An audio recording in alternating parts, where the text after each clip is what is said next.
We're now on the record. This is the Kentucky Public Service Commission. My name is Michael Schmidt. I'm chairman of the commission. Seated to my right is Vice Chairman Robert Cicero, and to my left, Dr. Talina Matthews. For those of you who may not have heard, on Friday afternoon, Dr. Matthews was appointed to the Board of Directors of NARUC. So we're all happy about that and are confident that she'll represent the Kentucky Public Service Commission, the utilities, and the ratepayers of Kentucky well in that capacity.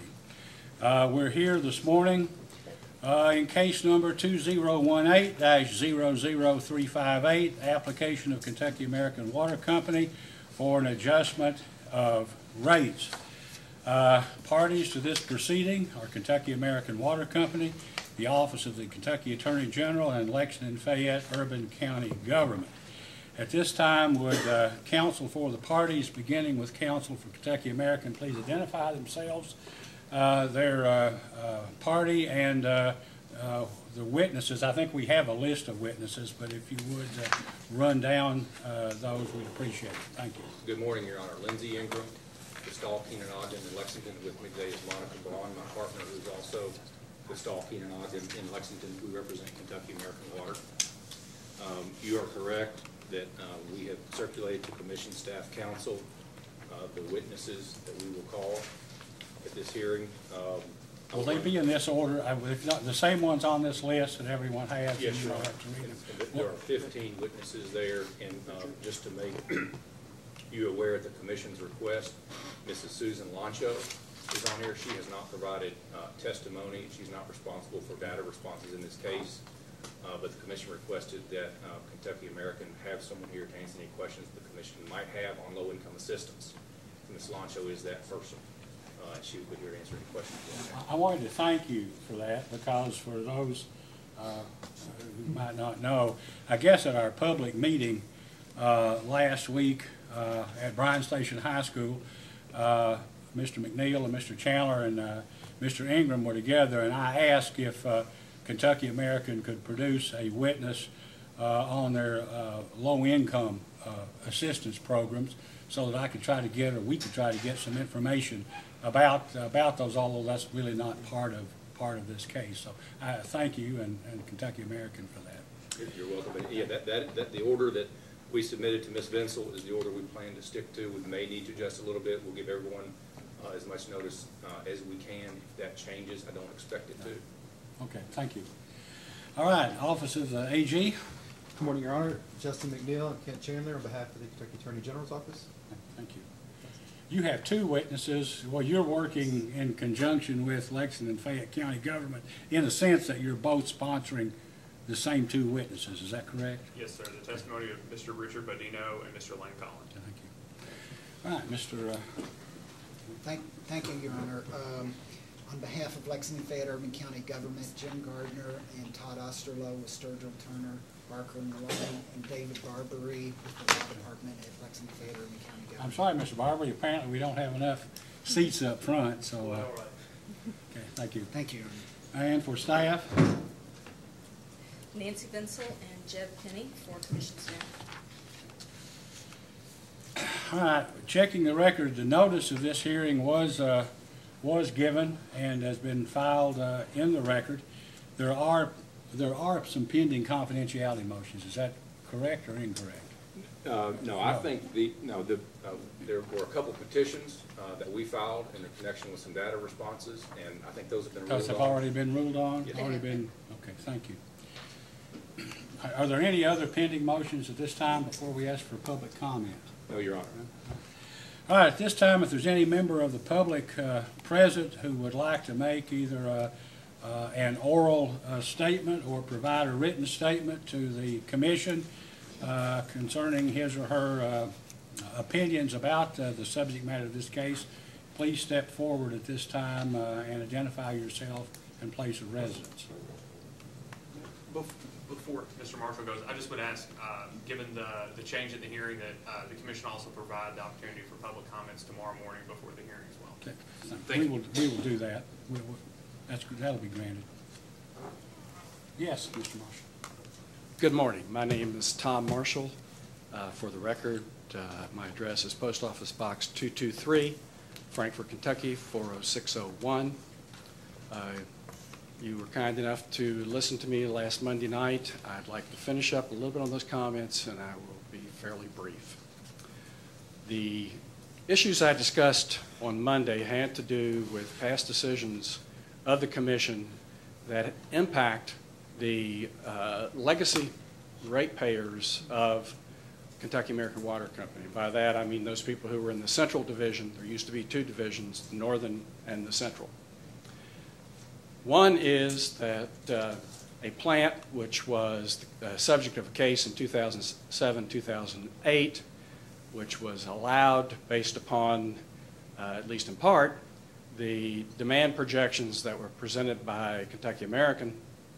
That plant and those projections, I think, raise serious questions at this time. Also, I went back and read the cases from 2012 involving Owen County and Kentucky American Water. At that time, the Attorney General and the City of Lexington were opposed to the imposition of the unified tariff in that case.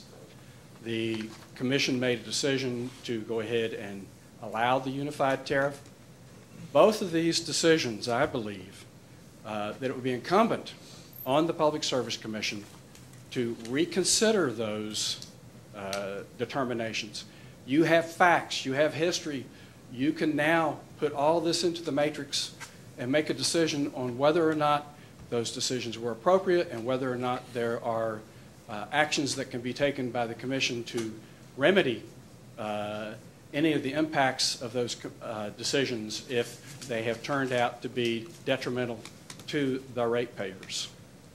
And by that, again, I'm talking mostly about the legacy ratepayers. I think some of the ratepayers outside of the Central Division, outside of Lexington, probably have benefited from these actions.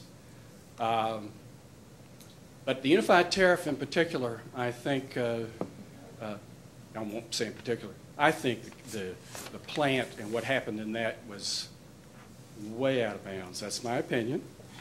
But I've taken a good look at this. The other thing that I'm going to address this morning, the unified tariff.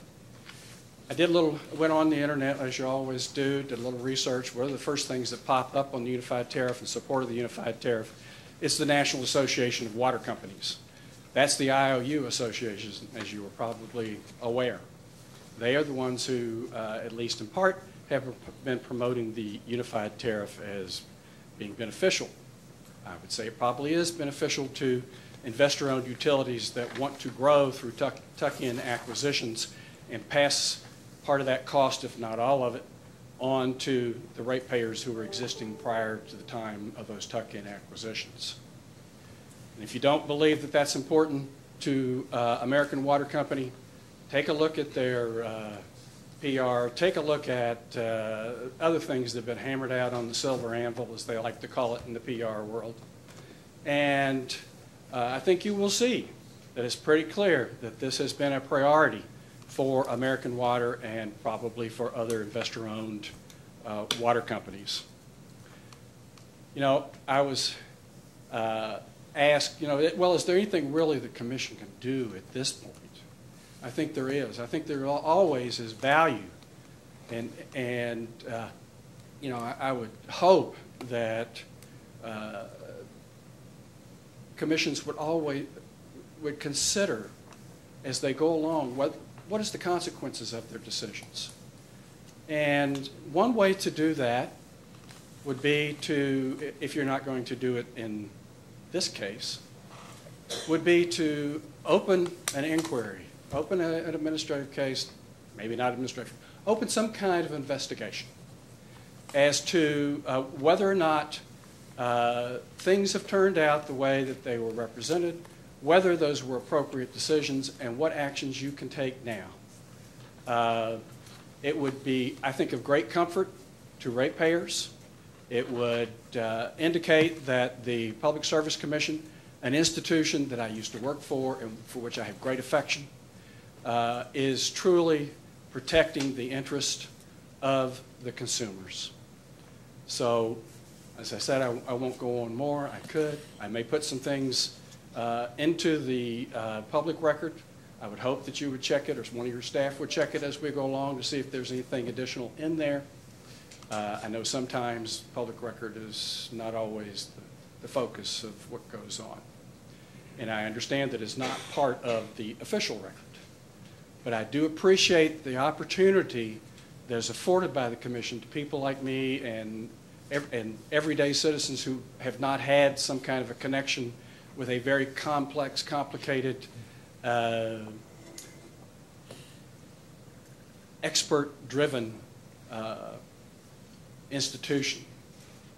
And I never forget Gene Mooney, who was a professor at the University of Kentucky Law School at one time, then was executive director here. I worked for him over at Natural Resources when he was secretary. When I took the job over here, Gene came into my office. He's always famous for wearing his cowboy boots and his cowboy hat. He put his boots up on my desk, and he said, "Damn it, Tom, you're going to love it here." I said, "Well, what do you mean?"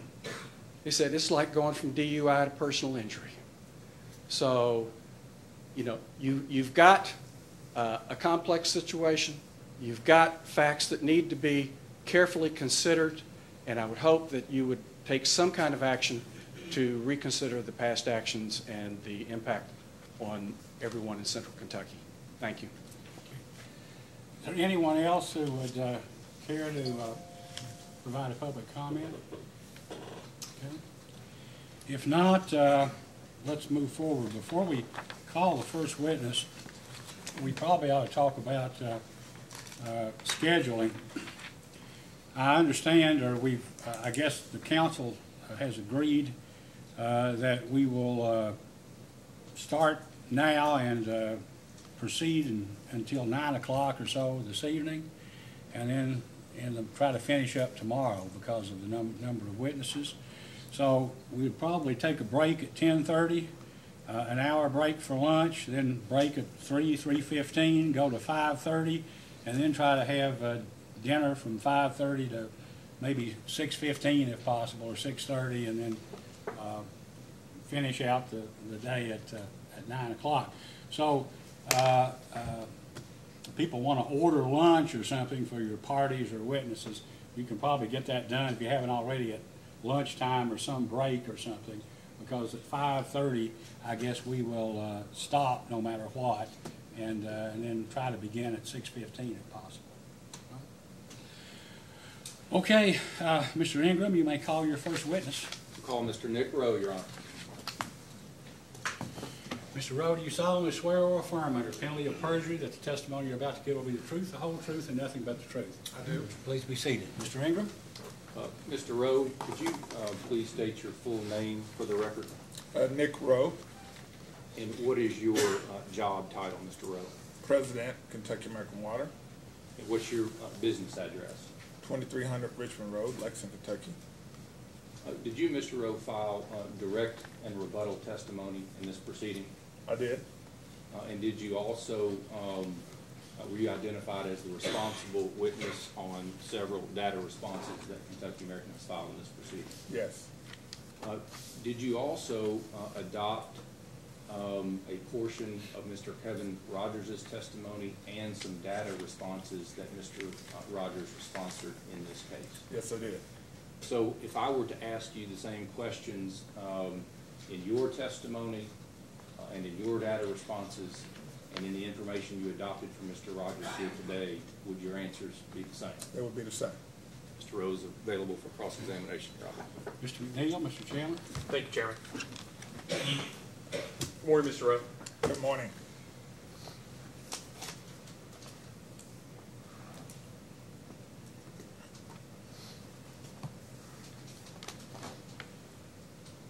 Would you agree that the QIP, the Qualified Infrastructure Program, is that what it stands for? Mm-hmm. That's a regulatory mechanism, correct? That's correct. Okay. And so in general, that mechanism is separate and distinct from the actual underlying infrastructure investment that's planned to be recovered through the QIP, right?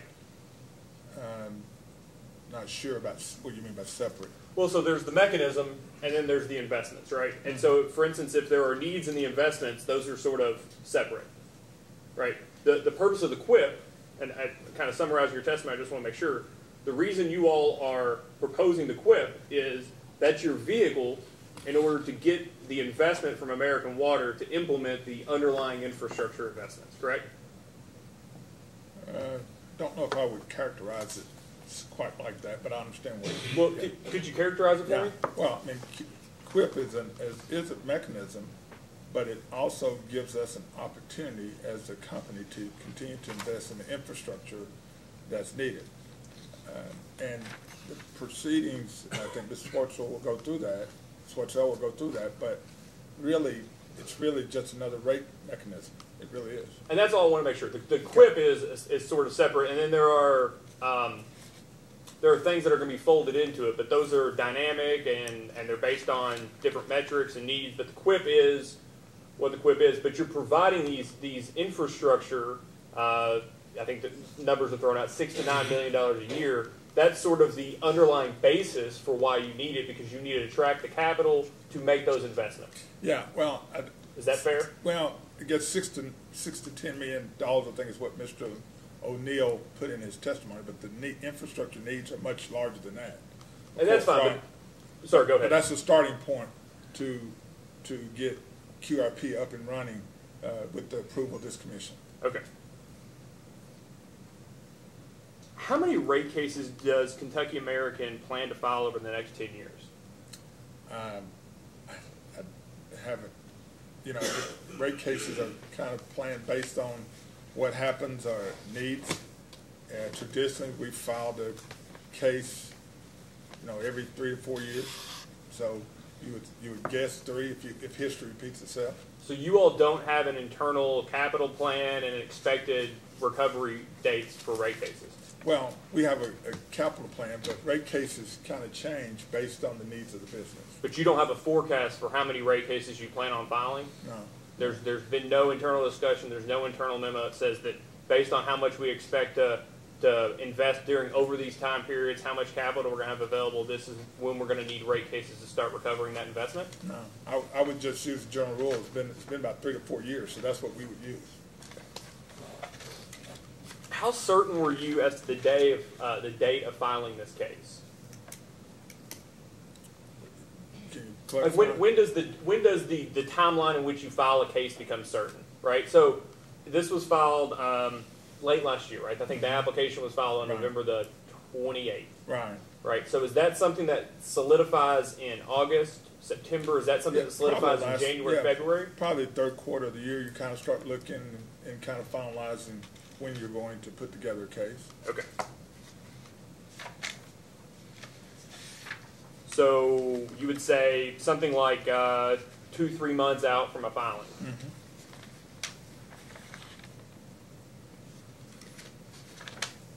Okay. May I approach, Chairman? Yes, you may.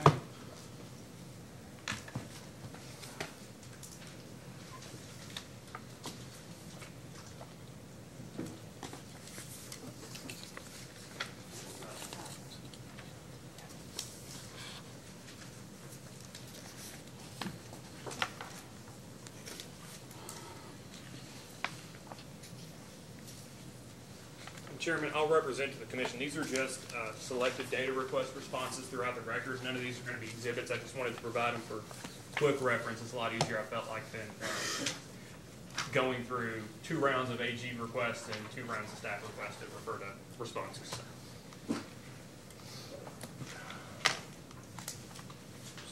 So, Mr. Rowe, do you mind turn to the 3rd page of the handout I just provided? Okay. And do you see that you and Mr. O'Neill are the respondents to this data request? Yes. Okay. So,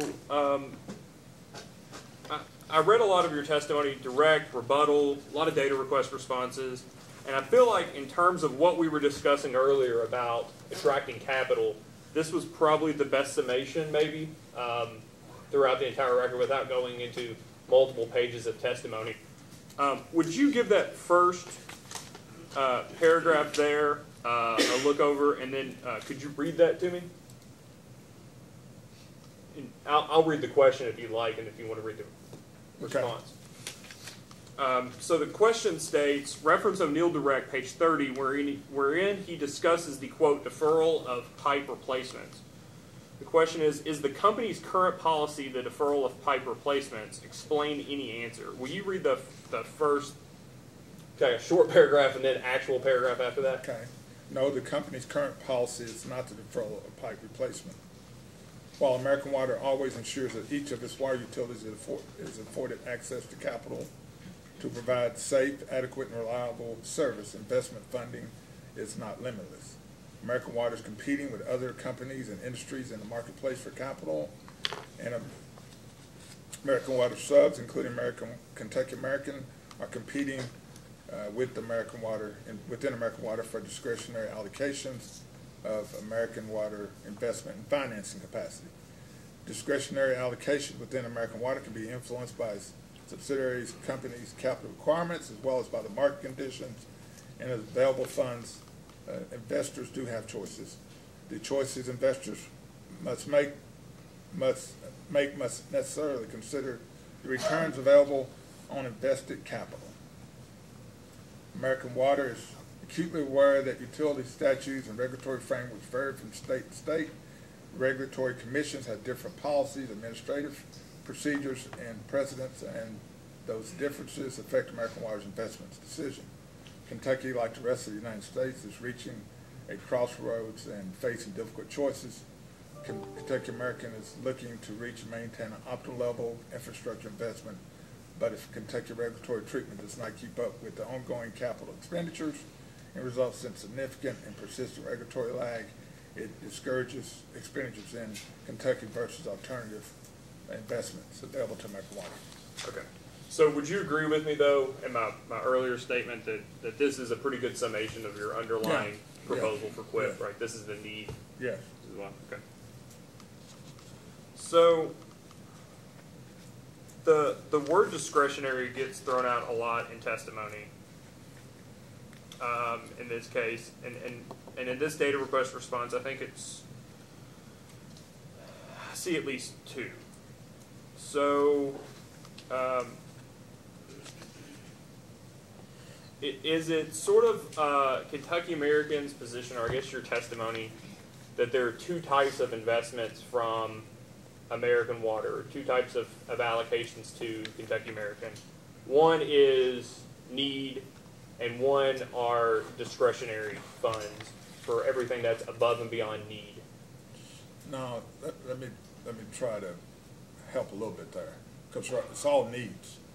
We're always, I think I made it real clear in my direct, but also my rebuttal, that Kentucky American will always invest the needed capital in order to provide safe and reliable service to our customers. That won't change. But then there's always additional, every company has discretionary capital, right? I mean, they do.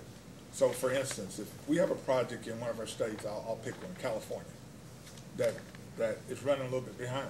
American Water invests probably on average $1.6 billion a year in capital expenditures. Sometimes projects are slow, sometimes they're fast, or whatever it needs. So then there's capital available because that, and I'll use California, it's probably not a good example, but there's a project running behind.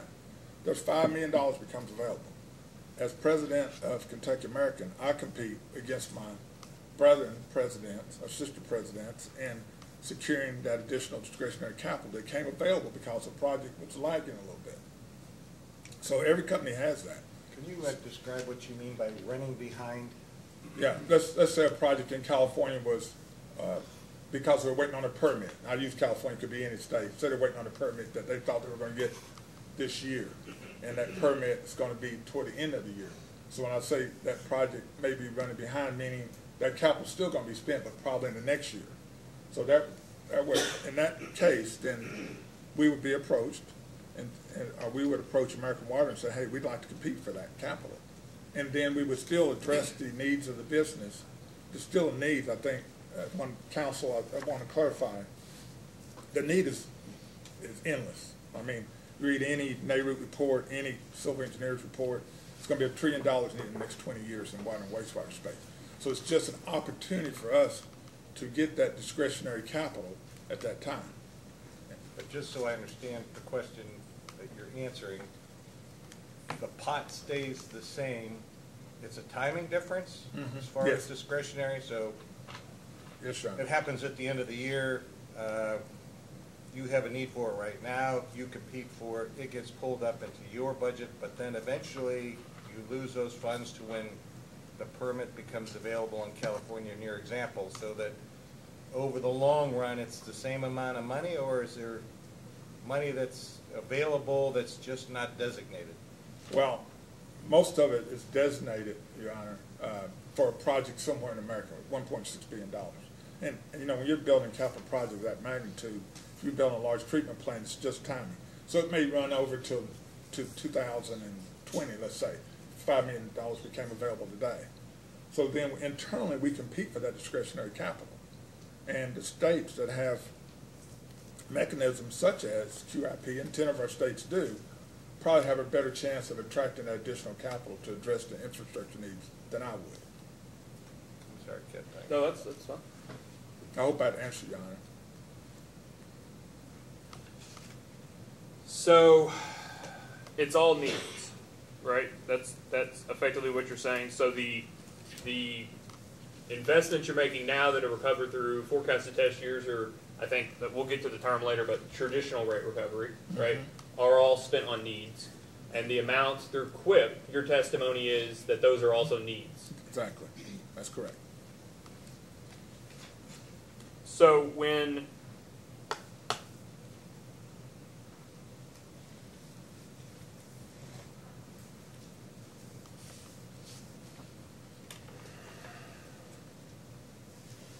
okay, so let me ask this. So you have 6 to, and we'll say it goes back and forth, but either 6 to 9 or 6 to $10 million in incremental infrastructure needs. Well, the needs are greater than that. I But think that's what's in the QIP. Yeah, I think if you see Mr. O'Neill's testimony, he talks about a ramping up process of moving into this QIP process. The needs are endless. When you're talking about 377-year infrastructure replacement, and our average life of our pipe is probably 60 to 100 years. So there's infinite needs. I think he used 6 to 10, and he'll be able to understand. You get a chance to clarify that. That's a starting process, because we have to ramp up resources to be able to do that work. But the needs are a lot more than 6 to 10. Right, but that's, well, That's the starting point, I think. but we'll agree that it's your testimony that the needs are endless. That's fine. But what you're saying is that the company has identified $6 to $10 million in infrastructure needs that are incremental over what they're currently spending over the next 5 years. Yes. That's what correct. you've identified as a need. Yes.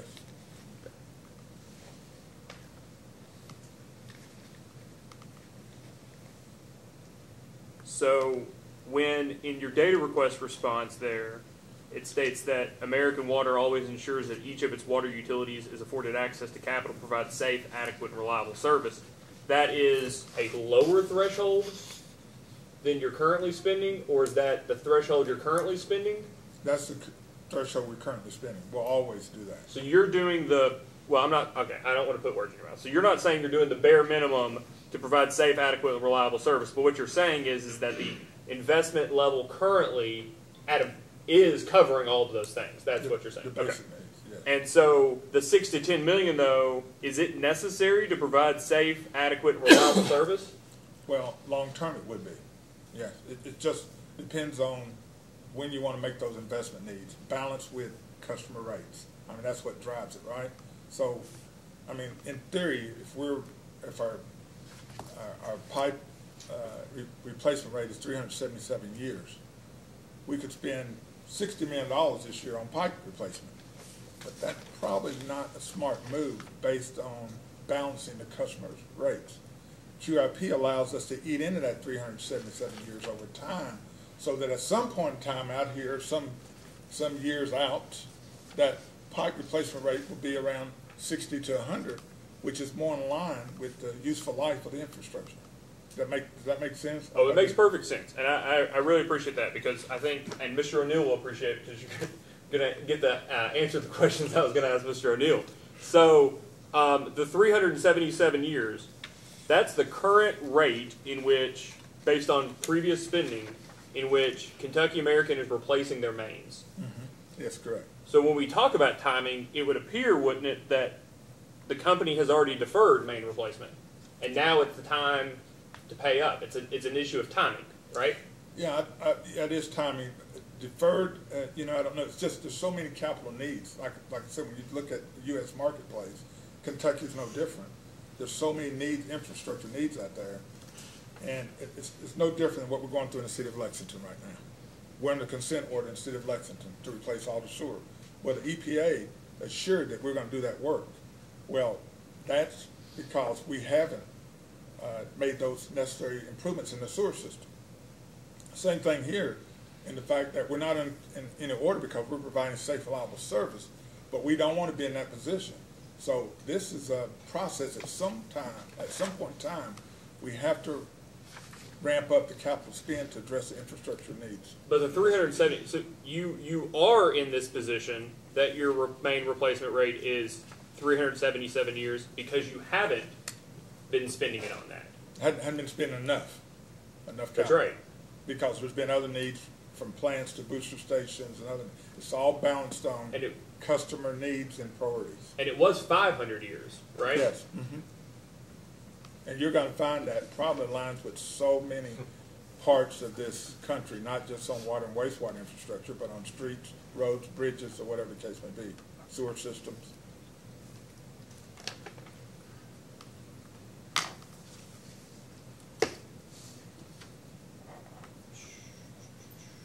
Do you mind to turn 2 more pages? And it's a response to AG 1-91. So I'll let you review this, but it was a question directed towards you that was answered by somebody else. So I'll give you a chance to review it, and then I'm going to ask you the questions myself.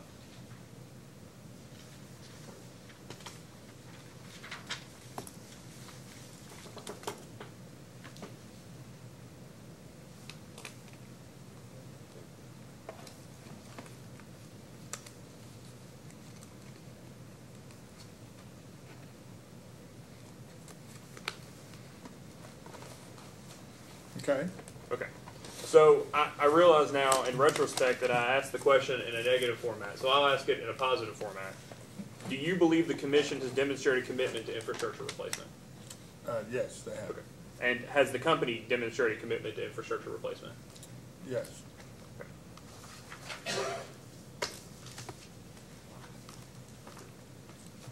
Chairman Approach. Yes, you may.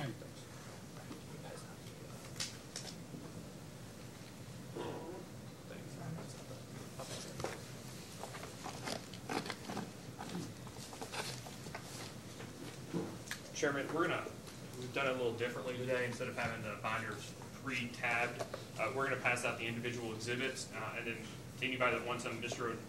McNeil will be passing out binders so that people can place them in. I wonder why you brought all those binders this morning.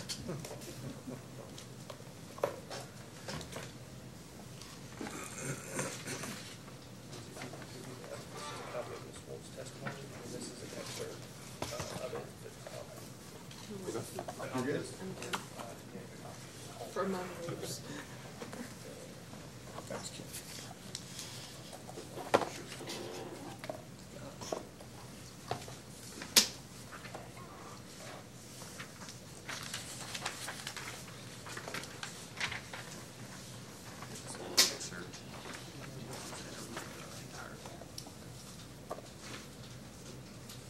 This is an excerpt. This is an excerpt. That's the entire testimony.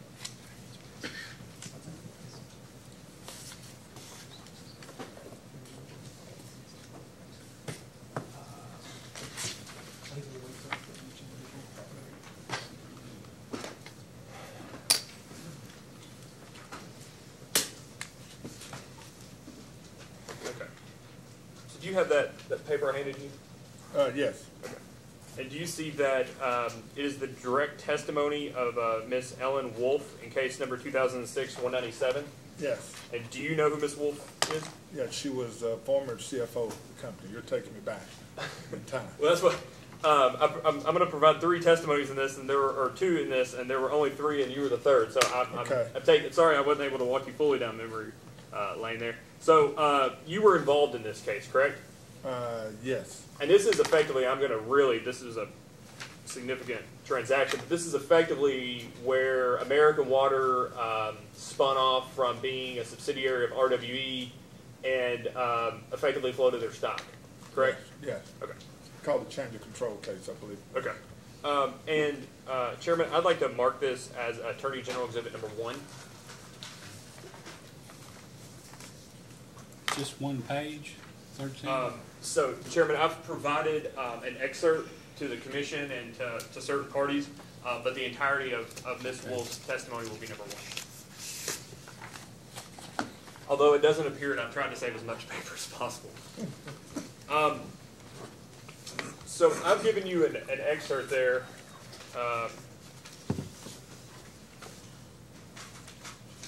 Or I've given you the entirety of the testimony of Ms. Wolf there. But do you mind to turn to page 13 of that testimony?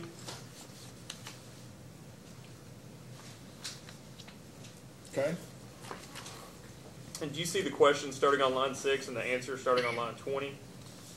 Or sorry, and the answer starting on line 8? yes. I'll give you a second to Okay. read that.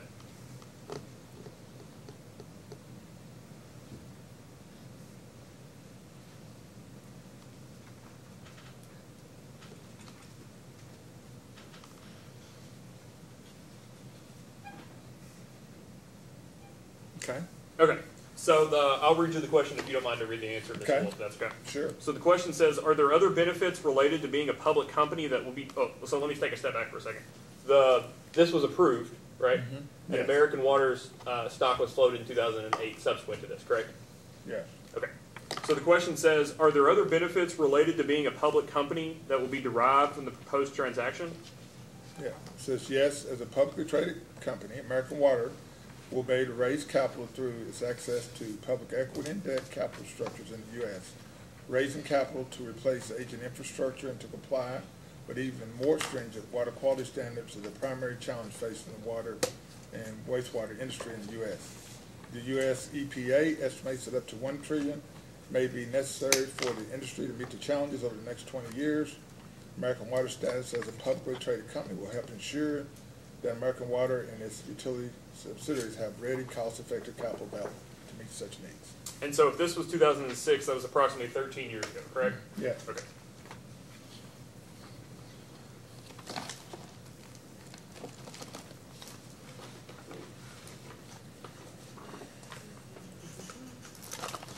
May I approach, Chairman?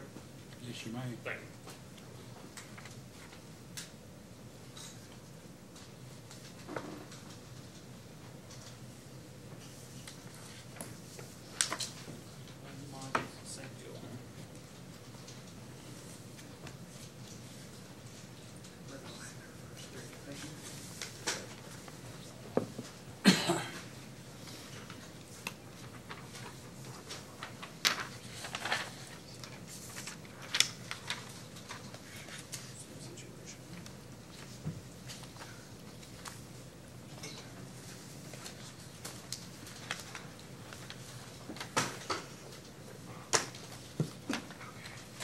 And do you have the exhibit I just handed you? Yes, I do. And so that appears to be the direct testimony of Michael Miller in that same RWE transfer control case, correct? Yes, Okay. And that's from the same time period, June of 2006? yes, Okay. And do you know Mr. Miller? yes. And he was employed with Kentucky American Water? Yeah, he was manager of rates for the Southeast region. Okay. And then I think, manager of rates. In that capacity, he also served as treasurer comptroller for Kentucky American. Is that correct? Yes, that's correct. Chairman, I'd like to go ahead and mark this, if I can, as AG Exhibit number 2.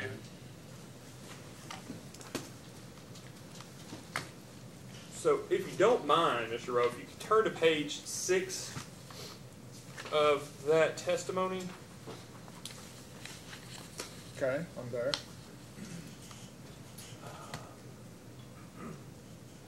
Okay, so let's take a quick step back, lay a little foundation before I go too deep into this. 2006 was a different time for Kentucky American Water, wasn't it? In what way? Well, so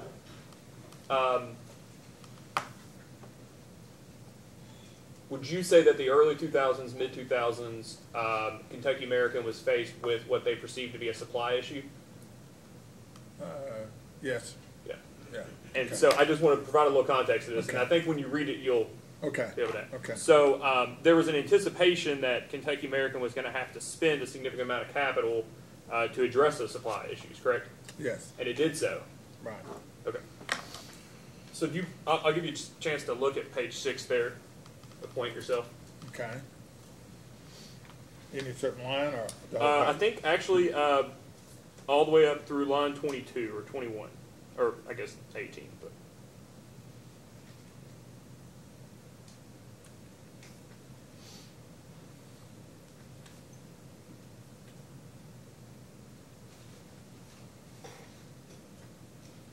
Okay. okay. So I'll read the first question if you'll read Mr. Miller's answer, and then I'll read the second question if that's okay. Okay. So the first question is, why is it important that Kentucky American remain financially strong? Yes, Kentucky American faces unprecedented capital spending levels over the next 5 years. It must maintain achieve financial results if it is to attract necessary debt and equity investment required to carry out the major capital improvements that are required over the next 5 years. Kentucky American has been assured that the capital investment will be available for its construction plans, but as with any investment, the holder of that debt and equity expects a fair and reasonable return on that investment commensurate with the returns on investment of similar risks, such as the other regulated subs of American Water. And then the next question says, please explain, okay, so let's just take a step back. Kentucky American's own comptroller treasurer said that they faced, quote, unprecedented capital spending over the next few years, correct? Yeah. And that's effectively what the testimony of Kentucky American is now, that it faces unprecedented capital spending over the near and midterm today, correct? No, it's probably apples and oranges. This was referring to a single capital project that was so large that was kind of unique in the fact to address the water supply needs. Right, it was a single project, but this is a series of projects encapsulated through the proposed QUIP, correct? Yeah, the QUIP is an ongoing long-term challenge that we would have had at the same time we had this capital needs. But it's still the position of the company that this is an unprecedented situation that you're currently in, correct? I don't know. I mean, it's an ongoing issue. I don't know. Okay, that's fine. I'm not trying to put... Yeah, I don't. So the next question says, please explain the capital investment needed over the next 5 years, Okay, you want me to read that? if you don't mind. Yeah. In addition to the normal recurring capital investment, Kentucky American expects to invest $150 million between 2006 and 10 to solve the source of supply deficit. To put this in perspective, investment is anticipated source supply solution represents an increase in capital spending of $69 million or 85% over the total of the previous 5 years. So when we talk about unprecedented, this is effectively this was expected to be a $150 million project, and that represented an increment of 85% more than what you were already investing at that time. Yes, and again, I think what this shows, even in Ms. Wolf's testimony, is where we started this morning, Mr. Chandler. American Water will always be committed to doing the right thing for its customers. And the right thing at that time was Kentucky American needed $150 million. Now, let's go back to the scenario we talked about earlier. California, some other states probably didn't get the capital they needed at that time because we had an ongoing need to supply the basic needs of our customers, and we made that investment. And Kentucky American assured you that capital, but as the holder of that equity, they expected a fair and reasonable return on that investment, Yes, commensurate with the returns on investments of similar risk. yes. Okay. May I approach, Chairman? Yes, you may.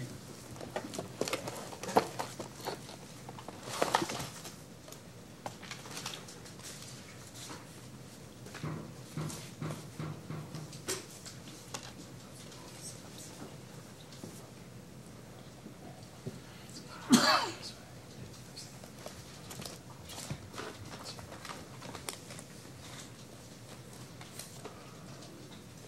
put that back on this. Something different.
Want this testimony marked as Exhibit 3?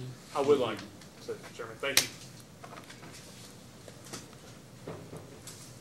So, Mr. Rowe, we've got two sets of testimony. We left yours out, and now we're to the joint petitioner's post-hearing brief in that same case, correct? Yes. Okay.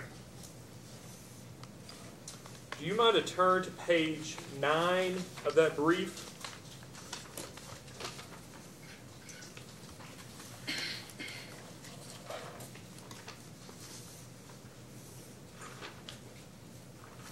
Let me know when you're there. I'm there. And will you give a look to that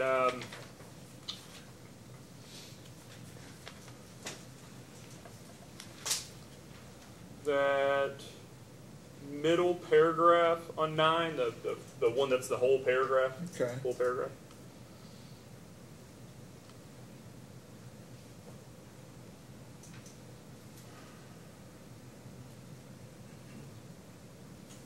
Okay.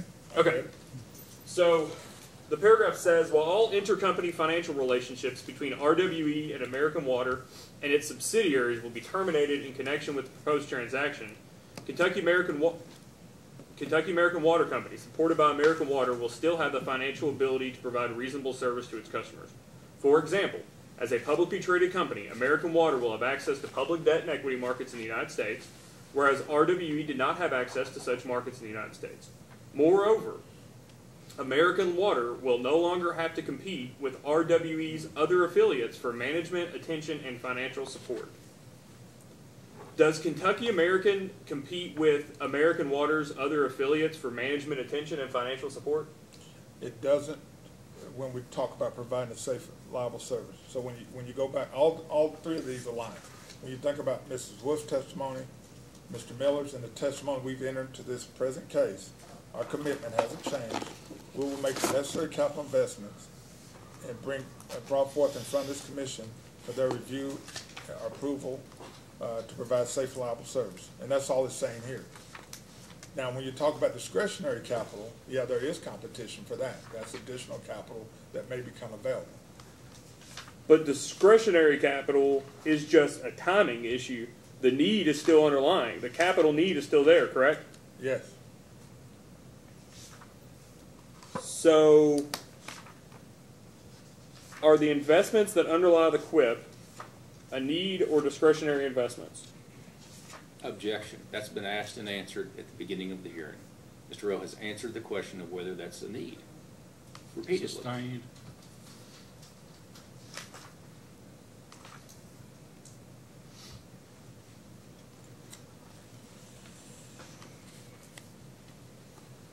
So you discuss in your rebuttal testimony that you're the person that's going to American Water and fighting for capital for Kentucky American, correct?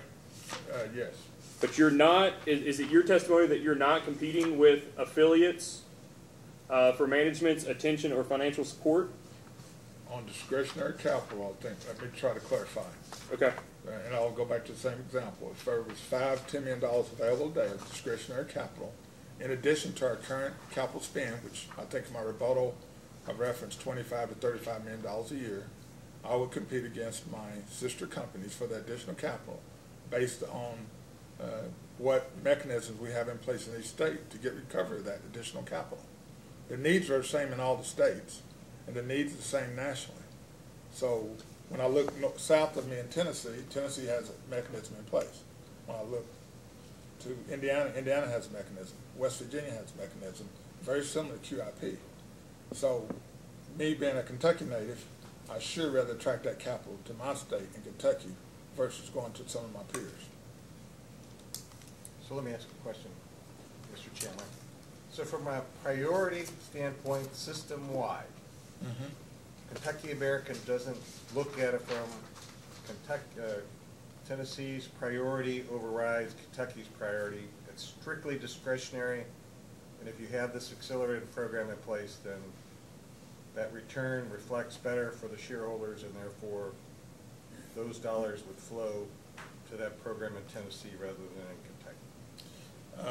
Try to answer it, Your Honor. I think the priority is always there, right? I mean, it's no different than a water treatment plant that Mr. Chandler brought up. At that time, that was a priority for Kentucky.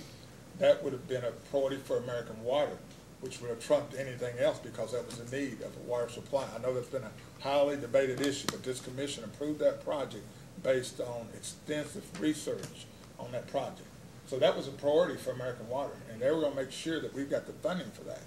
So there is a need, but those priorities are always come in order. So let's go back to the example, if it helps, Your Honor. $10 million available. Well, if Indiana had a pressing need because of something they just found out, doesn't matter. That's going to be done if that's what's needed for the customers. That's going to be the first priority for American Water.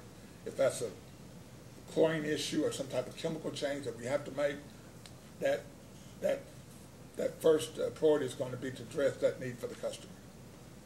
So there is a priority list for Kentucky American Water for the, quote, discretionary dollars. Yes, that would be the infrastructure replacement, yes. For those additional is that priority based on a program similar to a QIP, or is it a priority based on the actual system-wide priority of Kentucky American Water, regardless of whether there's a QIP or not? Well, the priorities would be the same whether it's a QIP or not, right?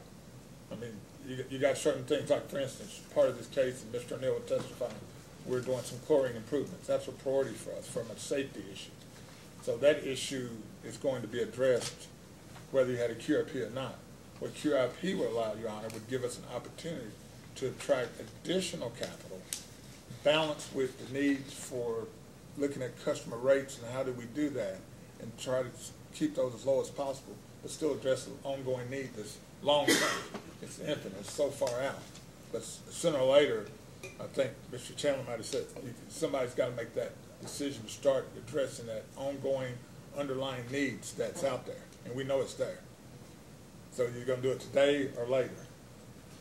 Thank you. I hope I didn't confuse you, sir. So well, before I get to the question, will you turn the page to page number 10? Oh.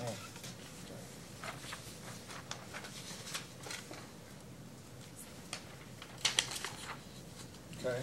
So you see the first full sentence that said American Water's commitment to investing the capital required to appropriately maintain operations will continue?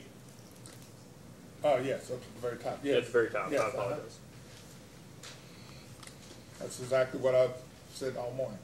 Yeah, so is it a priority for American Water and Kentucky American to replace mains as they exceed their useful life? Well, I don't know if that's a quick yes or no. It's a priority to address those ongoing infrastructure needs in a priority fashion. And that's how, if we had QIP, we would go back and look at those needs and address them through this mechanism. The priority of the customer comes first, right? I mean, that's our first decision-making point. What's needed for the customer? So I'm assuming Mr. Neal, he'll address this. If you had a main that had 20 main breaks on it over the last 5-10 years, that'd be a higher priority than one that was, hadn't had any. So that's how you kind of prioritize your infrastructure replacement. Yeah, well, I'm asking right now, the replacement of your mains is at a rate of 377 years. And they will, I mean, I think, I don't have an engineering bone in my body, so I'm going to ask you, do you know of any of these things that are expected to last 377 years? No, that's No. probably a good question, Mr. O'Neill, to kind of walk you through that process. But we're talking about priorities. And I'm asking, you're the one that's dealing directly with American Water on these discretionary infrastructure investments, correct? Yes. And so I'm asking, is it a Kentucky American or American Water priority to replace mains when they're no longer useful, right? When their life is exceeded? Well, look, let me try to answer it another way. It's a priority of American Water to address the ongoing infrastructure needs of our customers throughout all of our states. And one of it is the aging pipe. That's a large one. That's why we have some type of mechanism in 10 of our states. And every state that we have applied for this type of mechanism has been approved. Okay. So we're not talking about the QIP though, right? I'm asking about the priority to replace infrastructure on a reasonable timeline that relates to the useful life of that infrastructure. That's all I'm talking about. Okay. Is that a priority for American Water? Sure. But Kentucky American let their mains get on a schedule of replacement for over 500 years, and they've now accelerated that to a replacement rate of 377 years, correct? Yeah, I mean, again, you got to look at the big picture, right? It's how much we could have invested $50, $60 million a year for the last 10 years. You've got to balance the needs are more than the customers can take. So you have to balance the need. You got to take the customer into consideration. You can invest another X amount of millions of dollars annually into the system ongoing at a very high rate and try to get that rate down very quickly. We're trying to provide some type of way to gradually and optimally replace mains so that at some point in time in the history that we won't be in this situation. But there were so many competing interests, I can't look back and know what the competing interest was. This company's been in existence for over 100 years. There's so many needs. But how do you prioritize those needs, which is what we did, try to make sure we provide safe, reliable service, do those things that really have to be done right away, balance with the rates of the customers, and then try to continue to address this ongoing infrastructure issue. Yeah, and I apologize if I've come across as if I'm indicating that I would like the company to spend $50 or $60 million a year on infrastructure. No, I didn't hear specific you. infrastructure No, I didn't hear replacements. you say that. I'm getting to the point where I'm just sort of asking why the company didn't spend a couple more $1 million a year so that the replacements of mains didn't get to 500 years. Well, it's just competing priorities at that time. When you spend $150 million on a water supply project, you think about that. I mean, that's a major capital outlay for this company that we had to make to ensure adequate water service for our customers. So Right. then that becomes a higher priority than those mains that we would have liked to have done, but we might not have had water for the pipes. If we replace the mains, you've got to build the right facility. So, I mean, I can't go back in history because I haven't been here 100 and something years, but I'm sure there's competing priorities all along. It's sort of like we do at our own budget at home, all right? I want to do everything. My wife says, you can't afford it. I said, well, I want to do it anyway. Well, you can't afford it. So we have to prioritize. A lot of things need to be done, but I have to take my time and do those when we can afford to do it. It's Yeah, the same with the customers. But you would agree that Kentucky American's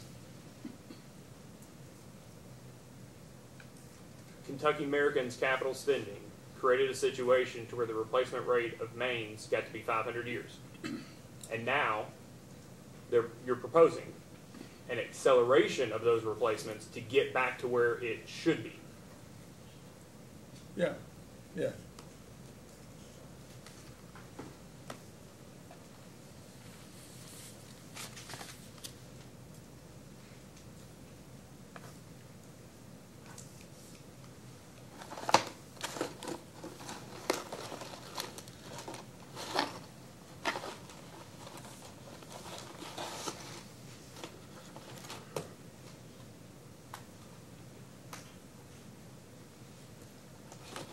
Madam Vice Chairman. Yes, you may.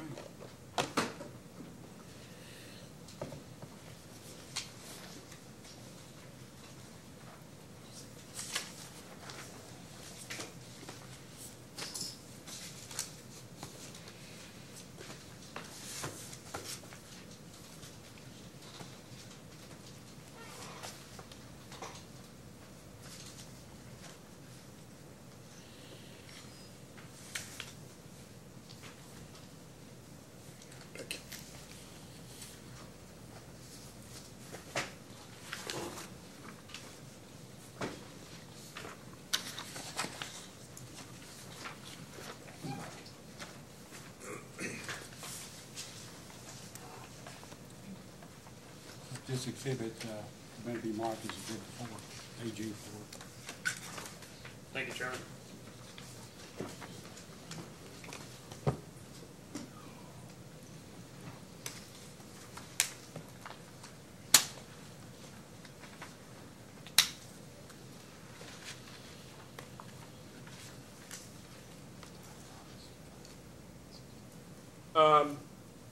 And here we are. We've gone through the testimony, the brief, and this is the order from that 2006 transfer of control case, correct? Okay, it seems to be. Okay. And I know it's probably been a while, but are you familiar with this order? I guess 13 years ago now, but. I can't remember 13 days ago, but Okay. we'll go through it. So if you don't mind well, let me start with,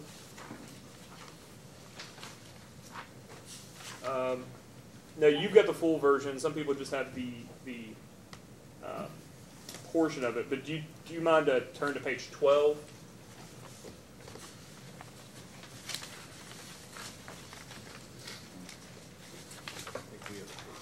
Okay. You all don't have page 12. But you see that the header of that section is, the heading is public interest analysis? Yeah.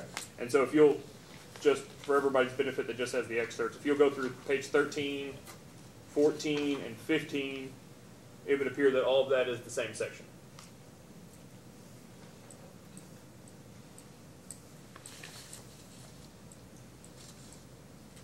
Yeah, looks Okay. yes. So we're still in the commission's public interest analysis section of this order. So on page, if you turn to page 16,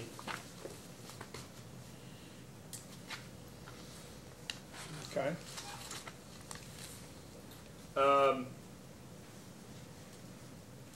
So if you look at the bottom paragraph there, it starts off discussing that the proposed transaction provides some benefits, and then goes on to mention American Water's access to domestic debt and public debt and equity markets. Do you see that?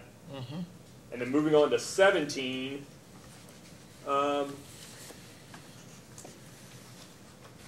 We go into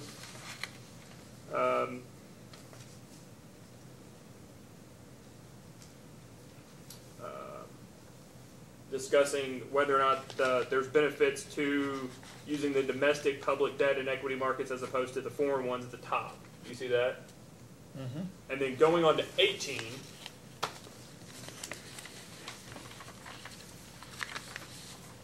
Do you see the paragraph at the very top that begins, the most compelling benefit? Yes. Okay, and so this is the commission saying that the most compelling benefit of the proposed transaction is American Water's removal from a large, multinational entity that has operations in several different business sectors and is no longer interested in the water industry. Do you see that? Mm-hmm. Okay.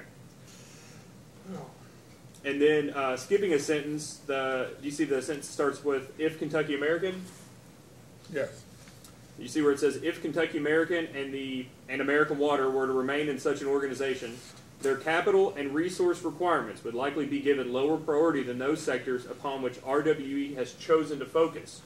At a minimum, Kentucky American would be less likely to improve the quality of its service and meet the growing demand for water.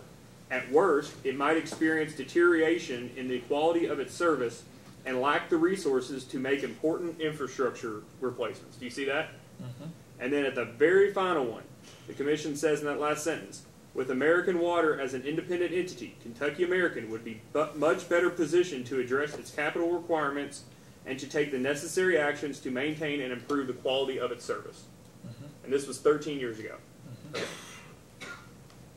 I think what RWE found out there, I mean, I think what they're saying is it probably aligns with one of the data requests, I can't remember which one it was, is that the water sector is such more capital intensive than electric and gas, 2 or 3 times.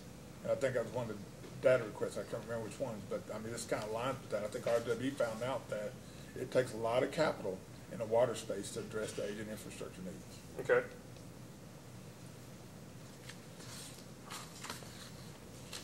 But you discuss in your rebuttal testimony American Water's competition with its affiliates still, correct? Yeah. For that attention and discretionary capital. Right. Okay. And that's the same discretionary capital necessary to maintain and improve the quality of Kentucky American service, correct? Yeah.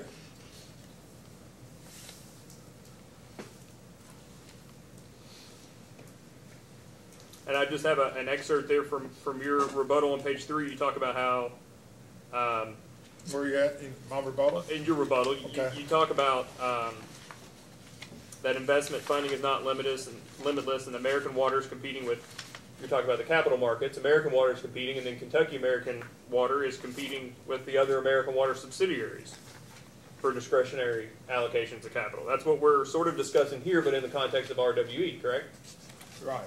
At that time, because they were the sole shareholder. Okay. All right. And that has been marked, Chairman, is that correct? Okay, thank you. All right, and so, don't mind to, I know I've given you a lot of paper today, I apologize. That's okay. If you want to take those orders and sort of set them to the side for now. And that packet of your data request responses, do you still have that? One of them you gave me earlier? Yes, sir. Should have. First one. Okay, yeah, I got it. Okay. Okay. And if you'll, I think it's about halfway through, or maybe towards the end. It was a question directed to you, but responded to by Ms. Schwarzel. Okay. Is it Schwarzel? Short sale? Schwarzel? Okay. Mr. Chandler, it might help instead of halfway through if Yeah, you direct them to a specific DR. And it's AGDR 192, 1-92. Okay. Are you familiar with this data request? I don't remember it, so I'll give you, take your time.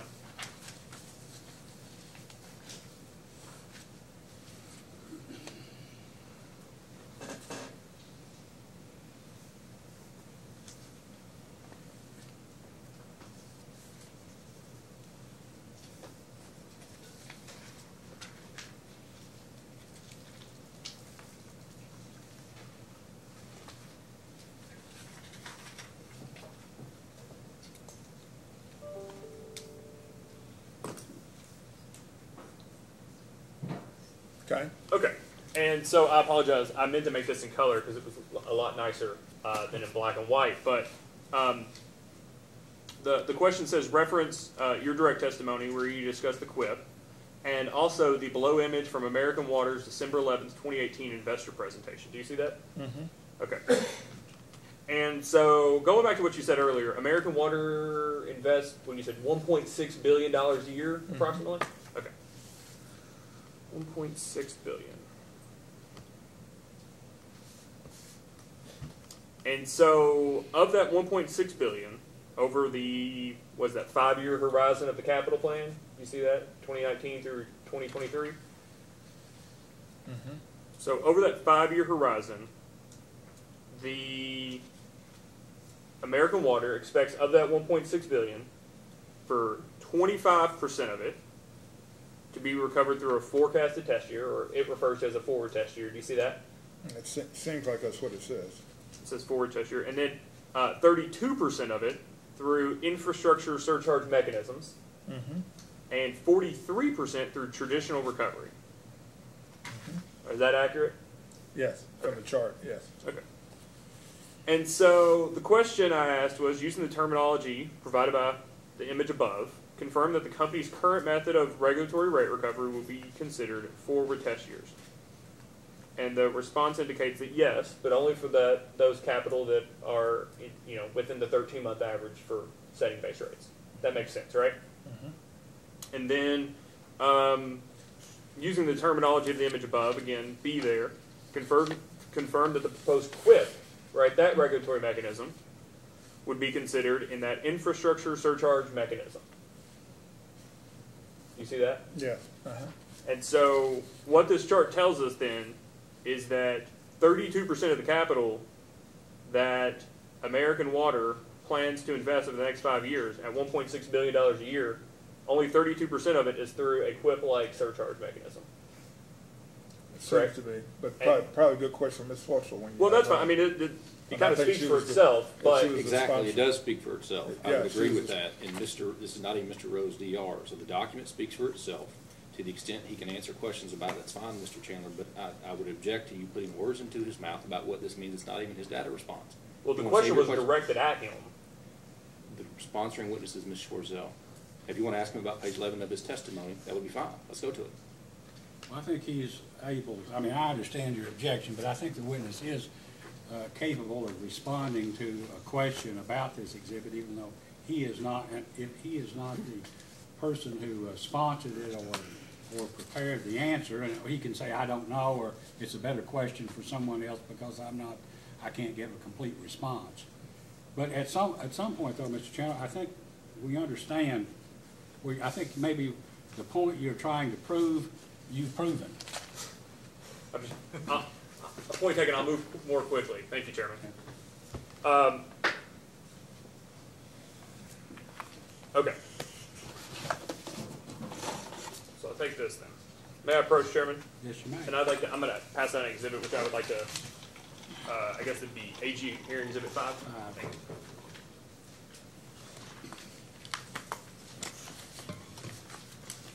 It's 2 pages. They look identical, but they're a little different. Okay.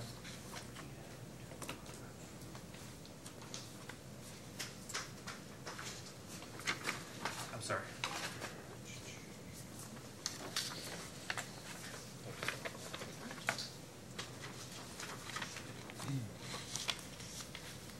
Let this exhibit be marked as AG5.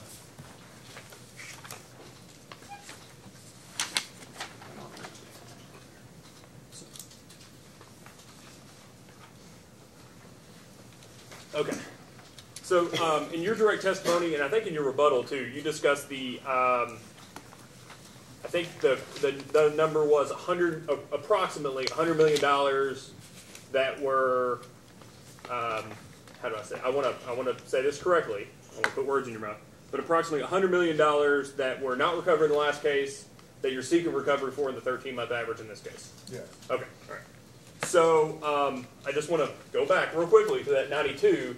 That's effectively the traditional recovery, right? From this AG 1-92.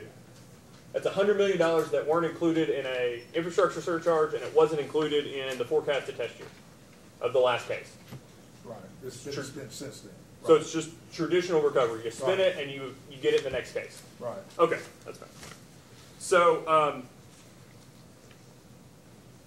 this first page is Schedule B1 from the 2015 rate case, which is your most recent rate case, correct? Mm-hmm. And then the second page is just Schedule B1 from this rate case. Correct? It seems to be. Okay. At the top right-hand corner, it'll just tell you right there what schedule it is. Okay, I see it now. Okay. Exhibit 37, Schedule Okay, B1. Do you see that? Uh-huh. Okay, perfect. And so you've been doing this for a while. You understand that rates are set off base rate, or rate base, correct? Yes. Okay. And the primary thing that makes up rate base is utility plant and service. And then things are added and taken away from utility plant and service, correct? Sounds correct. And that's, I've always thought of utility plant and service, maybe it's an old-timey way of thinking about it. It's sort of steel in the ground, right? Is that fair? Okay. So utility plant and service in the 2015 case was approximately $648 million. Do you see that? Yes. Okay. And then if you look at the top, that's at the end of the base period, which would be April 30, 2016. You see that? At the very top, it's the fourth row in the center. Yes. Okay. And then if we go to the second page, at the end of the forecast period in this case, you see end of period amount, $810 million. Yes. Uh-huh. And then at the top, you see that that's the forecast at June 30th, 2020. Yes. So from, we'll call it 4 years, but it's maybe a little less than 4 years. That's from April 2016 to June 2020. Right? Mm-hmm. Okay. And so over that time, the utility plant and service, the new, I guess, steel in the ground in that time period is approximately, what, $160 million, right? 810 minus about 650. Yes. Let me do that math myself. I don't trust me. $160 million, about 162-ish. Okay, so that's about $40 million a year, right? 4 years, 4 times 4, 160. Okay. And we talked earlier that Kentucky American has stated that you want to spend an additional $6 to $10 million annually if QIP is approved, right? Yes. Okay. And so that's approximately 15 to 25% over, that's an incremental, over what effectively the utility plant and service additions have been in the last 4 years. I'll give you a second. So that's, you know, it's 40 million, right? And we're talking the 4 million, no, 6 million is 15%. And 10 million is 25% of 40. So we're talking rough numbers, but would you agree with that? Yes, that makes sense. Okay. So the need for the QIP is effectively that 15 to 25% incremental investment over current levels, right? You need to attract that discretionary capital to spend that incremental amount. Yes. Okay. I want to bring everything full circle here. Okay. Thank you. So if you don't mind, to turn real quickly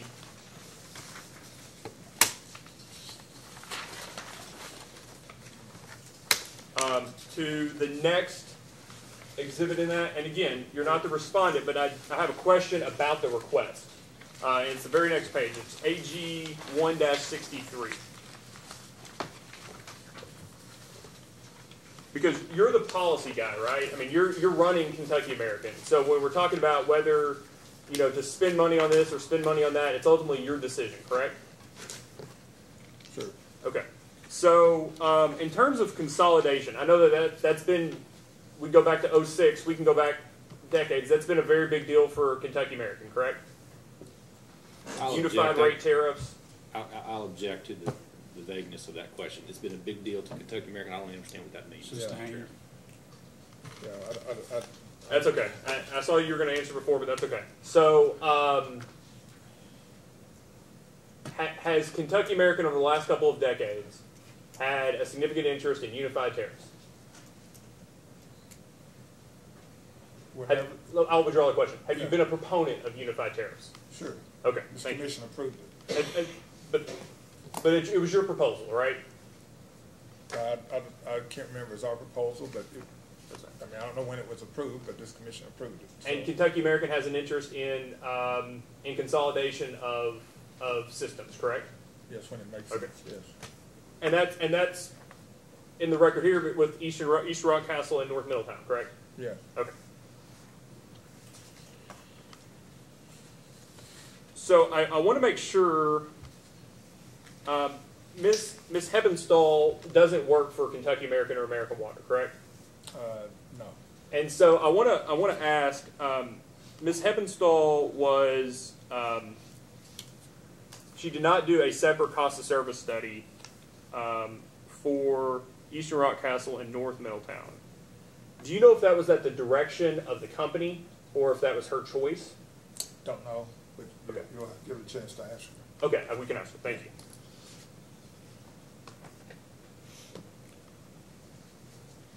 And I want to get your perspective on it. Do you believe that buying Kentucky American Water buying systems that are not any way connected to the current Kentucky American system, do you see that as consolidation?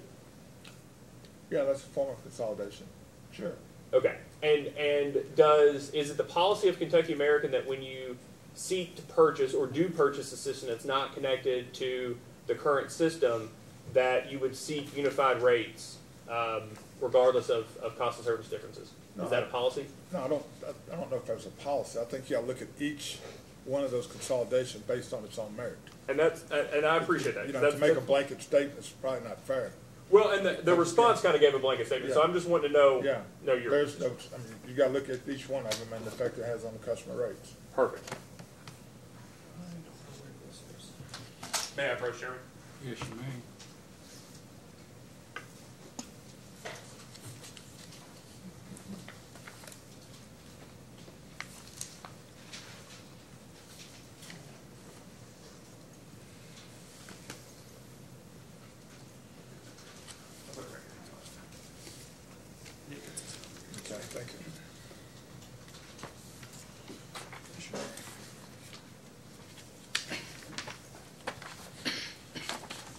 Exhibit 6.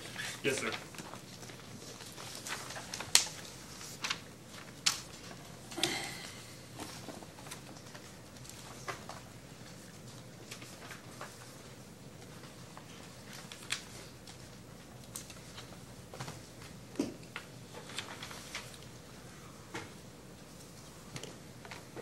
Okay, do you see that this is the order from case number 20? Oh, has this been marked as Exhibit 6? Yes, it has. Thank you. That this is the order from 2012-520, which is the company's 2012 rate case? Yes. Okay. And would you turn page 72 of that order?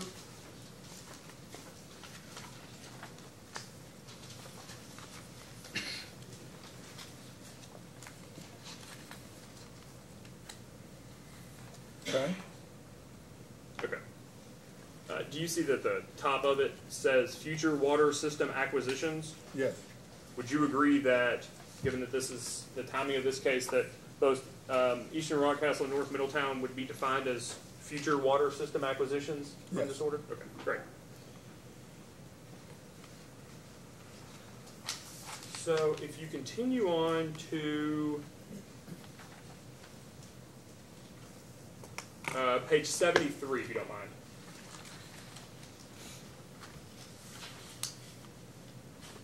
Just let me know when you're there. Do you see the paragraph at the very bottom starting, "The Commission finds that in the future, a review of any acquisition of a water system by Kentucky American should be conducted prior to the completion of that acquisition, and such review should address the question of the acquisition's potential effects on rates?" Yes. Does Kentucky American currently do that? Yes, we did. And did Kentucky American do that with Eastern Rockcastle and North Middletown? Yes, we did. And are those in the record? Do you know? I don't know if they're in the record, but they were done, so I mean, what is the point? Well, I'm asking if they are in the record, we would, if not, I would like to get them in the record. In this record? Yes, sir. Yeah. I don't know if they're in the record or not, are they, Yeah. Mr. Chairman? Well, we're talking about two different things here, Your Honor. And the first piece of what the commission was talking about in that order is for jurisdictional utilities, whether a change of control case ought to occur. And yes, for Eastern Rockcastle Water Association, that did in fact occur. This commission approved that transaction. For the North Middletown acquisition, that's not a jurisdictional utility, so this order directed Kentucky American to provide notice of that possible acquisition. Kentucky American did that. The paperwork is there. Now, what I would also say on this point is that when those two systems were acquired, the existing rates of those systems were approved by this commission as adopted by Kentucky American. So those old rates that those customers are paying are currently being paid right now. The question for this commission in this case is whether those customers can now start paying the unified rate. So everything that is germane to this issue, in our opinion, is in the record of this case. And so it's now before the commission to decide whether those customers from North Middletown and Eastern Rockcastle should be brought into the single tariff structure that would exist at the closure of this case if in fact the commission approves that. I hope that provides some clarity on this issue, trying to save us some time and be efficient, and that's why I've offered these comments. Did the Attorney General intervene in the Rockcastle case? We did not intervene in Eastern Rockcastle. Why not? I mean, if you had an interest in this single unified tariff, I mean, I don't understand I don't understand the point of this testimony anyway. Yeah, so, I mean, and I didn't know The line you were... of questioning. In a sense, I know what you're saying. I mean, it's obvious. You're saying that these two other utilities which were purchased are not necessarily interconnected with the present system, the larger system, and that somehow it's unfair for customers in the larger system to have to absorb part of the rates of customers in Eastern Rockcastle. With all due respect, we're not making any argument on this point. What we're trying to do is vet the record, because they specifically, both of those systems, Kentucky American is maintaining in their application that they have met what's called the Delta test to recover, or at least for one of them to recover a acquisition premium on one of those systems. To me, the transfer of control and the recovery through rates are wholly separate issues. I guarantee that if I would have intervened in the transfer of control case, Kentucky American would have pointed that out. At the same time, the company is now asking specifically in this case for the commission to throw away effectively the Delta test and take on a new fair market value test, all of which this is directly related to.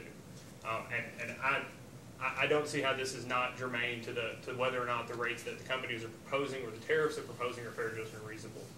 Specifically in light of their request for the commission to throw out 20-something years of law. I would just respond, we have not asked the commission to throw away 20 years of law. We have offered to the commission for its consideration a different methodology of assessing whether an acquisition premium is appropriate. In fact, we have shown in discovery responses in this case and testimony that the North Middletown acquisition and the Eastern Rockcastle acquisition were appropriate and good transactions, and for any acquisition premium that is sought to be recovered in this case from North Middletown, we've established that Kentucky American has in fact met the factors of the Delta test. So what are you asking? I have no idea why the record in the Rockcastle case ought to be a part of the record in this case. I'm not asking for that record to be part of this case. I'm asking if the, excuse me,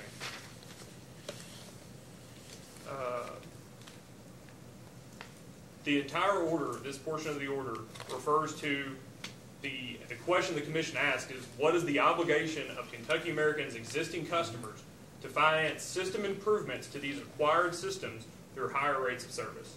And I'm asking if they conducted the studies to determine whether or not those system improvements are going to be recovered, since they're asking for a unified tariff, from the rest of the Kentucky American water system. I'm also going to ask multiple other questions regarding other issues that the commission specifically put the company on notice for in this order on this subject. And you're objecting to this line of testimony? I'd just like to move on to the next topic. I do object to all this. This is, I think we're going down a tangent here that is irrelevant to the issues before the commission in this rate case. So I guess I would object on the basis of relevance. The record does include all the necessary financial information for the commission to consider whether an acquisition premium from North Middletown ought to be approved or denied. That's in Ms. Schwarzell's testimony and in her data responses. Are you going to have testimony to the contrary? No, that's why I'm trying to complete the record here so that we can take a position in the brief. So what you're trying to do is you don't have expert testimony, but you're trying to create a case on cross-examination? No, sir. No, sir. I believe that through questioning, to be perfectly honest, it's our position that it's Kentucky American's case to make. And so we're ensuring that whether or not the facts in the case, whether they've met their burden as to what the commission has directed them to do in the past, and whether or not the commission should change from the Delta test to this new fair market value test that the company is proposing. Well, isn't that argument for your brief? It's a legal argument, yes, sir, but applying the facts of the underlying transactions as well, or the underlying folding in of these systems.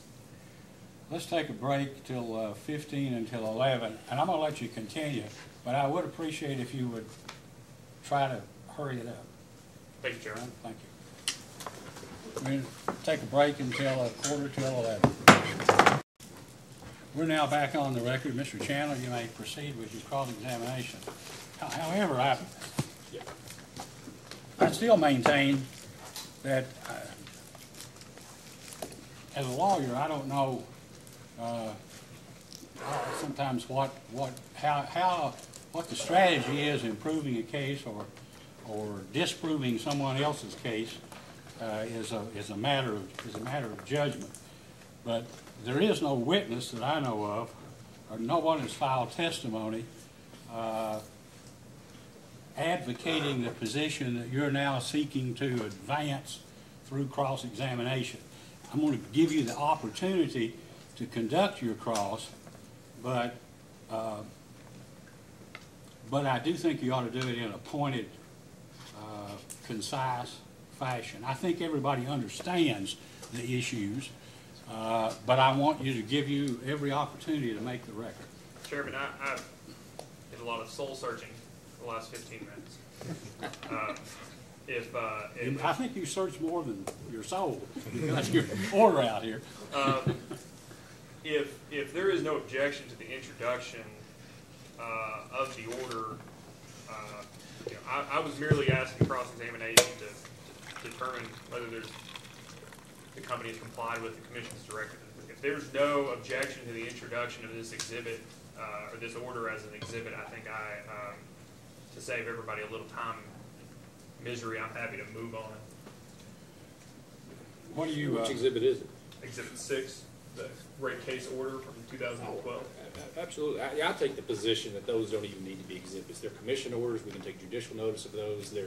I've got no problem with anybody referring to any PSC order or testimony from a prior case. It's all part of the public record. No worries. Mr. Schmidt, I just want to put the commission on this, and I certainly don't object to the introduction of this document. I actually agree with Mr. Ingram that it probably doesn't need to be, but a lot of times we attorneys do that anyway.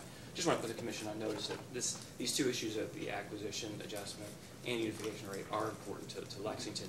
We anticipate asking some cross-examination, but my hope is that I've complied with your directive in preparing some pointed questions and get in, get out kind of thing. Well, I hope they are pointed because, I mean, you and the city of Lexington, Fayette County and the Attorney General's office don't represent one entity, but in a sense, you reached an agreement to share costs and 2 expert witnesses. So, I mean, I think you are, at least on most issues, aligned. Are there any issues that you're adverse? Well, certainly on the extent of the unification of rates, I anticipate that Lexington will take a position on that. I'm not sure, based on Mr. Chandler's statements earlier, I'm not sure that the VAG's office will be taking a position on that. Ms. Mansell, what's your position? To the extent that Lexington, Fayette County feel the need to have these pointed questions in cross-examination, that seems appropriate. All right. Mr. Ingram is correct. The order is the order, and it's a matter of public record. It doesn't need to be introduced in this case, but because we've introduced some of these other things that didn't need to be introduced anyway, let's go ahead. I'm going to sustain the motion, and we'll introduce the order as, in the other case, as AG Exhibit 6. Thank you, Chairman. And I'm happy to move on to further questions. Do you have any other exhibits? For Mr. Rowe, I do not. Then I assume you're going to move into that these exhibits be placed into evidence? I would like to move for exhibits AG 1 through 6 to be moved into evidence. Yes, No objection. All right. and Sustained. thank you, Chairman. And I just have, I believe, 2 or 3 more questions. Thank you. In your rebuttal, you discussed this, and it's Ms. Bulkley, I've not seen it mentioned this way, but a weighted ROE. What page?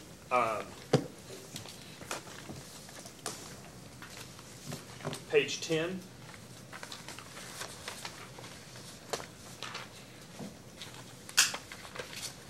Okay. So, do you see where it says, What line? I'm trying to find, sorry, 11? Okay. You see where the question says, where does the commission's approach make a difference? Mm-hmm. And you say, when an investor is confronted with the choice of investing in Kentucky at the 4.45 equity cost rate recommended by the AG, you're referring to that weighted ROE, correct? Yeah. And but I just want to make sure you're not stating that the AG's witness, Mr. Baudino, is recommending a 4.45% ROE. That it just so happens the ROE applied to Kentucky American's actual forecasted equity ratio comes out to 4.45%, correct? I think it's accurate, but you might want to confirm that with Ms. Buckley when she's on. Well, I'm just referring to your testimony.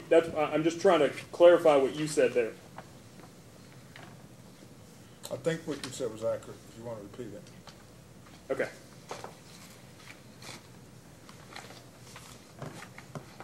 And that's just the actual capital structure, right? That's where you got that from? Yes.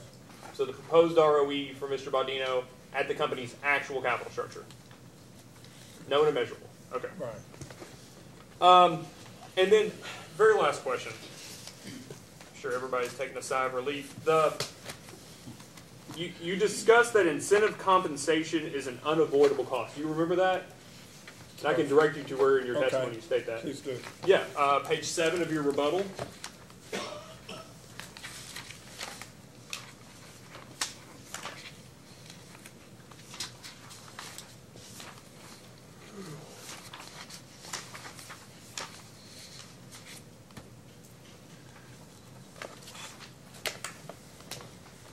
Okay. And it's sorry,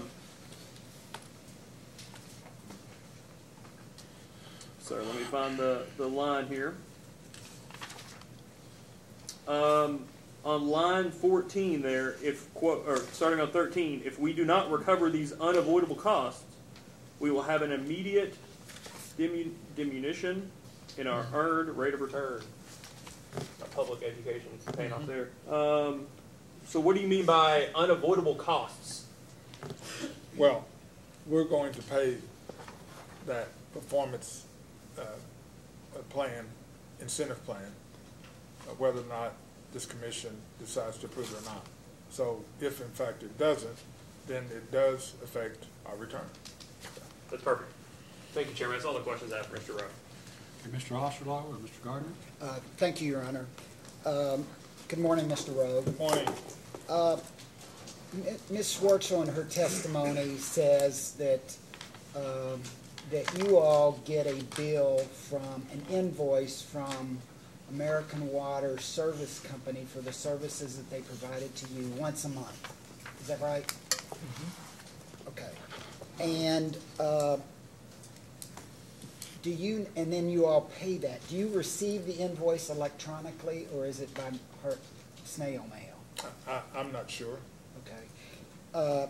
Is there someone here who might know the answer? Yes, Ms. Schwartz will probably be able to answer that Okay, for you. but she works for the service, she works for the service company, is that Yes. correct? Okay. And then do you know whether you pay that invoice electronically? Do they automatically take it out of your all's account? Do you know the answer to that? I don't. I think she'll be able to explain it to Okay. Mr. Gardner. Do you personally review those invoices before they're paid? Yes, I don't, but our CFO does. Your CFO is, and who is that? Brian Queen. Okay. And is he here today? Yes. Okay.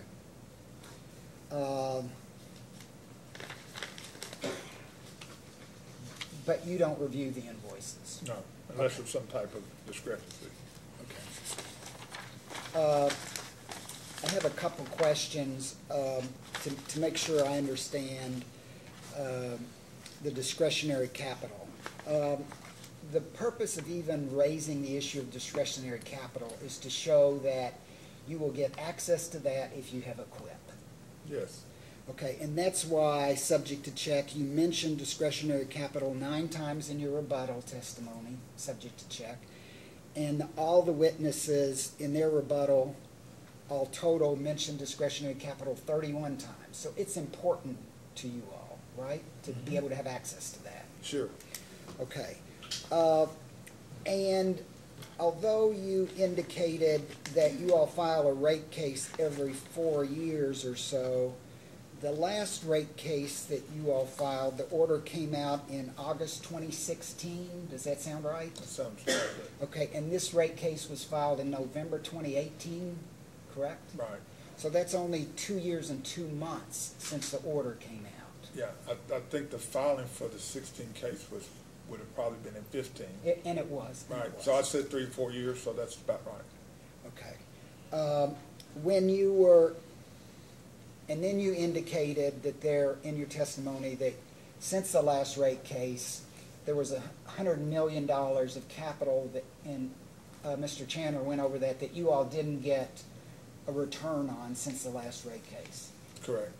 And is it correct that in that same period, as Mr. Chandler asked, that there was about $160 million of capital all total that was expended since the last rate case? Is that Probably a better question for Mr. O'Neill. okay? In any event, whether it's 100, 120, or 200, did you all get any? Was any of that considered discretionary capital? Not to the best of my knowledge, no. Okay.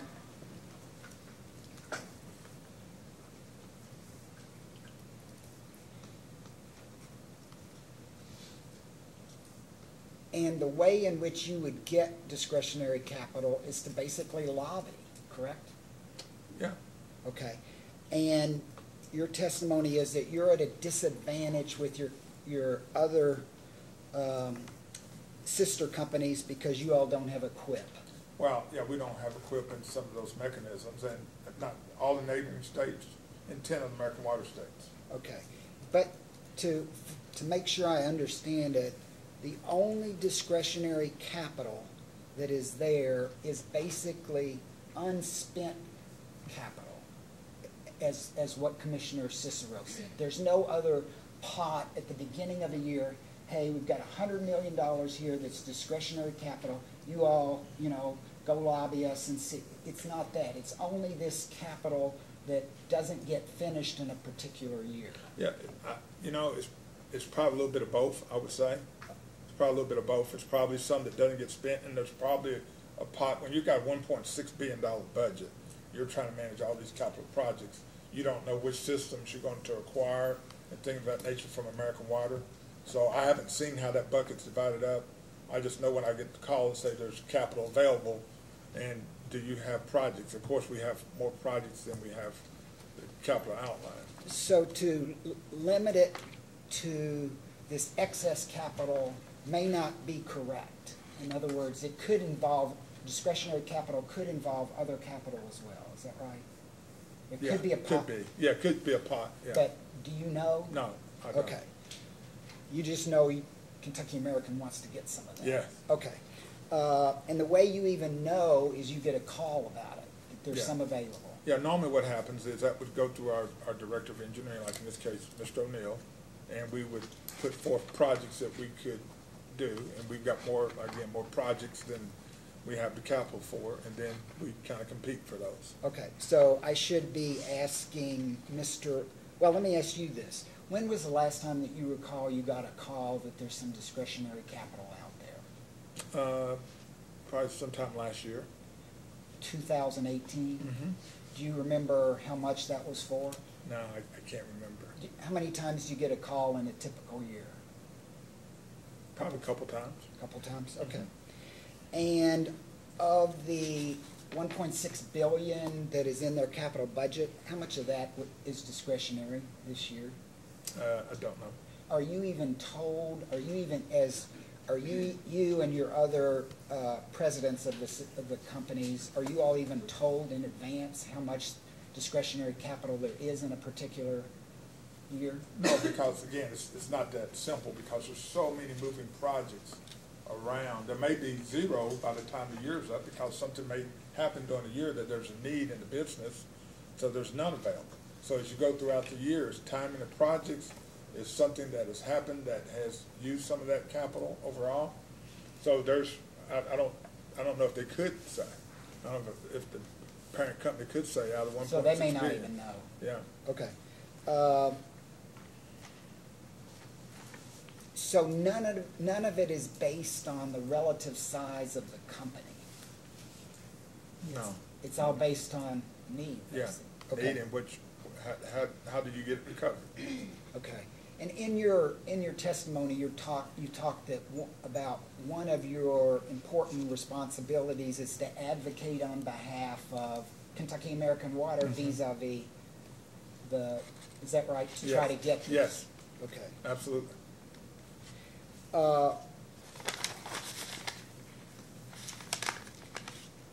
When that call you got about some discretionary capital last year, how much was that? Again, I don't remember. Did you all get it? No.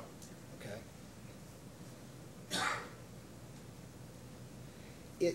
Is there a document that exists within, that you all received from American Water that talks about how this discretionary capital, what factors they look at when that is allocated? No, there's no document. Okay. So there's no metric out there that determines, you get so many points for this, you get so many points for that. You're not aware of that? No. And you'd be aware of it as president because you'd want to know what those were? Sure. But I would assume some of those metrics would be, some of those things that people look at is, what's the possibility if I had additional $10 million recovered, do you have a better chance of getting recovered quicker in Kentucky versus California versus Indiana? So Indiana has a mechanism, Tennessee has a mechanism, Missouri, so they would probably beat me to the punch on that, although I would make the same plea, because, you know, I want the capital in Kentucky for a couple reasons. Number one, I do think it's an optimal way to address its infrastructure issues. And number two, it brings jobs. It brings jobs to the Commonwealth. So every time we spend $1 million of capital, we have estimated somewhere around 15, 16 jobs through contractors, additional help or whatever. So it's also a job issue for us. Is there any, so you're not aware of any analysis or any metrics that says about how those discretionary funds are spent? Yeah, I'm not aware of it. Okay.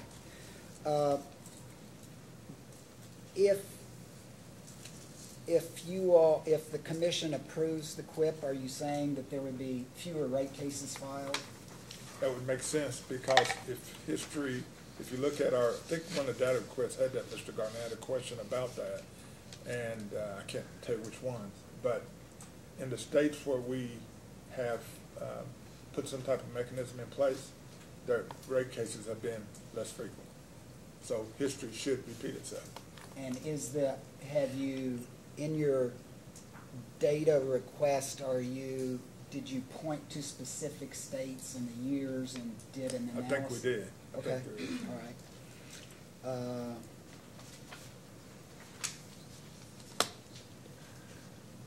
Okay, that's all. Thank you all. Thank you, Mr. Martin. Good morning, Mr. Good morning.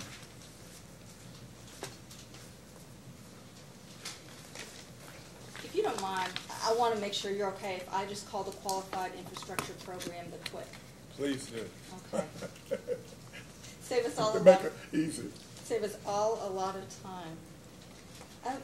In your testimony, and it's been discussed here today, you talked about at the current rate of replacement, that it would take 377 years to replace the infrastructure that has a life expectancy, or useful life, excuse me, of about 60 to 100 years. Yes, ma'am. So if the commission were to grant the QUIP, how would that change that 377-year rate of replacement? Well, it would reduce it quicker, of course, over time, and I think Mr. O'Neill's ready to discuss that with you, but it would definitely, it would accelerate the replacement rate.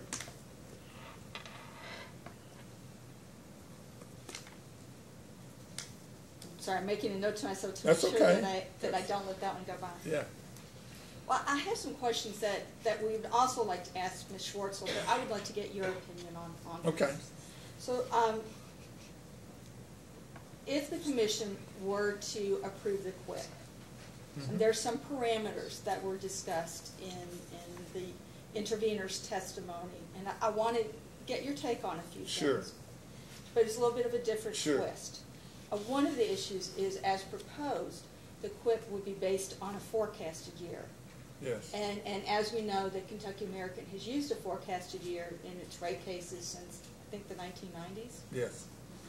So, do you think, if the commission were to approve a QUIP, do you think it would be appropriate for a utility to use whatever type of test year they used in the last rate case for their QUIP?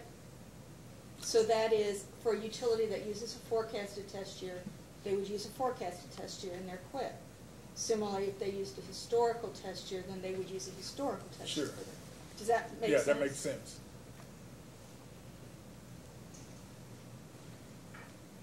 And I know that in testimony, in rebuttal testimony, there was a discussion about the caps on the surcharge. And as it stands right now, the QUIP would be projected to have a rate increase less than the proposed.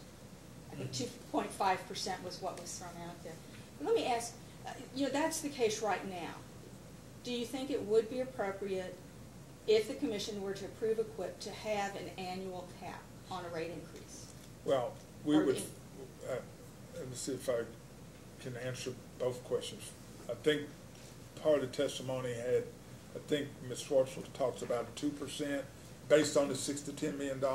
Yes. I think, and then I think the interveners, witnesses had, if you do have a cap, have a 2.5% cap, we're gonna follow the direction of this commission as we do on everything else. So, I think,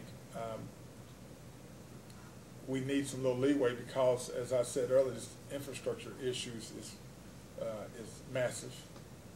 We're always going to come in front of this commission, and they're always going to have interveners who have a right to intervene on the QIP or anything else that we present in front of this commission.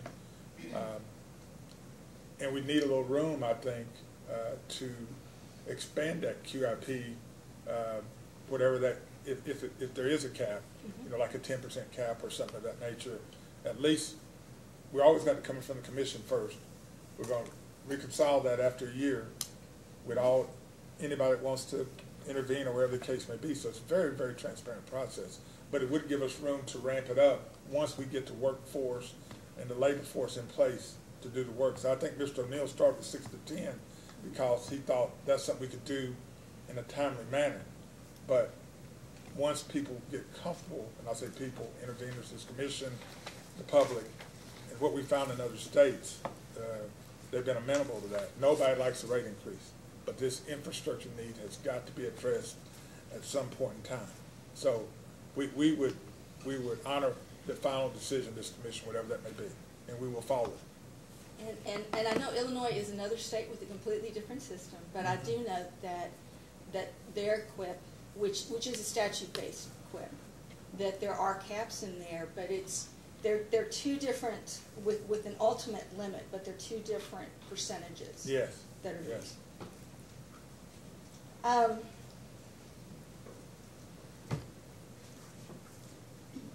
Another issue that came up throughout testimony is whether or not the QIP should be a pilot program. And initially, the Attorney General of Lexington Fayette County's witnesses proposed a 2-year pilot, and Kentucky American said that was not feasible.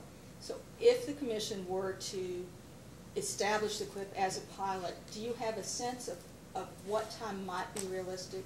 Like a 5-year period, a 10-year period? Yeah, I would think 5 or 10 years would be more applicable, only because of it gives it, you know, you don't want to ramp up the resources to do this, and then 2 years say we're not going to do it.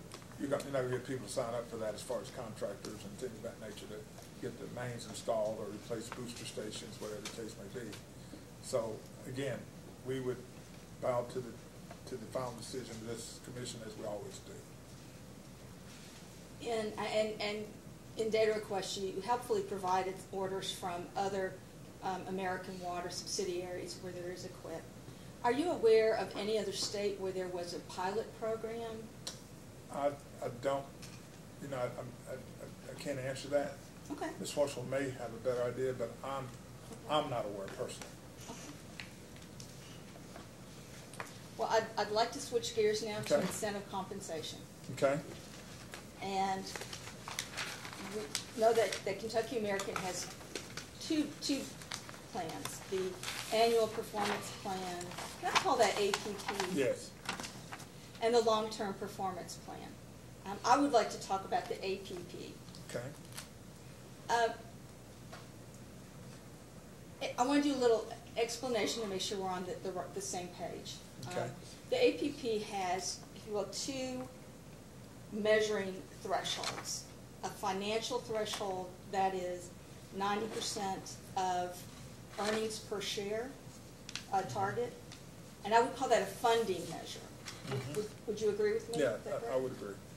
And then separately, there's a performance measure that includes targets, 50% that are financial related, 50% that are operational.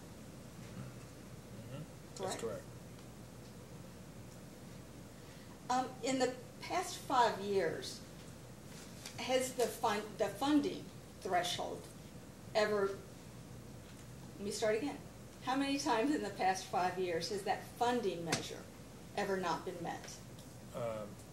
It's been met the last 5 years.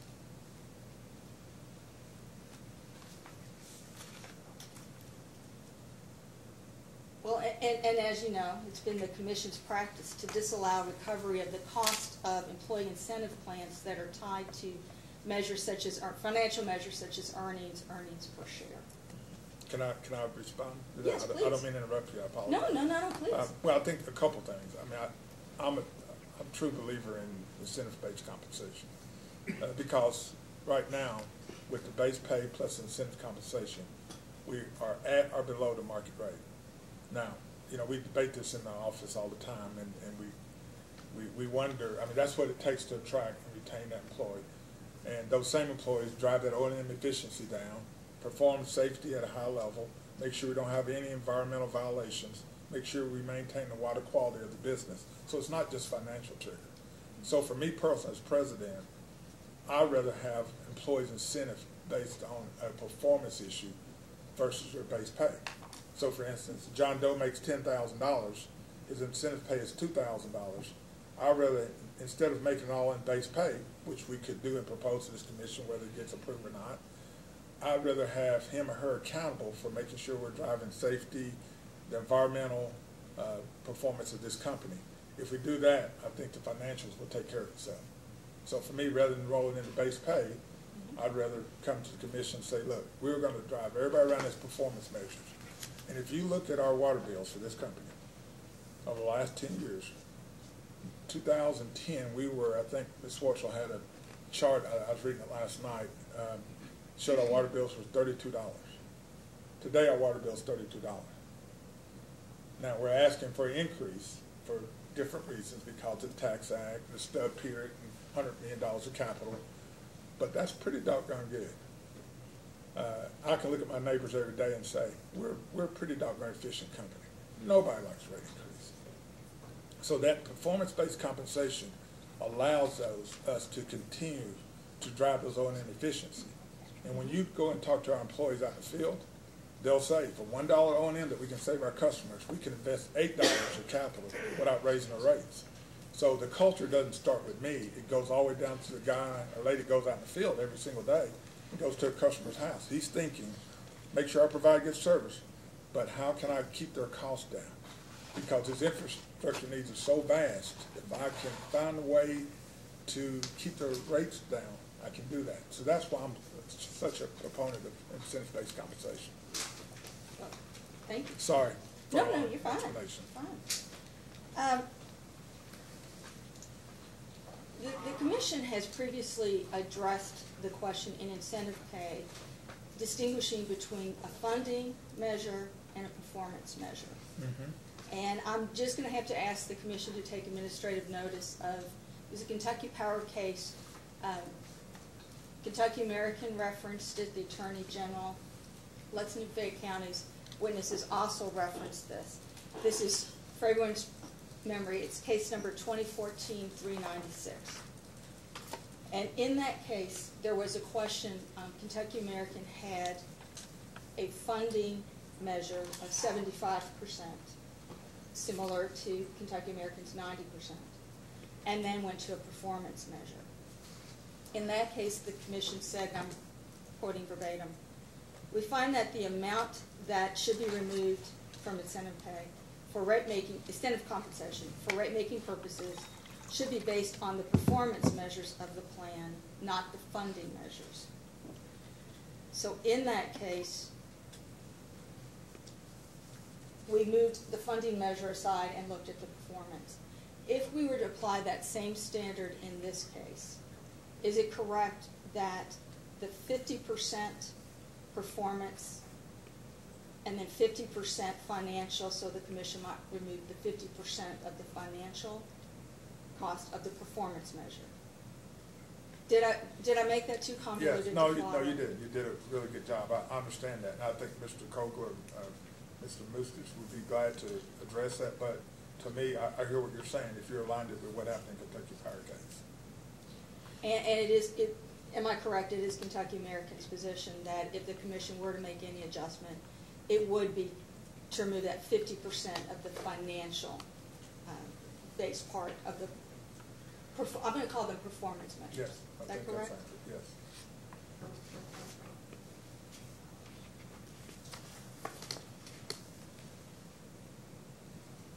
moment, please. Okay.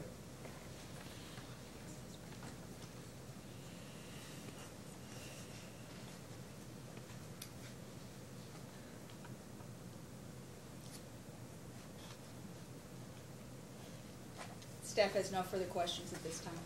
Commissioner Cicero? Mr. Rowe, we've had a lot of discussion about the QUIP, Yes, Your Honor. and I'm still uncertain whether there's discretionary funds that go outside the prioritization list.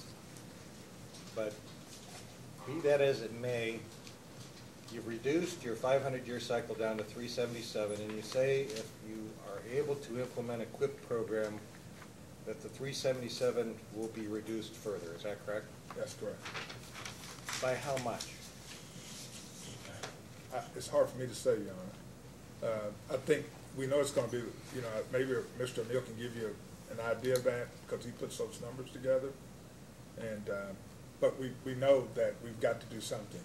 So the QRP could at least start moving that 377 down to some number, and eventually, over time, we'll get it back to a 100-year life, which matches the asset replacement of that infrastructure. So I think that goes to the next question. There exist or there doesn't exist metrics that say there's this much money available, and if I receive this much money on an annual basis, I can reduce my life from 377 down to X number of years. Does that exist? Yeah, well, again, I'm not trying to avoid the question. I think Mr. O'Neill will be able to explain that better than me because he kind of does analysis on what replacement rate would it take to get it down to the next level. If we invest $6 to $10 million, what does that look like? If we did $6 to $10 million a year, what does that look like in 3 or 4 years? So that's where my line of questioning goes. We talk about $6 to $10 million, but I don't know whether $6 to $10 million has been established as the amount of money that's available, because during certain parts of the testimony, you said that if there is a need that comes up within the system, then discretionary funds are no longer available, and they'll be utilized by American Water Corp to service those needs that have an immediate necessity rather than making them discretionary. So I'm confused as to whether every year there's available discretionary funds. Got it. Well, let me try to help you, Honor. I apologize for confusing you.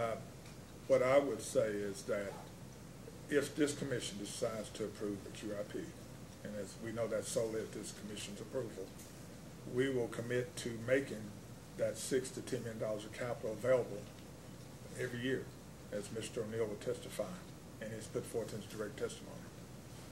In addition to, you know, we will still do our $25, $35 million we do today, if that helps, and then we would do the 6 to 10 on top of that.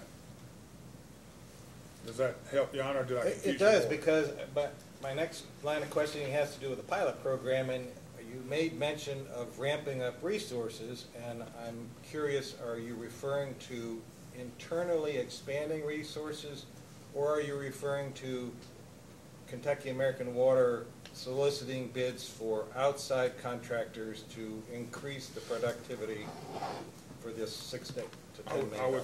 I would let Mr. O'Neill answer that, but I would say, Your Honor, that most of it would probably be contracting, but we may be able to do some with additional personnel as well, all to get those mains replaced at a higher rate. So I do have one post-hearing data request that I'm going to make, and that is for 2016, 2017, and 2018. I'd like to know what the discretionary pool was for all of American Water and what portion Kentucky American Water Company received of those 16, 17, and 18 discretionary funds that were available on a corporate-wide basis. Yes, sir. Thank you. I don't have anything else, Chair. Commissioner Matthews? I don't have anything. I have no questions. Mr. Newcomb? Just very briefly, Your Honor. Mr. Rowe, Mr. Gardner asked you about the length of time in between rate cases for American Water operating subsidiaries that do have some form of a mechanism similar to QIP. Do you recall that question? Yes. And I think you said that there was a data response on that topic. Yeah. Is that right?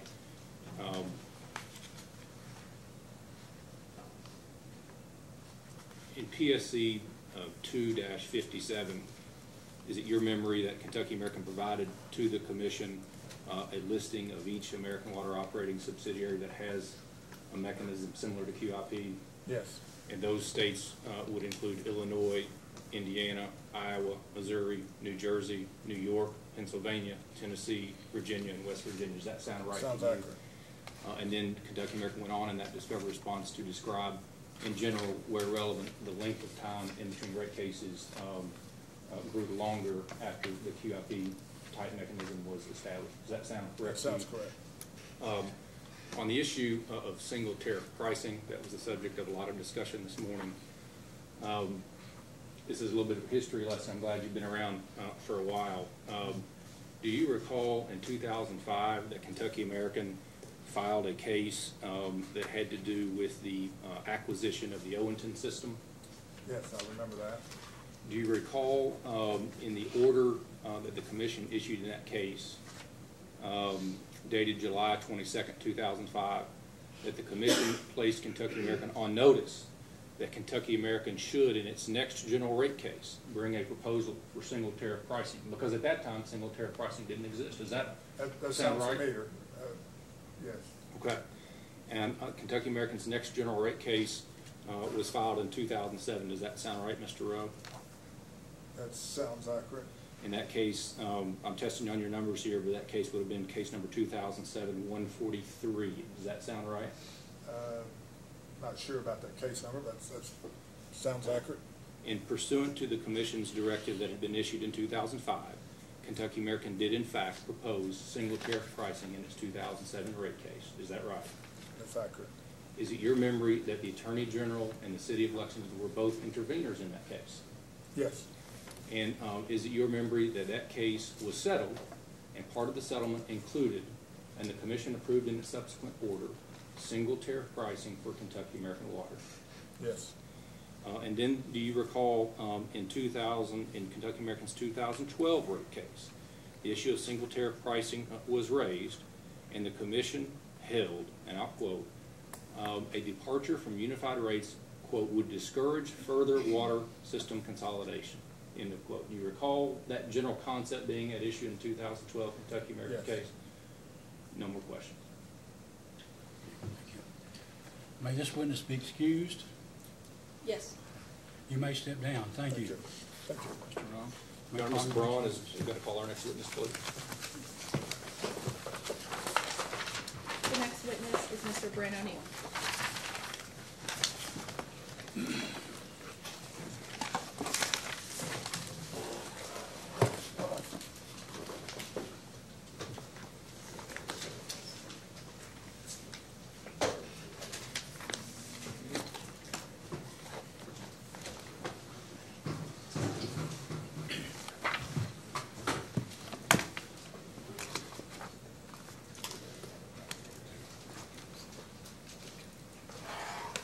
Please raise your right hand. You solemnly swear or affirm under penalty of perjury that the testimony you're about to give will be the truth, the whole truth, and nothing but the truth? I do. Ms. Braun? Could you please state your name for the record? Brent O'Neill, And what is your title? Director of Engineering for Kentucky American Water. What is your business address? It's 2300 Richmond Road in Lexington, Kentucky. Did you prepare direct testimony in this proceeding? I did. Were you the witness for data responses in this case? I was. Did you file rebuttal testimony? I did. Did you also adopt certain portions of Mr. Kevin Rogers' direct testimony and data responses? I did. Do you have any changes to your testimony or responses? No. If I were to ask you the same questions, would your answers be the same today? They would be. The witness is available for cross-examination. Mr. Chandler? Mr. Chairman. Can I approach? Yes, you may. As I did with Mr. Rowe, these are just selected data request responses, but I'm not going to ask them to be numbered or to introduce them.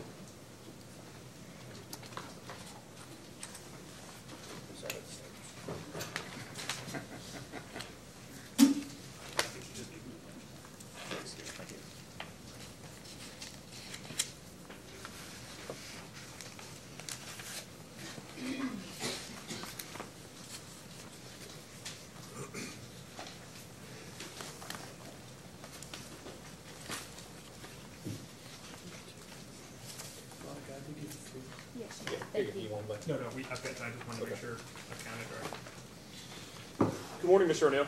Good morning. So real quick, in front of you, I've provided you a packet of data request responses, and I think all of them, you're the respondent either individually or with someone else.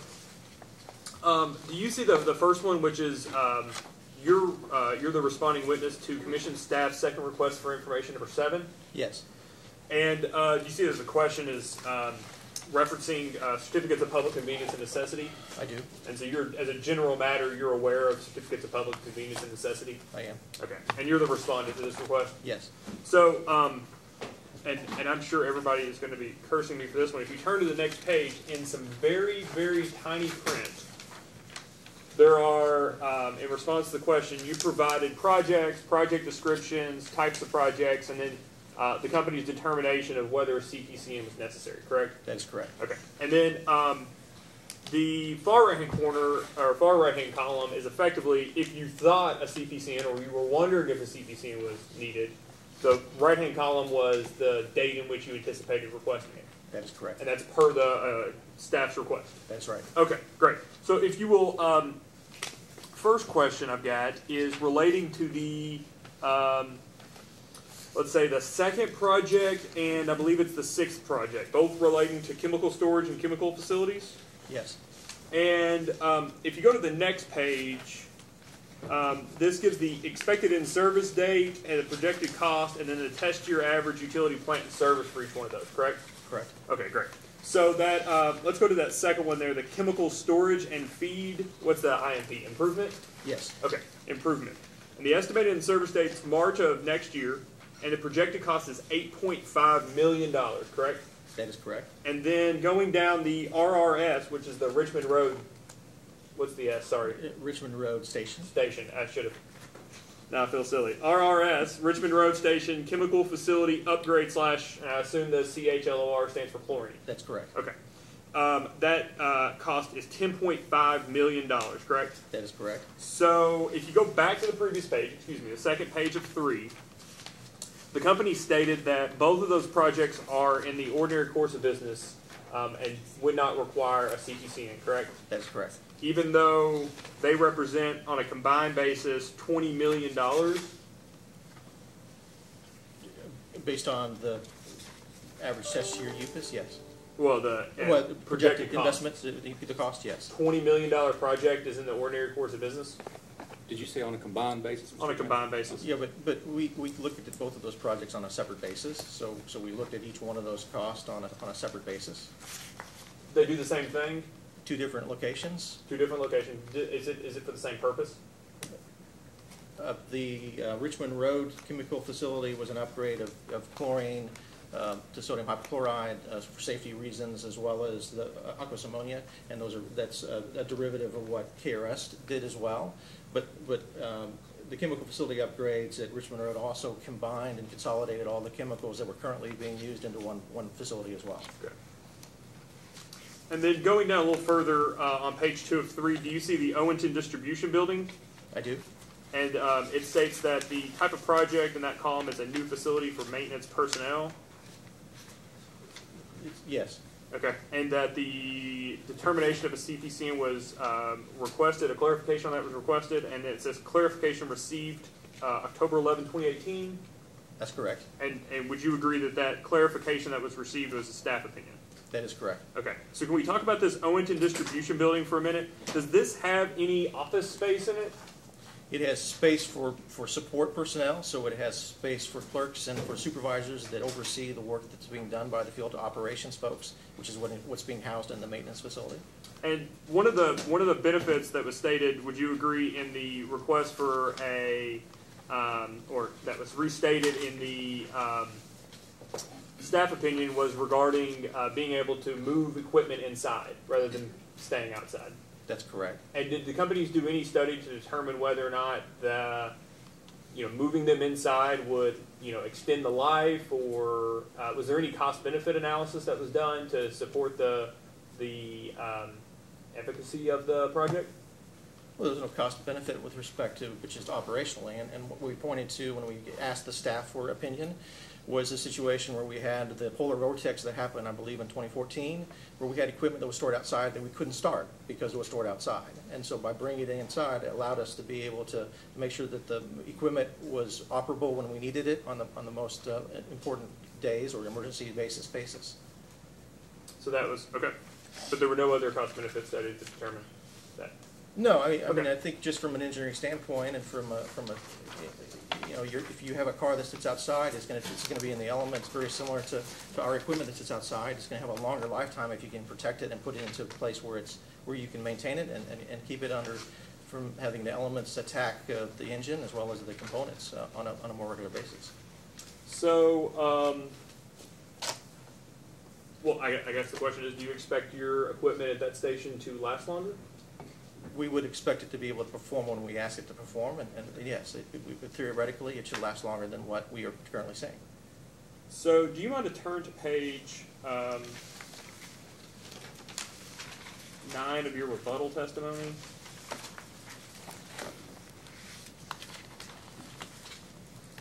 So, and while you're getting there, I'll just ask you, would you agree that Mr. Rowe sort of, you and Mr. Rowe approached the QIP from two different perspectives? He's looking at it as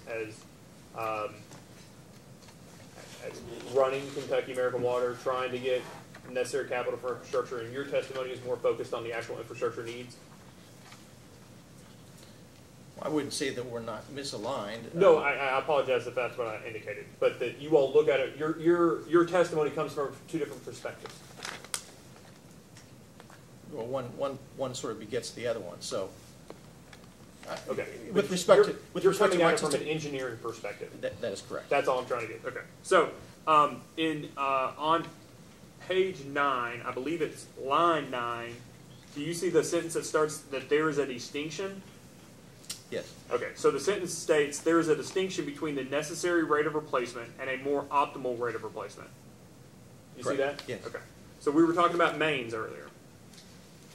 Is a main replacement rate of 377 years an optimal rate?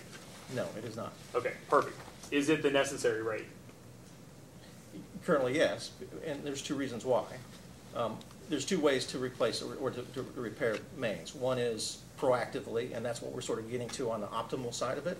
So 377 is not optimal with respect to that, but it is addressing the needs of the customers, meaning if we have a break, we're repairing it, and we're making sure that we are keeping the safety of the system in place. That's not the optimal way to spend the money that we have available to us on main replacements. It's more optimal to do it that way on a more proactive basis.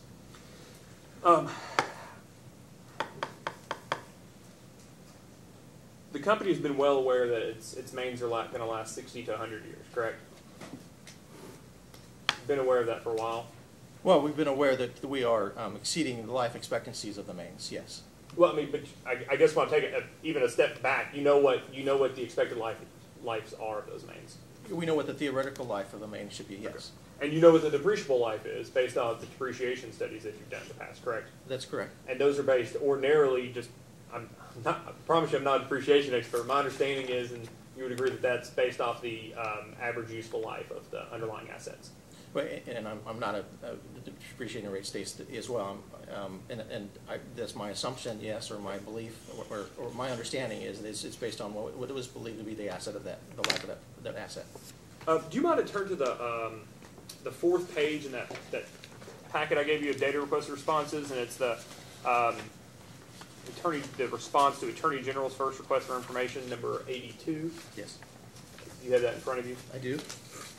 So the company asked, or the company was asked, referencing your testimony, when did the company become aware that its system included cast iron and galvanized steel lines? Do you see that? And the answer doesn't specifically say when, but you would agree that the company has been aware for decades that its system included cast iron and galvanized steel lines. Well, in response to the question, and we didn't want to be flippant, but we knew we put in cast iron and galvanized when we put them in. You knew when you put them in, you've got the books, you know where they are for the most part, done. Okay, great. That's correct. And However, I will say this, when we did put them in, we did not know what the life expectancy of those materials were. and that's great, because it goes to the second question is, when did the company become aware that cast iron and galvanized steel lines had higher than average break rates? That is, as with any material that you put into the ground, no matter if it's ductile or if it's plastic or if it's galvanized, there is a certain period of time that you have to start to understand what is the expected life expectancies. And we have seen across the whole industry that cast iron, because of how it's made, was more susceptible to shifting of the ground and being more susceptible to breaks and that's what sort of led to the introductions of PVC pipe or ductile iron pipe.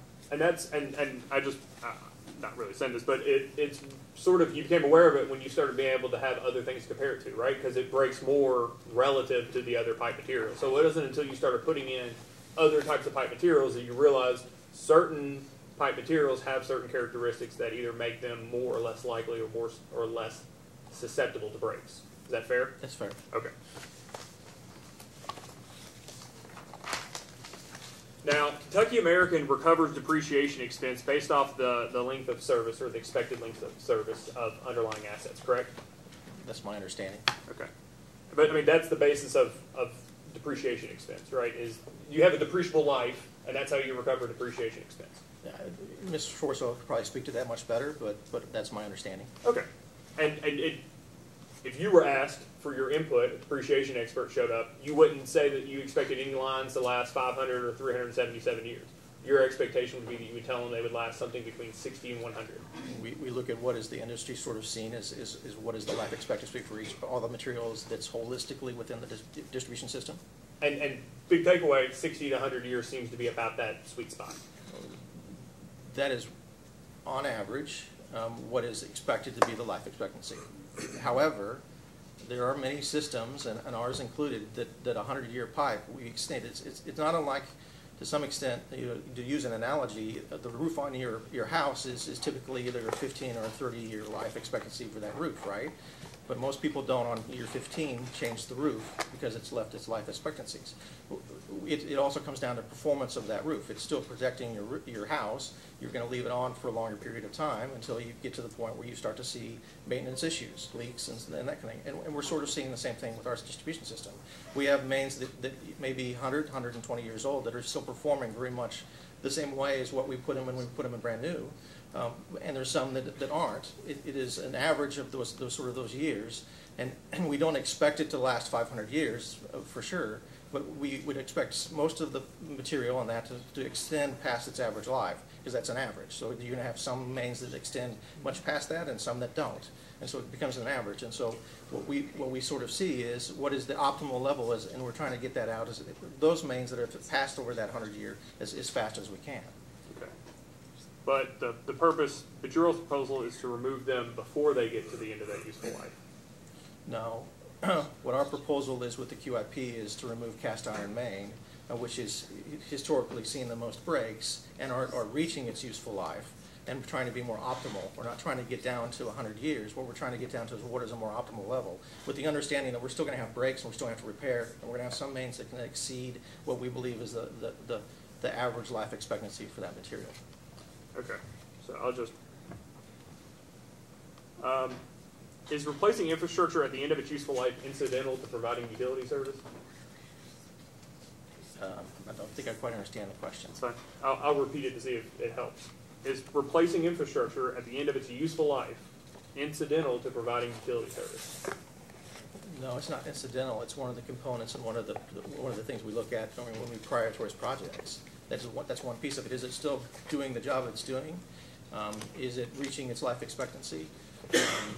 But it also comes into effect of what other priorities do we have that are not meeting the needs of the customer. So I'll hand these depreciation questions to Mr. McNeil to ask Mr. Schwarzo. I assume that's your preference, to push depreciation related questions regarding infrastructure? Probably be more appropriate. That's fine.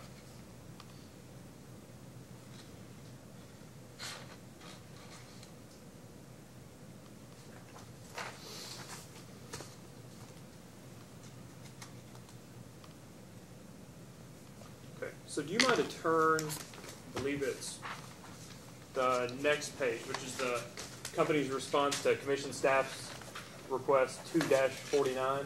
Let me know when you're there. Okay? And you're the respondent, identified witness on that? Yes. So, and lots of places in your direct and rebuttal testimony, you discuss how you've increased the rate of replacement from 500 years to 377 years, correct? Correct.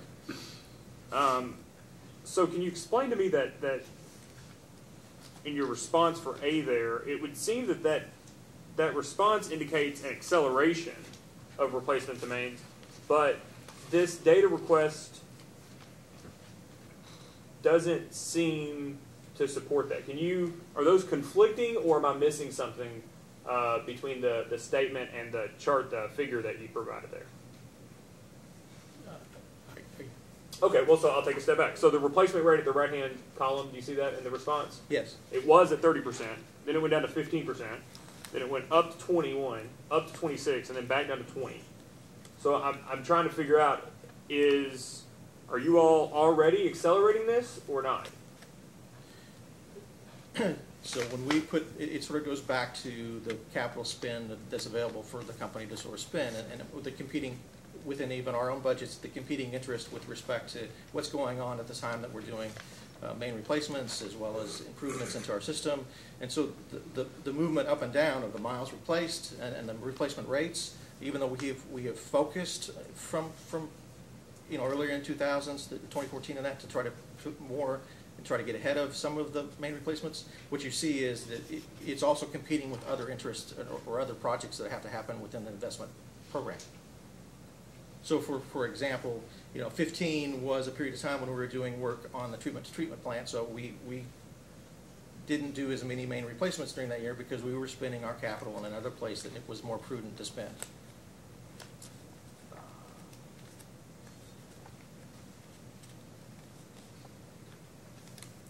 Okay. So let's go down real quickly to your response to B there.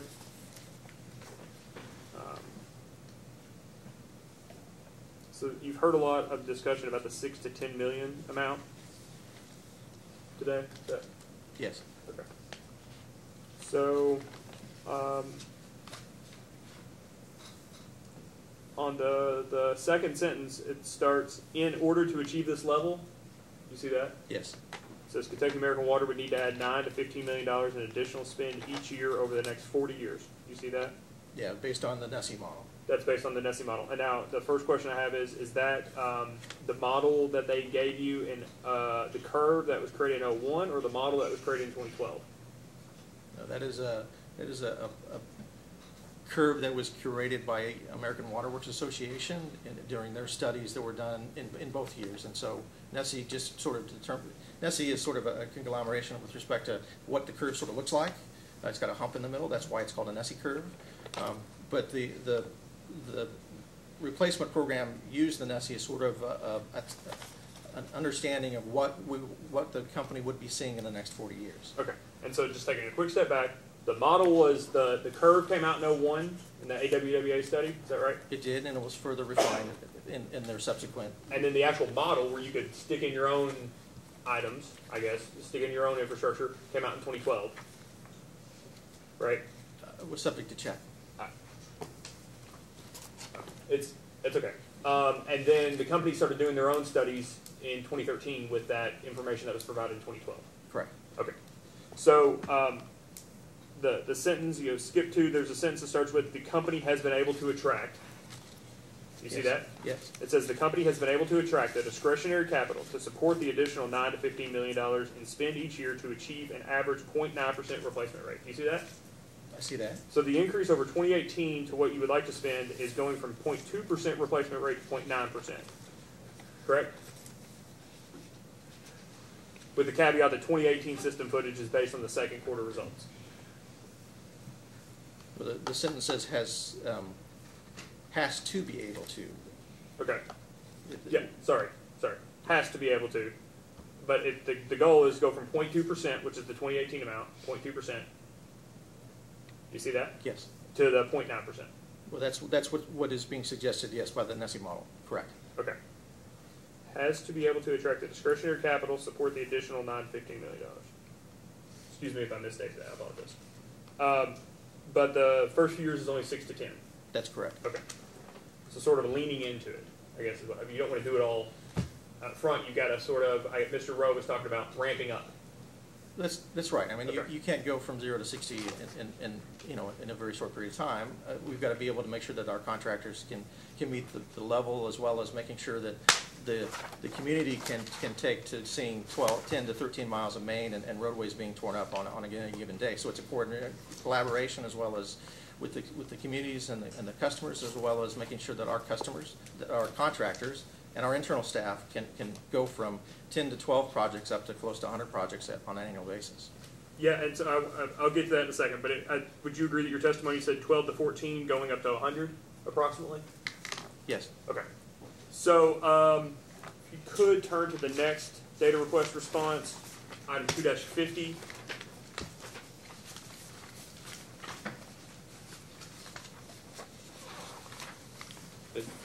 Mr. Chairman, that's Commission Staff 2-50, please. Yeah, sorry, Commission Staff 2-50. I thought the previous one was 49. I was trying to go sequentially. Okay.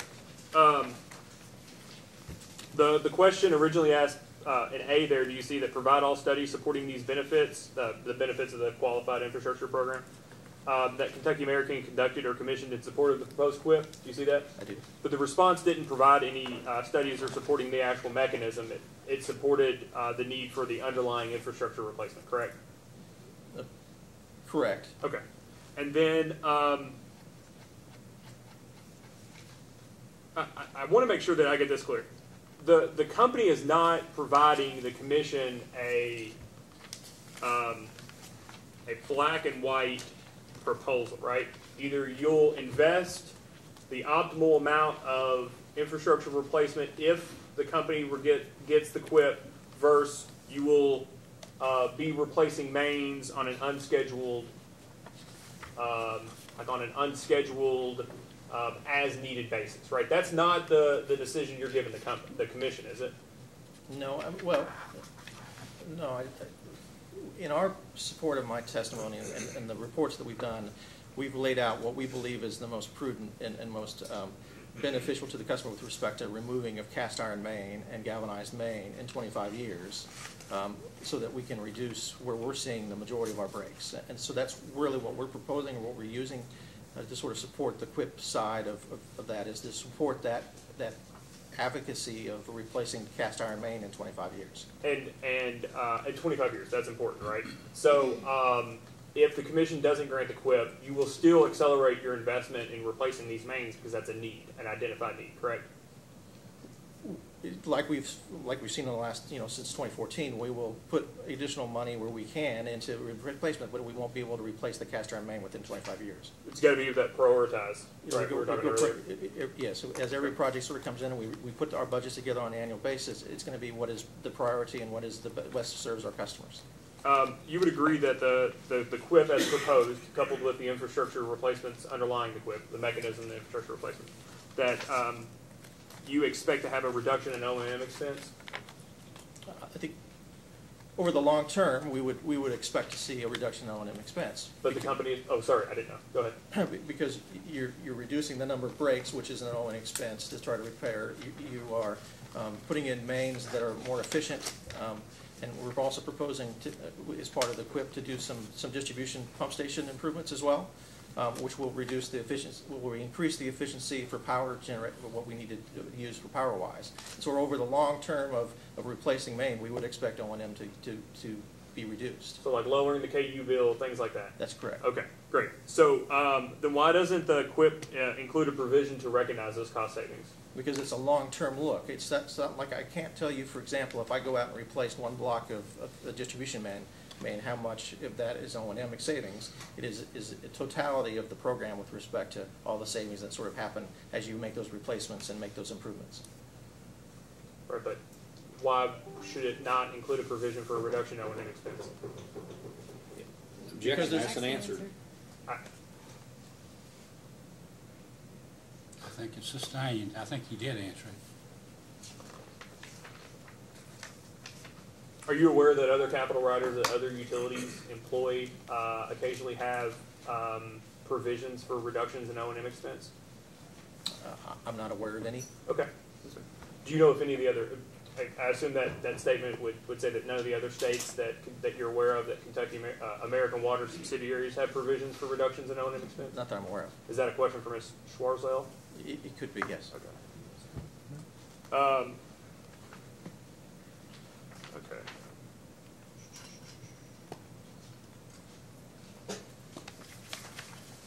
Do you mind to turn 2 more pages? No, I apologize. 3 more pages in that to the Kentucky Americans' response to AG 2-47. Do you see that? I do. And you're the responding witness to that? I am. Okay. So, well, actually, it may be helpful to just go back 1 page, I apologize, to Attorney General 1-83. You're the responding witness to that? Yes. And the request says, reference your direct 25, provide Kentucky Americans projected total spend on asbestos cement main replacement during the 40-year period using the model. You would agree that that your response just provided the replacement rate over the 40 years and not the total? Yes. Okay, and so, and subsequently, the Attorney General followed up on that in the next page, which is AG 2-47. Yes. And you see that it references that previous 1-83, and it says request confirm that Kentucky American Water Company's projected total spend on asbestos cement main replacement during the 40-year period using the cited model ranges from $120 million to $240 million a year. You see that? I see that. And would you agree that's just the simple math between multiplying 3 times 40 and 7 times 40? Yes. Okay. The question says, Mr. Chandler, did you say 120 million to 240 or I meant 280. I apologize. The question says, I'm trying to move quickly to get us out my line. Explain whether Kentucky American Water is able to further narrow the range of this projection and what factors will determine the final amount of total spend. You see that? I do. Okay. And so you have a narrative response there, but the part I would like to point to is the second paragraph that's below the, I assume that's the Nessie curve right there, right? Correct. Okay. Do you see the sentence that starts with the 240.2 million? Yes. Do you mind to read that, the whole paragraph there? Yeah, the 240.2 million is based on an average cost of $130 per lineal foot. The company would expect that the average cost will need to be adjusted for each project based on the timing of the project, the amount of restoration costs associated with the project, as well as the added cost of removing and properly disposing of asbestos cement pipe that is being retired, or if it is able to be abandoned in place. So you took the total amount of pipe that you have times 130, an average cost of $130 per lineal foot, correct? What we used was what we're sort of seeing today, on today's dollars, $130 per foot for an average project. That's important, because that's roughly $2018, right? Correct. Okay. And so, looking back at the AWWA study, you would agree that these infrastructure needs are statewide. They're nationwide. These no pipe buried. Yeah, the reason for the AWWA tool, as well as the Nessie curve, was understanding that the infrastructure replacement across the nation is needed. That's all I'm trying to. This isn't unique. I'm just trying to get. This is not unique to Kentucky American Water. No. This is going to be an issue from as they say, Paducah to Pikeville, right? Or Washington D.C. all the way out to California. And that was the other point. It's a nationwide. It's a statewide issue. Okay. So the company you said earlier is planning on going from something like 12 to 14 projects a year, ramping up to 100. Correct? Yeah. How we sort of call a project today, which would be like a block of replacement, that would be like 12 to 14 blocks, up to 100 blocks. Okay, and that's about 8 times, 7, 8 times. Okay, 7, 8 times. So you would agree, you just agreed that this is going to be a statewide need, right? And so you are going to be competing with the other local utilities, water utilities, for contractors and for excavators and for hiring your own internal additional employees. Wouldn't you agree? Well, it all depends on what those municipalities decide to do in their programs as well. But yes, we would expect to see competition. But in addition to that, we'd also see sort of economies of scale, meaning contractors that are doing more work spread their fixed cost over a smaller fee. So we would actually potentially see a cost per foot go down on a larger scale when we're using contractors than always having to compete for those contractors as well. And it's that I wonder, is there an expectation from Kentucky American Water whether or not the lineal foot will be, do you expect it to increase or decrease as the company ramps up over the 5-year horizon of the proposed QIP? There's too many components to that. Labor is a piece of that, material is a piece of that. We would expect through competition that those potentially could go down because we can get better prices as we increase the amount that we're doing. But the other components of that is restoration and other outside influences. And restoration is almost 25% of the budgets, which means the amount of main that we have, the amount of roads we have to repair. It's hard for me to say whether or not those costs are always going to be there, or they're going to go up as oil prices and that sort of go up as well for asphalt replacement. Mm-hmm. So I can't sit here and say that 130 is going to be the reduction. As we go forward, we're going to see a reduction. We would expect it to be more competitive and get economies of scale, but I can't guarantee or say whether or not we're going to see a reduced price. Yeah, and I'm not asking for guarantee. I'm just trying to figure out, since 240 is at the upper end of that $120 and $280 range that sort of was provided by the company, based off the current lineal foot amount, whether there's an expectation that that's a reasonable assumption, that even though it's already in the upper end, whether or not it'll stay in that range. Yeah, and you also have to understand that some projects don't require restoration, so there's a smaller cost. So that's an average cost. So we would see some projects that are going to be less than that, and some that potentially could be even more than $130 per linear foot. Okay, so if you turn, Chairman, I tried. How much time do you need? I would like to be as straightforward and honest with the commission as possible, but Mr. O'Neill had the most questions I think we have for any witness. So if we could break for lunch, I'm out. Come back at 1 o'clock and let you finish. Well, the commission will be in recess until 1 p.m. We're now back on the record. Mr. Chandler, you have additional cross-examination? I do. Thank you, Chairman.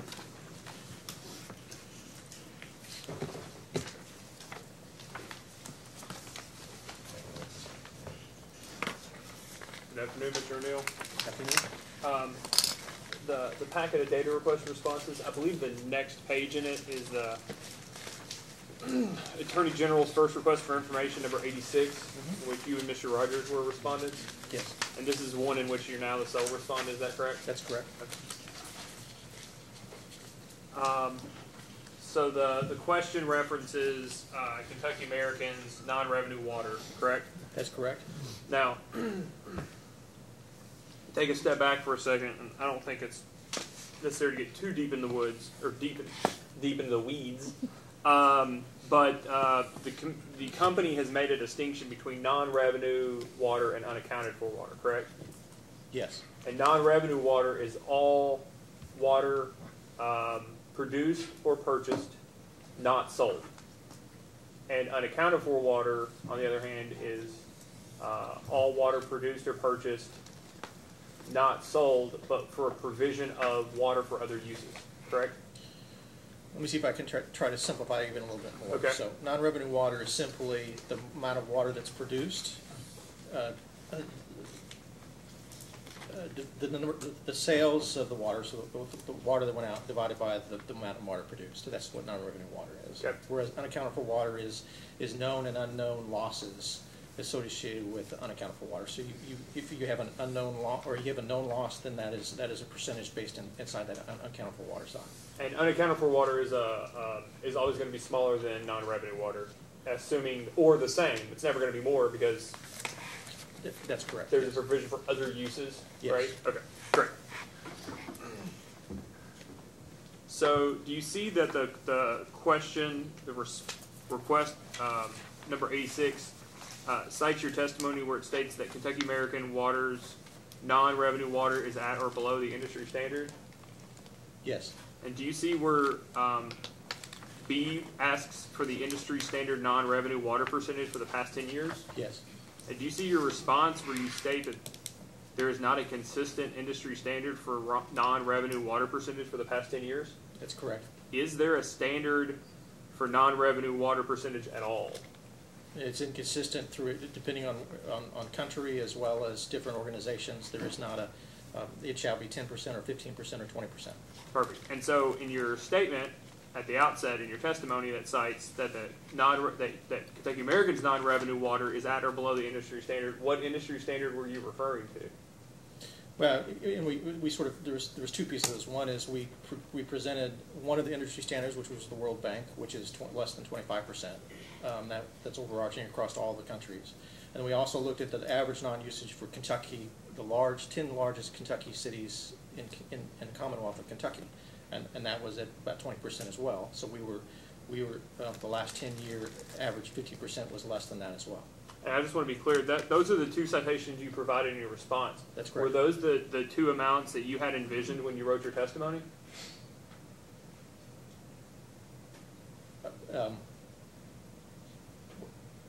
Yeah, we believe so, yes. Okay. So, Kentucky American's non-revenue water percentage for the past 10 years is 15.3%. You see that response? Yes.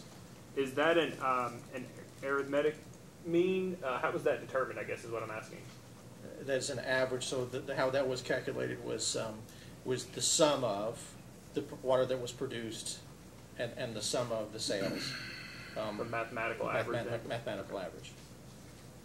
Okay. So, are you aware that the regulations, well, okay. Are you aware of Regulation 807 KAR 5006 Section 6.3, which is the 15% unaccounted for water regulation? Yes. Okay. Were you aware of that before the company filed their application in this case? Yes. And do you understand what it says regarding unaccounted for water that's in excess of 15%? I am. Okay, and what, as a general matter, what does it say about that? As a general matter, that there shouldn't be an offset for anything that's above 15% and unaccounted for water. That you shouldn't recover the cost for that excess water production or purchase Cost. The cost in excess. Okay.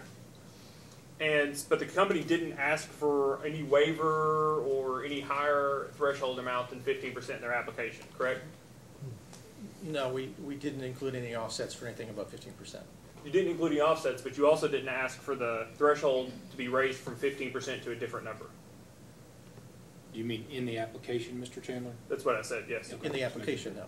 Right. But now in rebuttal testimony, when it was raised in intervener testimony, the company is now requesting it go from 15% to 20% before there's any disallowance, correct? That's correct. So why did the company wait until rebuttal testimony to ask for a higher threshold? Well, the company in its applications didn't make any offsets in the application, so it was intrinsic to be in there. And we pointed it out and made that during rebuttal as it was brought up in testimony from other witnesses. Well, it was raised in discovery, though, correct? That's correct. And there was no reference in discovery that you all were asking for a higher threshold, correct? No, we were responding to the requests.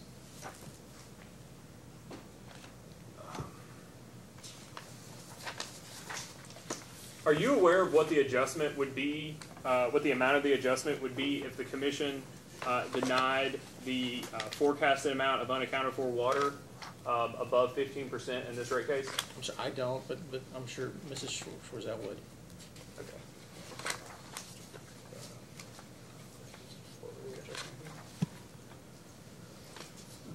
And just to be clear, and to go back, and I kind of skipped over, but in I think the quote at your page 17 of your rebuttal is that the company is respectfully requesting, or paraphrasing, but respectfully requesting the commission establish an alternative level of unaccounted for water, correct? What page? 17 at your rebuttal.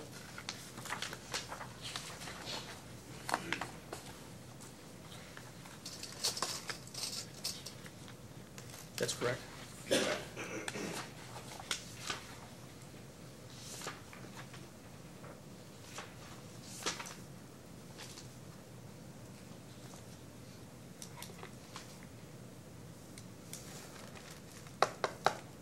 Okay, so I do want to ask you about, well,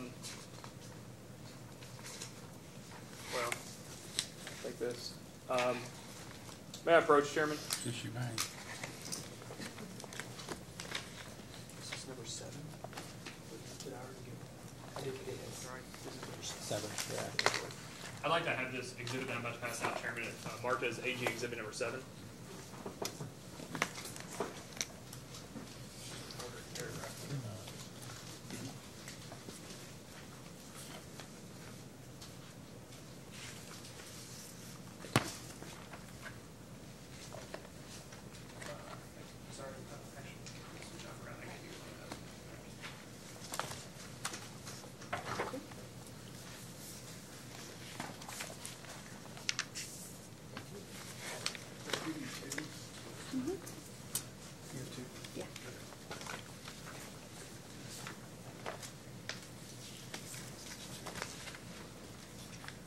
Have you seen this document before, Mr.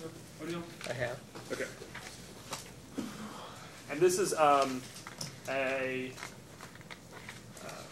say this? Sort of a Kentucky American Water responsive document to the ordering paragraph number 9 from case number 2007-134, correct? Correct. And on page 1 of the attachment, it's a double-sided document, but do you see where it says NRW status report? Yes. One in the attachment. And that NRW is non-revenue water, correct? Well, let me back up. On page 1. One of the attachment. I'm sorry. So there's one of the pleading, and if you go 3 pages, I believe, there's an attachment that's called NRW status report. Yes. Okay. So the NRW is non-revenue water. That's correct. Okay. And we discussed earlier the difference between non-revenue water and unaccounted for water. But will you go to the second page of that under task 6? Yes. Are you there? Great. And then it says that GF, which is Gannett Fleming, correct? That's correct. Offers 3 recommendations, all involving adoption of IWA, AWAA tracking methodology. Kentucky American Water is already implementing both of the first 2 and continues to move forward on the 3rd. And do you see the last sentence there? Yes. And will you read that? The IWA and AWA methodology. Oh, I'm sorry. I apologize. The last sentence of that paragraph that starts the company's 12-month. The company's 12-month ruling at non-revenue water is 20.9 at March 31st, 2019, as compared to 13.7 at the time of the Gannett Fleming study. Okay, and so just take a step back here. So you mentioned that I think the company's position that the in excess of 15% unaccounted for water is a relatively recent phenomena, correct? That's occurred over the last 4 years? Yes. Okay, so in excess of 15% over the last 4 years, right? Unaccounted for water, yes. Okay, unaccounted for water. But you would agree that non-revenue water and unaccounted for water have been trending upward since this study was done in 2009? That is correct. Okay. So, on page 17 of your rebuttal testimony, are you there? Sorry, I mentioned it earlier. I just want to...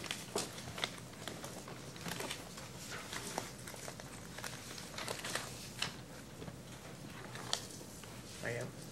On line 9, starting on line, well, I guess it's 8, but you see the sentence that says, the company addresses its water loss levels through a consistent main replacement infrastructure plan and a robust leak detection program.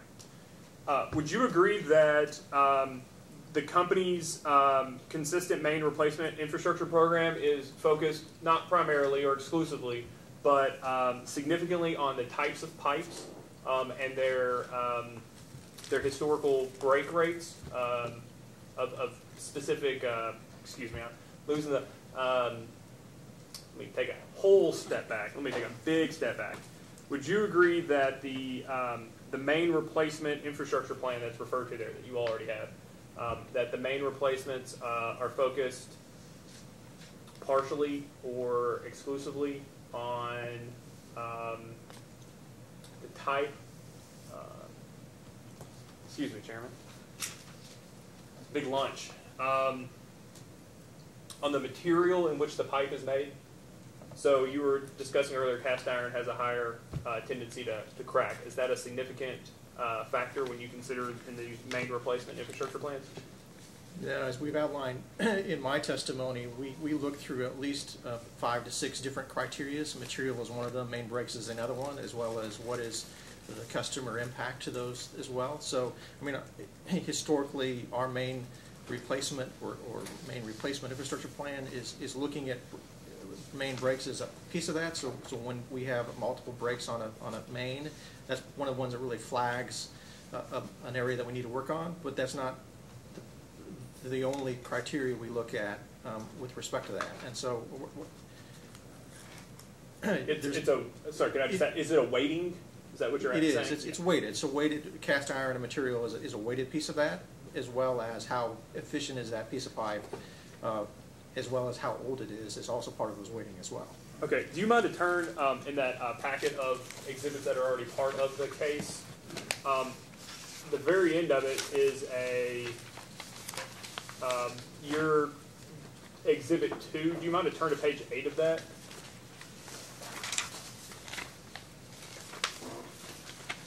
Yes. Okay. Mr.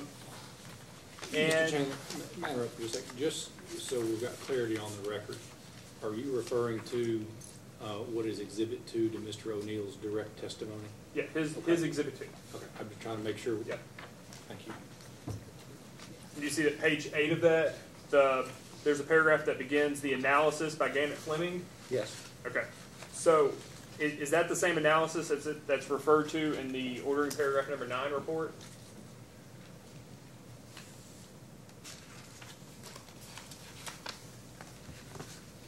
Well, let me go, I can direct you. At the end of, bottom of page 7 and top of page 8, it refers to a Gannett Fleming study from 2007, 134. Yes. Okay. I mean, the Gannett Fleming report was an outcropping of case 2007-00134, but wasn't something that was directed by. It was an our effort to try to quantify or give us an indication of what was asked for, which was water conservation, leak mitigation, and a management plan.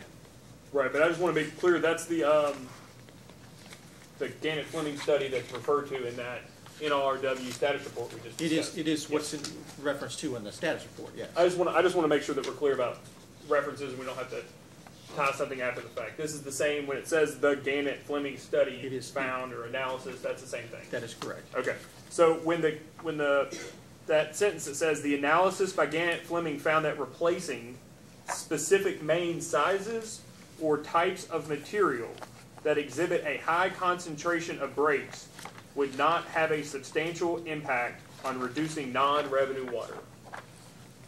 Do you see that? Yes. So why is it that the type of material is a factor in reducing those water, the non-revenue water that you talk about there, the consistent main replacement infrastructure plan?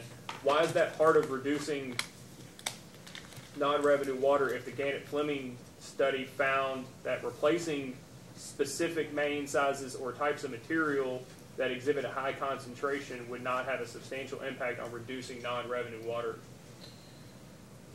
The reason Gannett, and we sort of indicate the same thing, non-revenue water is a long-term process. So it's not just one type of material, one set of pipes or age of pipes that's causing the leaks in the system. It's a wide variety of the distribution system. And what Gannett was trying to get at is if you concentrate just on one subset of the system, it's not going to make a huge difference or make a huge change in non-revenue water. It's a program that you have to do for an extended period of time and make the prudent investments in main replacements for all types of materials, all sizes, and the biggest thing that changes non-revenue water from Gannett's report is leak detection, where you're finding those large leaks and you're replacing those leaks.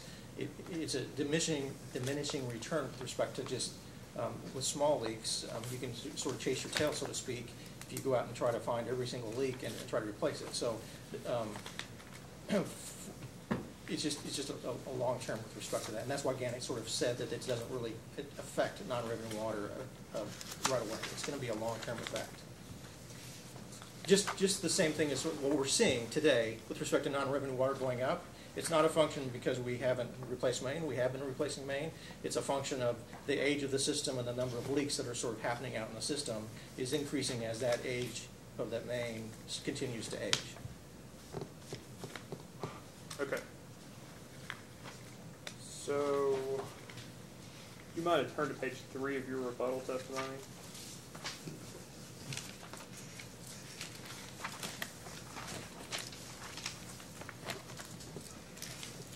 You discussed portions of slippage in your rebuttal testimony generally, right? Yes. And on page 3, lines, I believe 4 through 9, you sort of discuss your, I'd say, disagreement with Mr. Collins' adjustments, correct? Yes. Okay. And do you mind to read the last sentence of your testimony there? It starts on line 4. It starts by eliminating. Well, so let's take a step back. I'll let you read the sentence before it. I'll give you a second to accommodate yourself too, because I want to make sure there's full context. So the sentence before it So starts on page 2? Yeah, so it would start, yes sir, at the bottom of page 2. This information is only a partial picture of the annual capital investment plan, since the response to item 1 eliminates the construction projects that were approved by the Capital Investment Management Committee and removes the actual and budgeted construction cost of the Kentucky River Station 2 in Pool 3 of the Kentucky River. By eliminating these projects from this calculation, Mr. Collin ignores a process that has been implemented to ensure the company's capital investment plan meets the strategic goals of the business, while maintaining flexibility to reprioritize projects as appropriate, in a way that allows the company to reach its goal of maintaining the overall capital spend for the year to meet the original capital investment plan. Thank you. And then the next question from the attorney there says, do you agree with Mr. Collins' proposed slippage factor? Do you see that? I do. And you disagree with it, correct? That's correct. And then you go on to say, the data Mr. Collins uses excludes significant portions of spend. The data only includes actual spend for projects that were originally identified on the company's SCEP, the Strategic Capital Expenditure Plan, correct? That's correct. And you go on to further say, over the course of any given year, the company reprioritizes the projects in its capital investment plan due to changes in ongoing projects or unexpected expenditures, correct? Correct. And so the ignoring what's included, right? One of your disagreements with Mr. Collins' adjustment is that he takes what the company originally forecasted as its budget compared to what it actually spent. And your critique would be that if the company updates its budget and takes out projects and adds projects, it should be that new starting point in which you compare to what the ultimate spend is. Is that your testimony? Well, my testimony is that we should be looked at for the overall capital spend we expect to spend for that year. Right, but you talk about. So let me because slippage has been discussed a lot in this case. So when we put together our capital investment programs, we budget projects, both recurring budgets that happen on an annual basis and investment projects that happen on multiple years. Okay, and so we roll that up and we get to what we say is going to be our capital investment for that year. For example, $25 million. For all those projects, sort of add up to $25 million. That is the dollars that we typically manage throughout the year. So we may have capital projects that we anticipated to do, but a high service pump may have failed or a low service pump may have failed. We'll move out a project in order to bring budget so we don't go over the capital spend of $25 million. And that's what we were trying to get to when we were going through this rebuttal. And that's perfectly fine, and I do appreciate that clarity. But what I want to make sure is that I understand when you're calculating slippage the way you would like to calculate it, if you take out that pump and put a new pump in, it's that budget after you put the new pump in that you want to be compared to for slippage purposes, correct? Well, we were trying to get Mr. Collin to understand is we were looking at precedent. So schedules 1 of the staff's first ask and staff second are what were sort of precedent. What he was using was a removal of capital spend of almost $21 million as a response to a question that came in from staff during their third requests. I mean, I understand where staff was. Well, I don't understand where staff was going with their questions, but I understand the answer that you provided and what the caveats were to staff. But I'm asking, when you calculate slippage, is it the original SCEP? Is it the original budget that you want to be having slippage calculated from, or that dynamic one where you had to take some things out and add some things in? It goes back because all those projects on originally budgeted adds up to what we said was going to be our capital spend for that year. And you know, the exhibit, we tried to show that sort of in Exhibit 1 of our rebuttals, to sort of show that all those projects, both recurring and investment projects, add up to what is the annual spend for that year for Exhibit 1. And what we're asking to be compared to is the actual spend back to that original budget. The very original budget. Well, the budget that was part of the capital spend. And may I interject for just a moment? It may be helpful. We have copies we can hand out of the rebuttal Exhibit 1 that he mentioned to the room, so everyone Why don't you can. do that? That might be helpful. Yeah, so everyone can, if I may, pass these out so we can be on the same page.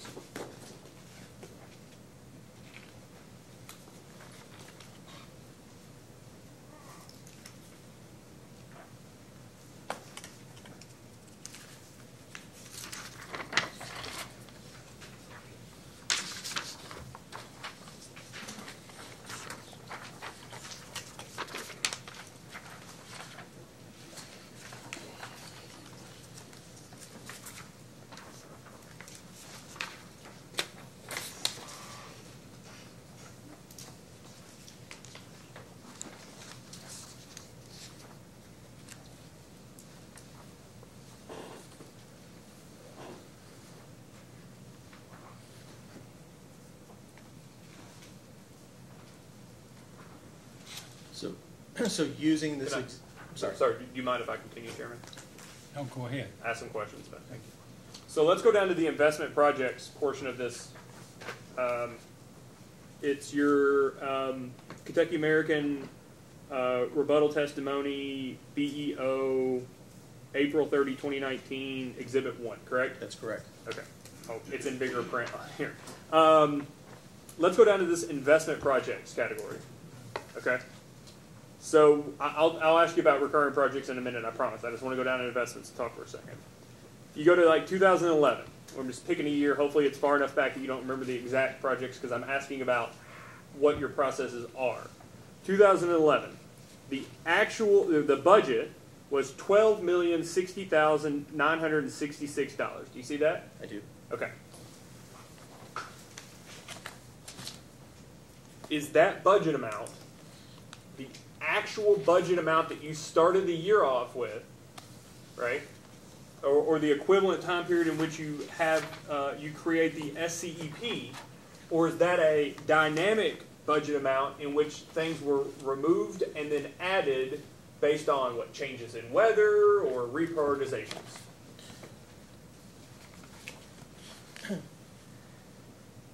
You understand where this sort of the schedule came from. So that is the budget. That is what we started the year with. However, second request item 3 removes KRS-2 from the spend in 2008, 9, 10, and 11. So the $12 million that you see there were projects that we expected to do that were part of the original budget, and because of overspends and movement of dollars for KRS-2, we reallocated or we delayed projects in the difference of $6,530,000. So that's why there's a slippage of 45% that year, compared to what was spent if you didn't include KRS-2. Okay, so you took out the actual spend on KRS, but you didn't take out the actual budget for KRS. No, we took out the budget for KRS-2 as well. Okay. KRS-2 had more spend in 2011 than what we expected, and sort of make sure, as I said before, we have a certain amount of money for the capital investment program that we expected to spend for that year. Instead of going over that, we elected to remove those projects that are part of that budget that make up that $12 million to make room for what was going on with KRS-2 in 2011. So that your total annual you didn't want to exceed your budget. That's correct. Okay. So I'm still trying to figure out why the comments. I'm still trying to figure out where the reprioritization and where the flexibility comes in, comparing what you originally budgeted, what you pulled in, pushed out, or pulled out, pushed in, and then where you actually landed in terms of actual spend. I'm trying to figure out where that flexibility and reprioritization that you're talking about on page 7. And I understand. It's complicated. I mean, it's the way these questions were answered. It got very convoluted. what we're asking for is to look back at our AG 1 or 2, more specifically 2, and be given the understanding that, well, let me back up, because this is it gets very convoluted.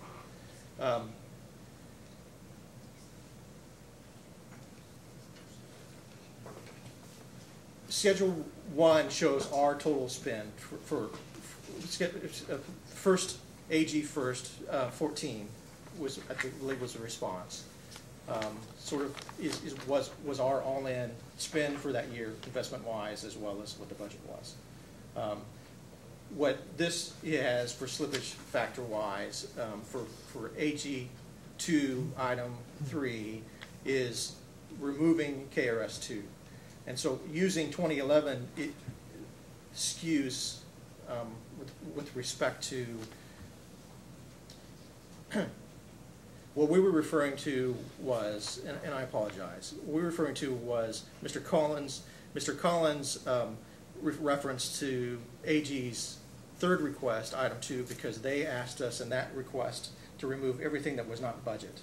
We'll take a step back. You mean staff's request? Staff request, yes, not AG's, staff's request. And what item is that? That was, well, that's on this sheet, the AG LFCGs, which was built from staff's third request of information, item 2.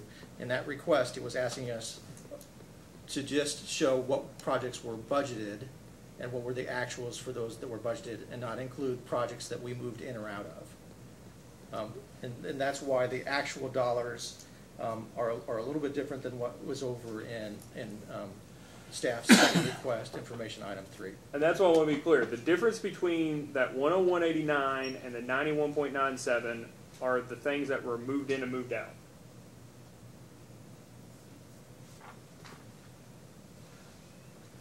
Yes. Okay.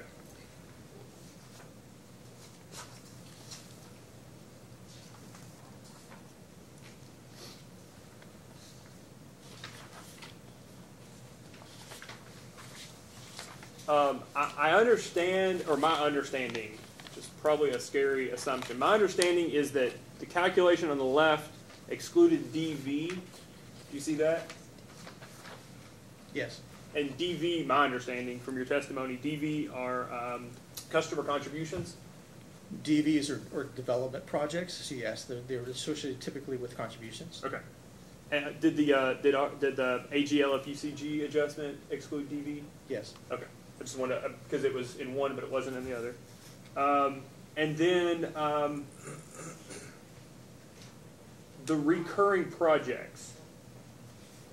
Would you agree that recurring projects, the categories include some projects funded by others, copy machines, tools, and vehicles? They do. Okay. With the exception of developer projects. The DV is excluded, correct? That yes. As in these calculations. Thank you. And then lastly, the tank maintenance. Yes. That's a change to the forecast, correct? That's not part of the capital, but no, those are, yes. Yeah, I'm sorry, I'm moving on from slippage. I apologize. This is a new line of questioning. The tank maintenance that has been added to the case, yes. That's a change to the forecast? Yes. Can you explain, I didn't really take it from your testimony, how that happened, why that you all changed your forecast? Is that effectively that you couldn't move forward with one project and you decided to start another? Yeah, so we had originally forecasted Muddy 4 tank, which is a large distribution tank in our system, to be painted. Because of schedule issues as well as concerns with large customers in that area, that project was decided to be delayed. And instead of sort of releasing the painter that was going to be doing that work, we brought forward the hydrotreaters at KRS-1, so Kentucky River Station number 1, in order to repaint those ahead of schedule so that and with all of our tank paintings, there's a certain time frame that we can do these. It's usually in the fall, in spring, because we don't want to take anything of large consequences out of service during peak demands, periods. And so instead of, since Muddy Ford was delayed, we brought forward hydrotreaters 9 and 10 in order to get them painted ahead of schedule so that we could get them more concurrent with the paintings we've been doing over the last several years at KRS-1. And as reflected in the base period update, that forecasted increase, that forecast is an increase, right? The change in the tank maintenance?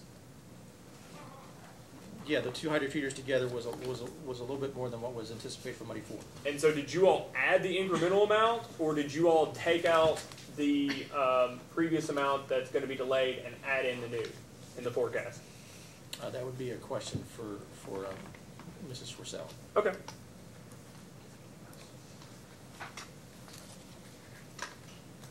That's all the questions I have, Chairman. Thank you. Okay, Thank you, Mr. Mr. Osterloh, Mr. Gardner. Yes, Your Honor.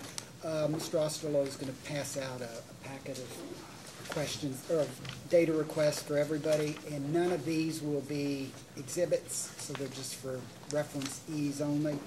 And, Your Honor, as a result of Mr. Rogers not being with the company anymore and different people are taking parts of his testimony, Mr. Osterloh and I divided up who's going to be doing what, and with respect to Mr. O'Neill and Ms. Schwartzel, if it pleases the commission, if we could each ask questions of that witness. We've asked other counsel.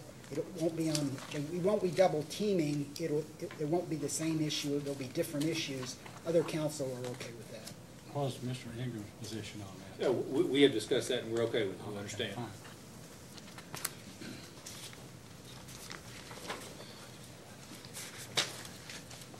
Thank you. Good afternoon, Mr. O'Neill. Ms. Brown, did you want to mark this at all, or leave it, or? It's already in the record, Okay. Your Honor. Good afternoon, Mr. O'Neill. Afternoon. In April of 2013, you became Director of Engineering for both Kentucky American Water Company and for Tennessee American Water Company. That's correct. And was that the first time you had any direct employment responsibilities with respect to Kentucky American Water Company? It was. Okay. So you weren't employed by Kentucky American Water when the Gannett Fleming report was prepared and the circumstances surrounding that. Is that right? That's correct. Okay. When you joined the company, or when you had those responsibilities in April of 2013, were the chemical storage improvements that are part of this case already in the planning stage? No, they were not. They weren't being discussed at that point? They were being discussed with respect to the toxic chemicals. The toxic chlorine gas is a sort of an initiative for across the whole American water systems. But we hadn't formulated or determined what was the right course for Kentucky at that point. When was the decision made? So let me go back to what you just said. So this was already this was an initiative by American Water across system-wide to deal with these chemicals. It was, and it was a response to what we felt was going to be coming from the, with respect to regulations coming down with regard to toxic gases such as chlorine and aqueous ammonia from the Homeland Security Office. Okay. When was the decision made to go forward with these projects? Put it out to bid, to do that sort of thing? When was that? We started the design process and put out the design process in late 2016, early 2017.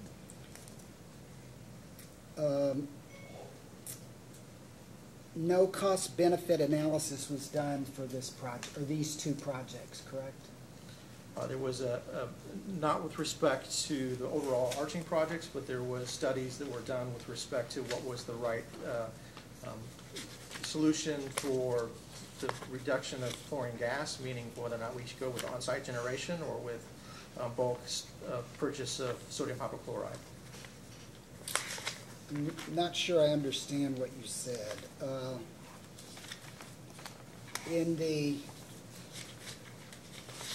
In your response to, in the first document that I handed to you,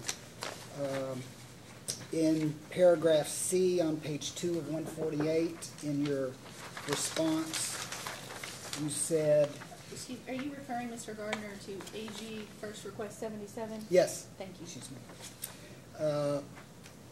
Paragraph C, down near the bottom, it says a cost-benefit analysis was not performed on the entire project since a majority of the project is a replacement of the existing facilities that will lead to a more efficient feeding of required chemicals in a safer working environment. So So I don't understand what you just said compared to what this says. This Well, says this next sentence sort of explains what I was trying to get at, is that Kentucky American Water did conduct a cost analysis on the change of chlorine, ammonia, and caustic soda that we attached to that exhibit. And what the initial part of that first sentence that you wrote, we didn't do a cost benefit of moving existing chemicals to a new building because they were the same chemicals and same processes that were being used today. So there would not have been a cost benefit, with the exception of less maintenance and less travel for our operators to sort of operate. So we didn't feel that it was prudent to do a costly cost-benefit analysis on something that we're already doing today, and where we were just moving those chemicals to a new building that allowed for more efficient use of our personnel and the chemicals themselves. okay, so are you saying that these, and I'll call it a project, since they were bid at the same time in the same set of documents, right? They were. Okay, so I'll just treat it like one project. So this project merely changed the chemicals, and the chemicals got changed, and the way you stored them and transported them got changed.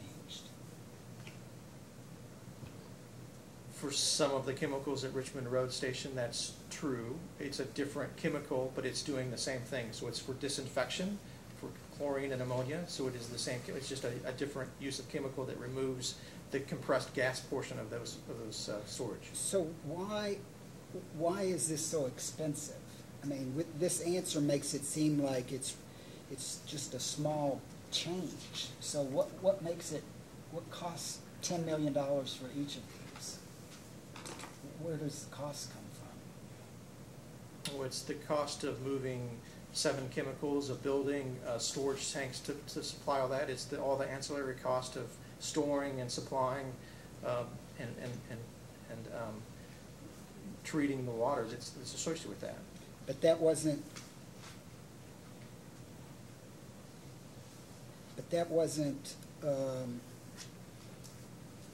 But no cost-benefit analysis was done with respect to that change, because I mean, what you're saying here is that you just did the cost-benefit analysis on the chemicals themselves, not the change in the chemicals themselves, not the actual move, and the construction of new storage tanks and those sorts of things. Is that correct? Well, yeah, and there was a recognition that the existing structures that the existing chemical storage was in was reaching 40 to 50 years old at that point, and we're starting to put more sunk cost into them, so more maintenance cost into those to maintain them. So by moving those chemicals into a more an area that was larger for our maintenance folks to work on for safety purposes, as well as a new structure, meant that we were reducing the amount of maintenance that we're going to have to see on those existing structures. The addition to that is that when we move over to from chlorine gas and from aqueous ammonia, the existing structures can't hold, it takes much more storage for those chemicals, which means that we were building a structure for those already, and it just made sense to reduce the maintenance on existing structures that were reaching its life and expanding that to include those chemicals for efficiency and putting them all in one location for Richmond Road. Was American Water involved in the decision not to file a CPCN on this? We were. American Water? I'm sorry? No. They were not involved? No, it was a local decision. Okay.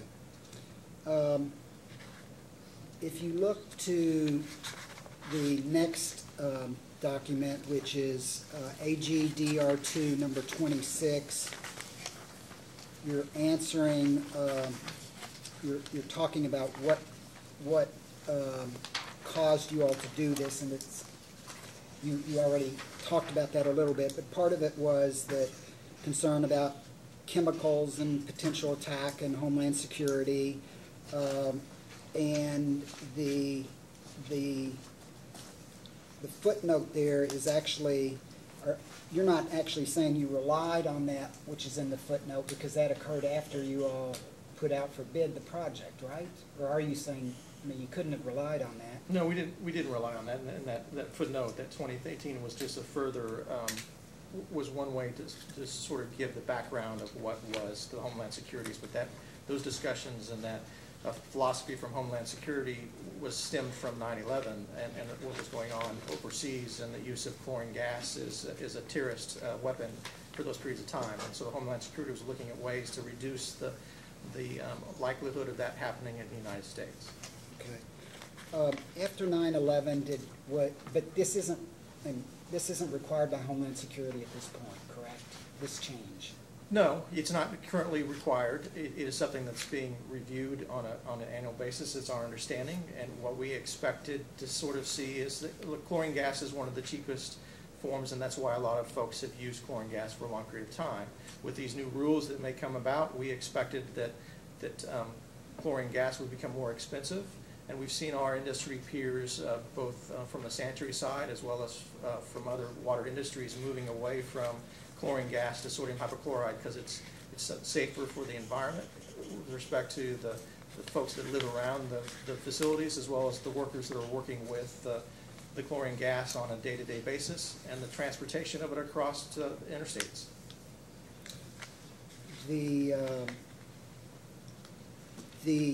When you were talking about the analysis of the chemicals themselves, that was done by Hazen, is that correct? By Hazen and Sawyer, yes.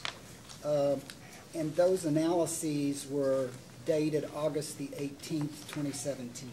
That's correct. Okay.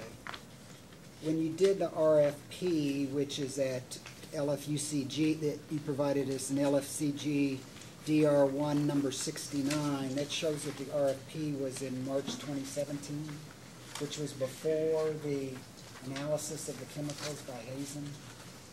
Yes. So you already did the RFP before you did the cost-benefit analysis? Well, the RFP was for the design side of the project. So, and the RFP was a very broad look at what we wanted to do, and what the RFP contemplated inside is we knew that we were moving away from chlorine gas, so that was why it was in the RFP. What we didn't know is whether or not we were going to do on-site generation or bulk sodium hypochlorite, and that was what was sort of a generation of the RFP, was that study to be done during that period of time. So the RFP contemplated the studies would be done on the chemicals themselves, the cost-benefit analysis, right? That's correct. Okay. So you didn't rely on the cost-benefit analysis, though, if you already knew you were going to be. I mean, you issued the RFP for the design phase. Well, I issued the RFP to understand that we were going to remove chlorine gas. What we didn't rely on was what direction we were going to go. And that's what we relied on, the cost-benefit, is what was the most cost-beneficial for the customers, or whether or not it would be on-site generation or bulk sodium hypochlorite.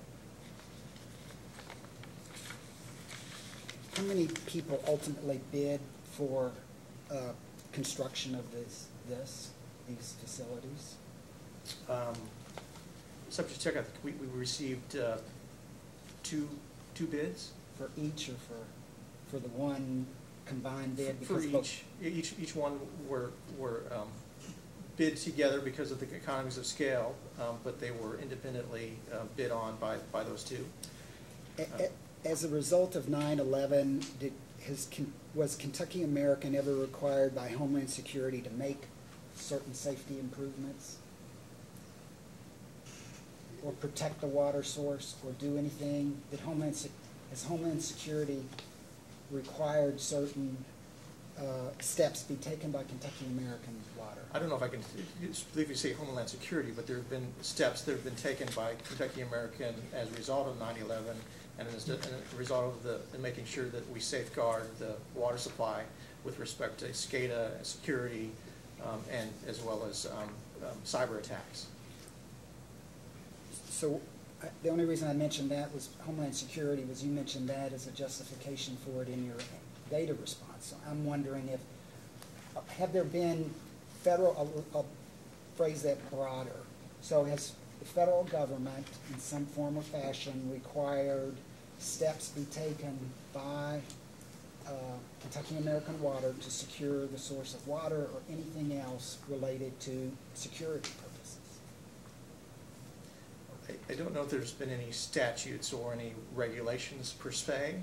but there has been a general industry understanding that there needs to be improvements to safeguard the customers that we serve with respect to source of water treatment and the chemicals that we use. So you're not aware of any regulations that have followed 9/11 from Homeland Security or other federal? No, I think for us, we believe they were prudent steps to ensure the safety of the customers that we serve. I'm not questioning that.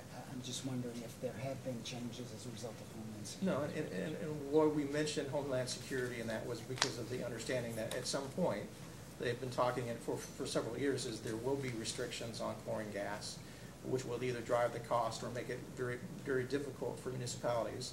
And the reasons why it hasn't been implemented is because of the impact on the industry for municipalities and that to make those changes right away. None of these requirements are required by EPA, correct? What this project that we're talking about here, that you all were not being required to do this because of EPA. Well, the chemicals that are associated with the project are required to meet the requirements of the EPA. What chemicals we use isn't mandated by the EPA. Say that again? I'm sorry. The types of chemicals that we use in order to meet the regulations aren't mandated, but what we're using the chemicals for is meeting the regulations that are set forth by the EPA.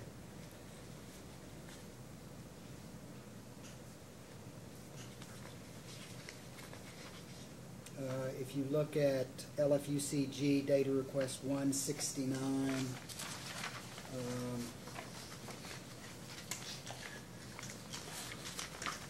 subparagraph O,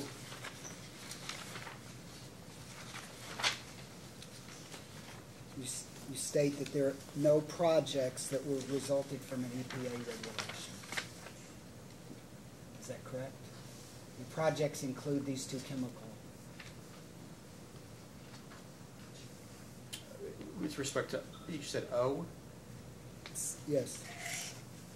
It says, in respect to the projects presented in Exhibit 1 of O'Neill's testimony, there are no projects that resulted from EPA regulations. That's correct. Okay. But if you read on in that, it says that a lot of the projects were for us to continue to comply with either stage 2 disinfection byproducts or long 2 enhancement. So they were a focus on us to make sure that we maintain the regulations and the requirements that were given to us. KRS-One, you all said was about 61 years old. Does that sound right? Yes. And how old is the Richmond Road station? It was constructed over a series of 1924. Okay. And with this, so by making these changes, you're committed to these two stations for a significant period going forward? Yeah, and if you go to the case when we did our certificate case for the filter building for Richmond Road, part of the analysis of that was whether or not Richmond Road Station was going to be viable for the long-term future of the system. And the way that the distribution system is set up with respect to how the piping is made, Richmond Road Station very much serves the inner circle of Lexington and is a very viable plant that we anticipate to maintain, because the changes in order to bring water in from KRS-1 or KRS-2 was not cost effective with respect to just making the improvements at Richmond Road. And KRS-1 is one of the largest treatment facilities and provides the majority of the water for the south side of Lexington. What chemicals are used with respect to KRS-2 for disinfectants? Chlorine gas is used, and aqueous ammonia. We're subject to check. I believe that's correct. So would it have been less expensive when KRS-2 was certificated to use these processes that you're requesting the commission to approve? If you had included that in KRS-2, would that have been more cost effective? When you look at facilities, well, aqueous ammonia is used at KRS-2, so it's one of the chemicals we're requesting to move to. The only one that isn't is chlorine gas, and as I stated before, chlorine gas is one of the cheaper chemicals and is one of the ones that you use the most for disinfection. At KRS-2's location, which is very rural and not much of a respect to residents around it, the decision was to maintain chlorine gas at that point when KRS-2 was built. But at some point down the road, we'll make the switch over to sodium hypochlorite at KRS-1, 2 as well. Okay. I'd like to move to a different topic, please, which is water loss. So in this next, I'm done with those documents. There's another packet of documents that Mr. Osterloh is going to pass out, and a couple of these will be exhibits. And I'll make sure I tell you all which ones are going to be exhibits.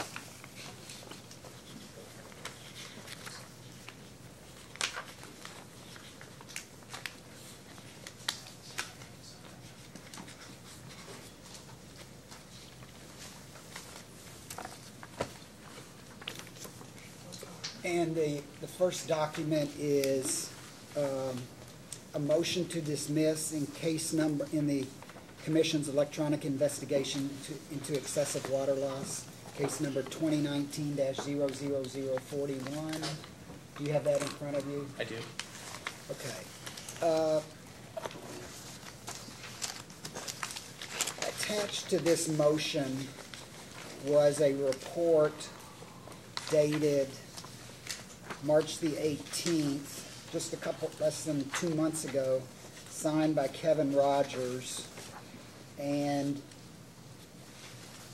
he's the employee who's no longer with you all. Is that correct? That's correct. Okay. And attached to his letter is an exhibit which he describes as a water loss plan for the former Eastern Rockcastle Association. Yes. My question is, and this is a 2-page plan. Who prepared that plan? Do you know who prepared the plan? It was Kevin Rogers as well as the operational field folks that will be doing the work. Okay. Did you prepare it? Were you involved in the preparation? I was not, no. Okay.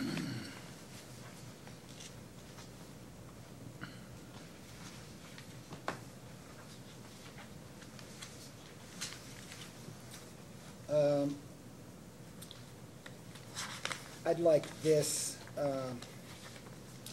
marked as LFUCG Exhibit number 1, please. Any objection? No, Your Now let it be so marked.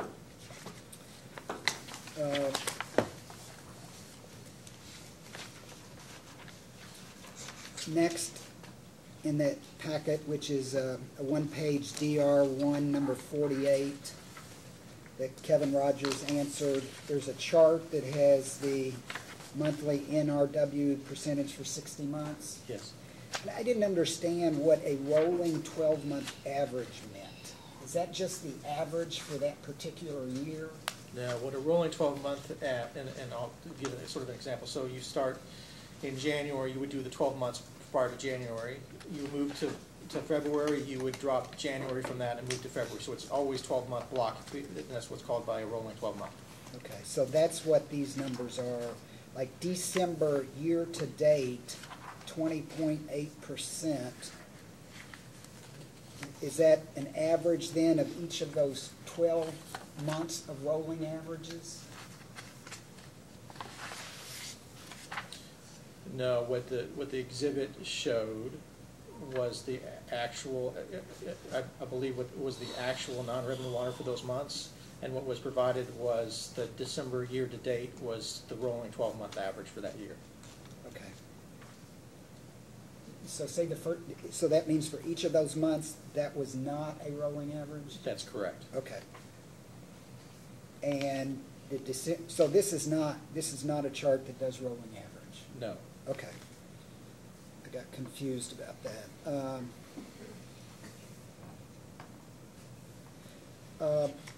Next, I'm going to refer to AG number 7, which is the ordering paragraph number 9 report. Do you have Yes, it? I do. Okay. On the first page, at the bottom of the second paragraph, it says a copy of the latest, well, who is responsible for preparing the information that you give to council? Is one of our business analysts in Lexington. Okay. So you didn't prepare this? No, Do you see these before they get given to your attorney? no, I have not, no. Okay. Historically, these have been operation side. And so would that be Kevin Rogers? Yes. Okay. Has Kevin Rogers' position been filled yet? Not currently, no. So do you have any idea why, where it says, so do you know that these are filed every month? And so there's about 120 of these in the file? Yes. Okay.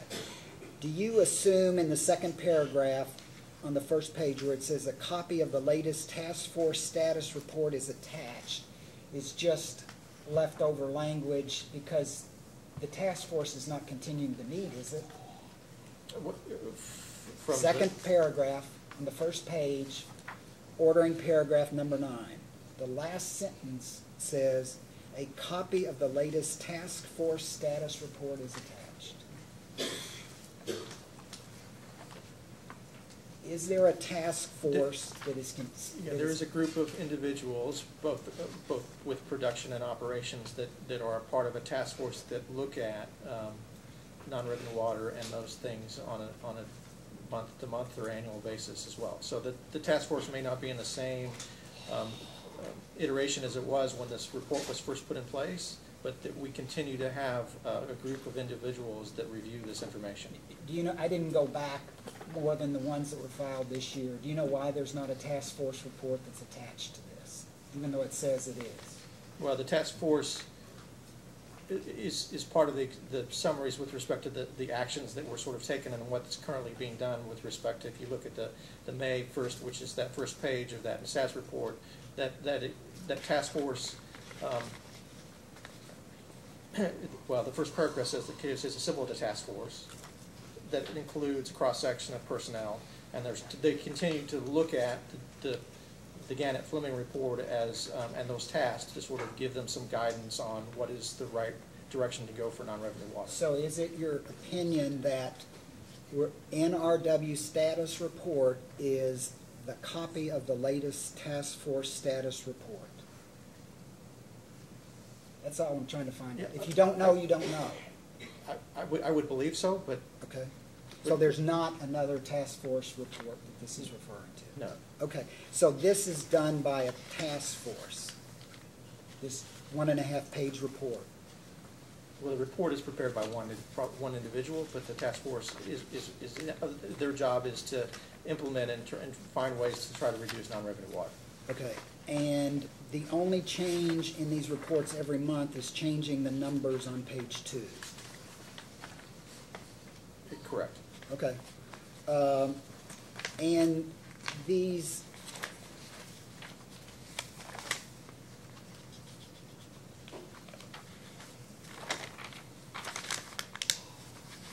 and what you ended up saying was that the Gannett Fleming, looking at non-revenue water, was not ordered by the commission in the 2007 case. You said that earlier in your testimony. Do you remember saying that? I believe that is the case. Okay. Could you look at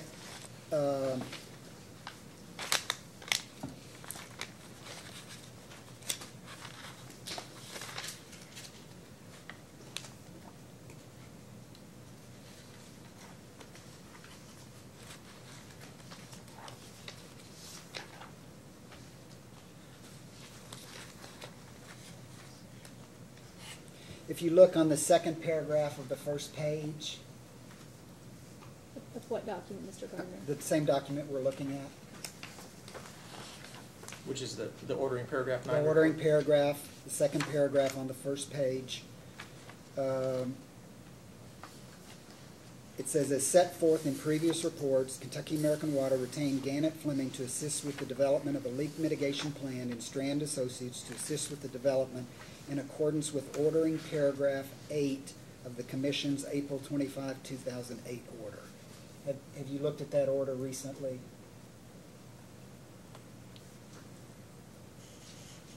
I have not, no.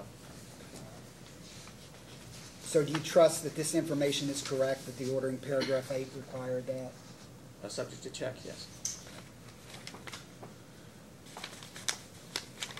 Have you read or have you seen the Gannett Fleming study? I have.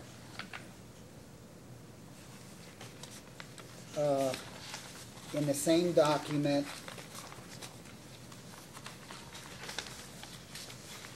on the different task force in the status report itself,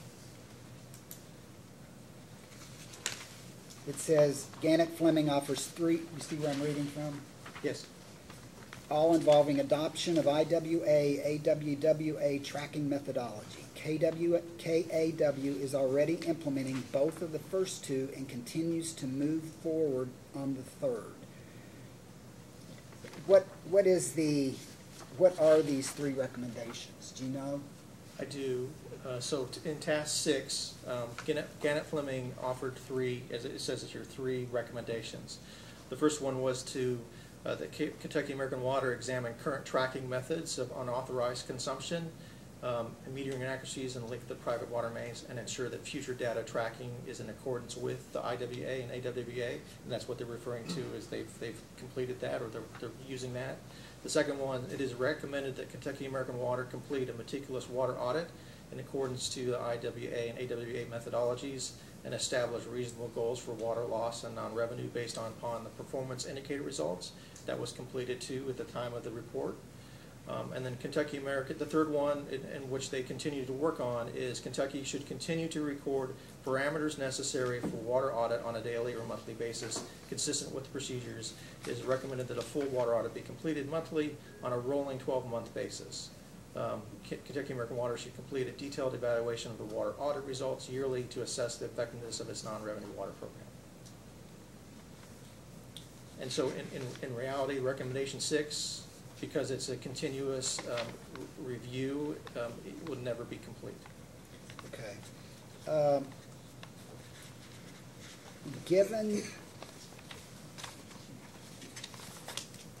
that there is a specific plan has been developed for East Rockcastle water loss, which is attached, and it's been 10 years since Kentucky American Water had an updated or a new water loss plan, and yet the water loss is every year for the last 4 years, or maybe longer than that. When it started out at 13%, don't you think it's time to do another, or that you should have done another detailed plan saying where you can, how you can reduce the water loss and non-revenue water?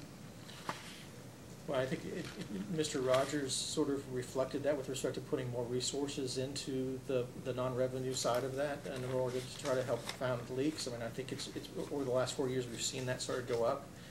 Part of that has to do with infrastructure that we believe. The task force sort of does that audit on an annual basis. It's not to the level that Gannett Fleming did, but a lot of those suggestions and recommendations made by Gannett Fleming would probably hold true today that were recommended those several years ago.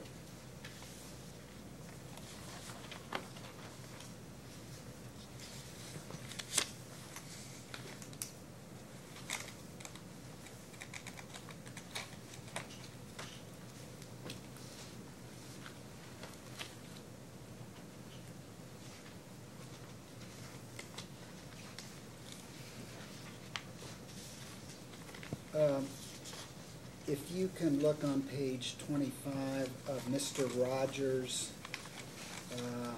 direct testimony, which should be in the packet that's in front of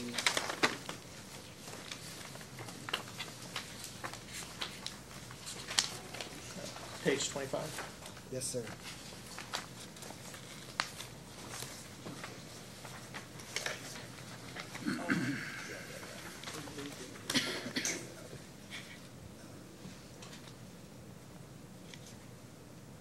And the last, if you look at the end of line 15 and line 16, it says we have hired 2 additional employees and an external contractor to support these efforts.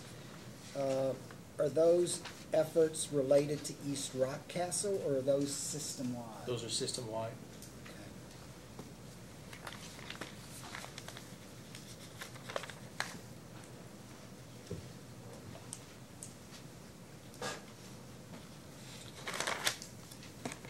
That's all I have for this witness. Mr. Schmidt, if I may, thank you. I appreciate everyone's cooperation with this. Mr. O'Neill, Kentucky American is divided up into a central, southern, and northern divisions, correct? That's correct. And the southern division includes Kentucky American Service Territory in Jackson and Rockcastle counties, correct? That's correct. The northern division has Grant, Gallatin, Franklin, and Owen counties, is that Yeah, correct? that's correct. Is there a purpose in designating different divisions? Well, with respect to typically it's done by geographical locations as well as resources that are sort of allocated to each one of those. So Northern has its dedicated staff that does the field operations folks for Northern. Southern was set up so that we could track and watch that area separate from Central, which was its own provider. So Central typically is provided by Lexington's, so by the 3 plants along with Northern. And Southern is set up by itself because it's purchased water currently. Okay. And maybe a little confusing response. Are employees assigned to a specific division? Yes. And then you were saying that the southern division is actually served, or the employees assigned them are overlapping with northern and central? No, Central provides some assistance to Southern. Okay. Northern, for the most part, there is no overlap, with the exception of engineering resources overlap between all the districts. Okay. And North Middletown is recently acquired, correct? That's correct. And that would be considered in the central division? Yes.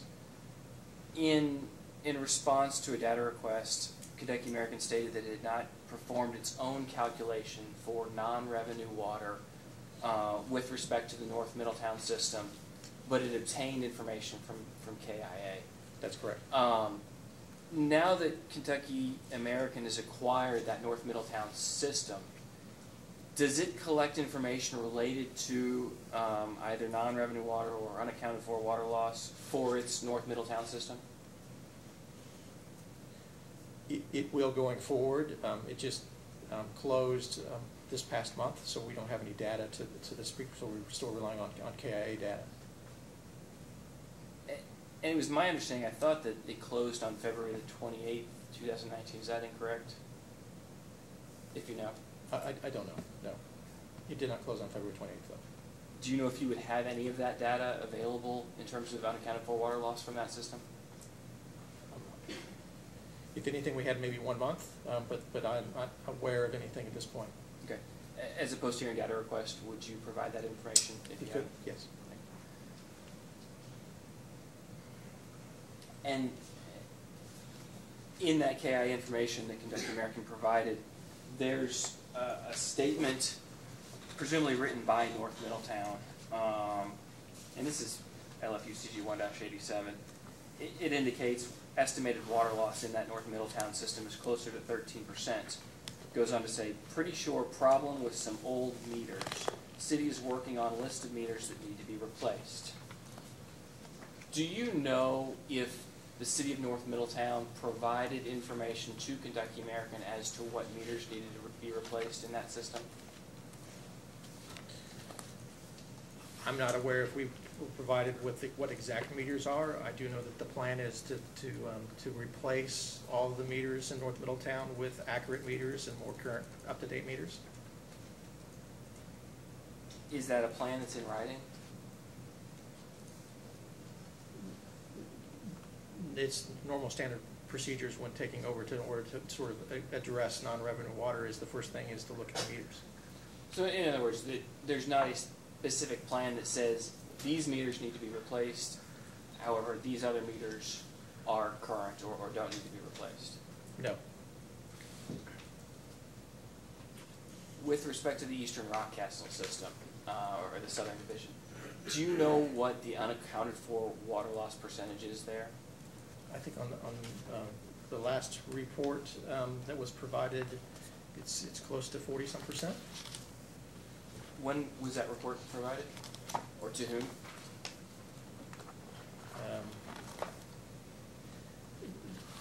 That I'm not clear about. Okay.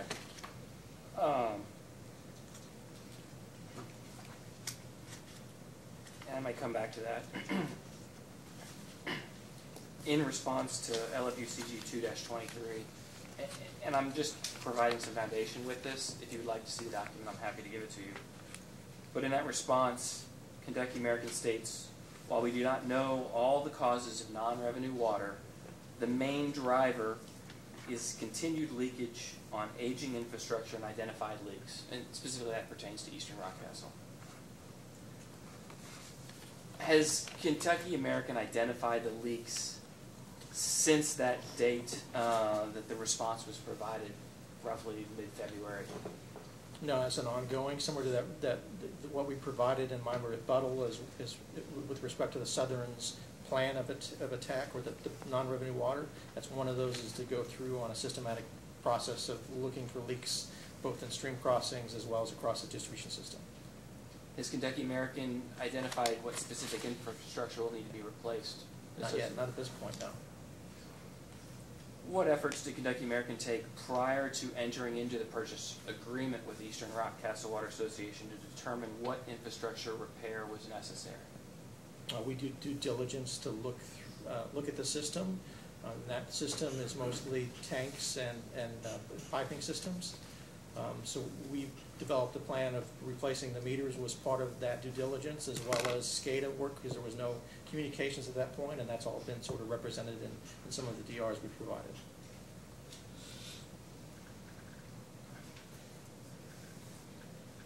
Has Kentucky American attempted to quantify the amount of how much it would cost through infrastructure improvements to reduce the line loss in that Southern division? No, because at this point we don't know what is causing the greatest leak or how many leaks are being caused. It's plastic pipe, which is a very difficult type of material to try to find leaks on. So it's going to be a very systematic way of going through and just realizing that with how installation of plastic happens, we know there's some areas where we probably have some leaks that aren't coming to the ground that we'll have to repair. I'd like to refer you to what's been marked as LFUCG Exhibit 1, which is the motion to dismiss, and more specifically the 4 pages at the end that are attached to that motion. And that contains a March 18th, 2019 letter from Kentucky American. I believe according to that, Kentucky American had an inspection of its Southern District operations by commission staff on February the 6th. Correct. Is that correct? And Kentucky American was cited as having 3 deficiencies as a part of that report. Is that correct? Yes. One of those deficiencies was related to unaccounted for water, correct? Correct. And as a part of Kentucky American's response to that unaccounted for water loss deficiency, Kentucky American noted that it would file monthly water loss reports starting around April 1st. And maybe that's what you were referring to earlier in submission of report. Is that accurate? That is accurate. Okay. Do you know if those reports are contained in the record of this rate case? I do not believe it is. And what I would ask is in the post-hearing data request that they would be provided or identified where they are already contained in this rate case. Mr. Osler, I do not think they're in the rate case. Okay. But if you want copies of those, as a hearing data request, we'd be happy to provide them. Okay, thank you.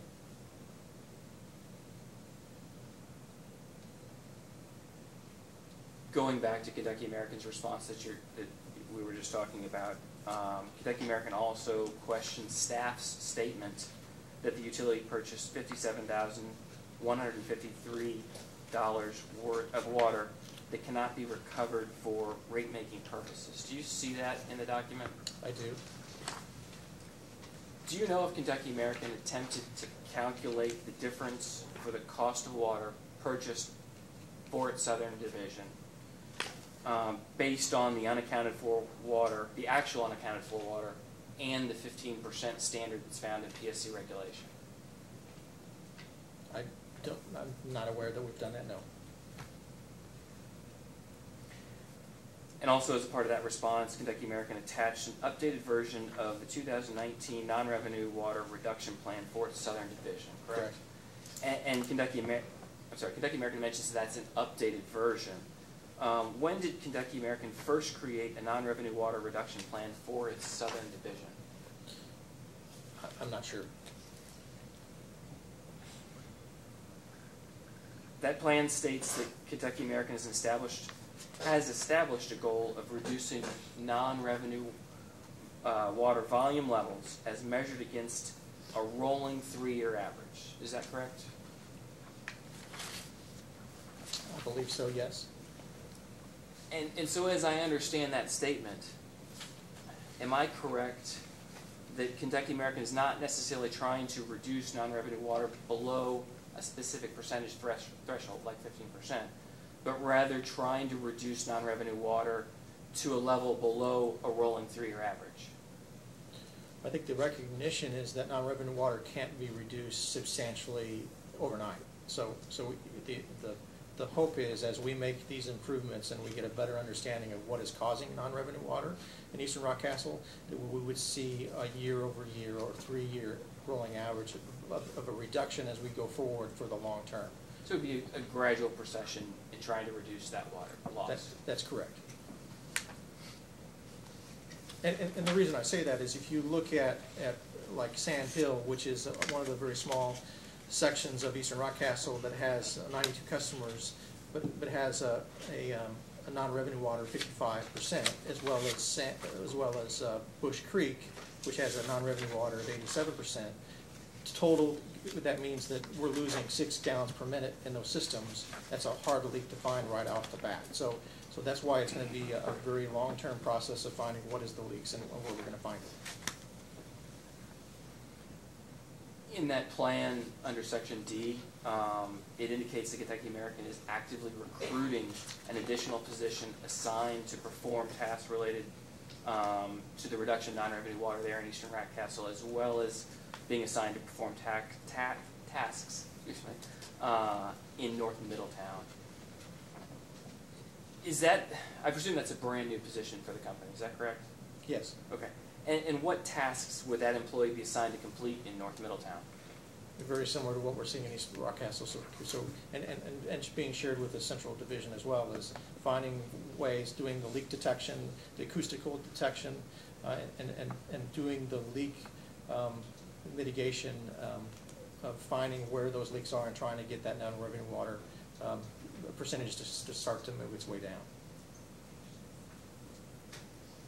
Switching gears slightly, Kentucky American acquired the city of Millersburg system a few years ago, correct? Yes. Do you know when that acquisition occurred? Subject ticket was, I think it was 2015, I believe. 2014, 2015. Do you know what the unaccounted for water loss is there in the city of Millersburg with respect to Kentucky American's operations? Yeah, it's rolled into, unfortunately, it's rolled into the central region as non-revenue water. We haven't broken that, my understanding, we haven't broken that one out separately. And it's my understanding that Kentucky American purchases water from Paris for that system, is that correct? That's correct. Are there any other sources of supply for Millersburg other than Paris? No. Not at this point. And so what I interpret that to mean is that Kentucky American's system in Millersburg is not directly connected to Kentucky American infrastructure. That's correct. Does Kentucky American have the ability to calculate its non-revenue loss, unaccounted for water loss, for the system there in Millersburg? Potentially, yes. And as a post-hearing data request, I would like to make that request for that information. For what period, Mr. Osterloh? Since it was acquired.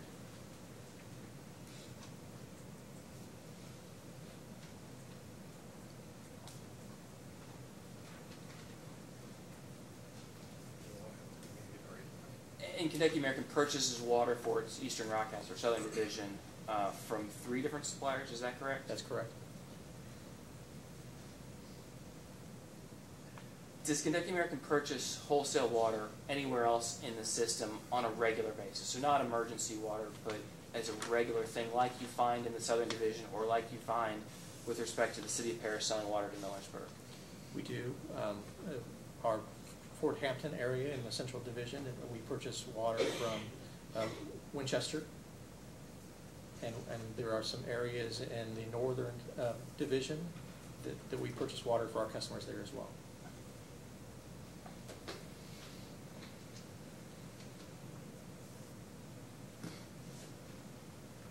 For the systems that Kentucky American acquires, am I correct in that the newly acquired systems' water loss would first impact Kentucky American system-wide immediately after the closing, or immediately after the acquisition?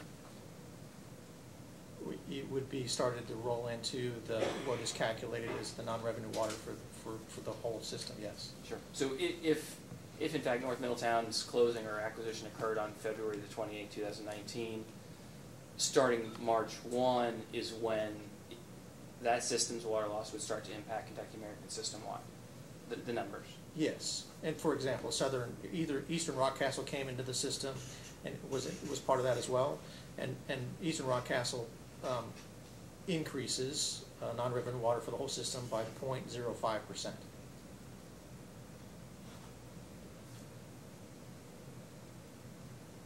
Switching gears slightly, in response to PSC staff 3-49, Kentucky American stated that it identified 2 improvements related to North Middletown, and both of them were identified as being $75,000 each, one of which was for water meters. Do you know how many meters or what percentage of the North Middletown system Kentucky American would be replacing with that $75,000 figure? No, I believe it is the total amount of meters that is North Middletown, excuse me. And similarly, that other $75,000 amount was for SCADA communication equipment. Can you elaborate on what that's for? That is the ability for Kentucky American staff to maintain or see how that system is functioning on a day-to-day. So it tells us where the tank levels are, as well as what is the demands from the master meters coming in. So it's a representation of our operations on an hourly and daily basis of what's going on in the system.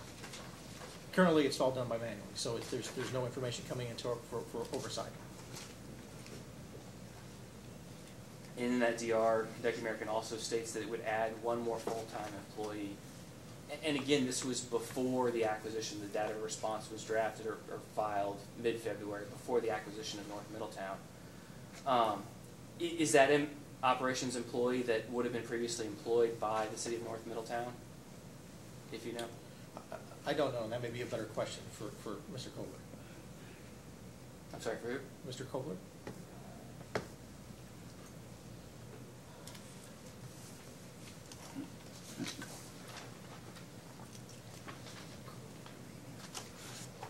That's all the questions I have. I appreciate it. Mr. Chairman, if we can move for the introduction of Exhibit 1, LFUCG Exhibit 1.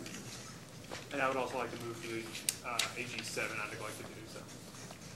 No objections. Let vote be filed. Thank you, Chairman. Ms. Nessel, Mr. Kenny, any questions? I have a few questions. Good afternoon, Mr. O'Neill. Afternoon. It really is just a few questions. Thank you. And one of them you've already had a preview for.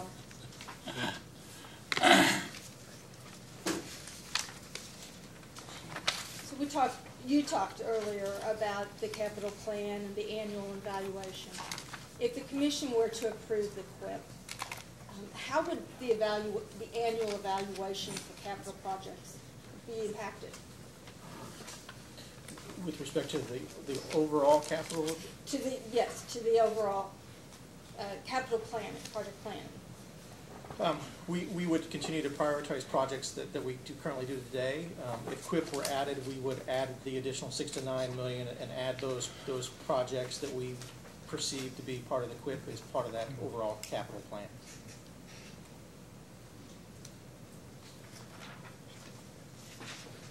And now the preview question. You know, I asked Mr. Rowe, Mr. Rowe had testimony that at the current rate of replacement, it would take 377 years to replace the aging infrastructure. If the commission were to approve the QUIP, what impact would that have on the rate of replacement, the time for replacement? Let me say the time for replacement. Yeah, so when we talk about 377 years, that is sort of, if we were to replace every stick of pipe or every foot of pipe in the system, that would take us 377 years. So that doesn't really equate to what materials we're trying to get to. With our plan for 25 years to replace cast iron main, with the 10 to 13 miles on an annual basis, that would reduce our rate to about 130, 150 years of having that kind of amount of main replacements each year.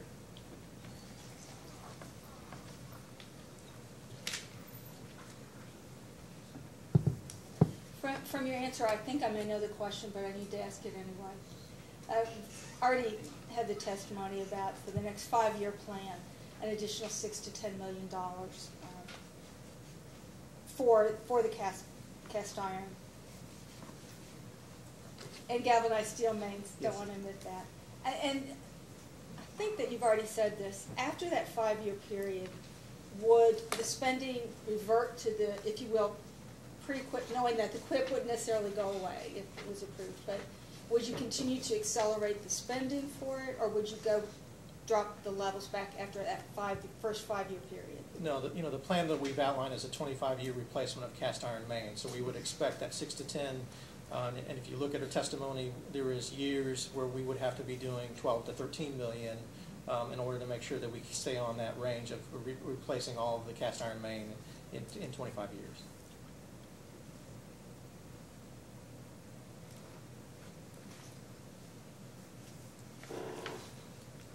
I just have a few questions about the unaccounted for water loss. I know that you talked about the leak detection plan and what's happening. Has there been any tracking to show any correlation between as the leak detection plan is rolled out, the impact it has on unaccounted for water loss? The plan that was started from Gannett Fleming's report, it has definitely not had the track record of reducing non-revenue water. However, I think the most recent, with the understanding that non-revenue water has gone up over the last 4 years, with the additional resources that's being asked for, I think there's an emphasis being put back on to try to understand why non-revenue water has grown over the last few years. Now, a lot of that we believe is because of the aging infrastructure, and so we believe that over the course of replacing the cast iron main and the galvanized main, which are historically been the ones that we've seen the most leaks on, just because of the material and how the gaskets were put in at those periods of time, we would see a decline in that on an annual basis. But we also want to try to get ahead of, and why the additional resources is to find those leaks that are out in the system and we repair those that haven't come up to the surface on a break standpoint, so we can reduce that, take a bigger movement of that non-revenue, just the replacement of mains themselves.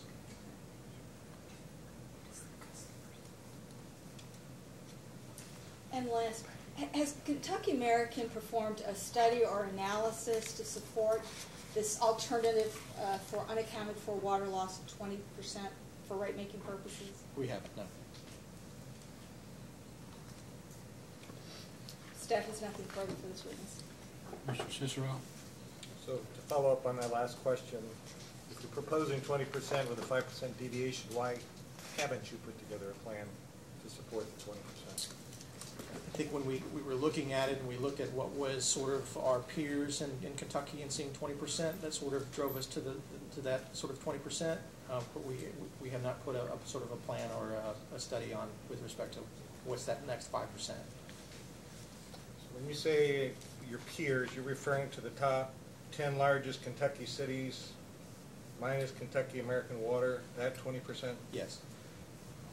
I'm curious about that, and maybe I'm just ignorant of it, but was this in response to a question of this AG question about non-revenue water percentage for, let's see, provide the industry standard non-revenue water percentage for the past 10 years. Was that looking at something other than the NARUC 15%, or did you just ignore the 15%?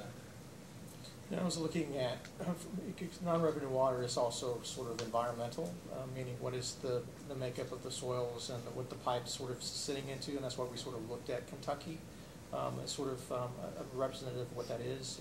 We didn't mean to ignore NARUC, it was just bringing it down to a more of a Commonwealth sort of a look. Okay, so that leads me to my next question.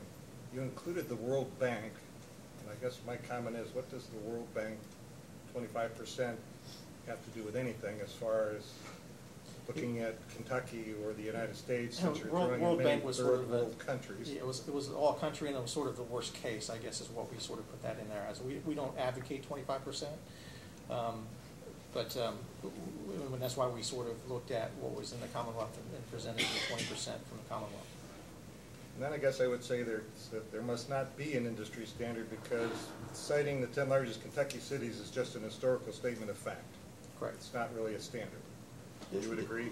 There isn't. If you go and you look, every sort of organization has a different percentage compared to what, and the industry doesn't really have a set standard.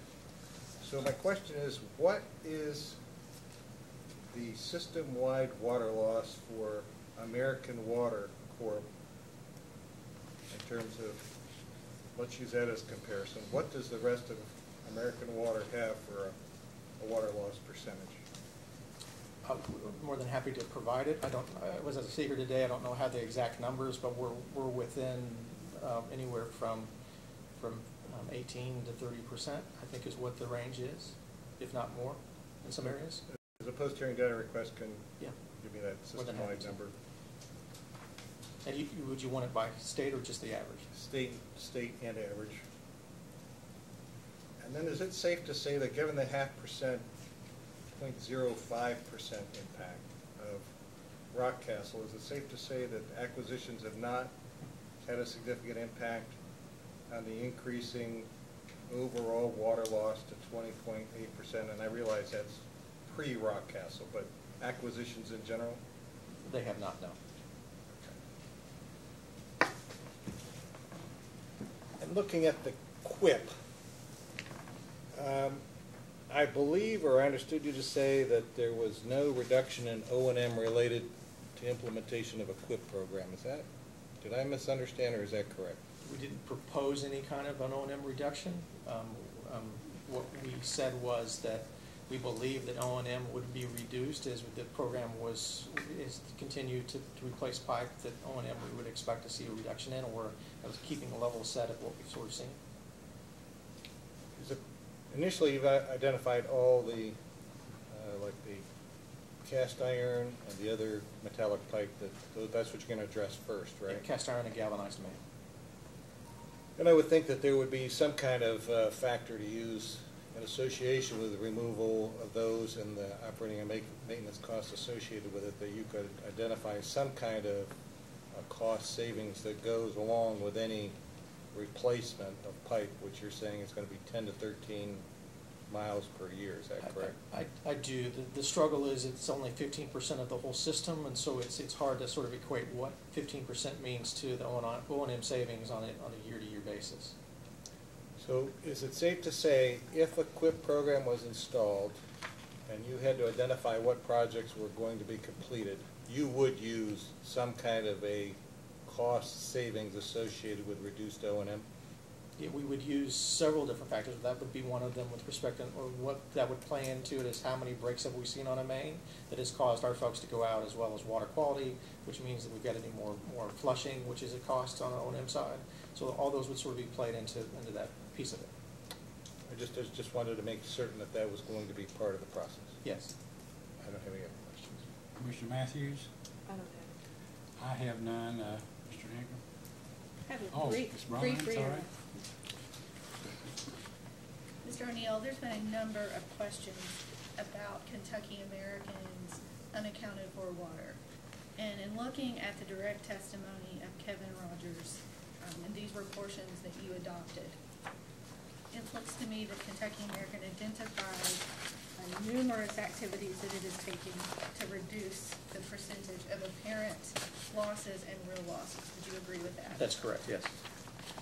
And I will identify these, and please let me know if you agree. I'm on page 24 of Mr. Rogers' written testimony. Let me know when you're there. I'm there. Is Kentucky American improving its billing processes, Yes. conducting fire service audits, Yes. evaluating large meter sizes, Yes. calibrating the plant meters that quantify the water that's sent in the distribution system? Yes. And if you turn to page 25, there are numerous other initiatives that are listed, one of which is at the QIP that you were supporting in this case. That's correct. Enhancing the leak detection efforts throughout the system. That's correct. Using acoustic listening devices to conduct surveys of the entire system. Correct. Using satellite imaging through a contractor. Yes. And then also on page 26, one other one was using an integrated GIS mapping system. Correct. I believe you also got some questions about when the North Middletown acquisition closed. Would you agree with me that Mr. Scott Rundgren in his rebuttal testimony indicates that that transaction closed in April of 2019? I would. And I want to go back to one other topic briefly, which is slippage. Can you pull out the Exhibit 1-2 rebuttal testimony that we handed out? Yes. I just want to make sure I understand the numbers on this page. If we're looking only at the three columns, the row across the bottom, the first box, which has the 101.89% slippage percentage, what is that number? What does that represent to you? That is the slippage, or that is the difference between actuals and budgets for Kentucky American during that period of time, minus the Kentucky River Station #1. Is that is this Two, excuse me. Is this the slippage percentage that Kentucky American Water is asking the commission to approve in this case? It is, and is consistent with what was present in the previous cases. The column immediately to the right of it, is this your understanding that this is Mr. Collins' calculation of slippage as proposed in this case on behalf of the Attorney General and LFUCG? That is correct. If you look at the budget number for Kentucky American's proposed slippage calculation, what is it? The total budget from 2008 to 2017. The number? Yes. 213,904,524. And what is Mr. Collins' budget? 213,790, 262. So what is the difference then that is presented in that far right column between the two budget numbers proposed by Kentucky American and Mr. Collins? It is the actual lines. So it's the, in item 3, what was removed was those projects that were approved by the CIN process but weren't part of the original budget. So as you understand these adjustments, both Kentucky American and Mr. Collins are utilizing a similar budget, but Mr. Collins, as you understand his calculation, is removing $21 million of capital expenditures from his calculation of the slippage adjustment. That's correct. That's all I have. May this witness be excused? Yes. You may step down, sir. Thank you. Call your next witness. Yes. We call Mrs. Ann Buckley, please.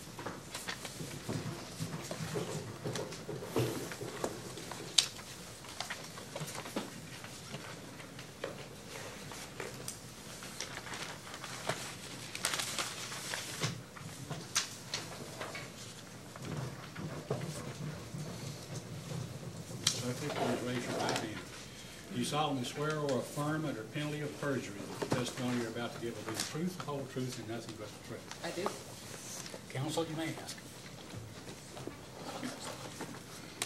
Can you please state your name for the record? Ann Bulkley. And what is your business address? It is 293 Boston Post Road, Suite 500 in Marlborough, Massachusetts. Did you prepare direct testimony in this proceeding? Yes, I did. And are you the witness for several data responses in this case? Yes, I am. Did you also file rebuttal testimony? I did. Do you have any changes or corrections to your testimony or your responses? No, I don't. And if I were to ask you those same questions again today, would your answers be the same? Yes, they would. The witness is available for cross-examination. Mr. O'Neill, Mr. Chandler. Thank you, Chairman. Good afternoon, Ms. Bulkley. Good afternoon.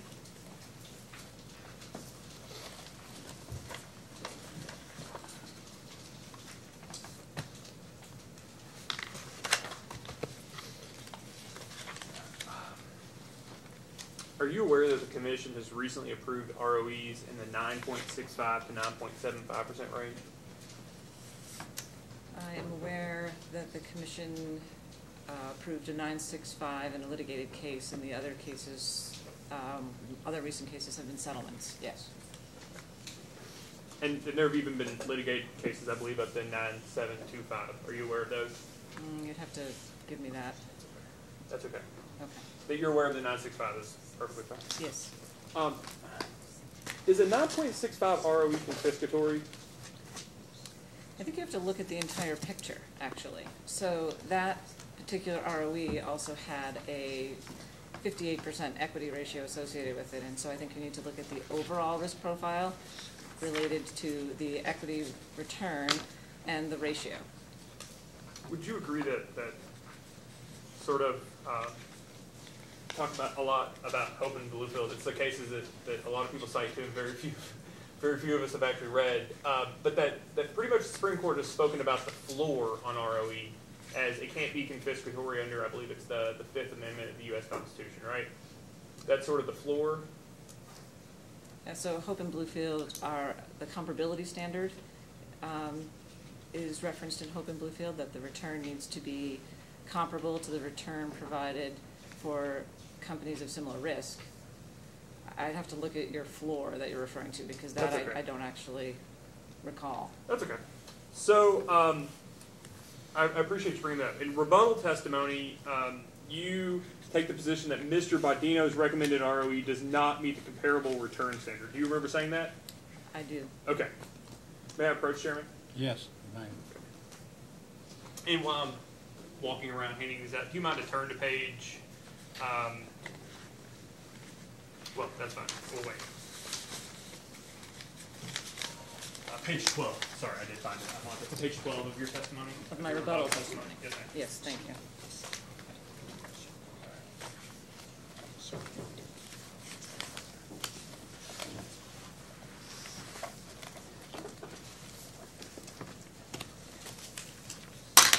Sorry, Chairman.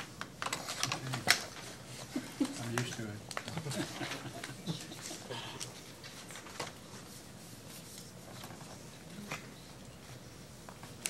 And again, Chairman, I'll make the representation. These are items that are already within the record, but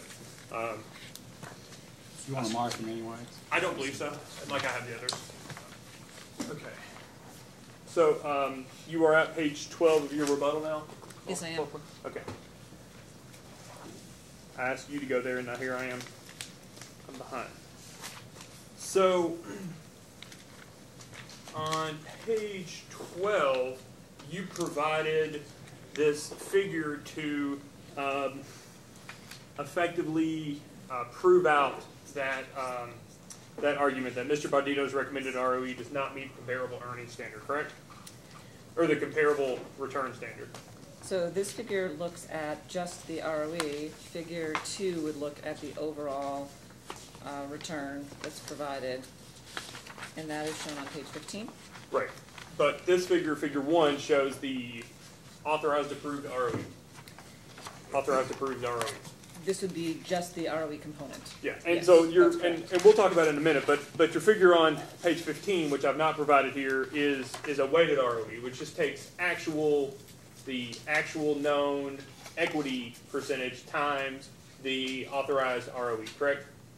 It takes the authorized equity component, so that may or may not have been the company's actual, it's what was authorized in the case, and it multiplies it by the authorized ROE. That's right, and because commissions can determine a different capital structure for rate-making purposes.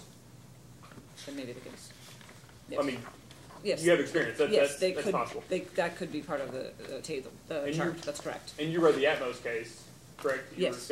and they discussed that the overly generous amount of equity could be reduced in subsequent cases, correct, for rate-making purposes? I don't recall that characterization of the equity ratio. That's fine. So- It's in an order. It's okay. So you provided this figure to show where Mr. Baudino's 9.15% ROE, and I'll use the big one here now, 9.15% ROE is relative to the authorized ROEs from 2012 to 2018, correct? Yes, And then the line, so that's the dotted line at the bottom. The middle line is the average authorized ROE from 2012 through 2018. yes, And this is from SNL Financial, correct? yes, that's Is that related. is that the RRA report? Is that what that's referred to as, or is that different? It is. RRA was acquired by SNL. That's what. Okay. So, but you did not. So let's just talk about what you got here. So the average is in the middle. Mr. Bodino's is down here at the bottom. You would agree that there are authorized ROEs lower than Mr. Bodino's, and you discuss a few of those in your rebuttal testimony, correct? Yes, Okay. And most of those are towards the end, to the right of the chart, which would indicate they're more recently authorized ROEs, correct? yes, they would be in the more recent data. They That's would be true. through 2017 and 2018. That's correct. And where is the line on here that shows your recommended ROE? That is not on here. It's not, but it would be somewhere between, maybe a little more than halfway between the 10.5 and the 11, correct? It's at 10.8. Yes, that's correct. And you would agree that when we start talking about comparable return standards, that your recommended ROE is in excess of any authorized ROE for a water utility in the United States between 2012 and 2018. If you're looking only at the ROE, yes, that's correct. As I Okay. mentioned, however, figure 2 is looking at the total financial effect of the equity ratios and the ROEs. So I think that's the more appropriate comparison, given the equity ratio in this case. So do you discuss at length in your direct testimony the weighted ROE? I don't believe so, no. But you discussed at length in your direct testimony the comparable return standard. I would say I referenced it. Okay. Is there a risk in setting an authorized ROE too high? Let me take the question back. Is there a risk to customers in setting the ROE too high?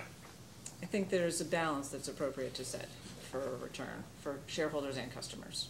Well, you do discuss in your direct and rebuttal the risk to the company in setting the ROE too low, correct? Yes. So would you agree that there's a corresponding risk to customers in setting the ROE too high? There may be.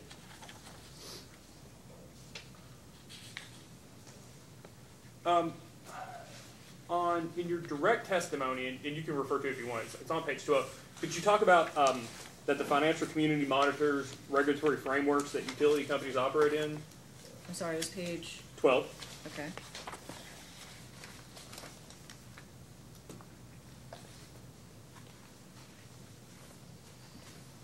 Yes, I see that. And so are you talking about like the regulatory, is that sort of a reference to how the investor community or the financial community perceives regulators? I think there are a variety of factors that are taken into consideration by the financial community about utility companies, including the regulatory framework, the mechanisms, returns, equity ratios. I think there's quite a bit of information available. Are there, in terms of information available, does anyone publish like a ranking or a rating of how favorable particular commissions or regulatory environments are? Favorable. How do you define favorable? I mean, how does anybody publish any ranking or rating of how the financial community perceives whether favorable? Are you aware of any publication in which the financial community rates or ranks their perception of regulatory commissions or regulatory agencies regarding utilities? The community as a whole? Don't know that there is a consensus document that does that. I'm not asking a consensus document. I'm asking, does anybody, RRA provides reports, right? Yes. That states what the ROE is. Does RRA provide reports that say, we think of the 51 jurisdictions in the United States, this is how they relate to how favorable or not favorable they are to utilities in terms of their decisions, their authorized ROEs, the regulatory mechanisms, anything like that? RRA does produce a report that looks at all of the regulatory commissions on a variety of factors. Do they rate or rank them in that report? in terms of favorability, I guess I'm struggling with that concept. That's So- okay.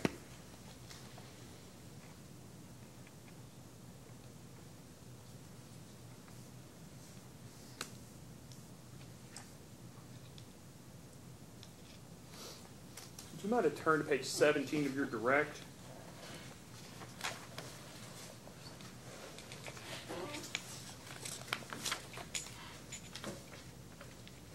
I'm there.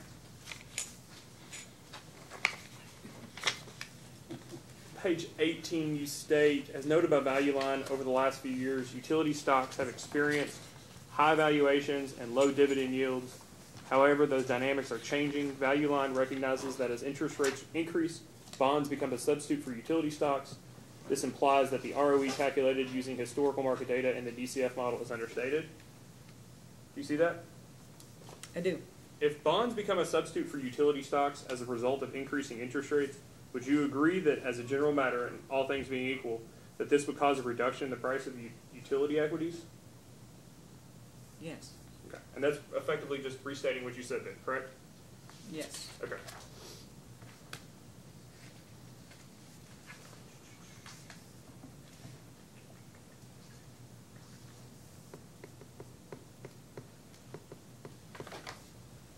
And that has an effect on the dividend yield, right?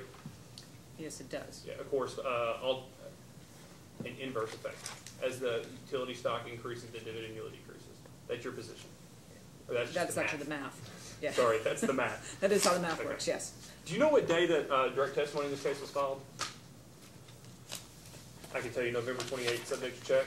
Sure, I believe that. Oh.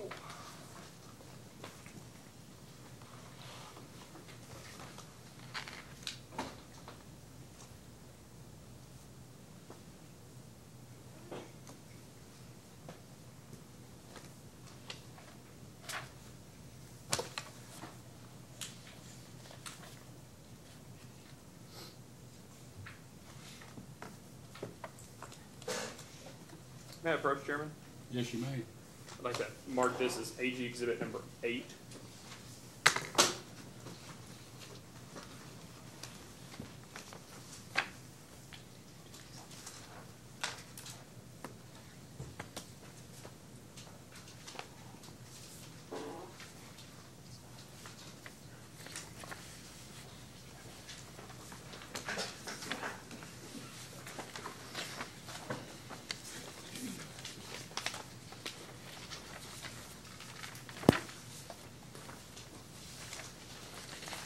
Ms. Bulkley, do you know what the 30-year Treasury yield was when you filed your testimony on November 28th?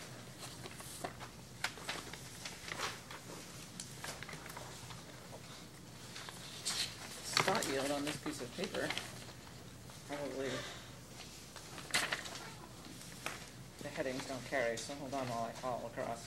It's okay. It's the very far right column.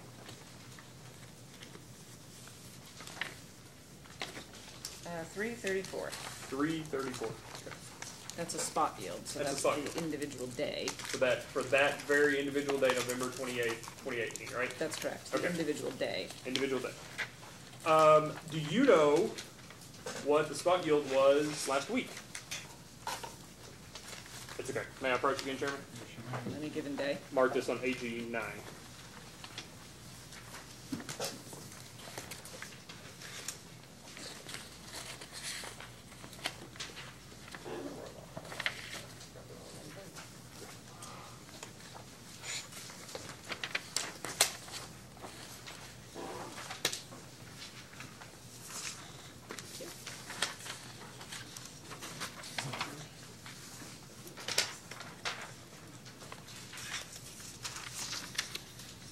Let's just take the day I wrote my cross and go with May the 8th.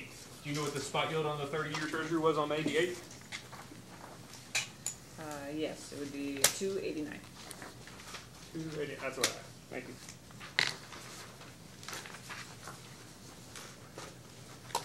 you. And do you know what American Water's stock price was when you filed your testimony?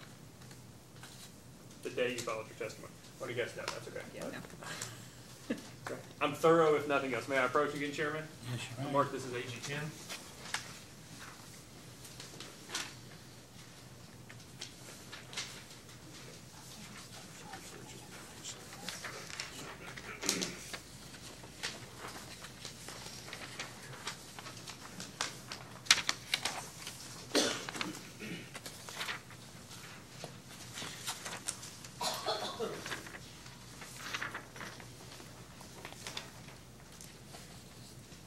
And I know that the left hand doesn't work amazing, but I promise you I went back to exactly November the 28th. So would you say that's approximately 9250 in that range? I'm sorry, is the first data point supposed to be November 28th? Yeah, I took it out to November 28th and then snipped from there.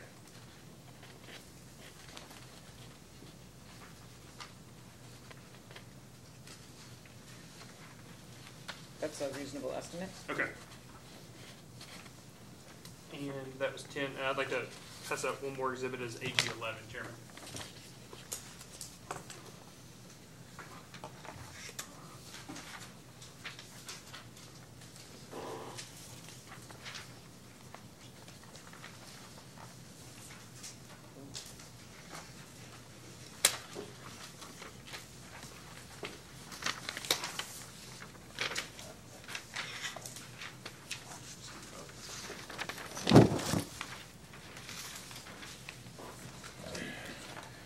Okay, so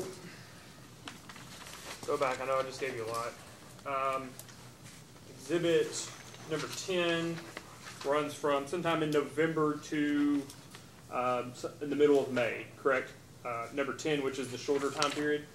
Yes, I think the Left or right hand? that side. Okay. That side.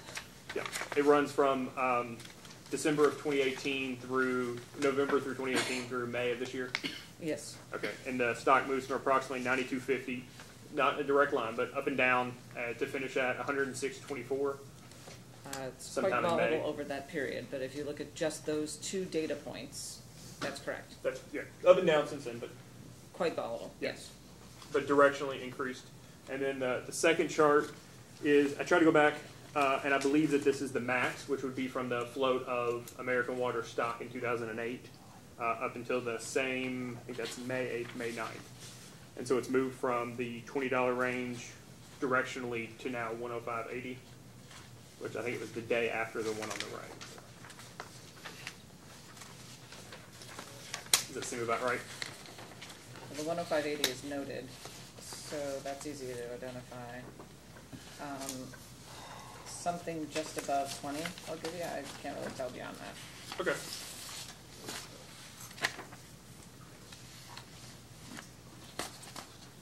Do you mind to turn to page 25 of your direct?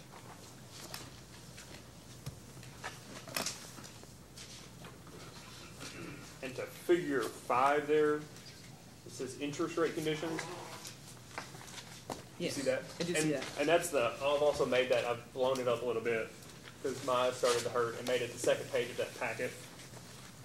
So that shows historical interest rates, right, for a 30-year, a 10-year, and then the Moody's A utility bond rate, correct? And at the very bottom, the Fed funds rate. Yes, it does. Okay, so it shows the historical up through, what, fourth quarter 2018? Yes, that's correct. And then a forecast beyond that, right? Yes, that's correct.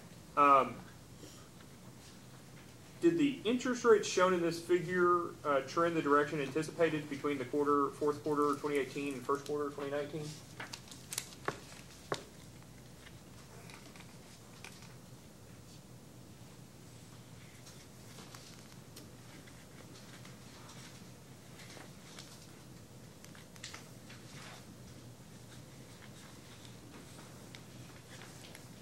Are you looking at, well, I guess, what are you looking at? Well, we got which 4 rate? rates there, right? Sure.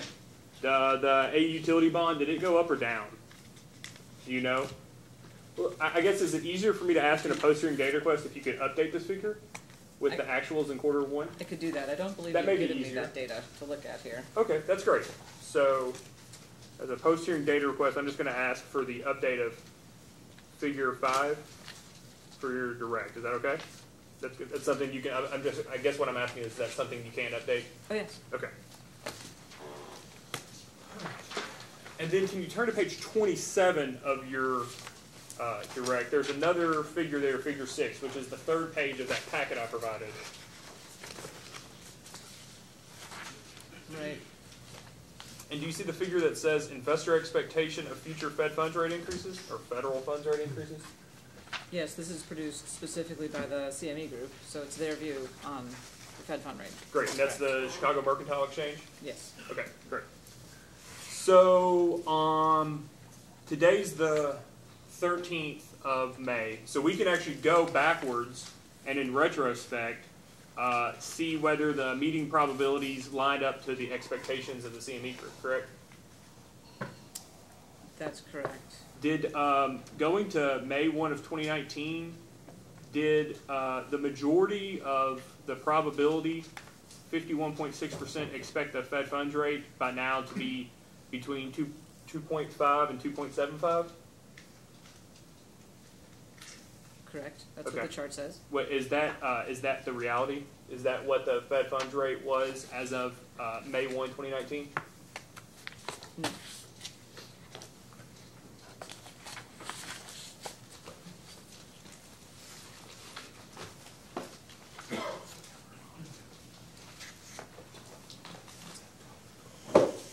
And I'd like to mark this next exhibit as AG 12, Chairman. May I approach? Yes, you may. We're back to the old ways. I've got a big one. For you and for you.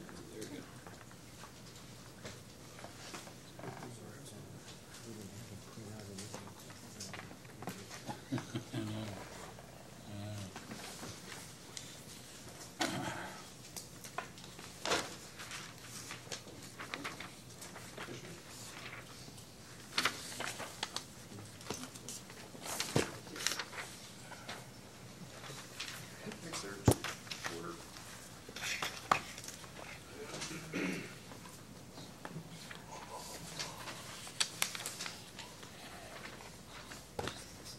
Okay, Ms. Bulkley, I found this pursuant to your, I think it was AEB 1, but maybe it's AEB attachment A, but it's the cases in which you've participated and provided testimony in before. Yes. This is docket number E04204A-12 in the UNS Electric Inc. case in front of the Arizona Corporation Commission, correct? Yes, that's correct. And it's dated December 31 of 2012? Yes. Okay. Do you mind to turn to page 44 of your testimony in that case?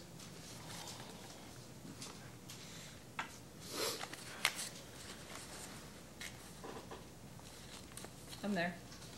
Do you see that online? I'll give yourself a second to, I'm sure you didn't read this the other day, so I'll give you a second to familiarize yourself with it.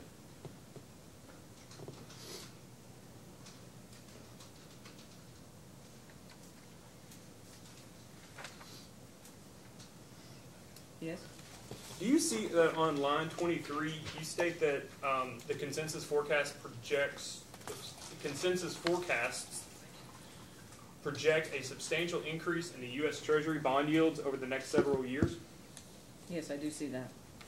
Did you depend on that consensus forecast at all in your recommendations in this 2012 case?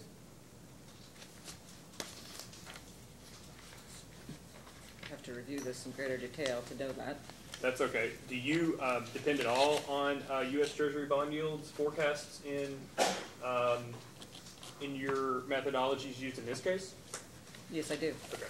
And was the consensus forecast correct or incorrect as to the direction of U.S. Treasury bond yields over the next several years from 2012? I'm sorry, could you say that again? Yeah. Was directionally, was the consensus forecast correct or incorrect as to the U.S. Treasury bond yields over the few years following 2012? Do I have that analysis in front of me? Well, 2012 to today. Do you know whether a substantial increase in U.S. Treasury bond yields after 2012 occurred? Yes, we did have an increase in Treasury bond yields over time. That's Over true. time? Yes. From 2012 to now? from 2012 to now, there was an increase in Treasury bond yields. They have fluctuated, but they had increased over time. At some point, I think you asked me for a data point, and I told you it was 336. So I believe that data point actually verifies that. It was November 28, 2018 was 334. So the comparison would be an increase from the page 44 of my testimony in 2012.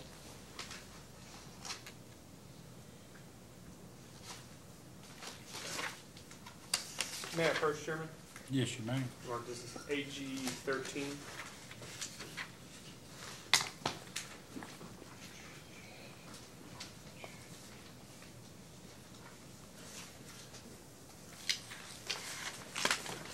Thank you.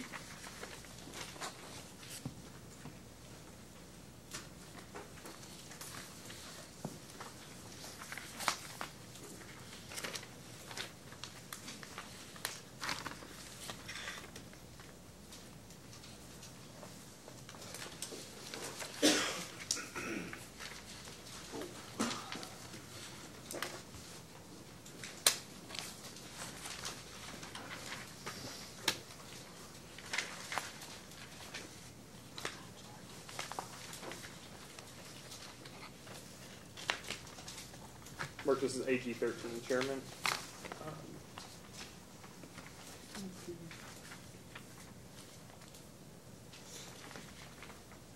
So I'm trying to go back. I'm sorry, I'm swimming in paper here. You filed this testimony on December 31 of 2012. Is that correct? That is correct. And do you mind to look at that AG 13 I just handed you? On the very back page, the spot 30-year on December 31, 2012 was $2.95, correct?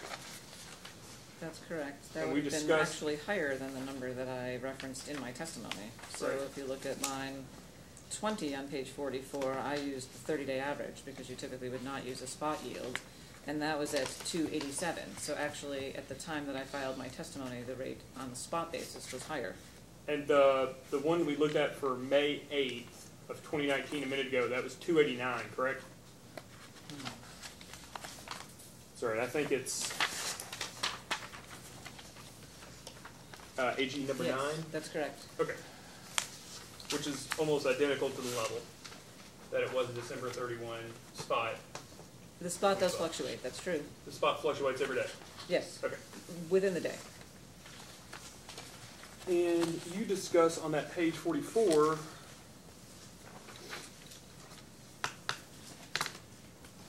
well, that's okay. So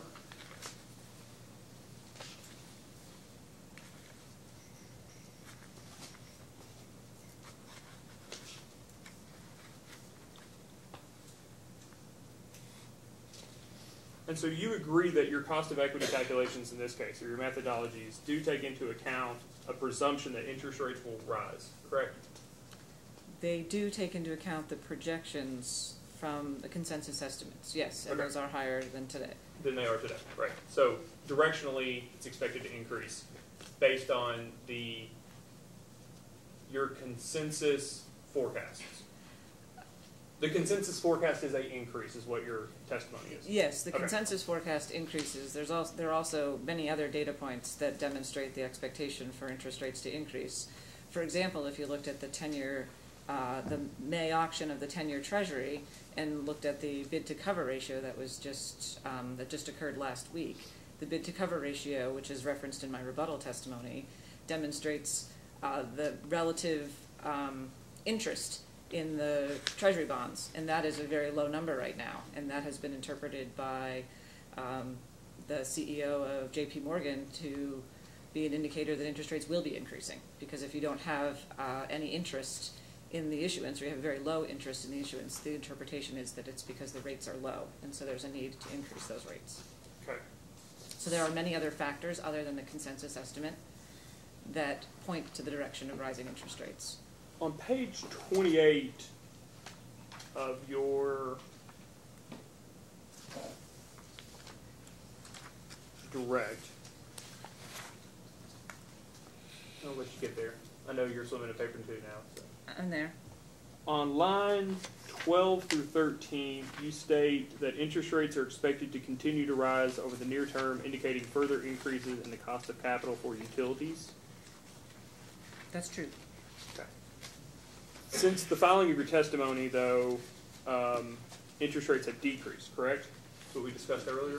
Those spot numbers have decreased, right? As I just said, though, there are still plenty of indicators that have the expectation for an increase that I think are important to consider. And did you update any of your models in your rebuttal to reflect the reduction in long-term interest rates?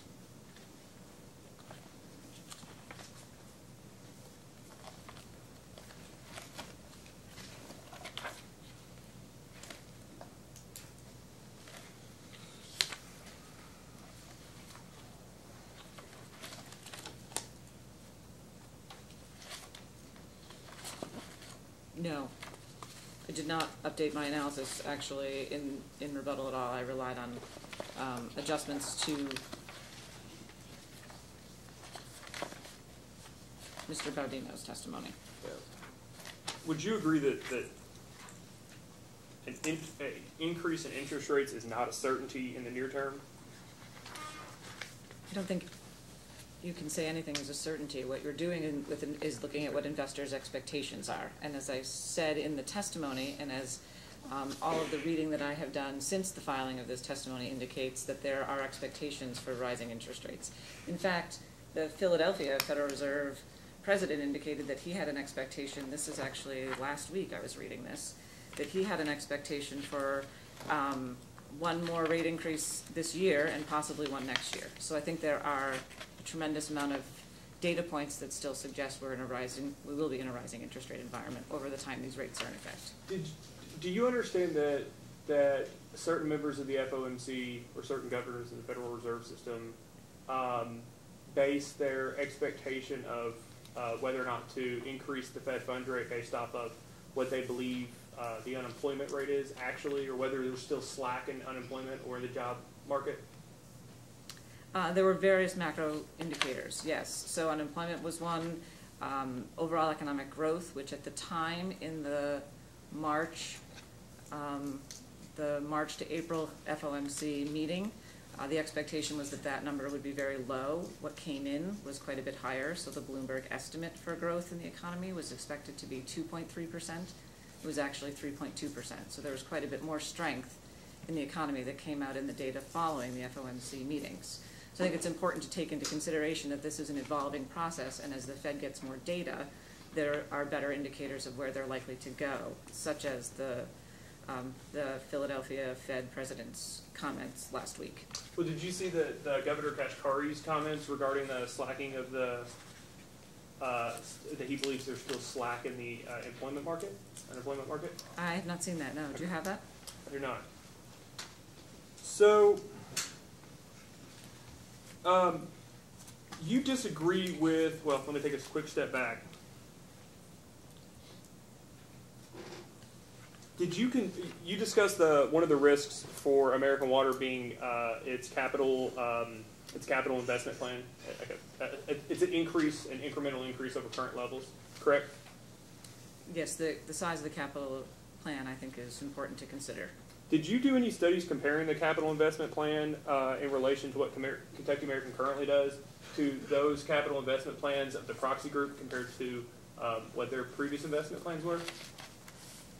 I don't believe so. So how is it that you cite an additional risk for Kentucky American for a factor in which you didn't look at the rest of the proxy group? Because of the recovery mechanisms. But you would agree? Go ahead. I'm sorry. I thought you were saying. Recovery mechanisms that are available. So there are recovery mechanisms available for more of the proxy companies. So you only looked at whether or not they had the recovery mechanism available, not actually what their investment plans were? I did not look at each of the individual investment plans for all of the subsidiary companies of the proxy group, no. But I did look on page, well, this is attachment AED 11. I did summarize the jurisdictions where the proxy companies have infrastructure replacement recovery mechanisms, and if you'll note at the bottom of that, 63% of the jurisdictions do have those mechanisms. And so where Kentucky does not have that, I considered that to be a risk factor. And that's 63% including AWK subsidiaries, correct? I don't have it in front of me, but I think that's the caveat. Yes, that is correct. Okay, and we'll get to AEB 11 in a minute as long as the chairman doesn't make me stop. So can we real quick go to page 17 of your rebuttal? Don't tempt me, Mr. Chairman. I'm trying to move quickly, Chairman. I'm sorry, what page again? Page 17 of your rebuttal. Thank you.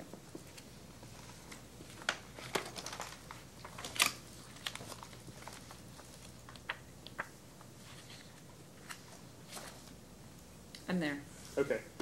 You disagree, so the question says on line 8 that the attorney asks, do you agree with Mr. Bardino's views on the effect of federal monetary policy on long-term government bonds? And your response is, no, I do not. Did you see that? Yes, I do see that. It goes on from there. The next sentence, do you see where it says, while the Federal Reserve has recently indicated that it will be patient in determining future adjustments, the Fed funds rate, they have not indicated that they will not raise interest rates over the coming year? Yes, that's correct. Okay. And then the following sentence cites to the FOMC minutes.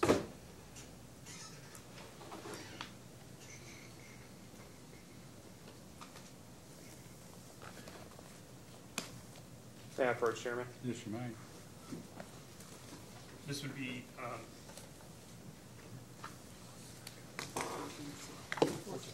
14. Sorry.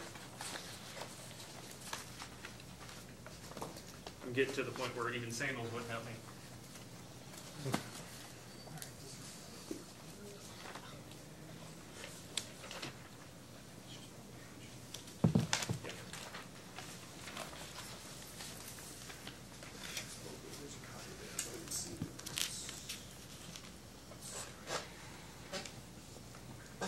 Thank you.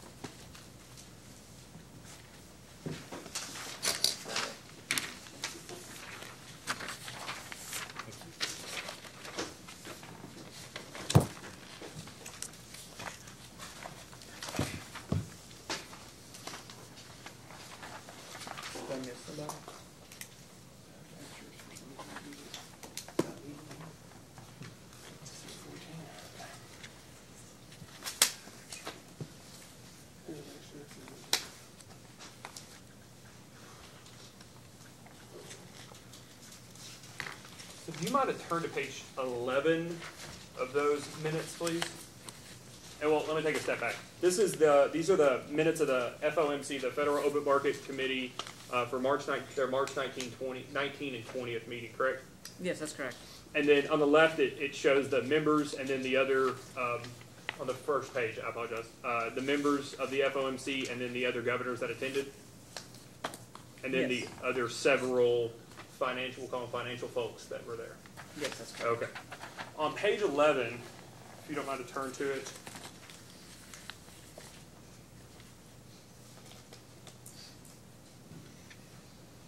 Do you see on the second column, the bottom paragraph that begins with regard?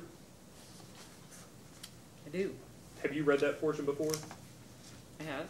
Do you want to reacquaint yourself? I'm happy to wait. Yes, please.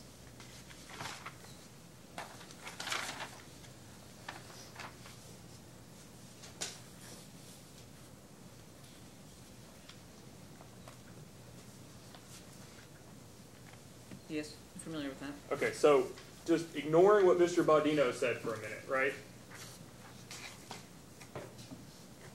When the FOMC minutes state that, quote, with regard to the outlook for monetary policy beyond this meeting, a majority of participants expected that the evolution of the economic outlook and risks to the outlook would likely warrant leaving the target rate unchanged for the remainder of the year. Do you see that? I do. So notwithstanding the comments from I think you mentioned the Philadelphia Federal Reserve, wouldn't you agree that the minutes reflect that the majority of the FOMC do not expect the models to support changing the Fed funds rate for the rest of 2019? Well, that sentence says that. If you look at the paragraph prior, sort of 6 or 7 lines up, several participants observed that the characterization of the committee's approach to monetary policy as patient would need to be reviewed regularly As the economic outlook and uncertainties surrounding the outlook evolve, a couple of participants noted that the patient characterization should not be seen as limiting the committee's options for making policy adjustments when they are deemed appropriate. And then if you were to look at the paragraph that you quoted from, and the last portion of that, it says, participants continue to emphasize that their decisions about the appropriate target range for the federal funds rate at coming meetings would depend on their ongoing assessment of the economic outlook, as informed by a wide range of data, as well as on how the risks to the outlook evolve. So I think that taken together, this report suggests that while the headline was that there would be no rate increases, there is still a fair amount of data that's being reviewed, and I would say that subsequent to that, the Philadelphia Fed president's comments based on more current data would be more relevant. Okay, so just, I don't want to spend a ton of time on this, but your citation to the paragraph above it notes, I don't know how many of these you read, but they're very polite to everybody in the meetings. They never really undermine anybody. But you would agree that your quote up top only reflects several participants, right? It does not quantify them, that's correct. And then down low it says participants, correct? The middle of the bottom right-hand paragraph where you said participants continue to emphasize their decisions, it doesn't quantify them out, correct? Yeah, I think I probably read one sentence too late. Several of these participants, so these participants presumably would be related to the sentence you read. Okay, but what we're saying... So I would say that the participants that you were referring to. But the majority assume under the current economic outlook that there will be no Fed funds rate increases in 2019. That's what it says. That statement at that time is true. However, I don't think you can take one sentence out of a document that is 15 pages and focus only on that. I do think you need to take the entire FOMC minutes together. The concerns that I read into the record at the bottom of page 11 continue onto page 12 and suggest that there is quite a bit of concern over how their views get characterized in the press. It could be the Philadelphia president could be thinking that, right? Could have been the Philadelphia president. Well, it is plural. Plural, okay. So it is plural. Yeah, maybe there's another president out there. So moving on to your CAPM 1 minute, you provide the CAPM in your direct AEB 9 and AEB 10, correct?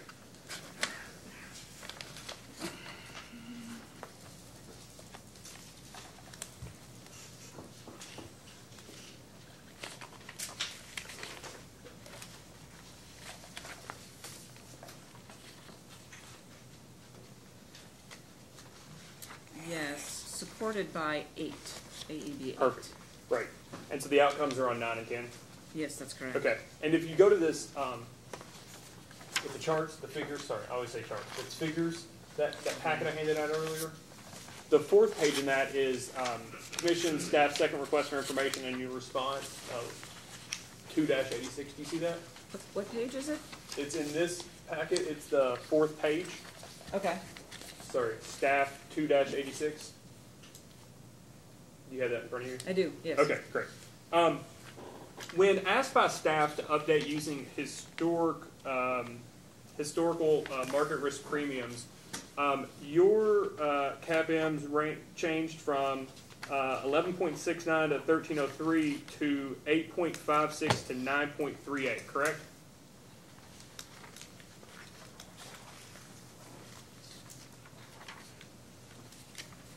It's a table. I'm just looking to make sure that that's accurate. So take your time.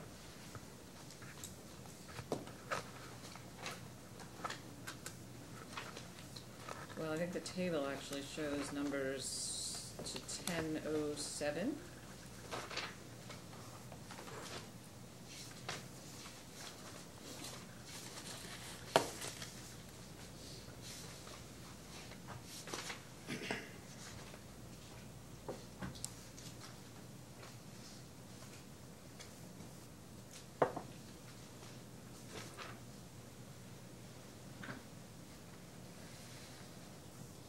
Okay, I'll withdraw the question, Ms. Mosley. That's okay.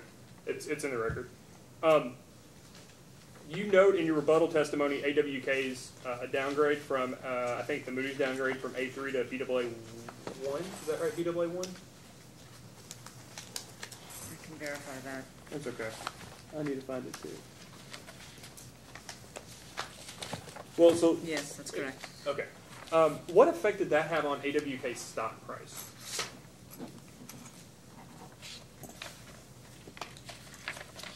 I haven't done that analysis. Well, so do you have the anecdotal actual impact from April? I'm going very fast, Chairman. That's all right. This is a good time to take a 15-minute break anyway, so we'll take our afternoon break until 3:45. Okay, we are now back on the record. Before Mr. Chandler begins or restarts his cross-examination, it's it gets 10 to 4, so we'll go straight through to 5:30 and then break for dinner and try to start again at what, 6:15 or so, 5:30. Yeah, 45 minutes. And if somebody is late, then we'll wait if necessary. Okay, Mr. Chandler, proceed. Thank you, Chairman.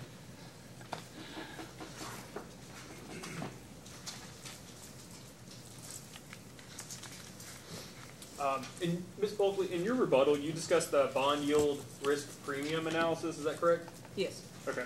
And did you perform this analysis? I did. Okay. And did any of the parties conduct discovery regarding this analysis? I don't recall.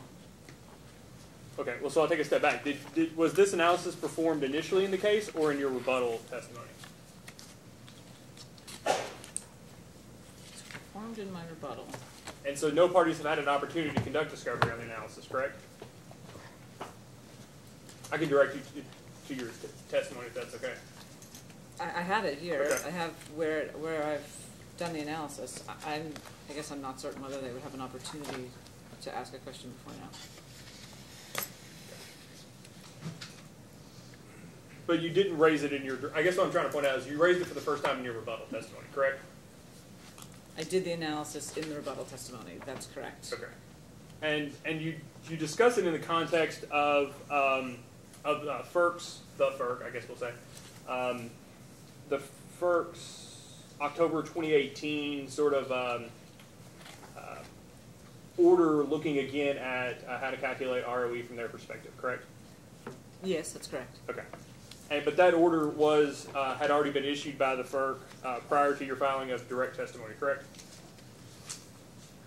I guess it was issued in October. Yep. Yeah, and that's then correct. and you actually cite that for support and other items in your direct testimony, correct?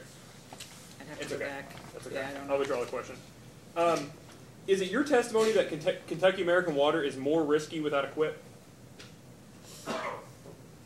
It's my testimony that they are more risky than the proxy group Okay. without QUIP. Yes, Okay. because this is a comparative analysis to the proxy group, so not Kentucky American to itself, Perfect. with or without a QUIP. Okay, and then so your testimony, the inverse of that would also be true, that Kentucky American Water is less risky than it currently is as compared to the proxy group with a quip than without one. It would be more like, this is how I would refer to it, is That's that fair. it would be more comparable to the proxy group with a QUIP. And in your assumption in your testimony in recommending a 10.8% is that Kentucky American will get the quip, right? That's what your recommendation is based on that assumption? It does take into consideration all of the risk factors for the company. Assuming that the Kentucky American gets the quip. That's correct. Okay. And I promised you that we would go back to AEB 11 if you had that in front of you. And I actually, you provided AEB 11, that packet that I referred to earlier. It's an attachment to that Commission staff second request for information 86. It's the very last page in that. It's AEB 11, page 1 of 1. That way it's a quick reference for you. This Okay. packet? This Yep. packet? Mm-hmm. Okay. If you go past your updated historic market risk premiums for the CAPM, it's right past them in AEB 11.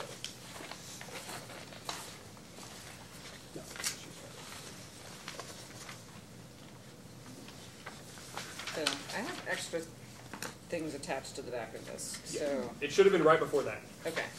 So it's not at the last page. I'm sorry, it's the last page of that attachment. It's, sorry, 1-2- Commission Staff 2-86, it's the last page of your attachment to that. But that's okay. So, or it's behind that. Okay. So this is what you were referring to earlier, right? AEB 11, where you've provided the infrastructure replacement surcharge, future test year, and revenue stabilization or decoupling for each one of the operating companies of the proxy group, right? Yes, that's correct. So, do you see that Kentucky is on here twice, once for Atmos and once for American Water?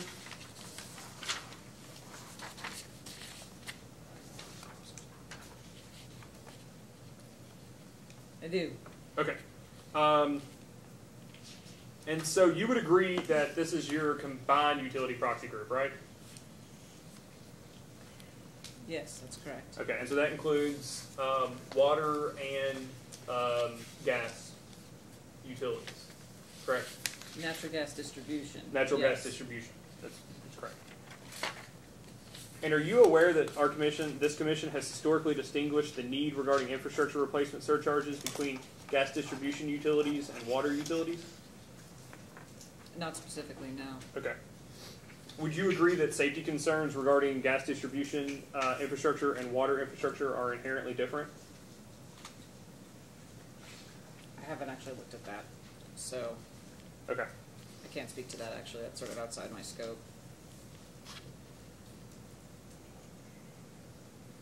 And the vast majority of actual water utilities that are in the combined utility proxy group are AWK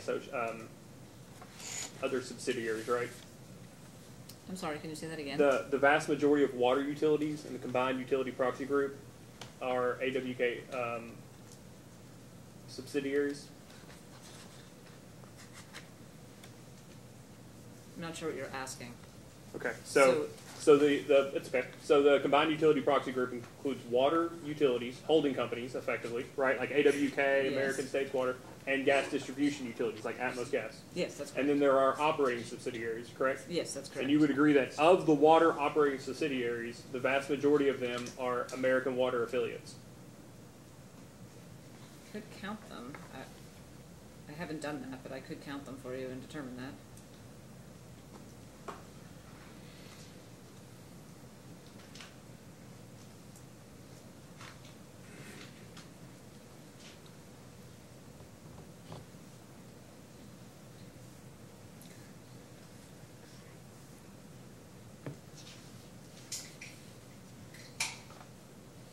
I think I count 9 for the water companies excluding American Water, subject to check. And there look to be like, I don't know, double digit from American Water, correct? No, that would be 10, so that'd be one more, but I think there look to be maybe like 14. that's correct. Okay. So it would appear from the list here that some of the operating subsidiaries have 1, 0, 2, 3 of the 3 categories. It varies between operating subsidiary, correct? Let me try to restate that differently. The operating subsidiaries don't all necessarily have infrastructure, future test year, and revenue decoupling. Is that your question? Well, I guess I'm saying some of them have none of the 3, correct? Yes, that's correct. And some of them have all 3. Yeah, that's correct. Some of them have 1. Some of them have 2. Yes, that's correct. Okay. So I'm just saying it varies between the operating subsidiaries. It's all in one. Yes, correct? that's true. Okay. And do you know how much of AWK's forecasted capital spending is recovered by a forecasted period versus surcharge versus traditional rate recovery? No, I don't. Do you mind to turn to the next page of that attachment? And do you see that this is an excerpt from an American Water investor presentation? Just review it. Take your time.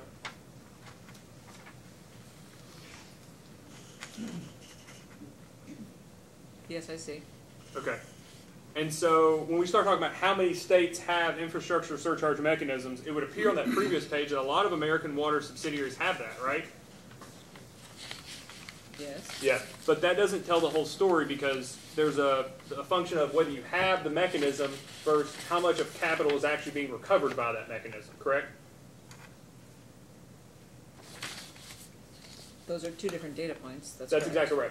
But those are factors when we're talking about risk, right?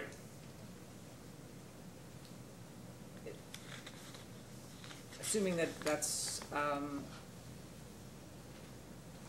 it's kind of hard to say, I guess, because the infrastructure surcharge structure is intended to recover what the companies are needing in those surcharges. So I'm not exactly sure how I can evaluate from this graph on Attorney General's 92, how I can evaluate how that transfers to the risk of those other utility subsidiaries. I'm not sure how I can do that. And that was kind of the point I was wanting to make is having an infrastructure surcharge mechanism is just one piece of it. It's not only what the company wants to recover that or what needs to have, it's also how much the commission in those states are allowing those utilities or what they're allowing them to recover through those surcharge mechanisms, right? Or what they've requested. I'm not sure that... Requested, that's fair. So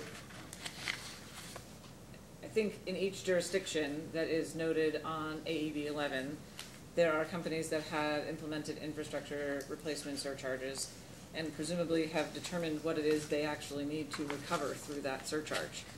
So the risk would be mitigated by that surcharge, presumably in that proceeding. So I'm not sure I follow where you're going. Well, to the extent that they actually recovered a significant amount of their capital expense through that surcharge mechanism.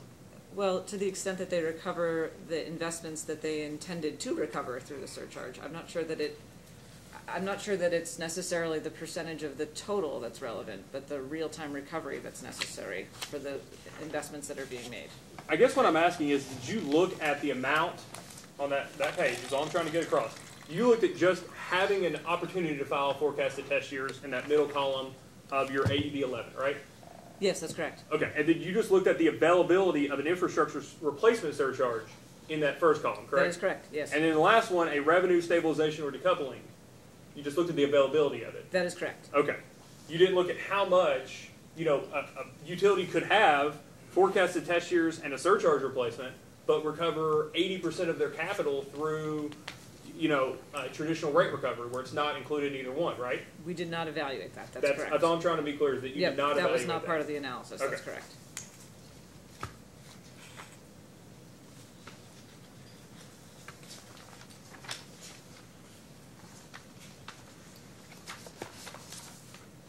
And then do you mind to turn, you had the AG 1-92 there in that packet?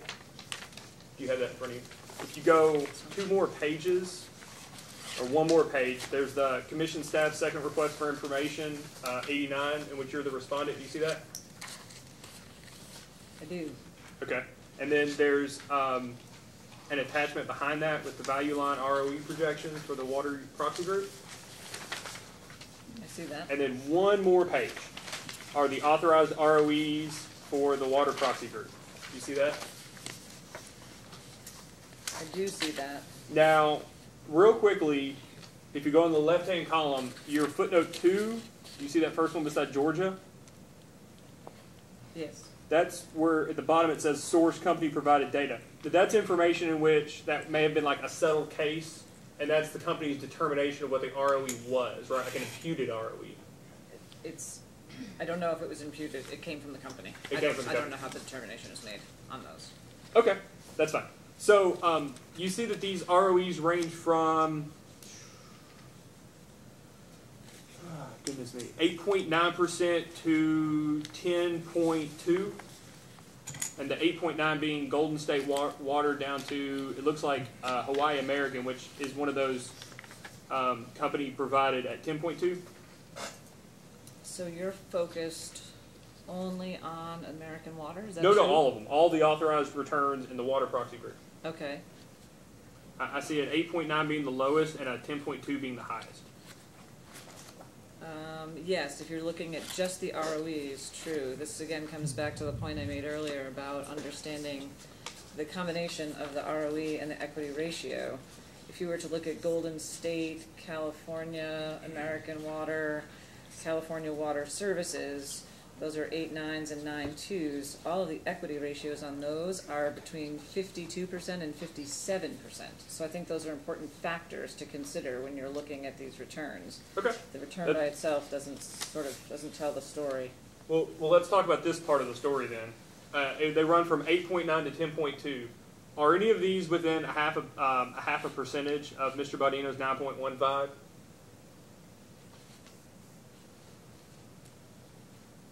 Yes. Yes. Are any of these within a half a percentage of your 10.8? Again, on the ROE itself, no. And then if we go to the next page, it's the commission staff second request for information, 90, and you're the respondent to that, correct? Yes, that's correct. And that this attachment afterwards provides the authorized ROEs for the CUPG, the Combined Utility Proxy Group, correct? That's correct. And those ROEs seem to range from 9.25% to, it looks like 10.1%, correct? That's correct. At the time that this was produced, that was correct. Okay. Yes. Are any of these within a half a percentage point of Mr. Baudino's 9.15 recommendation? Within 50 basis points. Yes, ma'am. Yes. Okay. And are any within 50 basis points of your 10.8% authorized ROE? Yeah, again, as I said, the important factor is the taking into consideration the equity ratio as well as the return. So no. However, if you were to look at the most recent Kentucky case, as a matter of fact, at the 965 and look at the equity ratio, that would be considerably higher on a weighted basis than what my recommendation is overall. So that is not shown on here because this response was produced before that, I think. But if you took that 965 and multiplied it by the 50% equity ratio, you would come up with about 5.62%, whereas my overall recommendation is about 5.25%. So that would be higher. Okay.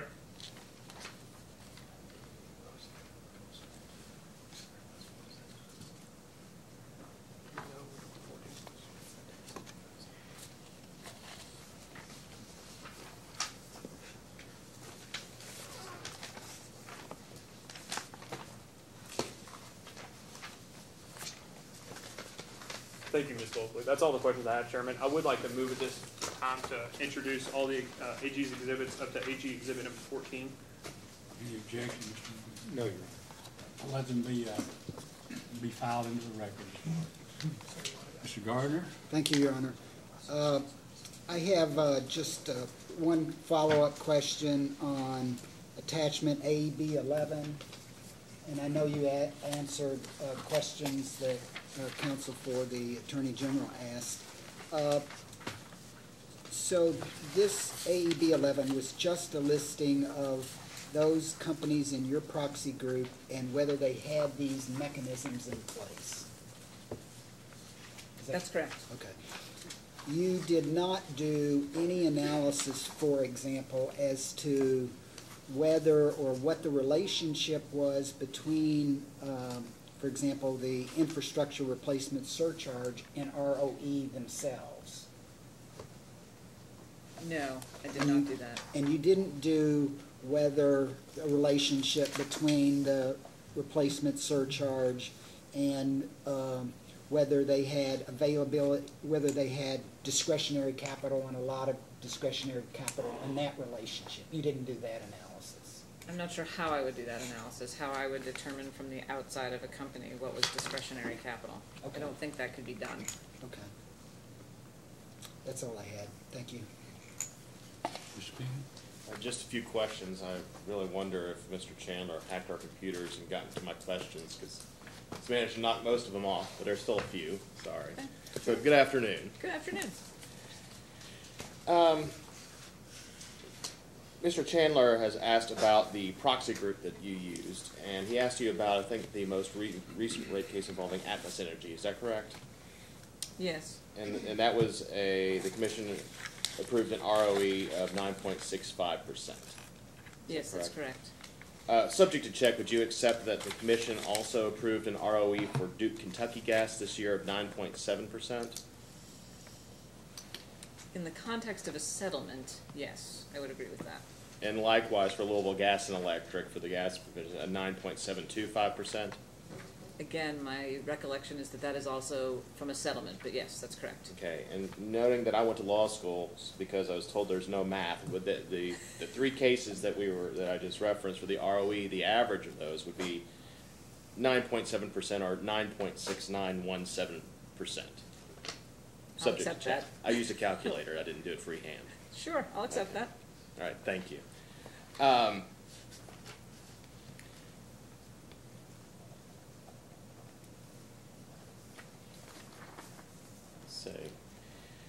And you discussed the risk profiles of some of the proxy group, and then looking at, can I ask you to turn to page 42 of your rebuttal testimony, please?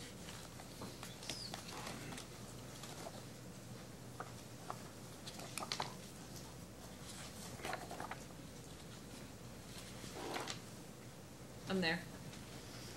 Okay, and for lines 18 through 20, and then finishing on to the next page, you discuss, Mr. Bodino, how he subtracts long-term income return on government bonds to estimate the market risk. Can you explain for the commission why Kentucky America's risk profile is so different than an ROE, which is 11 basis, that an ROE is, the proposed ROE is 11 basis points greater than the ROE that the commission has approved in the most recent gas cases? I'm sorry. I'm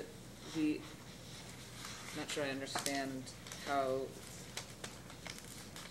the market risk premium on page 42 relates to that. I just Okay, I apologize. I directed you to the incorrect testimony. I meant to say it was your direct testimony. Oh, okay. I'll go there. Thank you.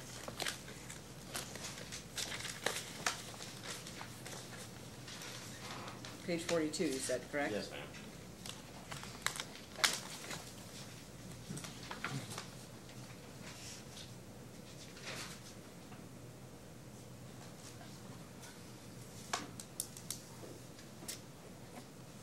Page 42 describes the screening criteria used to develop the proxy group.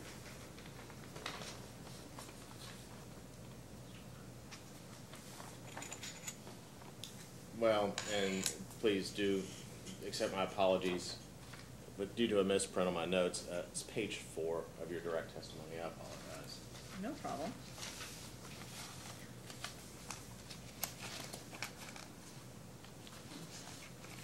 And they are beginning on the line 18.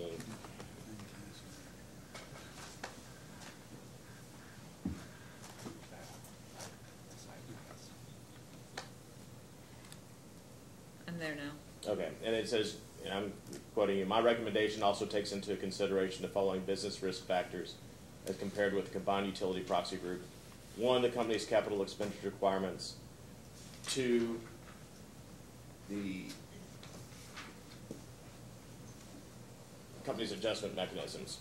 And so, bearing those risk factors in mind, does that warrant an ROE that's 11 basis points greater than what the commission has approved in the last 3 gas operating cases? Well, my recommendation would be more than 11 basis points. Okay. Taken in total. Greater than. All right, and do you agree that it's the commission's duty to allow for the recovery of prudently incurred costs and expenses? I'm sorry, can you say that again? Or would you agree that it's the commission's duty to allow for recovery of prudently incurred costs and expenses? Yes. Okay. We've heard a lot of testimony or a lot of questions about interest rates that Yes. Mr. Tandler asked. I just want to ask a question about those. Do you believe that the current interest rates are efficient and unbiased?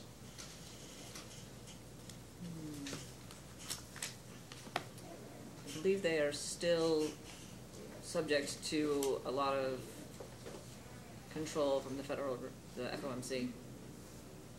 Okay. they're still under influence of the FOMC monetary policy. May I ask you to turn to page 66 of your direct testimony, please?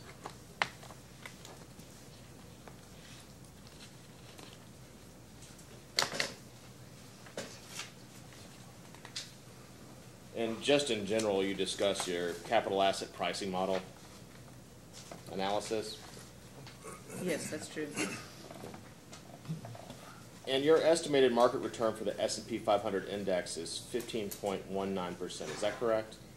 Yes, that's a forward-looking return. That's correct. Okay, so it's based on forecasted earnings projections? That's correct for each of the S&P 500 companies. Okay, and because it's based on that, the results can vary, though, correct? Certainly. I think in my rebuttal, actually, I provided a few benchmarks to that. Okay, can you So- direct us to that, please? Sure.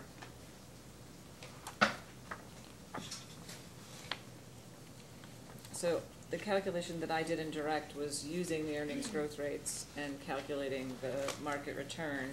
In rebuttal, I provided what S&P themselves calculate as the market return, as well as two other estimates. Sorry that I don't have that at my fingertips. 1 second.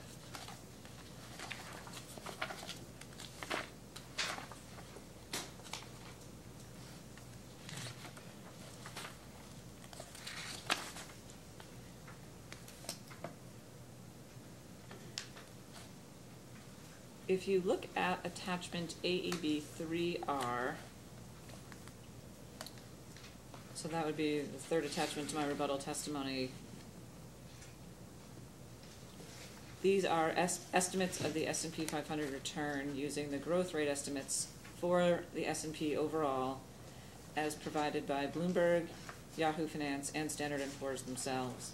The dividend yield that's shown here is actually the Standard & Poor's estimate of the dividend yield for the S&P 500. So I've used that for the other two reporting sources to calculate what the S&P 500 return would be. Okay.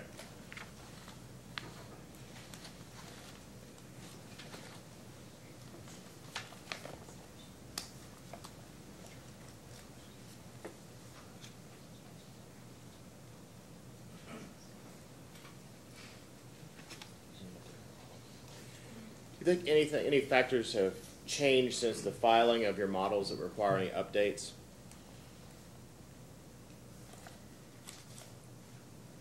Since the direct?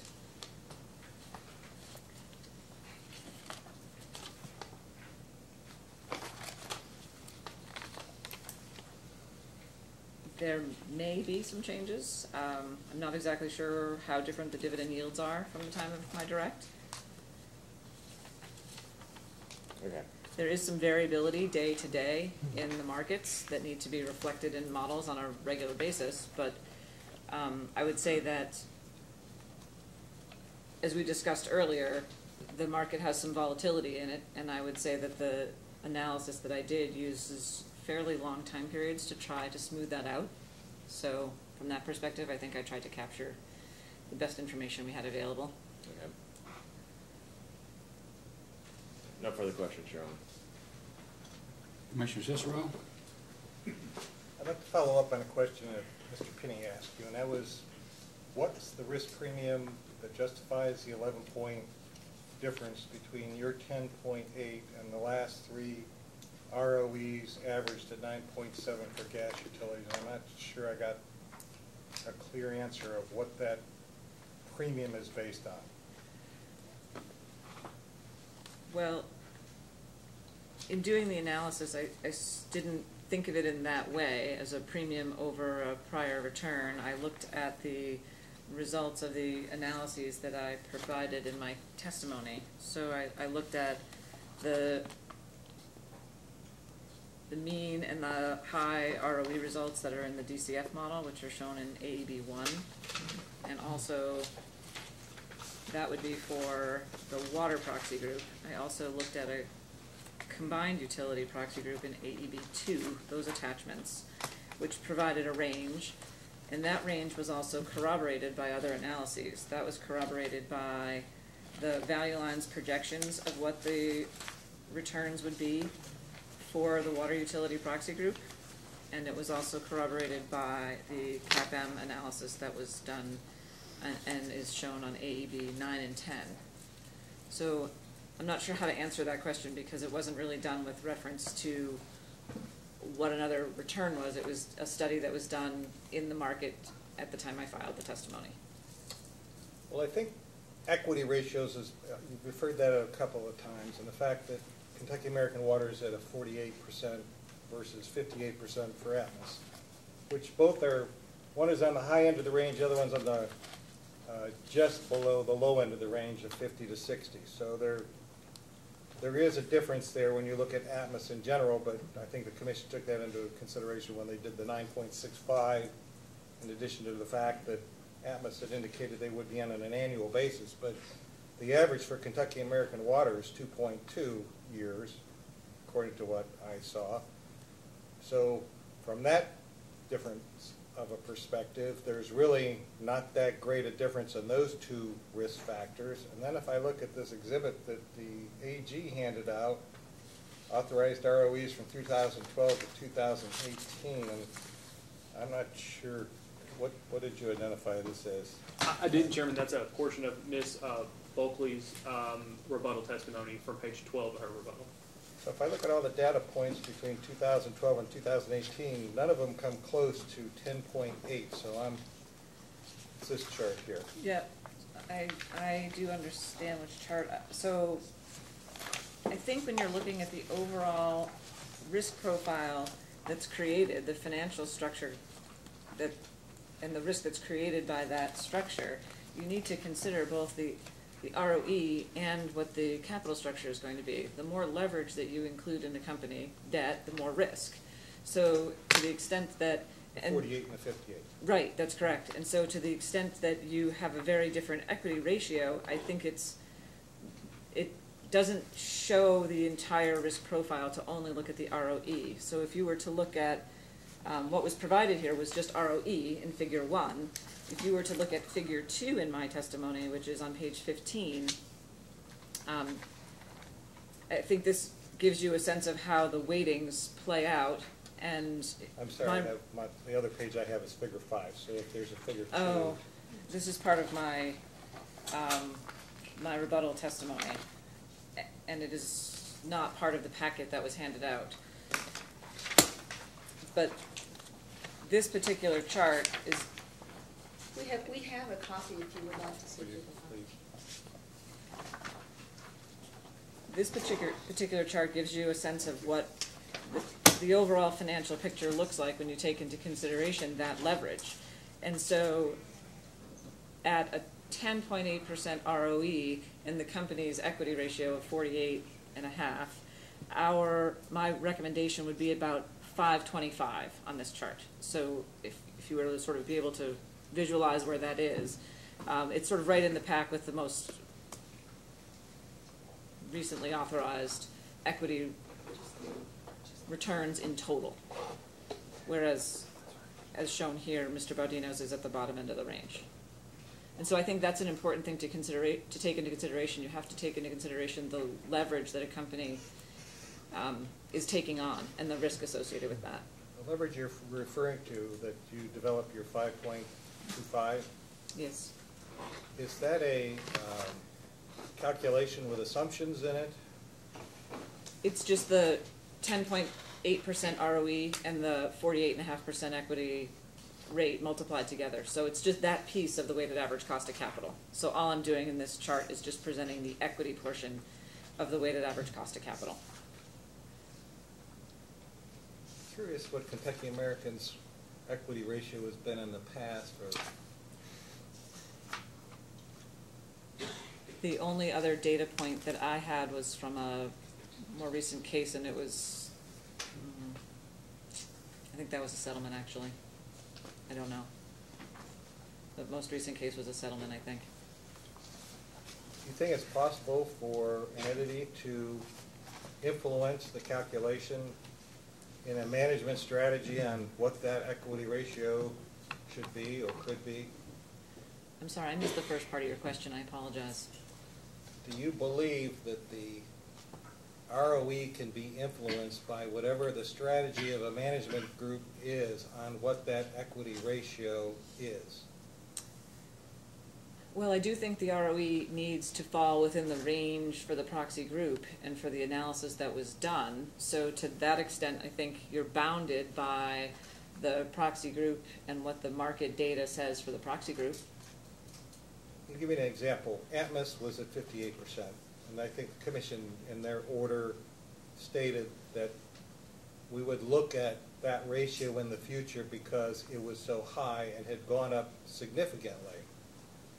And in which case, should the commission look at those types of issues on whether that ratio is being artificially moved up or down in order to make it more favorable for the entity in calculating what they perceive as a reasonable ROE? I think you need to look at both together. I don't think they should be looked at in isolation.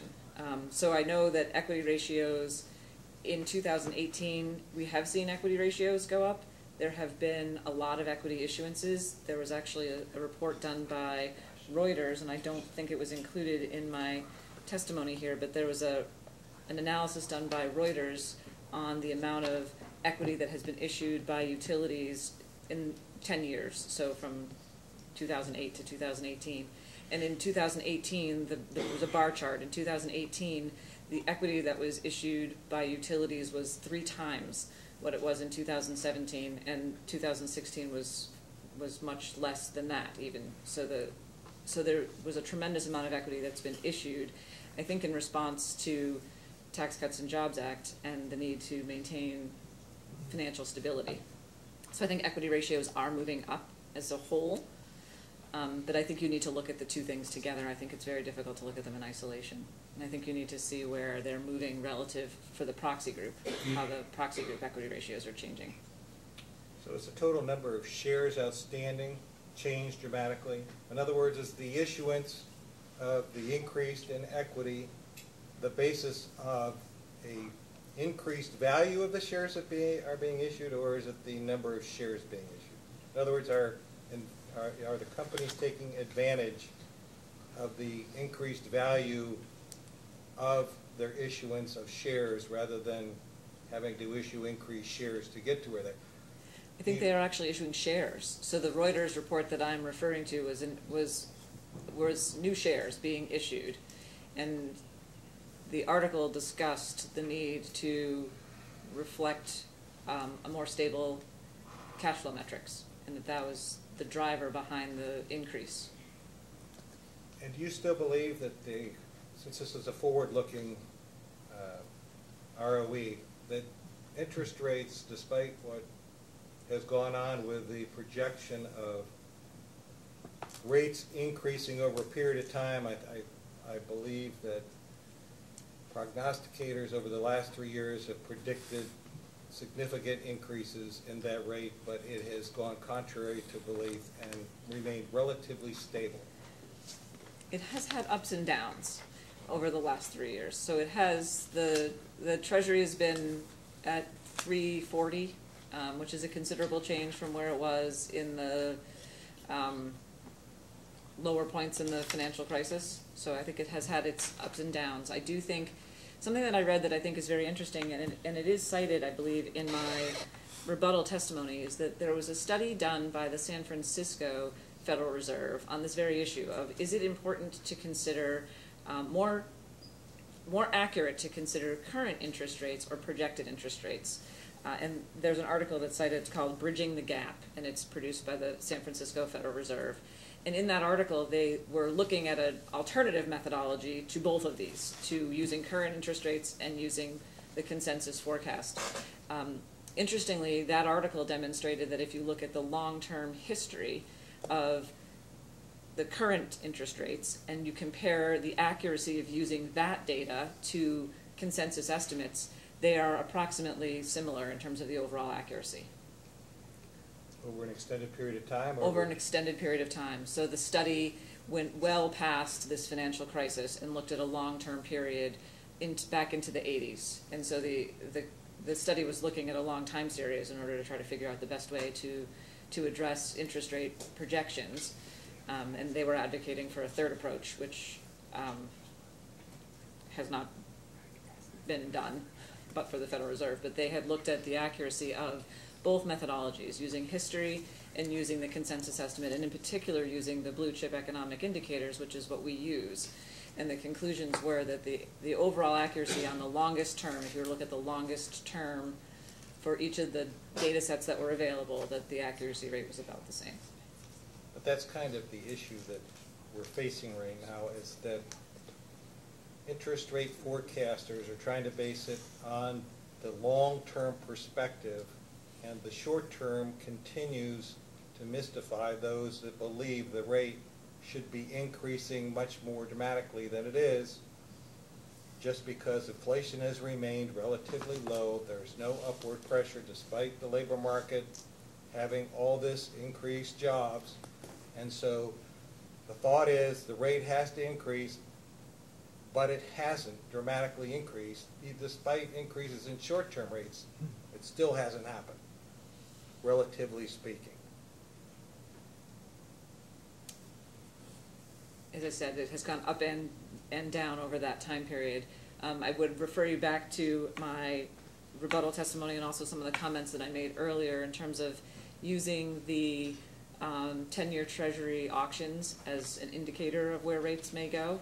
This is another tool that is being used by investors in the marketplace, which is what we're trying to do here in setting the ROE, is to try to understand what investor expectations are. And so this is the bid to cover ratio, which is discussed in my rebuttal testimony, and is essentially the interest that the market has in a Treasury auction, and trying to use that information to determine where rates will be headed. And so, as I mentioned earlier today, the May auction was actually lower than, I have the bid to cover ratio in my rebuttal. And I think at the time of my rebuttal, this is page 21 of my rebuttal, figure 3, the rolling average for the bid to cover ratio was about 2.5 times. So about 2.5 times the amount of issuances would have been sought in the market. And in the most recent, the May auction, that was at 2.17, so it has come down still. Market's interpretation of that is that the yields are too low, that yields would need to be going up. So what I'm relying on in preparing my study is what the market's views are about the direction of interest rates. Thank you. I have no more questions. Commissioner Matthews? I don't have any. I have none. Ms. Braun? No redirect. And our next witness is John Wiley. Thank you. You may step down. Thank you. And you're excused. Ms. Braun, is this yours or his? Okay. When you speak again, move the microphone closer to you, because I'm hearing that they can't hear you. Thank you. Lindsay.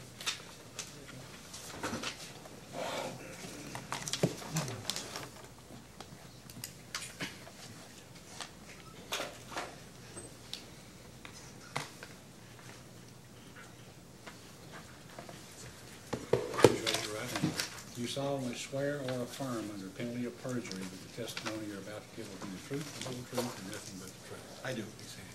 Counsel. Mr. Wiley, would you please state your full name?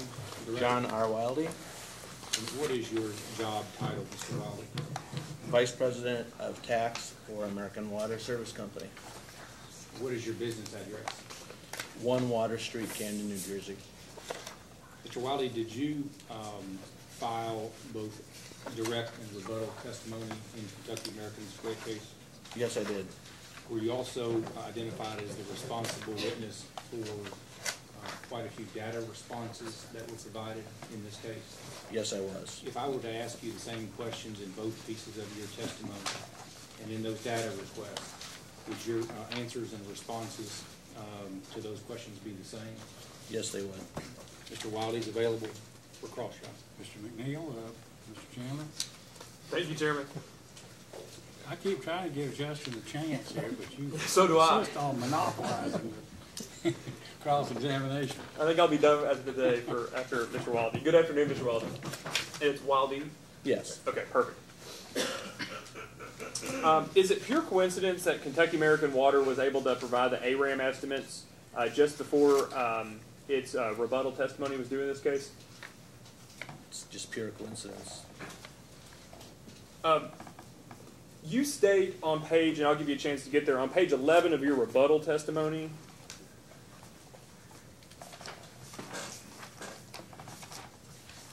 Let me know when you're there. I'm getting there.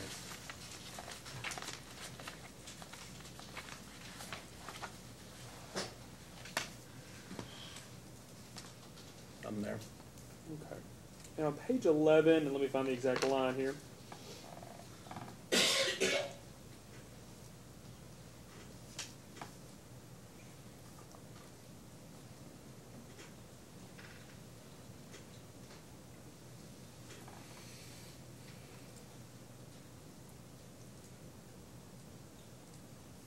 Here we go. On line 3, well, let's start on line 1. Do you see where it says Kentucky American believes this the permanent difference, and that's the permanent difference between the old FIT and the new FIT, right? That's correct. In that context. In this case, it would be both the state and local and the federal. Yeah, and we'll just fit and set. That's perfect. So the 30 was it the 35 to 21 and the 6 to 5, right? Yes. Okay. Percent. The Kentucky American believes this permanent difference, which relates to the deduction of costs not yet recovered in rates from customers, should be returned to those customers who will be required to pay the costs of the plant to which those permanent differences and associated tax benefits relate. That's the company's position as to the amortization of unprotected excess ADIT? I think that's our position with respect to the recovery of, or the amortization of all EAD. We're trying to associate life of the underlying asset or liability to the EAD, and then normalizing it as customers will be obligated to pay in that cost. But so you call it EAD. If I say excess ADIT, it's the same thing, correct? Same thing. Okay, perfect. So the excess ADIT we're talking about as it relates to rates reflects income tax expense at a level in which the company will not actually incur, correct?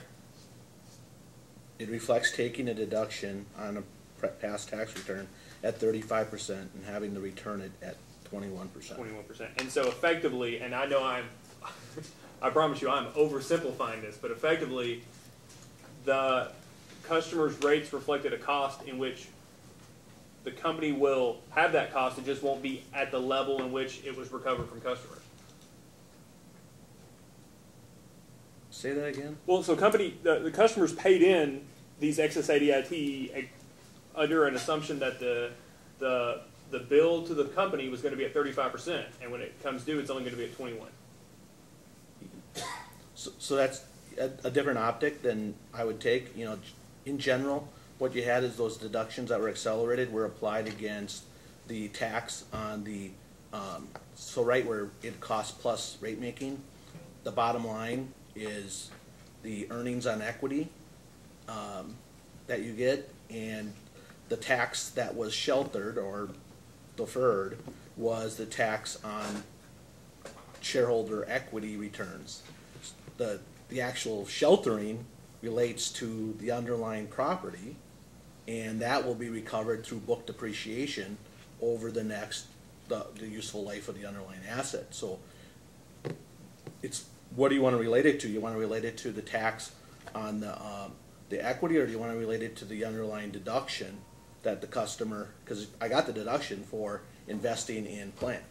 I didn't get the deduction for, I'm using the word but Kentucky American got the deduction for the underlying plant, which will be recovered from customers over the useful life of the property. That's our kind of position. That's how we look at it. And I appreciate that's the position you lay out in rebuttal. I don't take a position necessarily, but that's Kentucky American's position on it. Was my characterization incorrect, or it's just not the way you like to think about it? It's not how the IRS thinks about it when you're talking about plant-related tax depreciation. If you look at the IRS, the Joint Committee on Taxation, put some reports out to Congress describing it. They describe the aided and e-aided as an interest-free loan from customers, they also return the excess over using ARAM, using the plant related on, so that's how they normalize it. So they relate it to the same thing. So it's pretty common what I'm describing. If you looked at what how the government would describe it, or how if you look at most CPA firms that have presented in front of NARUC, that's how they've described the situation. But was the way I characterized it wrong, I guess is what I'm asking. You can put it your way. You disagree with it, and that's yes. fine, but is it wrong, I guess is what I'm asking. No. Okay.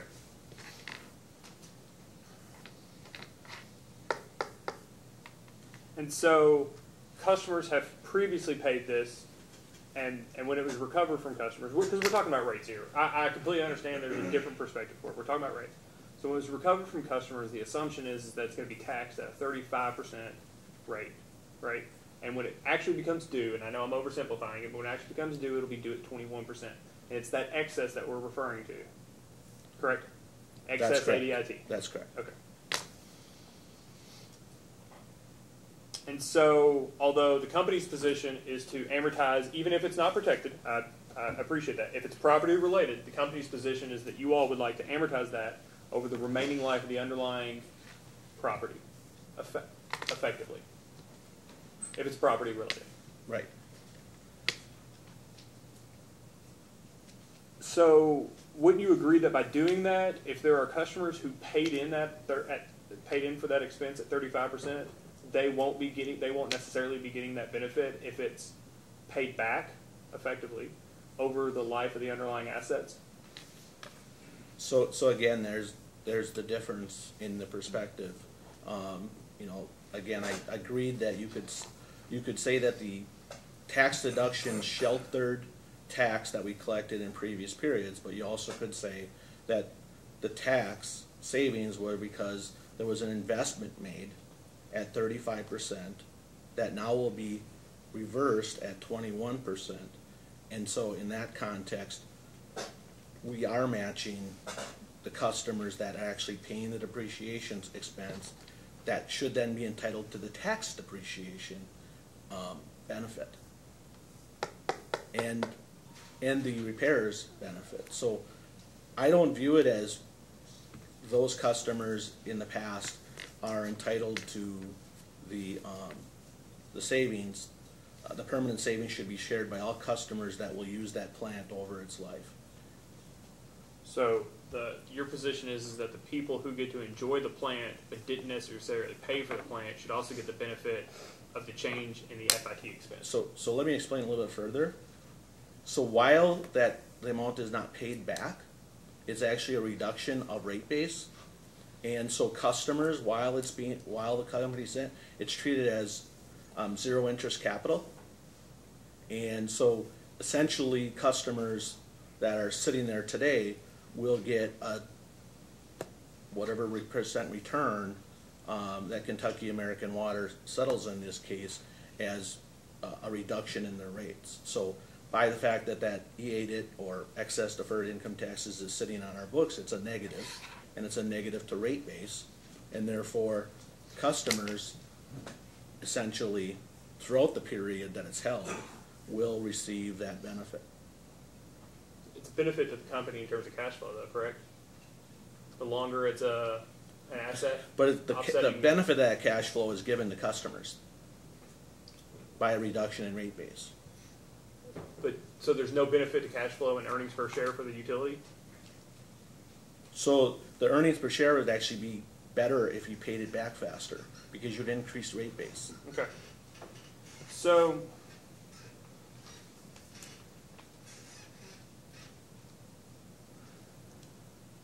I think the most efficient way to do this, Mr. Wildy. You discuss a normalization violation quite a bit in your rebuttal testimony, correct? The risk of a normalization violation? Yes. That's okay. So, is there any any opportunity to fix a normalization violation or a forgiveness period by the IRS if a normalization violation has occurred? So if the normalization violation is inadvertent and unknown or you're unaware of it, or you don't suspect there's a question to be asked, then there's relief that's granted underneath the inadvertent error rules. But if you have the opportunity to ask for guidance, the inadvertent error rules say that you need to go and ask for the question if you recognize there is a question before you embark on the problematic activity. If the taxable entity should seek directive, is what you're saying. Right, you should seek, if you think there's a question, you should seek guidance if it's available, or you should wait till guidance becomes available if you believe it's coming. Is the commission also able to provide regulatory accounting treatment to a utility to reduce the risk of a normalization violation occurring? So that's a question out there right now. Actually, the IRS about a week ago is soliciting questions from the industry on questions on normalization, and plan to put guidance out later on this year. And so a lot of those questions will be asked. The law itself says that you can't return it to customers any faster than the underlying life of the property. So if it's property subject to that return, and you do it faster, but then you have a deferral mechanism to kind of give it back, you still give it back faster. So does the deferral mechanism help you on that avenue? So that's the question. That's the uncertain type of regulatory deferral.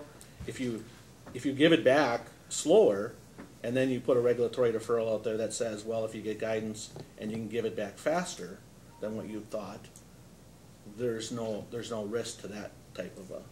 Let's take a step back. You just said if you've got to pass it back over the life of the asset, but the protected under the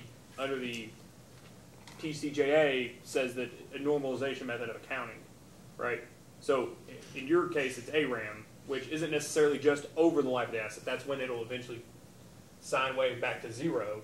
But there's a specific percentage in which should be applied every year, correct? So it's not as simple as just over the life of the asset. Right. So what the tax law actually says is that you have to use a method that gives the EAted back, if it's protected. You have to use a method that gives it back no faster than ARAM. So people tend for that first choice to use ARAM.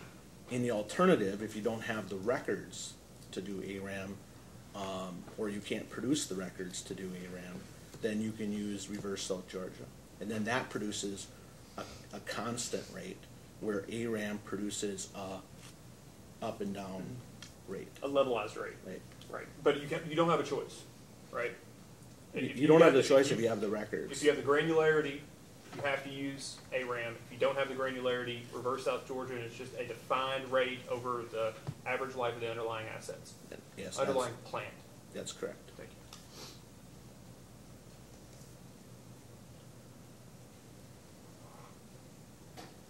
So on page 20 of your rebuttal,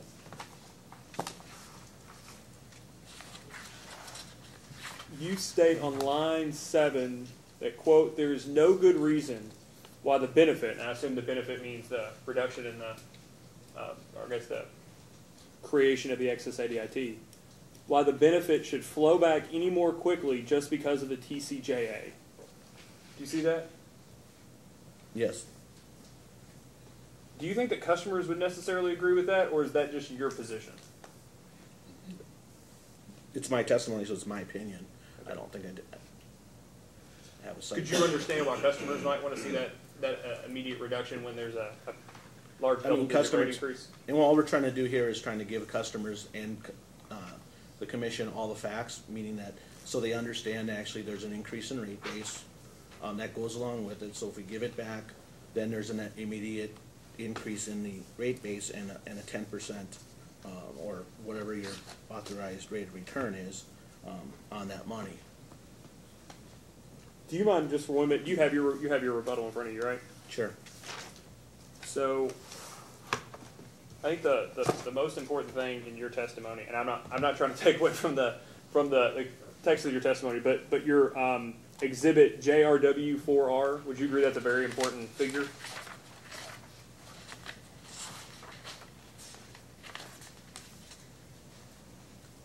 Mr. Chairman? Which figure? JRW4R. I have that up, but which figure? Oh, I mean the figure. I meant the chart. Sorry, the table. Oh, Yeah, I meant the figure is in like the actual table there. Okay, JRW4R. May I interrupt for just a second, Mr. Chandler? Sure. We anticipated you'd be asking some questions about Mr. Wiley's rebuttal exhibits. And so what we did, just for the convenience of the commission, was print out those exhibits. That's not great. knowing whether you mind if I pass those? I would out? really appreciate it because the one copy I have is the size of a postage stamp. So.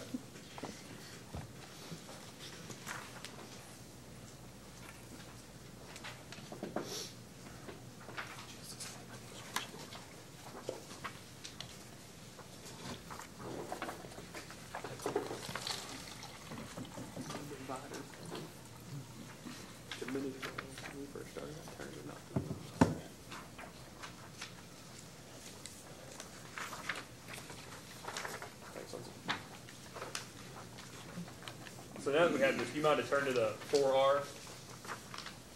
Would you agree this is, I mean, I assume you did this testimony, I assume you think all these charts are important, but this is a pretty important chart, correct? I agree they're all important. I attached them. This is we're getting down to brass tacks. Here we are. Yeah. It's argumentative. I was waiting for the objection. I got nothing. At least I didn't say thing. So let's just. So these are the accounts, the account identifiers on the left. Is that right? Now that you've had more granularity with excess ADIT. Yeah, this is the account descriptions or MID descriptions that are carried in Power Tax or in our deferred tax system. Perfect. So we'll just to identify at a high level. So COR, what does COR stand for? Cost of removal. Cost of removal. And then ML, is that the difference between method and life? Method and life, right. Okay. And then AFUDC debt, we'll skip that. CPI? That's okay. It's a small account.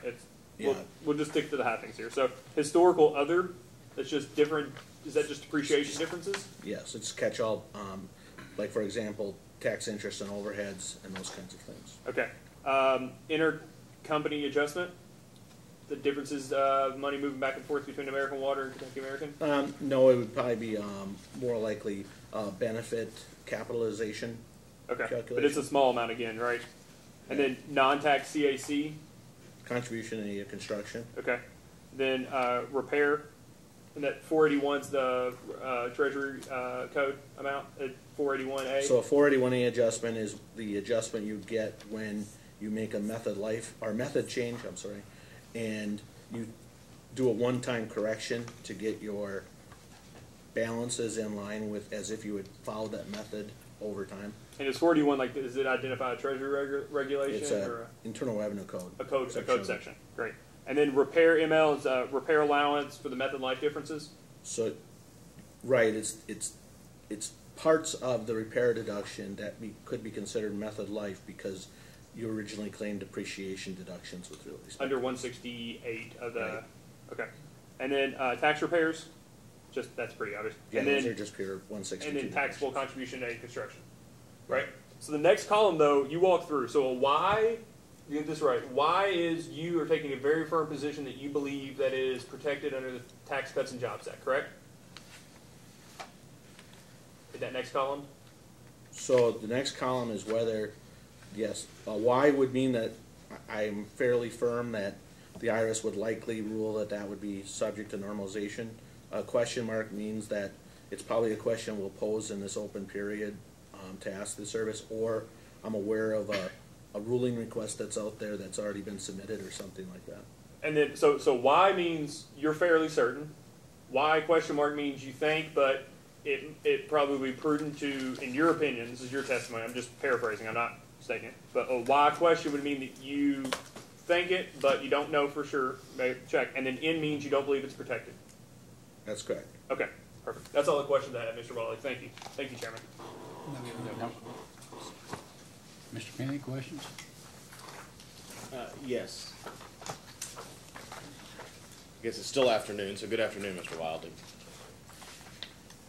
I'm grateful to Mr. Ingram passing out the little packet. I was wondering if you could refer to, please, the first one, JRW-1R.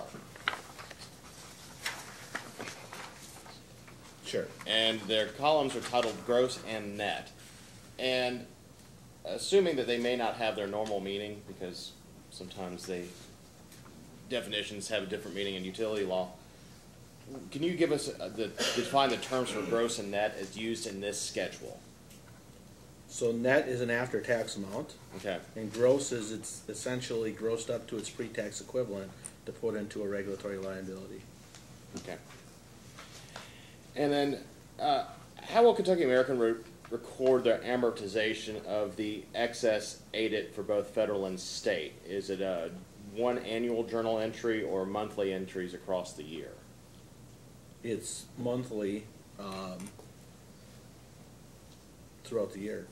Okay. And I think as a post-hearing data request, we'll request an Excel spreadsheet showing how those entries are made to both federal and state. I'm just telling you so that you'll know. And Kentucky American is proposing to increase rate base to reflect the amortization of the excess ADIT, correct? Say that again. The Kentucky American is proposing to increase its rate base to reflect the amortization of excess ADIT. Right. Right now, these are a component of the excess ADIT, the reg liability, you call it, is a component of rate base, and as you amortize it, it will get lower, and rate base would go up. Okay. And for this case, did Kentucky American use the 13-month average? That's correct. Okay. And this next request is going to be post-hearing data request 2. The commission staff would like in Excel spreadsheet forms that will show the calculations of the revenue requirement impacts for the following. 1, the grossed up excess ADIT stub period state and federal amortization. I think it's reflected as a debit of $385,000, $857,000, and this will all be written down in a post-hearing data request. So can I just interrupt you just a quick second? Sure. If you look at JRW 3R, yeah, are you sure that that information isn't on 3R?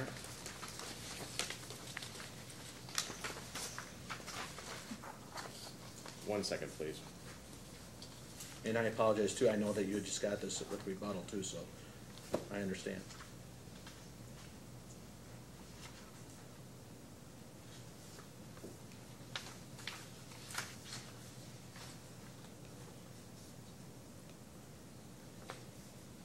I think we may be looking for a little more in-depth information. And if that's the case, we can provide support or whatever, so if you want to just ask questions off of that, fine. Okay. Yeah, I think we're looking for a little more in-depth, so if you let me finish my question, I think that it might be clarified. Thank you. So the first is the grossed up excess ADIT for the stub period for state and federal.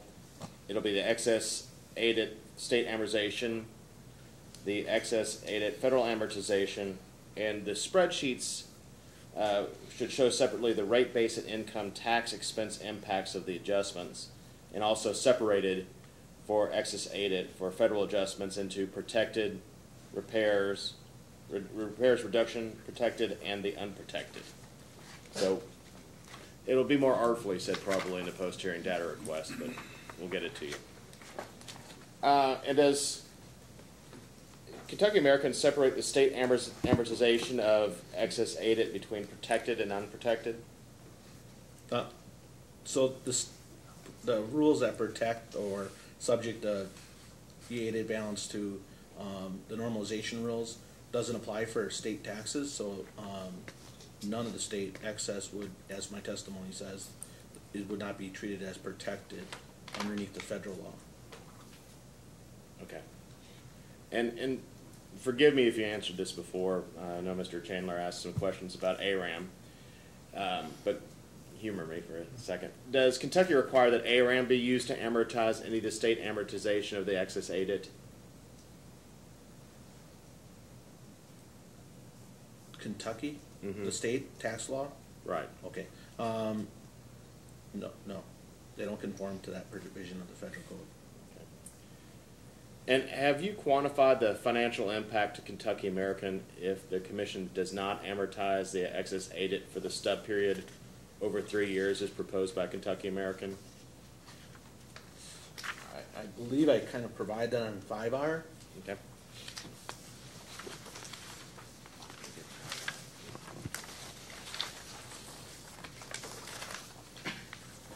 So I provide, if you took all the items that I said were in, or definitely in, and I put them as unprotected, those would be the amounts that could be normalized via some other method.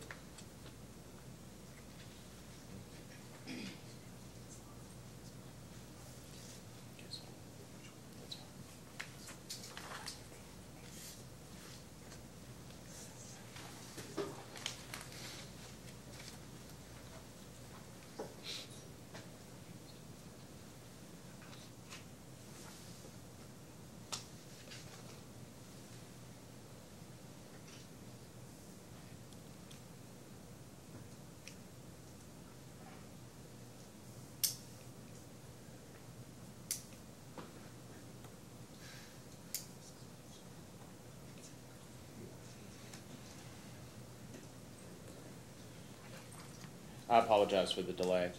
I noticed that in some of the figures, I think JRW 4R, there's something listed there for federal tax repairs. And have you provided an itemized schedule of the factors that make up, or the inputs that make up the federal tax repairs in your testimony?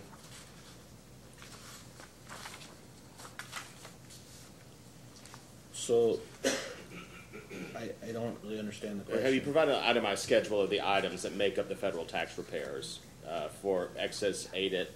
The four items is the detail that we have. So the 4 items that make up tax repairs are repair 481A, repair method life, tax repairs, taxable kayak. With or no, I'm sorry about that, taxable kayak. So it's tax repairs, method life, and 481A.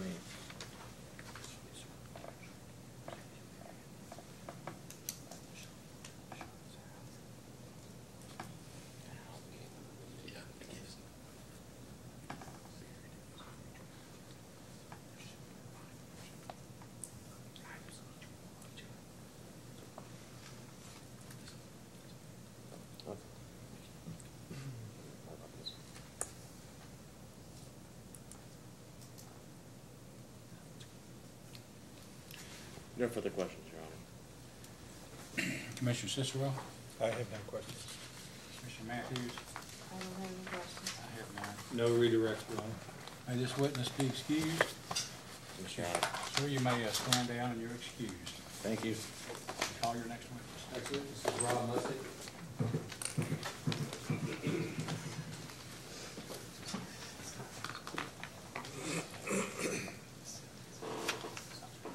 Please raise your right hand.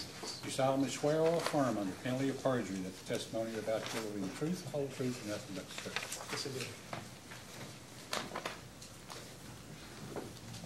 Mr. Mustick, would you please state your full name for the record? Robert Mustick. And what is your, who's your employer and what's your job title? Willis Towers Watson. I'm managing director of a rewards business for the East Coast, and I'm a senior leader in our utilities practice. And what's your business address, please, Mr. Mustick? 800 North Glebe Road, Arlington, Virginia 22203. Mr. Mustick, did you provide, in this case, in connection with Kentucky American's application, direct testimony and an accompanying compensation study to go along with that direct testimony? Yes, I did.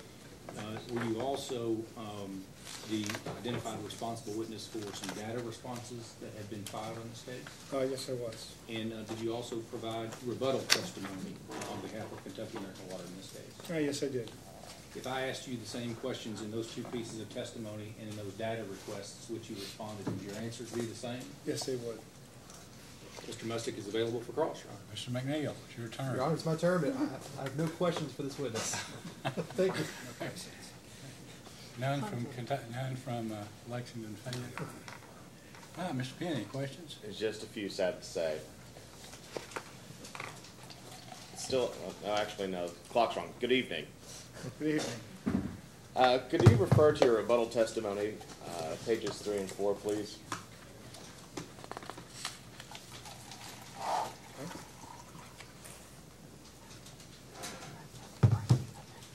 And I'm going to, while you get to that, I'm going to use the acronyms that we've already established for the two incentive plans, APP and LTPP, if that's okay. Sure.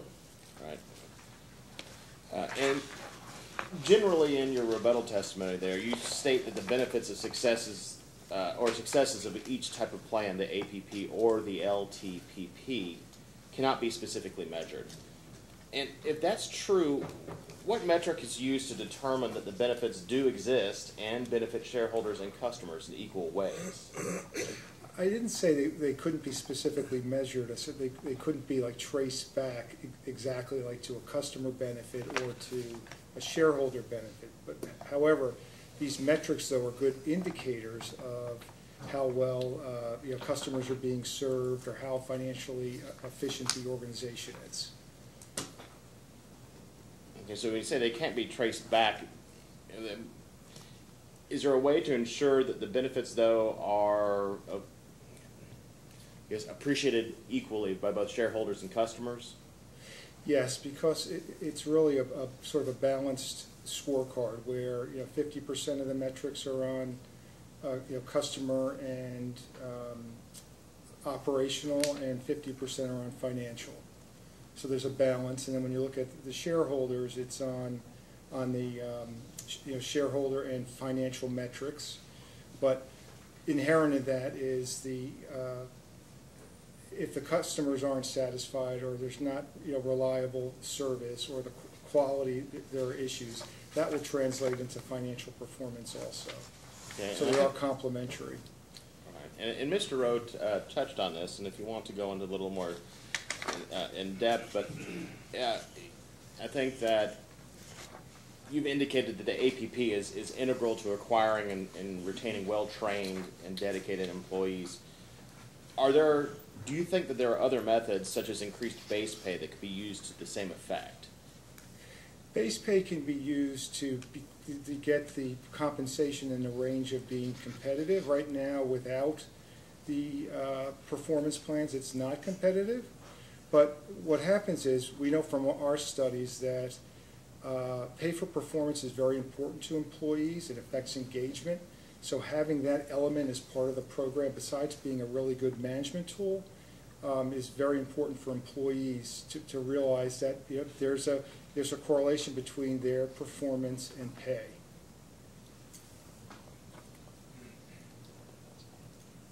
No further questions, Your Honor. Commissioner Cicero? I'd really like to ask a lot of questions, but I'm not going to. Commissioner Matthews? I'm not going to. Have nothing, Mr. Ingram? No, I have no redirect, Your Honor. Okay. Now, this witness be excused? Yes, Your Honor. You may stand down, sir. You're excused.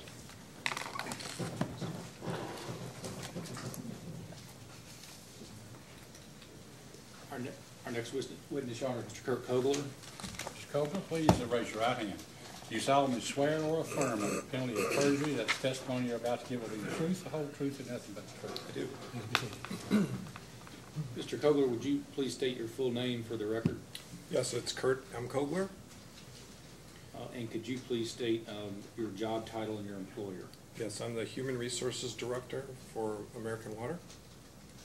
And more specifically, does that include Kentucky American Water as part of your job duties? That's correct. It does include Kentucky American.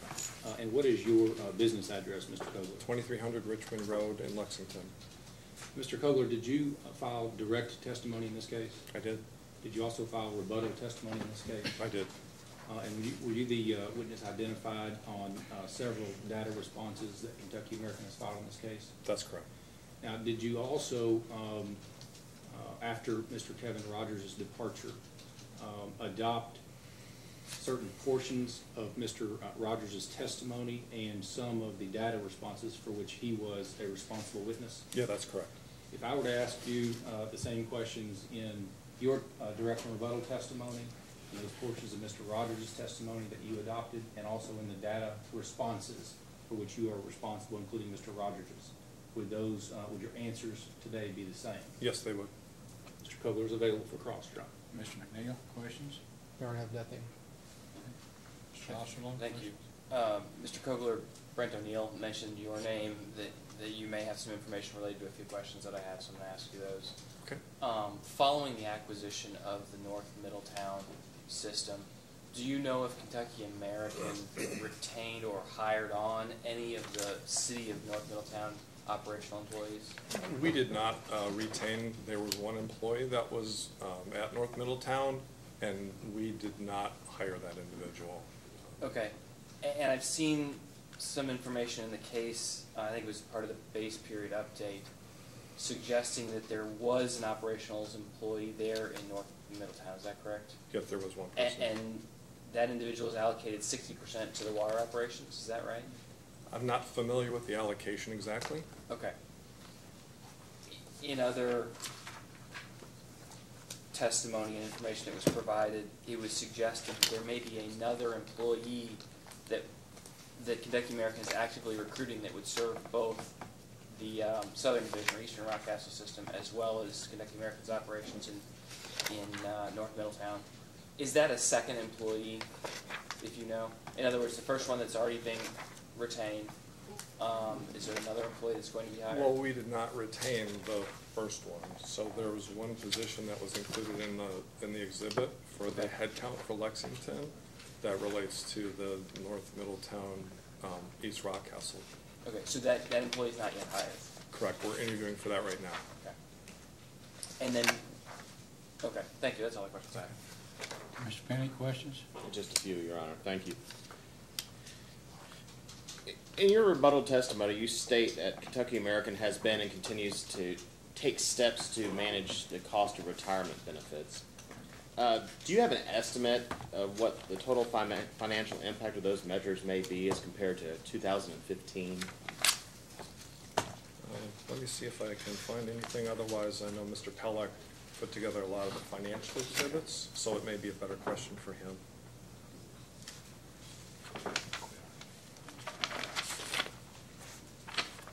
I'm sorry, Mr. Penny, what page did you say? I was just referring to his rebuttal testimony in general. Okay, thank you.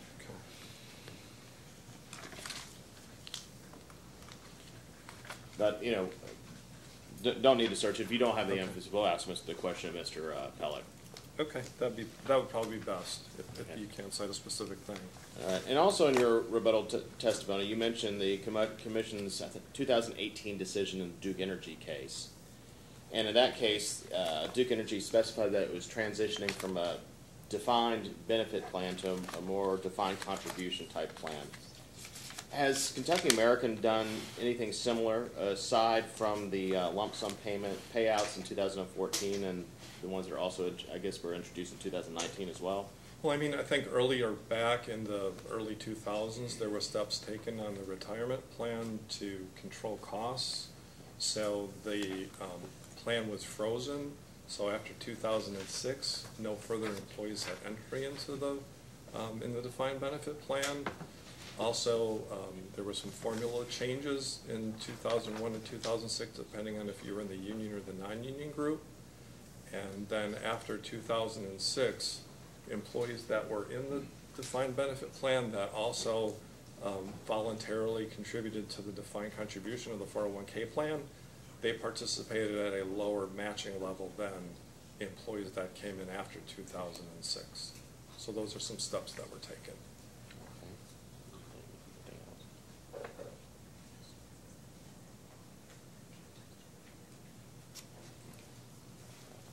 No further questions. Commissioner Cicero, question? So what is a lock and freeze? When you talk about a retirement plan. Well, a lock would be the participation, and I guess it's my understanding that a freeze would relate to the ability to collect benefits under the plan. So, for example, we froze for union employees that between 2001 and 2006, they were frozen in that they did not continue to accrue benefits after 2006, so they were kind of frozen out. we kind of locked the plan to new participants after 2006. So that's how I would use those terms. So what about non-union employees after 2006? So non-union employees after 2006 do not participate in the DB plan. People that are already participants in the plan before 2006, non-union, what, are their benefits frozen? It's my understanding that their benefits would continue, that they were not frozen. So they would continue to accrue. You have a plan that permits the continued accrual of service and benefits for participants in the plan before 2006, and those participants can also contribute into a 401k and receive some form of match, although at a reduced rate. At a reduced rate, that's correct. So you do have two pension plans basically for a class of employees. That's correct, for a defined class of employees. And does Kentucky American Water think that that is a good philosophy to have when you service customers and territories that have no pension plan? We believe that it is a good philosophy, and it matches up within the total benefits and compensation studies that we have. And we know that, I guess I know that, I've read where you feel differently. Well, let me ask one question first. Why was the union changed, but the non-union workforce not changed? Yeah, I started in 2016, so I don't have the historical perspective on what the rationale was in 2001. I would like to have a post-hearing data request response that gives the management philosophy of why that is. Okay. I think that's the correct philosophy. I think the commission believes that two pension plans for the same individual is excessive. And unless there's some argument that can be made other than what's been presented so far, I don't see where that's going. Okay. Yeah, we'll be happy to give you that information. I don't have any other questions. Commissioner Matthews? I have none. Mr. Ingram? I have no redirect, Your Honor. May this witness be excused? Yes, Your Honor. Okay, you may step down, sir. You're excused. We may get one more. Okay, our next witness is Mr. Tim Willig.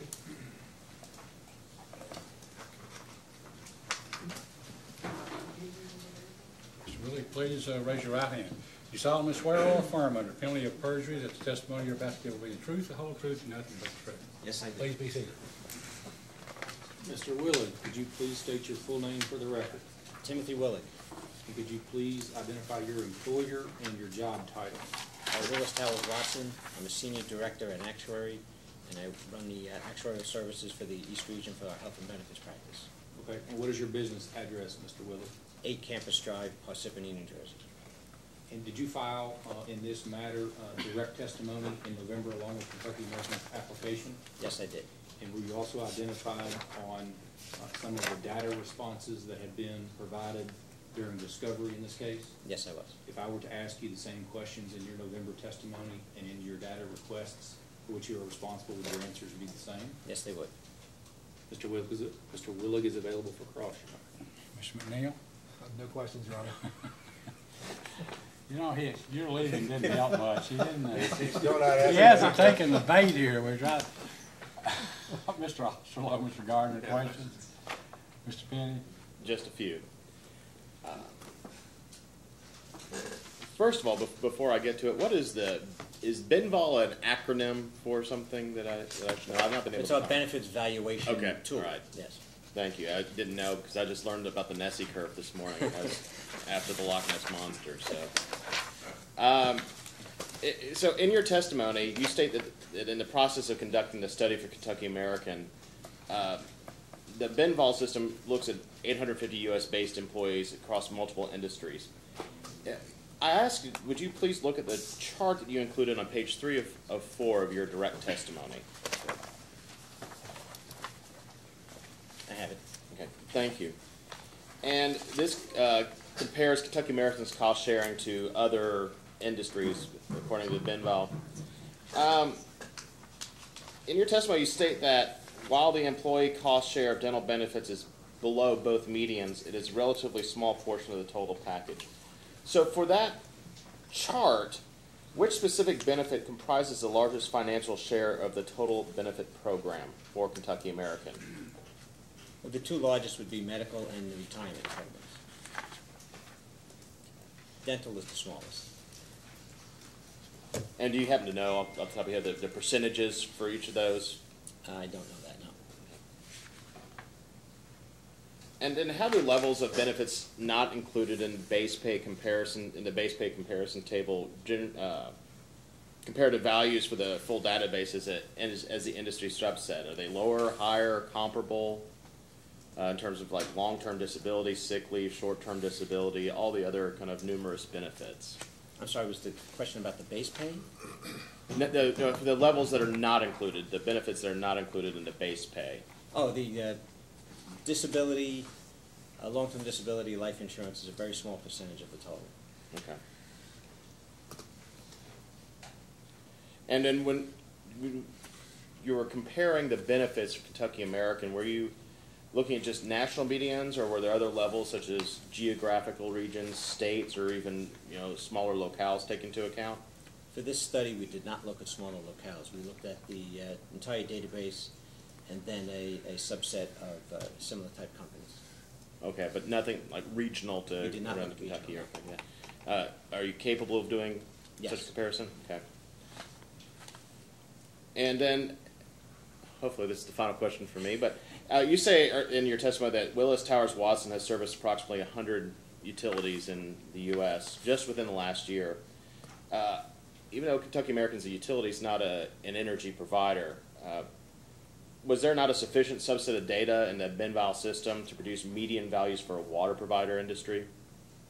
I would have to check that, but it may not be because we have, as I said, 850 companies in the database, so we have a limited amount of companies to draw from. Okay, all right. No further questions, Your Honor. Commissioner Cicero? Mr. Willig, is your background or your forte utilities in particular, or do you go across other industries? I go across all industries. So you have an exposure to a broad range of industries and different types of markets or whatever. You're Yes. just looking at workforce comparison and benefits, right? That's correct, yes. So how many companies, or what percentage of companies in general offer a defined dollar benefit retirement plan? It's actually not my area of expertise. My area of expertise is healthcare and health and welfare benefits. So when you talk about benefits, you don't touch on the other side of it? Not specifically, no. Just in your general knowledge, would you say that there's a large percentage of companies that offer a defined dollar benefit plan? I don't think I can answer that. I'm familiar with some of the studies, and I can tell you that it's somewhere around 5 to 6% now. So generally speaking, when you're looking at a total package and you look at retirement benefits, and you say, wow, that rich plan was eliminated by most companies, as evidenced by the fact that Kentucky American Water stopped accepting participants in 2006, which seems to be a general year that many of them did. Some did lock and freeze, some didn't. Kentucky American Water did a half and half. They partially eliminated one portion of the workforce and didn't freeze the benefits for the other and continued to let them earn. Looking at total compensation, would you think that offering 2 retirement plans to the same employee seemed like an industry-wide practice or a general practice in the American economy? Well, I wouldn't comment on the general practice in the American economy. I would just go back to the previous statements that looking at benefit programs, you look at them in totality and not point to one particular piece of it. So I'd have to look at it in totality, see how well it compares. And did you in this case? The Benval study looks at the benefits provided to new employees that would only value the defined contribution piece. Fair enough. I don't have any other questions. Commissioner Matthews? I I have none. No redirect, Your Honor. May this witness be excused? Yes, Your Honor. So you may step down and you may be excused. This is a good time to just go ahead and take a break, because I think the next witness will take more than 5 or 10 minutes. Ms. Loncho? Yes, yes. That's who we'll call. We'll be in recess until 6:15. We're back on the record, and our next witness is Susan Loncho, correct?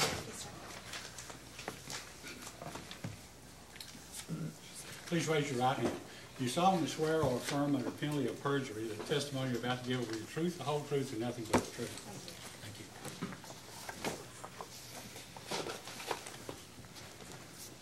Loncho, could you please state your full name for the record? Susan Loncho. And what is your job title, Ms. Loncho? I'm External Affairs Manager for Kentucky American Water. And what is your business address? 2300 Richmond Road in Lexington.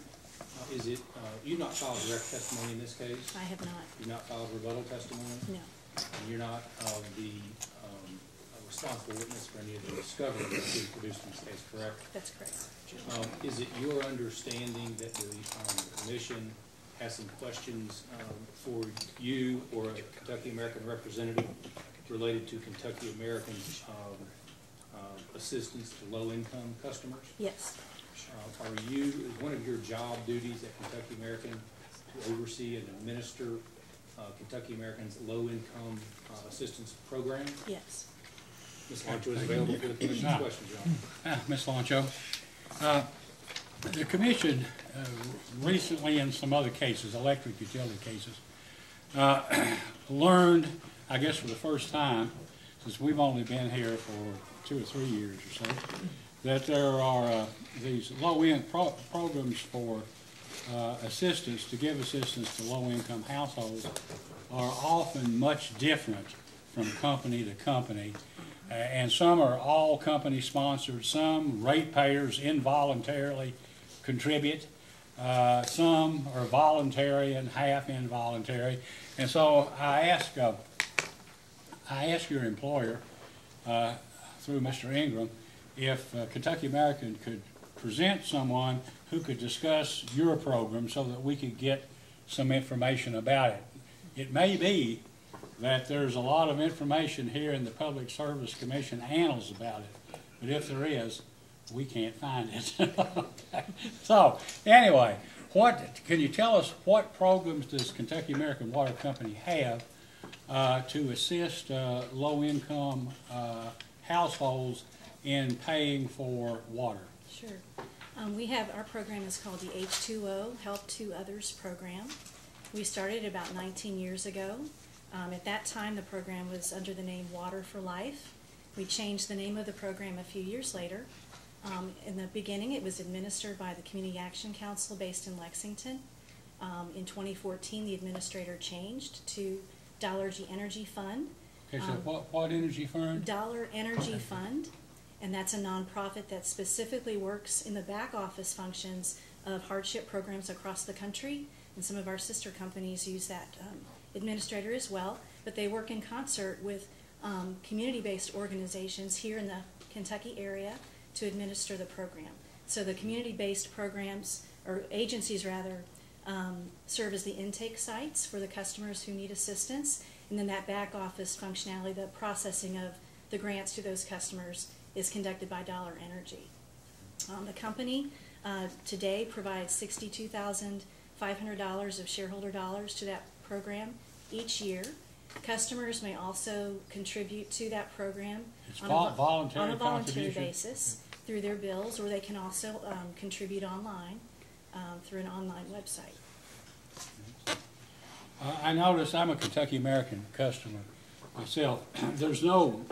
And I noticed that there was nothing on my bill for 10 cents, 25, 30 cents a month or whatever. So apparently there's never been any action or any initiating anything through the Public Service Commission about requiring or asking that other customers, residential customers, contribute to a program. I guess I make that statement. I don't know if you know one way or the other whether that's ever occurred. If the Public Service Commission has asked for customers to contribute to that program, not to my knowledge, sir, but we promote the program through various ways, through bill inserts and so forth, to let customers know that they can contribute if they so choose. Do you know if your program initially was a result of any activity or settlement in a rate case? I don't know if it was or not. Do you have any idea? I was around when it was established. I don't believe so, but I would need to check. Mr. Chairman, yes, I know I'm not a broker, but I think I can answer your question a little bit if you don't mind. There have been settlements that Kentucky American has reached in the past, and under those settlements, Kentucky American has promised to increase the shareholder dollars that were contributed to the program. In terms of any low-income assistance actually being offered in a case that was litigated or decided by this commission, what I can tell you is that in Kentucky American's 2004 rate case, Kentucky American proposed in its application a low-income discount. As I recall, it would have reduced the fixed charge for customers by maybe 20% if they could meet the required standards of qualifying for a low-income customer. That case was fully litigated. The interveners in that case, at least some of them, opposed that low-income water discount as running afoul of the Kentucky statute that prohibits discrimination in rates. The commission agreed with that opposition, and so that was the result of that issue in that case. Okay. Thank you. Ms. Lancho, all of the money that, well, I guess not all the money, most of the money that supports the program comes from Kentucky American Water Company's shareholders, correct? That's correct. But I think you may have indicated that the company could also take contributions from ratepayers who may want to send in an additional check or pay something online. Is that correct? Yes, sir. Are there any churches or charitable foundations that contribute at all to the H2O program? Not to my knowledge, but those contributions could go directly to the fund, and so I wouldn't see that, but not to my knowledge. So who administers the fund? Dollar Energy Fund. They are the program administrator. Okay. And exactly what do they do? Determine eligibility? They do. They have eligibility guidelines. They also have an online portal that they manage so that the agencies here in Kentucky can do the intake processes, and they populate the information in that online program, and then that information is shared with Dollar Energy Fund for the processing of the donations. And I assume that there's no money actually paid to low-income households, that it's just credited to their bill. Is that correct, or how does it work? It goes to Dollar Energy Fund for verification that they're eligible. They also check with us to make sure they are indeed a customer when they apply for assistance, and then Dollar Energy Fund, after vetting the process, will make those payments to the company with a manifest that shows exactly how much has been granted to each customer, and then we apply those payments. Is there a household limit in terms of dollars? Yes, sir. It's $125 maximum each year.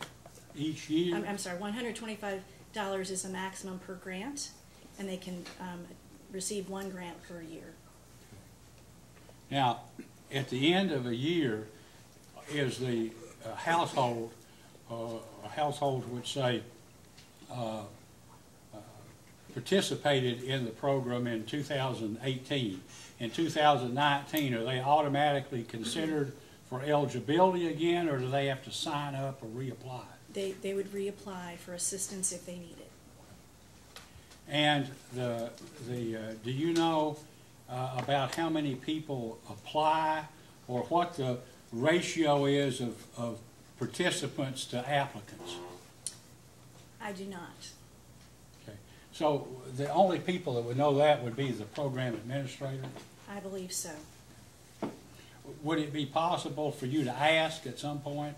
Sure. Perhaps if we ask, or you could contact them and see, well, how many people applied and were eligible, as opposed to how much money there was for, for people actually to get something from, from the program?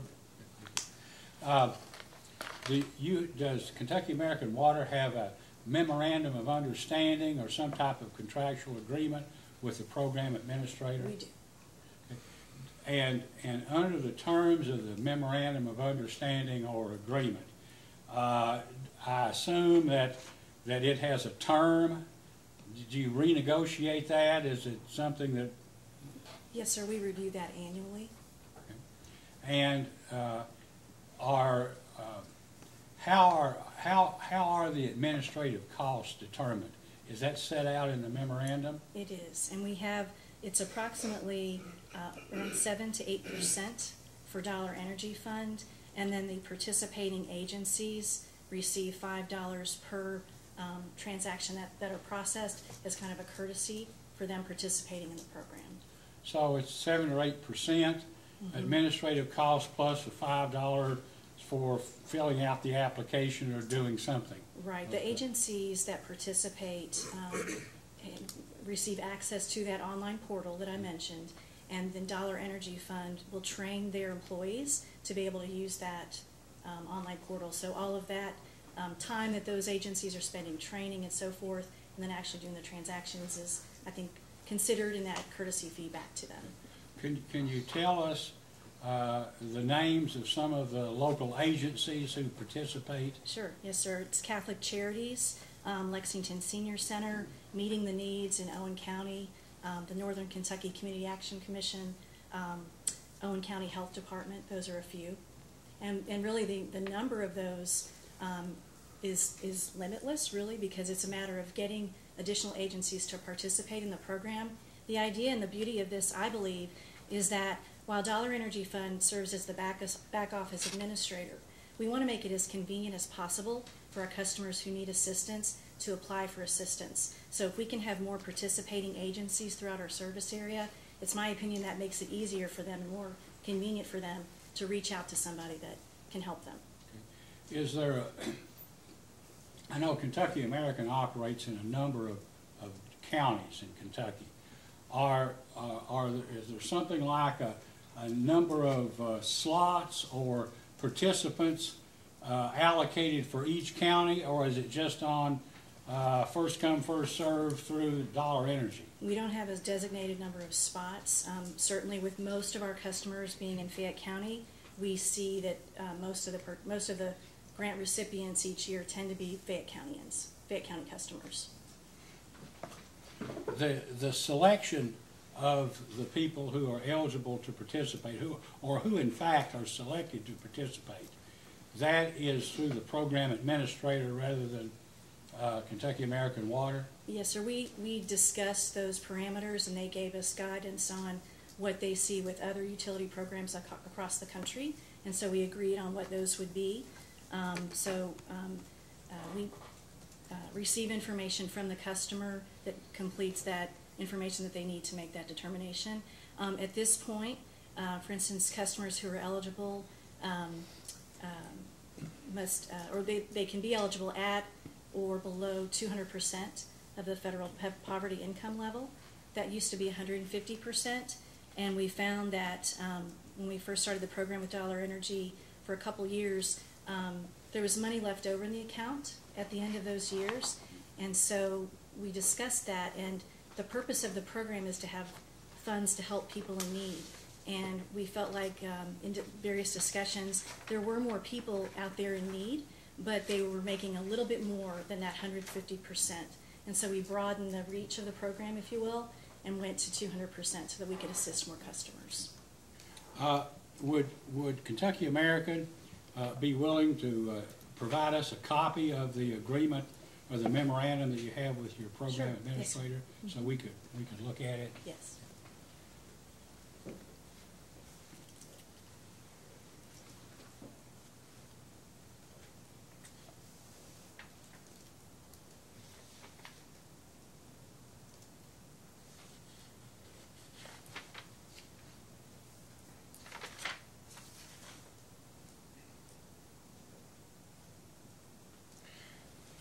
Do you recall when the last time the amount contributed by shareholders was increased? It was either the last rate case or the one prior. I would need to check. And I believe it went from $60,000 to $62,500. I don't think I have any other questions. Anyone else? I do. I have a couple.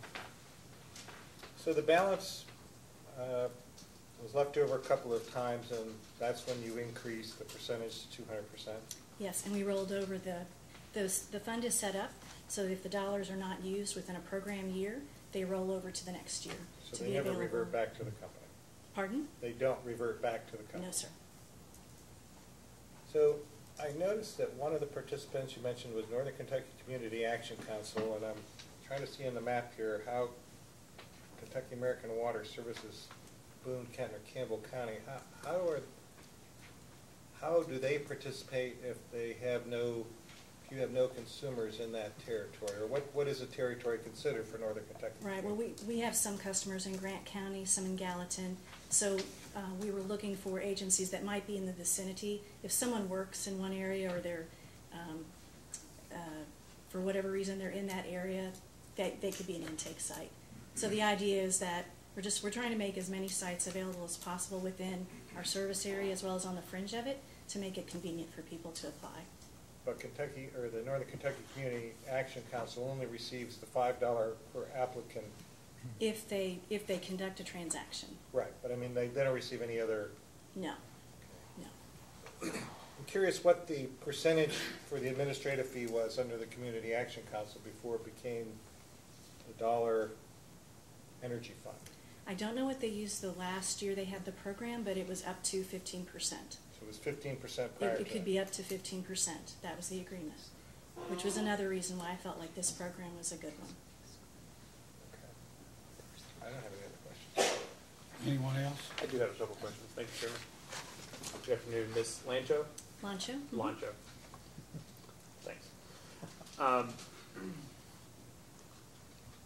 So the discussion earlier was about how a couple of years, not all the donation amount got used up, correct? That was what you were discussing? Mm-hmm. Do you think that there is, even though maybe in those years not all of it was given out, do you think there's still need in excess of what's being currently met under the current level of donations? Do I think that there's additional need other than what? I have no way of knowing. I don't know. It varies from year to year. Well, you were talking about publicizing it and putting in. Do you think that if there was more publication done on it or anything like that, that it may identify additional needs that are out there? Possibly, but our customer service representatives are also well versed in the program. So if they're talking to someone who's calling in because they're about to be shut off or they're concerned about that, they're taking that information. They also share information about the program with the customers. But the communications that we've done to date include news releases, outreach to public officials in our service area so they can publicize it in their communications with constituents, bill inserts. There's information on the customer bill. I've done media interviews regarding the program. We've had public speaking engagements. We have channeled information through the agencies that participate. So if there is someone who's not being reached, I suppose that's a possibility. But I feel like our communications efforts have been fairly robust, and we'll continue to do that.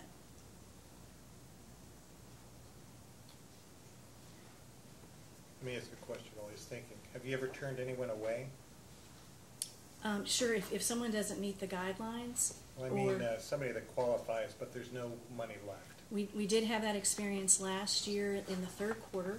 We did not have funds, and I was notified of that. So we were ending the year, at that point we didn't have funds to meet the needs. And so upon receiving that information, I discussed that situation with Mr. Rowe and requested that we receive, if budget permitted, some additional shareholder dollars to help bridge that gap, because it was still going to be about 2 months, I believe, until the next infusion of our annual funds. And we knew that there were customers in need, and so we wanted to see if we could get those additional funds, and American Water granted that, so there was an additional $5,000 placed into the account. That was, I think, a very much of a humanitarian effort on Kentucky American Water Corp to take that approach. I congratulate them on that. Thank you. I work for a good company. Does Kentucky American know the number of customers that receive assistance under the HTO program in a given year and the amount per customer? Right now, I can tell you currently the average grant amount is running at about $114. To date, let's see. I've got information from the last 3 years, and it varies each year. It's ranged between 572 all the way up to about 900, so it's really varied. And to date, I think we've done about 200. 200 through middle of early May. Yes. And actually, the program year ends in October. Okay. I'm sorry, ends in September, end of September. And the average, so the average is $114. You know, given that the average Kentucky American bill is in the $30 to $40 range, that this would indicate that people are getting multiple months. Can it cover an entire bill, or is it only a percentage of the bill? It can cover the entire bill. And do you have any requirements that a person is in arrears prior to providing them the assistance? We do. They must have an outstanding balance of at least $50, and they must have demonstrated that they've paid at least $25 on a Kentucky American Water bill in the last 6 months. Sorry, outstanding balance of at least $50, and then they've paid at least $25 in the last 6 months. We want to make sure that we want to assist customers, but we also want to make sure that there is some indication that once we assist them, we can get them back on their feet, and that they're not needing to come back to us every month for assistance. And are there any other requirements for receiving assistance under this, like receiving training or any literature on conservation or anything like that? It's not a requirement, but we do make, we have a conservation education program as well, and we have in the past provided, for instance, leak detection kits and information on water conservation to some of the agencies that participate. Meeting the needs, for instance, in Owen County, we've done presentations to their staff and so forth. Has there been any discussion about amending the requirement to have an outstanding balance of $50? Not of late. That's all the questions I have. Ms. Spencer, any questions? Staff has no further questions. Mr. Ingram, anything? No, Your Honor. Anyone else? Thank you very much. You're we welcome. really appreciate it. I'm sorry you had to wait here all day. Yes, thank you very much. Thank you.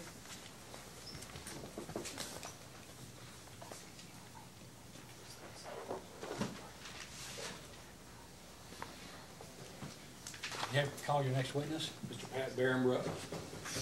Please raise your right hand. Do you solemnly swear or affirm under penalty of perjury that the testimony you're about to give will be the truth, the whole truth, and nothing but the truth? I do. Mr. Barrenbrook, good evening. Good evening. Could you state your full name, please? Patrick Barrenbrook. And could you tell me about whom you are employed, Mr. Barrenbrook? I work for myself, Barrenbrook and Company, LLC. And what is your business address? 2832 Claremont Road, Raleigh, North Carolina. And did you file in support of Kentucky American's November 2018 application, in this case, direct testimony? Yes. And did that testimony also include a study that you prepared for use in this case? It did. Were you also identified as the responsible witness on a handful of discovery responses that were filed in this case? Yes. If I asked you the same questions in your testimony and in those discovery requests here this evening, would your answers be the same? Yes. Mr. Barrenbrook, is it across? Mr. McNeil, Mr. Chandler, Mr. Yes, McNeil. I have questions. We're going to expect you to ask something here at some point. Very good. Mr. Barrenbrook, good evening. Good evening. So, I know you have, in the purpose of your study, you've listed these 4 sentences. I was going to try and sum them up, hopefully. You are engaged by Kentucky American Water to broadly review services provided to Kentucky American by the American Water Service Company for reasonableness, necessity, comparing that cost to market and also other utilities. Is that That's correct. Do you know if this is an issue in other states? Have you been employed to do this sort of thing in other states? Yes, I have. I've testified as a witness in 17 states. So some states are more concerned about affiliate transactions, it seems, than others. Are there any particular areas those states are more concerned with? No, the same issues, reasonableness and necessity.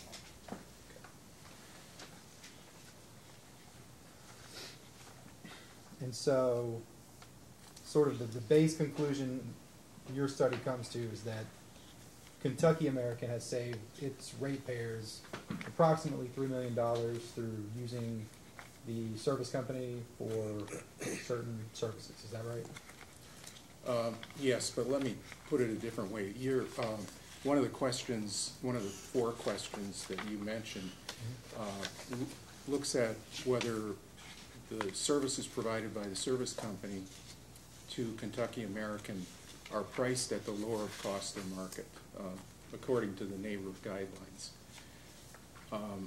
And in doing that, I compare the cost per hour of service company charges to the cost per hour from outside service providers. And if you look at the difference in hourly rates times the hours associated with those rates, it comes out to a net difference of $3 million. In other words, if Kentucky American were to outsource, theoretically, the services provided by the service company, it would cost $3 million. It would cost the ratepayers $3 million more. And so you sourced different outside databases to get those market service costs, is that right? That's right. I use a variety of survey information that is associated with outside service providers that Kentucky American would look to outsource services of service company. Okay. So, did you tell me in your study? Did you look at all at any individual cost of a service from the service company to Kentucky American? Did you look at anything in isolation as to whether that cost was reasonable, or did you just look at average cost per customer over all services? Well, let me. You've got really 2 questions, and let me take them one at a time. Sure. The first, again, related to the lower of cost or market question. What I do is I associate all of the services from the service company with 5 outside service providers: attorneys, management consultants, professional engineers, IT professionals, and CPAs, or public accounting firms. In other words, I say the services provided by the various organizational units of the service company could be outsourced to one of those 5 categories. I use that, then I tabulate the costs and the hours associated with those 5 categories of the service company, and I come up with their hourly rate. And so I'm not looking at a specific function. I'm looking at those 5 different categories. And so there's no cost per customer involved in that particular question or analysis.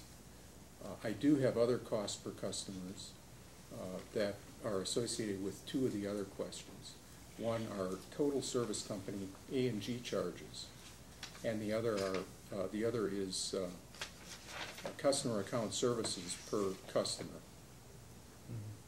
where again I look at the total A&G costs per customer and compare that to other service companies, or the total customer account services per customer as compared to other neighboring utilities in my comparison.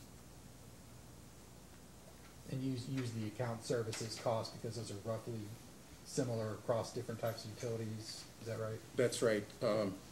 It's really an addition to the lower of cost or market comparison that I do. Part of the services that are provided by the service company are customer account services related, call center for instance.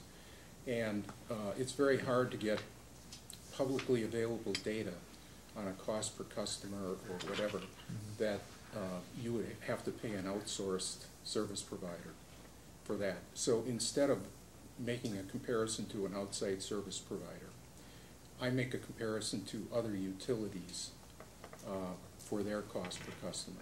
And the comparison group happens to be electric and combination electric gas companies in Kentucky and the surrounding states. The reason I use that particular group of utilities as the comparison group is that their information is publicly available through the FERC Form 1. And as you mentioned, the process, the steps, the services are similar from one utility to the next. We're talking about what happens between the taking of the meter reads all the way through to the running of the bills, mailing the bills, collecting the charges. That whole process is similar for across utility types. But then, but again, you don't look at individual costs charged by accountants or lawyers. You're just again looking at the market service costs, broadly speaking, per customer. I'm looking at total A&G costs per customer, so I'm not splitting it up by accounting. A&G costs, accounting per customer, or IT costs per customer. Your review of reasonableness is very high level. Is that fair? By necessity, there is no way to get more detailed information than at total A&G per customer. I would certainly get into that level of detail if it were available. Have you, and so in any of your other studies, have you ever been able to get that information, or is that? The only way to make that comparison is for instance, total distribution, electric distribution cost per customer, and total transmission generation cost per customer, and that's not pertinent in this case.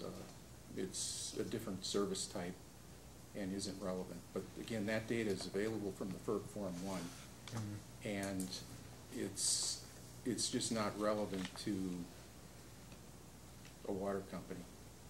So I have done studies like that where I have an electric utility as my client.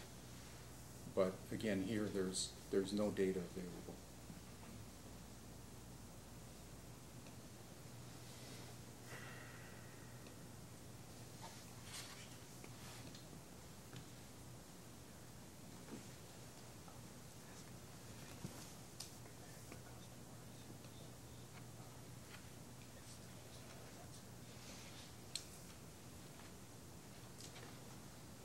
So did you in your study, did you look at market services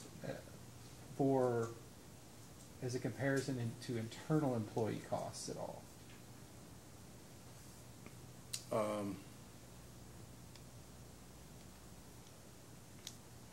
Well, yes, to the extent that the internal employees are service company employees.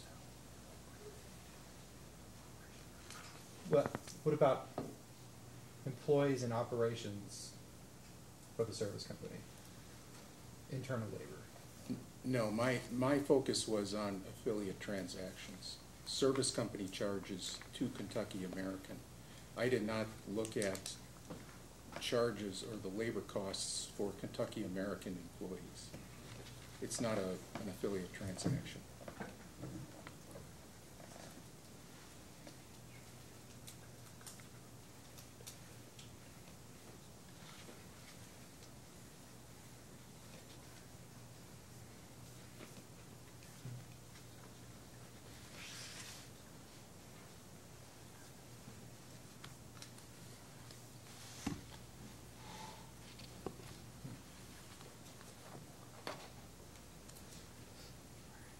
That's all we have, Chairman, for now.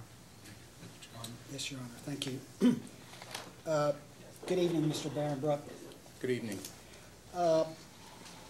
When asked in a data request about the cost of money that was paid for in the amount to American Water Service Company by Kentucky, Ms. Schwartzel divided it up into 3 different categories. One was an allocated amount, second was a direct amount, and the third was an overhead amount, and then the total was what Kentucky American was billed by American Water Works Service Company. My question is, of those three categories, allocated, direct, and overhead, did your study deal with all three of those, or did it deal with one particular or two particular of those categories? It dealt with all three of them. Okay. So my cost comparisons are all in. Okay. All the charges, Okay. O&M and capital.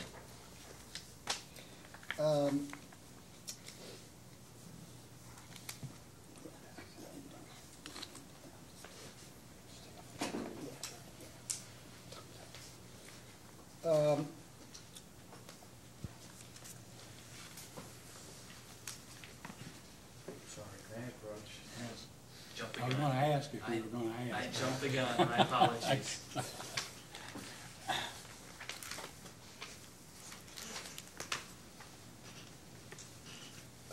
Mr. Osterloh is handing out a couple of orders or parts of orders that the commission has issued in the water service case, in water service cases. And it's not the complete case. I decided to save paper, so we're handing out the first page and then the page dealing with the allocations. In the first case was Water Service Corporation of Kentucky in 2010 applied for a rate increase, and they included indirect expense allocations. And are you familiar with that case? Yes, that was the 2010 case, Yes, I sir. believe. Yes. And you're familiar with that case because you were the expert witness for Water Service Corporation on the on the cost of services provided to the parent companies. That's right. I performed essentially the same study for Water Service Corporation of Kentucky as I did for American Water, Kentucky American Water in this case. Okay. And do you recall what the commission decided about the expenses that you found were reasonable?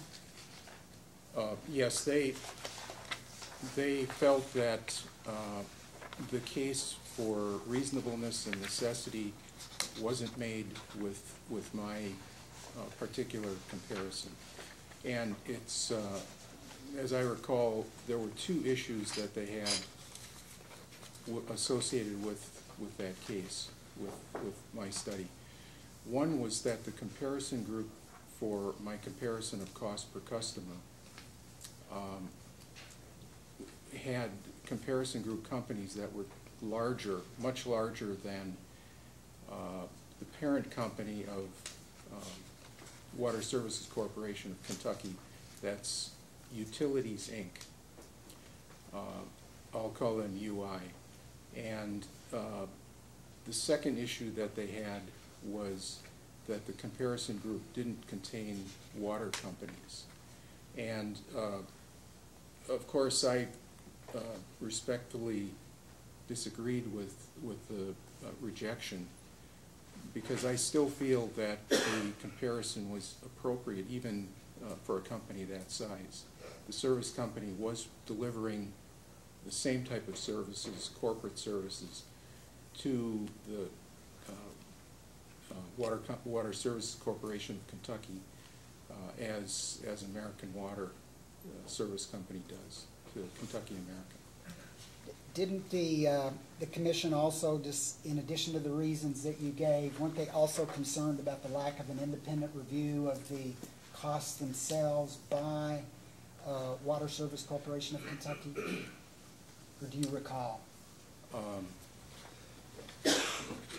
You're talking, are you referring to the fact that it didn't review bills, or? Yes, sir. And so, for example, specifically, if you look at page 11 of the 2010 water service case, page 11, at the last paragraph says, Based upon our review of the record, we find that WSKY has failed to demonstrate the reasonableness of the charges for indirect services. We agree with the AG's criticism of Mr. Barenbrook's study as failing to involve similar type and sized utilities and therefore decline to afford it any weight. Moreover, the record indicates an absence of any independent review of the cost allocations by WSKY's management. So that last sentence I read was the additional point where they believe that there was no independent review. Okay, well, let's talk about what WSKY, Water Service Corporation of Kentucky, what entity it is. It has, I look back in my records, 11, it had 11 operational staff within the state. There were a few, 5 regional employees who were dedicated to either full-time or part-time to serving Water Services Corporation of Kentucky. So again, most of the people on site were operations personnel. There wasn't the president. There wasn't an on-site president. There wasn't an on-site regulatory function. There weren't dedicated management personnel on site in Kentucky to review bills, to review what information associated with their service company charges. That was all done within the service company itself. So when you say the Water Services Corporation of Kentucky didn't review the bills, didn't review the charges, there was no one in a management position to do that. The employees of Water Service Corporation of Kentucky were operational personnel. It's not their job to review the bills. Okay. Are you familiar with the next Water Service Corporation case in Kentucky? 2013, I've also handed you that, 00237. Yes, and just for a little background, on that one I had a different role. I did not look at service company charges in that case. My topic there was the Project Phoenix, the implementation of the new financial system and human resources system. So with respect to the issue of the allocated expenses, you weren't involved in that? I was not. Okay. Another consultant named Gary Shambaugh was responsible for that area. And in that case, did the commission allow recovery of expenses, indirect expenses?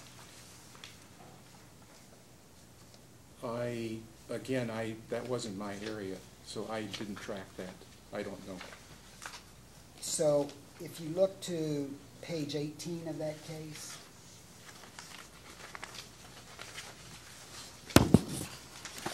and if you could read that paragraph, it's only a couple sentences, and this says exactly what the commission determined, beginning with the phrase, "The commission is allowing recovery." If you could read that, please. Once again, this was not my area. I understand. Okay. But you were involved in this case, so if you could read I was this involved in this case, but I was involved in the depreciation paragraph down there. Okay. But if you could read this paragraph, please. The commission is allowing recovery of WSC's allocated corporate salaries for rate-making purposes in this case because WSKY demonstrated the reasonableness of the allocated WSC expenses by comparing the allocated costs to a sample group of Kentucky water districts. And because of the independent commission analysis, furthermore, the commission is accepting WSKY's proposed adjustment to remove $26,349 of WSC's non-labor allocated costs. To ensure future recovery of WSC's allocated corporate salaries and expenses, the commission finds that WSC should, before WSKY's next rate case, implement a system of invoicing WSKY for the monthly expenses and a review of the expenses by WSC employee residing in Kentucky. So the commission, in spite of the fact that you didn't believe it was necessary or made any sense, the commission ordered that in the next rate case, Water Service had to have a person inside Water Service Corporation of Kentucky who was a resident of Kentucky reviewing the bills. Is that correct? It looks like that is, but between the 2010 case and the 2013 case, the company may have added a person. Okay. But once again, that wasn't my area of review or sponsorship, so I didn't look at that. Okay, sure. Fair enough. I understand. Okay. That's all I have. It's me. Commission staff has no questions. Commissioner Cicero? So if you've answered some of these questions, forgive me because I'm going to ask them again. But you came up with $3 million in savings? Well, it's not savings, it's avoided costs. Yeah. Okay. And you, tell me again how you developed the $3 million? Well, the first thing I did was to calculate the service company's hourly rates. And you did that how? I went through and tagged all of their organizational units, their departments, associated them with an outside service provider that I would go to if I were outsourcing that work to an outside entity. And once I made that determination, then I compiled all the costs for each of those individual entities. The costs that are comparable to what an outside service provider recovers in their hourly rates. Let me interrupt just for a second. Yeah. So you had all the hours?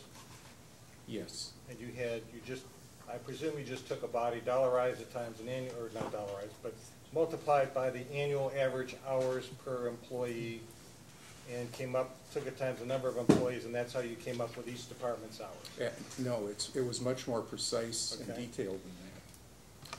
So you had a part-time, or you had an employee that was there for half a year and then wasn't there the rest of the half of the year. You only took a half a year. Yes, but I didn't do this by looking at employees. Okay. I took the actual costs that were charged to each individual department. I understood that part, but I'm And wondering how you got the hours. The hours I requested separately and were provided.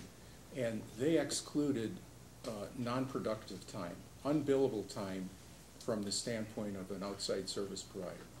I excluded vacation, holiday, sick time. Those hours were taken out.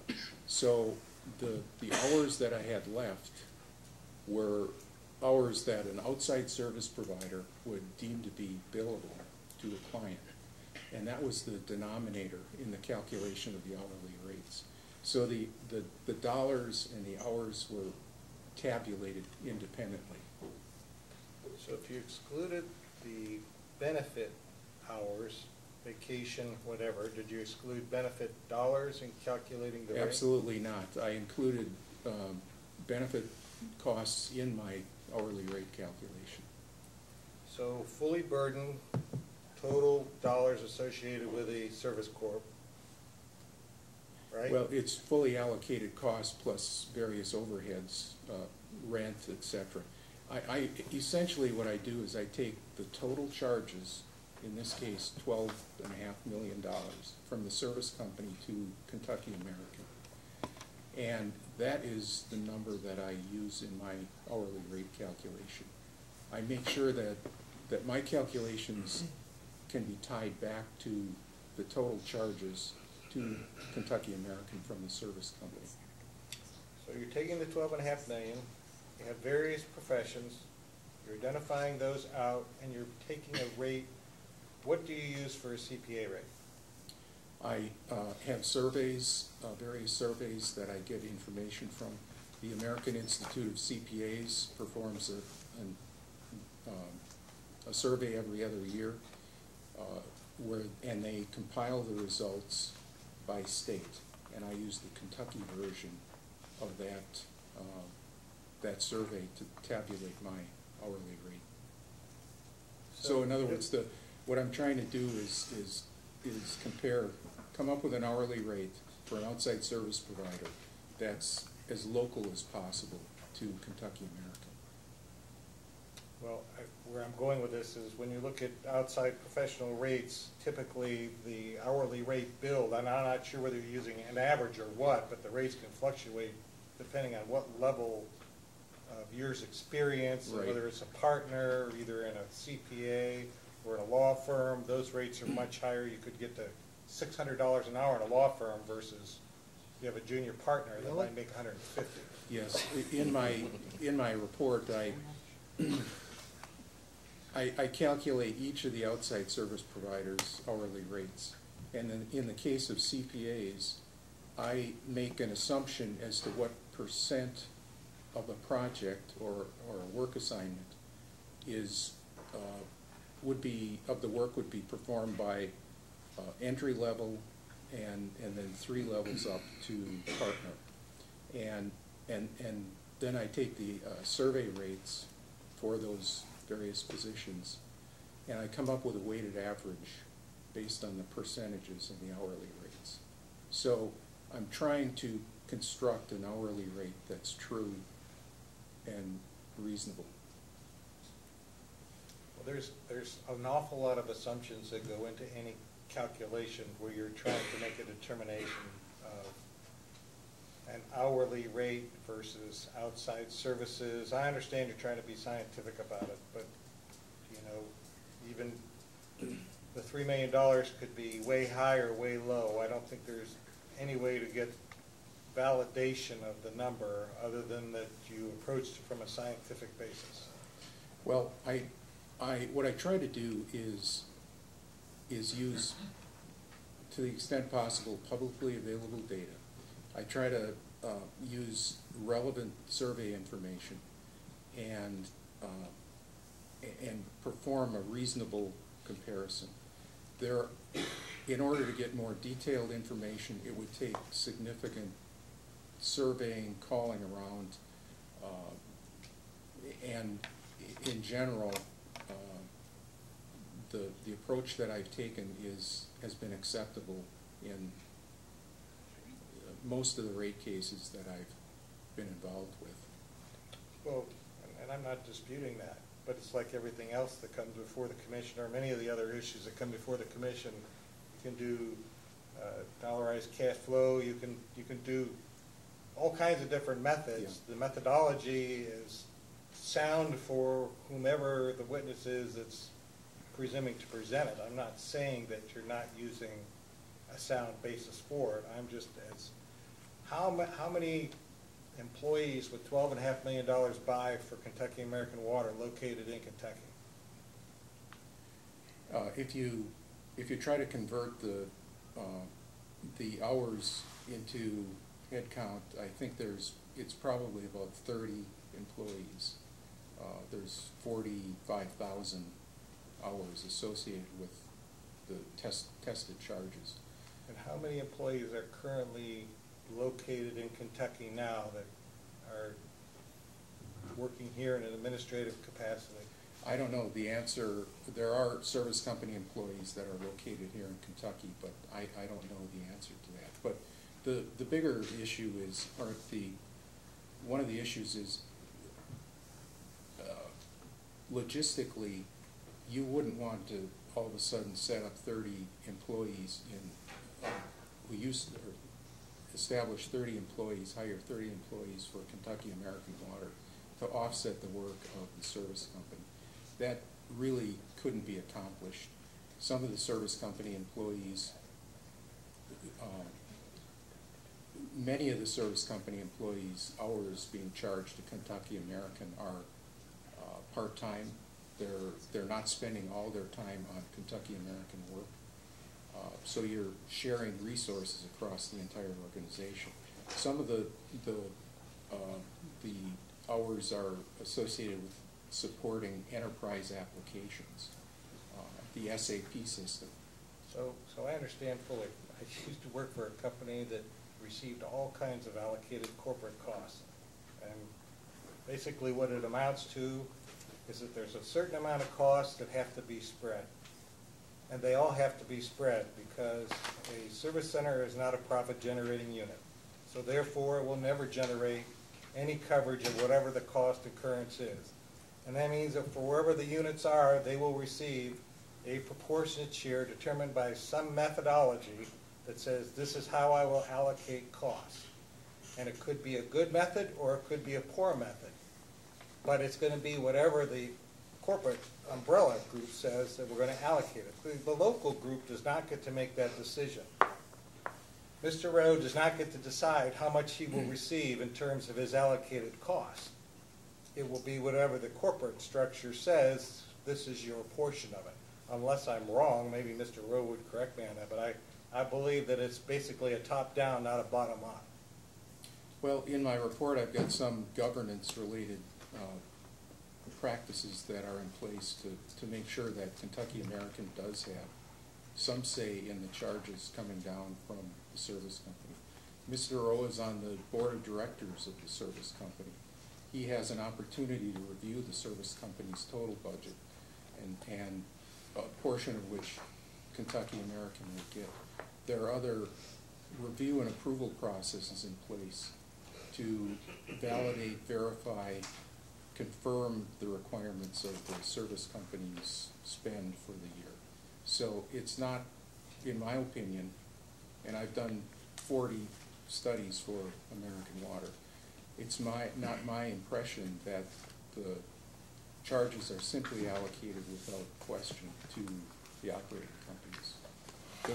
You're right, the charges have to be recovered, but there is some say that the operating utilities have in determining what projects are undertaken and what O&M is spent. And please don't misconstrue my comments. I'm not advocating for Kentucky American Water to hire 30 additional employees as a means to avoid the $12.5 million. I do realize there's some advantages to corporate oversight and operations of a conglomerate that operates across multiple states. I'm not disputing that. But I take it with a grain of salt when I hear $3 million in savings as a justification for whatever the corporate allocation is, because I don't necessarily buy into that philosophy. And I know you use the scientific method. I just don't think that it's probably a number that could be realized in practicality. Mm-hmm. I don't have anything else, Chairman. Mr. Matthews? I don't have anything. I have nothing, Mr. Ingram. No redirect, Your Honor. May this witness be excused? Yes. Thank you. You may step down. Thank you. Call our next witness, Mr. Scott Rundgren.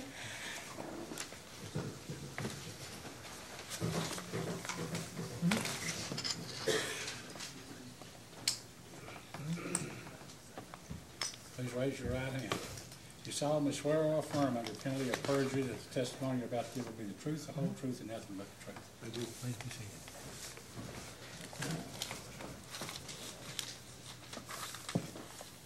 Please state your name for the record. Scott Lundgren, By whom are you employed, American Water Works Service Company. and what is your title? I'm a principal regulatory analyst. And what is your business address? 727 Craig Road, St. Louis, Missouri, 63141. Did you prepare direct testimony in this case? I did, Were you the witness for certain data responses in this case? yes. Did you file rebuttal testimony? Yes, Do you have any changes or corrections to your testimony or responses? not this time. If I were to ask you those same questions here today, would your answers be the same? Yes. The witness is available for cross-examination. Mr. McNeil? Yes, thank you, Chairman. Good evening, Mr. Rundgren. Good evening. I have a couple of questions on, I won't belabor it, but historical earned ROE. Chairman, may I approach? Yes, you may.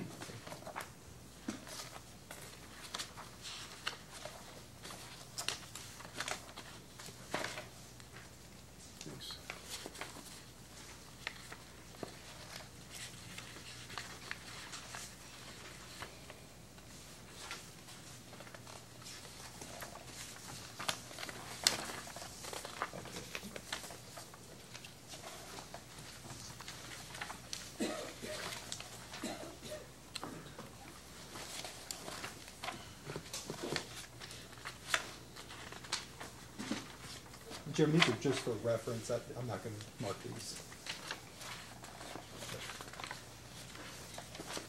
Okay, Mr. Rundgren, the first page here is a response what you sponsored to the Attorney General's first request for information, item 55, where you you responded with yearly ROEs, and then you supplemented that response in April of this year. Do you see that? Yes. And then quickly turning to the next page, that was same sort of deal where you responded to staff's second request for information, item 92, with a monthly earned ROE. Now, my question is, can you just briefly tell me how you calculated these ROEs? What went into that calculation?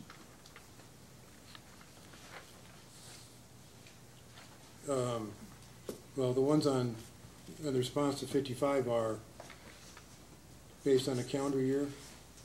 It's net income for the year divided by average common equity for the year. So it's beginning plus ending the common equity divided by 2. That's the denominator. Then on for 92, it's done the same way, only those are 12-month rolling returns. Okay. It's 12 months ending for each one of those months. So the calculation methodology is the same. So, and how do you calculate that net income? It's net income available to comment. It's right off the income statement. So it's just revenues minus expenses? Is that probably more complex than that? Yes, it's the residual income available to comment. So I guess my question is, do the calculations of these earned ROEs, do they include expenses that have been historically disallowed by this commission, something like incentive compensation?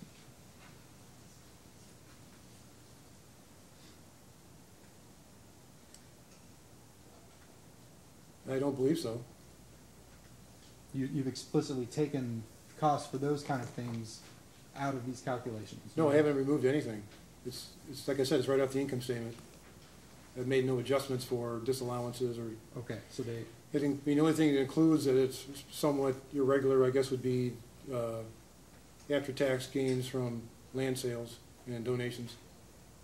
Right. Which is discussed in Ms. Forzel's testimony. But they're inclusive of all other costs? Yes. Okay.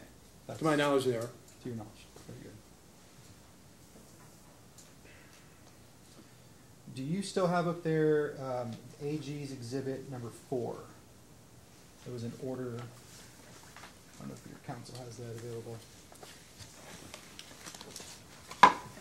Sorry. It's fine. I got it. Just a second. Sure, yeah. That's it, yes. Thank you.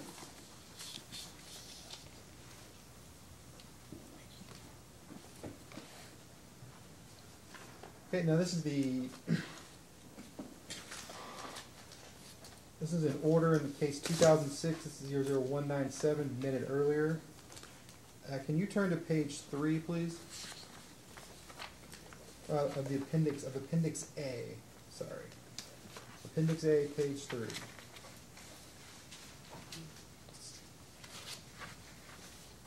Okay. Okay. And you see paragraph 16? I do. Okay. This paragraph is discussing a requirement that had been put on Kentucky American in 2006. I think now has been terminated as of the 2015 case through settlement. Do you recall this requirement that Kentucky American retain a common equity ratio between the range of 35 and 45%? I do. And to your knowledge, that was what common equity was from 2006 until this restriction went away in 2015? To my knowledge, we honored the requirement, yes. Okay, so would you agree that the common equity right now, like about 48.5% or so, is that the highest it has been since this requirement was on the company?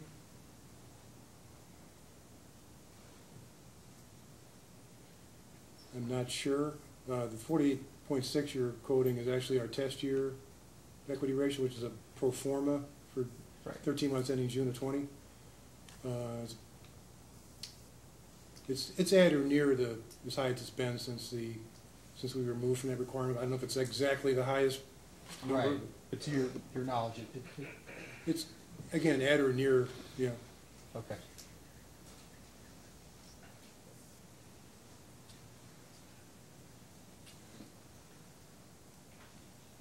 That's all I have, Chairman. Mr. Gardner, Mr. Armstrong, questions? Staff? Just a few questions. Good evening, Mr. Rundgren. Good evening. In your rebuttal testimony, you don't have to look at it, on page 4, you mentioned your basis for updating the short-term debt cost in that base period update that was filed on April 15th. Am I making sense so far? Yes. Okay. As part of that, you mentioned that you had updated projections with the 1-month LIBOR rate, the London Interbank Offer Rate. Right. And at that time, I believe you used the LIBOR 1-month interest rate for March 28, 2019, I believe. I think it was the Bloomberg for March 27th and the projected 1-month projected for March 28. That is on page 4 of your rebuttal testimony if you want to double check it. Yeah, no, for the projected rates, the projection for March of 19 was from March 27th. I believe that's the last day of March that they were still doing a projection for March. Okay. Then we used March 28th for the succeeding months, April through June of 2020. Okay. So there's a LIBOR rate plus a small adder with 19 or 20 basis points. But that's how our rates are actually determined that we borrow at. As a post-hearing data request, staff would like to see an additional updated projection for the short-term interest rate using the LIBOR rate for May 15th, 2019. You want a projection as of May 15th for the forecast period? Using the LIBOR rate that will come out on May 15th. Just for that point in time? Yes. Okay. Yes.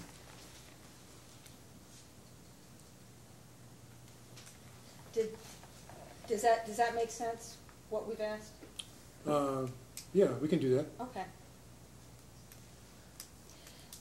Now, in case number 2019-00083, the Commission approved Kentucky American's request to issue some additional debt, $16 million in debt. To the best of your knowledge, has that transaction closed yet? It actually was supposed to close today. I have not been in touch with our Treasury because of the hearing today, and so I don't know for sure if it did. Okay. It was supposed to. Okay. It settled last Monday, a week ago today, and it's supposed to close today. Okay. So I'm waiting to find out myself if it did. Because I realize it's also going to be filed into the 2019-83 case, but as a post-hearing data request, we would like to get the actual interest rate when it closed. Sure. And then I have one more post-hearing data request, and that will be it for tonight for that. What we would like to get is a revised Exhibit 37, Schedule J, and I realize that's J, I think 1, 2, 3, 4, and maybe 5. But revised to reflect a revised short-term interest rate and the actual interest rate for the $16 million debt issuance. So in other words, the cost of short-term debt for the test year will be the rate at May 15th? Yes. And then just update the debt schedule for the new long-term debt issuance? Yes, please. Am I okay if I add the adder to the LIBOR rate to approximate the actual rate? Yes. Okay. Got it. And that's it. Mr. Cicero? I have no questions.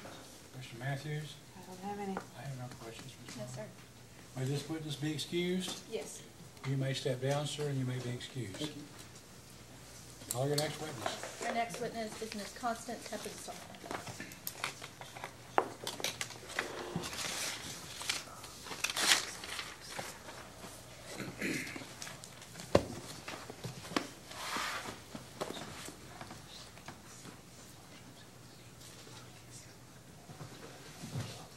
raise your right hand. Do you solemnly swear or affirm under penalty of perjury that the testimony you're about to give will be the truth, the whole truth, and nothing but the truth? I do. Please be seated. Thank you. Can you please state your name for the record? Constance Heppenstall, By whom are you employed? Gannett Fleming Valuation and Rate Consultants, LLC, And what is your position? Senior Project Manager. And what is your business address? 1010 Adams Avenue, Audubon, Pennsylvania. Did you prepare direct testimony in this proceeding? I did. Were you also the witness for certain data responses in this case? Yes, I was. Do you have any changes to your testimony or responses? I do. Error was found in my testimony. It was pointed out in PSC data request set 2, number 76. So other than that correction, which has already been noted in the record, if I were to ask you those same questions in your testimony and responses, would they be the same today? Yes, they would. Thank you. Thank you. The witness is available for cross-examination. Mr. McNeil, Mr. Chandler? Yes, Chairman. One moment.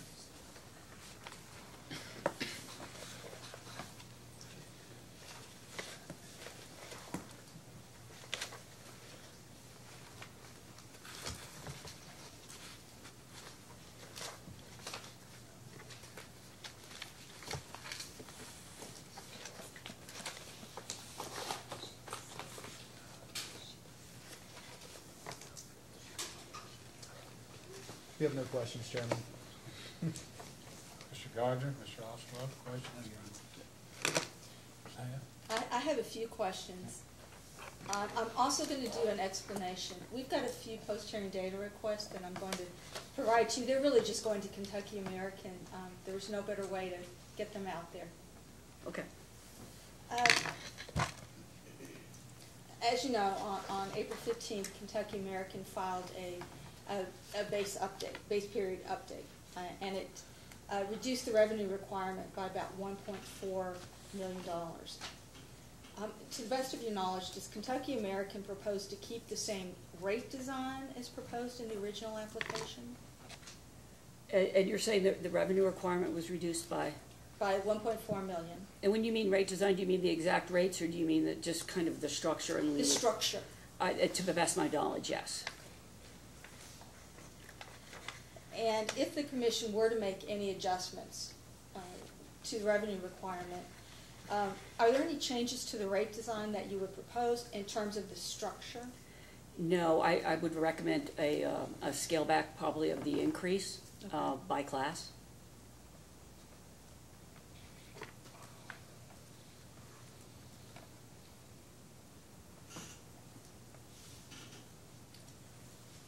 Okay, and these are some post-hearing data requests that we have, and again, these will be coming out in writing. First, staff would like to get a copy of the proposed rates in Word format, but we would ask that you use the same layout as is typically used in a rate appendix to a rate case, and we will give you an example in the post-hearing data request. All we ask is that you omit the part that typically would be what the commission puts in, like appendix and appendix 2 in the paragraph.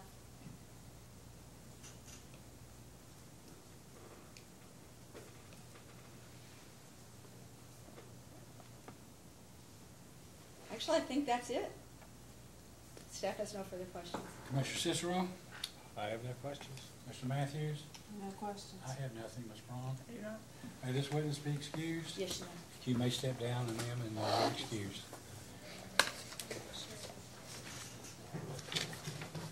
Next witness is Jim Pellick.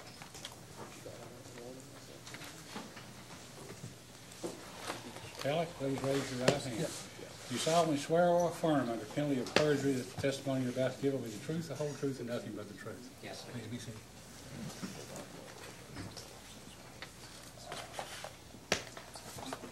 Please state your name for the record. My name is James Pellock. I'm a principal regulatory analyst from, my address is 100 Camden Street, or 100 Water Street, Camden, New Jersey. Are you employed by American Water Service Company? Yes. Did you prepare direct testimony in this proceeding? Yes. Were you the witness for certain data responses in this case? Yes. Did Did you also file rebuttal testimony? Yes. Do you have any changes or correction to your testimony or responses? No, I don't. So if I were to ask you the same questions here today, your answers would be the same? Yes. The witness is available for cross-examination. Cross-examination? Yes, Chairman, thank you. Need Mr. Pollack?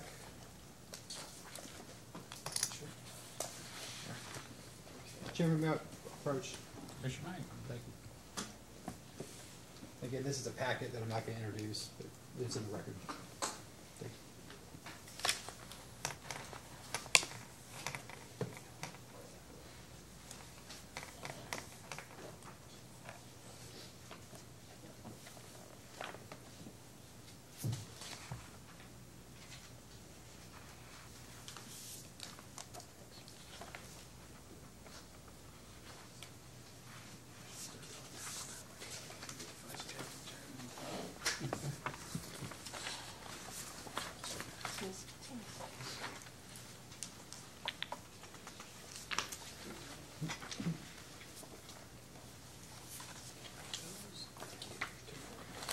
Okay, Mr. Pillock, the first document in this packet we've handed you is a response to staff's second request for information, item 29, which you co-sponsored. Is that right? Yes. Okay. So here you're discussing Kentucky American's employee stock purchase plan. Is that right? Yes. Okay. And you're talking about how the participants will get a bump from 10% discount to 50% discount on American Water stock. Is that right? When you say bump? Well, an increase, an increase in the discount. The discount was changed from 10% to 15%. Okay, thank you. Then the response goes on to note that, and it references your direct testimony at page 10, noting that the expense for the base period for the discount was $14,837, while the forecasted test year for that, the expense was $17,549. That's on the next page, the top of the back of the next page. Do you see that? Yes. Okay. So with that, can you confirm whether customers are being asked to pay through the cost of service, the expense for this discount associated with stock purchases? To the extent that it's included in our total labor and benefits expense, it's part of the overall cost that would be in the cost of service. Okay, so it is included. Yes. Thank you.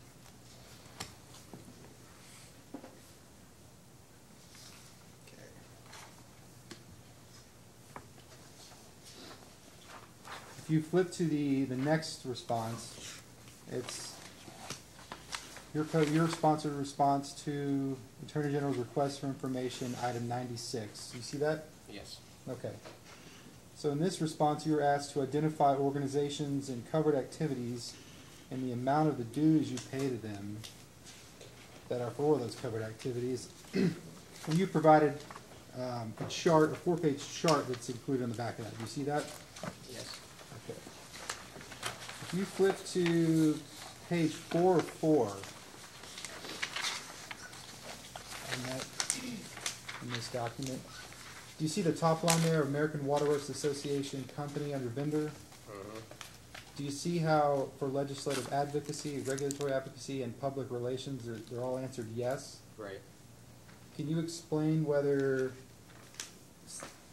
even though it's noted those are all covered activities, can you explain why no dues are removed for that? When you say no dues are removed, what do you mean? Well, where the dues that went to pay for those covered activities, were those removed from rate making?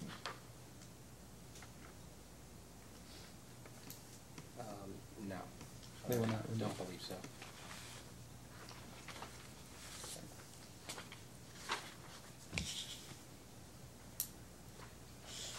And scrolling down there to the Georgetown / Scott County Chamber of Commerce, I'm sorry, one right below that, Greater Lexington Apartment Association.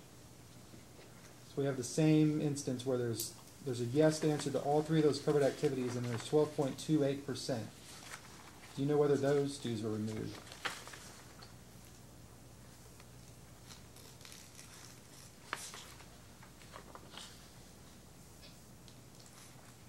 No, I don't believe so. Okay. So for the other ones listed on this page that might have the same instance of answering yes to all three of these covered activities and having a percentage, you don't think any of those dues were actually removed? I can double check. Okay. Subject to checking. Was it post hearing data request? Can you clarify? Yeah. On all those? Let's do that. Thank you.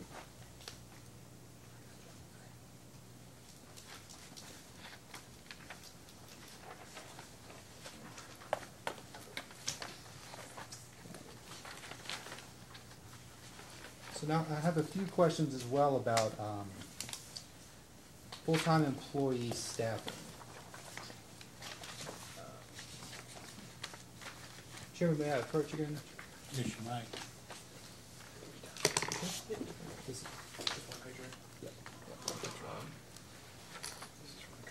Yes. Yep.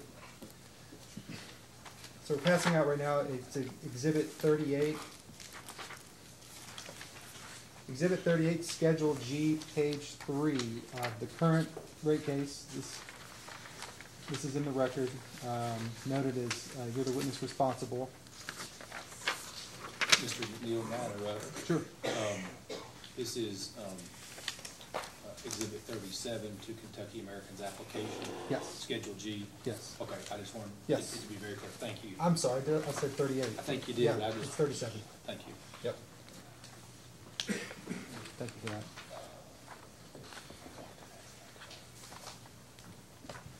Okay, so looking on line 4 there, employee hours, and then when we go across line 6, overtime hours, all the way to the base period, we have 29,493 hours in the base period, and then there's a negative 45% change just to about 16,000 hours in the forecasted period.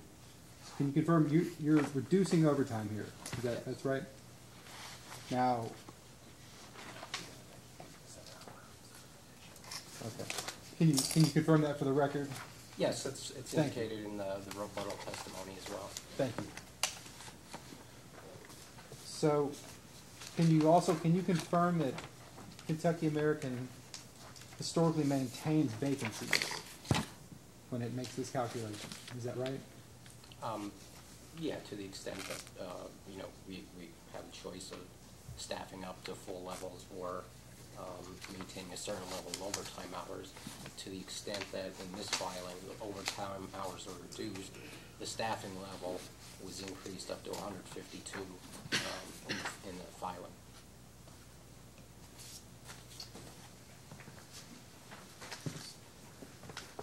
Now this reduction in overtime it's directly related to keeping those vacancies, is that right? Instead of paying for overtime? Yes. You're reducing it. To having full-time staff.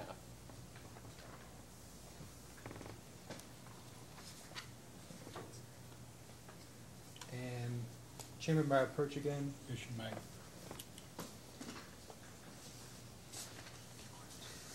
Yeah. Keyboard.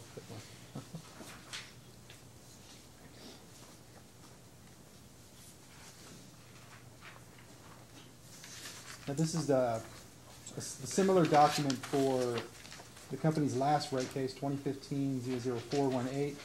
It's also Exhibit 37, Schedule G, page 3.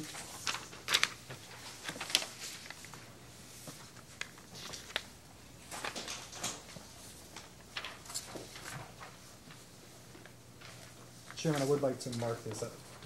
AG 15.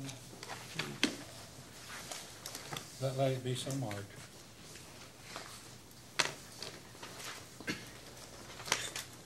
Now, in this case, you were not the witness responsible for this, but would you agree that it's essentially the same form as one we just looked at? Yes. Okay. And so looking at the same line 6 overtime hours for the base period, we have 24,816 hours, a negative 31.71% reduction to about 16,947 hours in the forecasted period. Is that right? Mm-hmm. Yes. So is it fair to say you're doing the same thing in this rate case as you did in the 2015-418 rate case as to vacancies and overtime hours? The numbers look comparable. I can't, say definitively what drove those dollar amounts, but or the total hours, but directionally they're similar. Okay.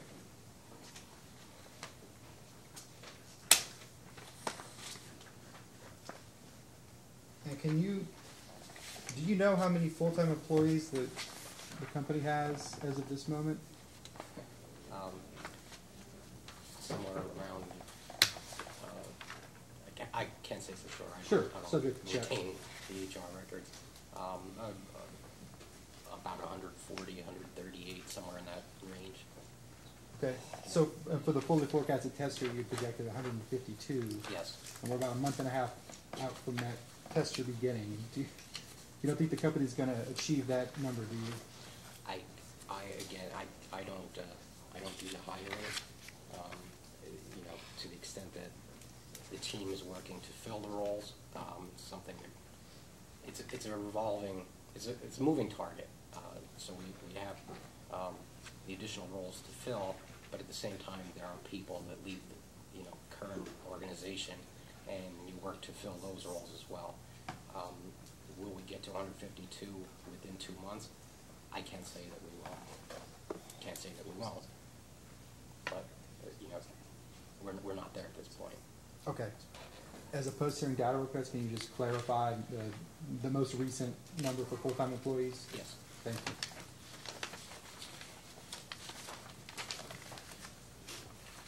No further questions, Chairman. Questions? Yes, Mr. Chairman, thank you. Mr. Pellick, do you know how many positions Kentucky American has available for employees that would be primarily assigned to the North Middletown system or operations?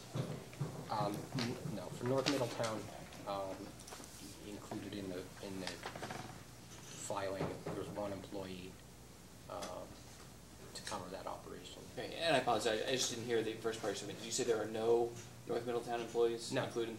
There is one. Okay. There's one in the filing.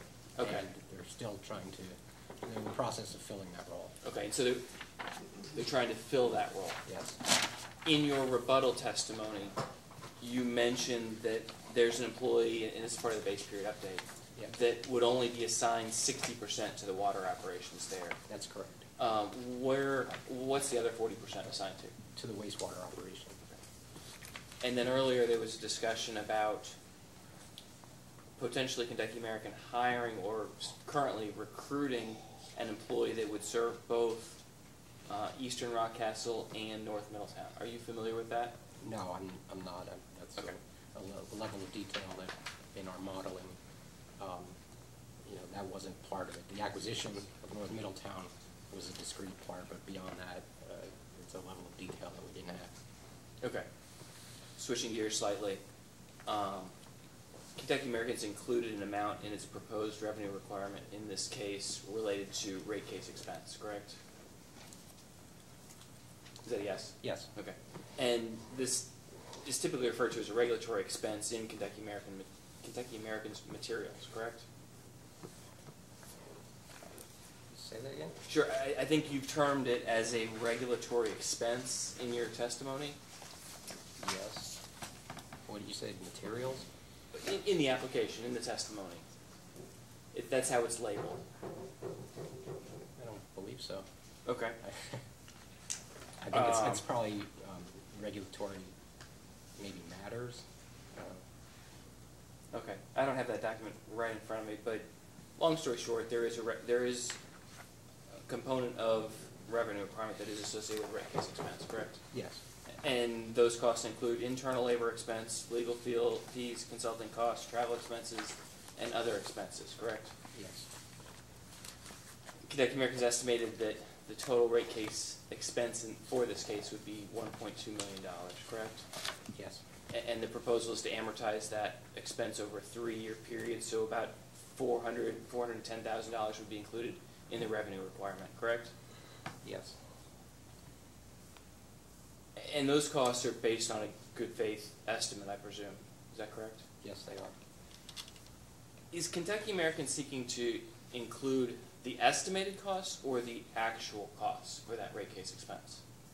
Well, it would be, those are, we give current estimates when we did the filing, to the extent that ultimately, you know, pending the issuance of a final order, we would look to get actual costs in our recovery.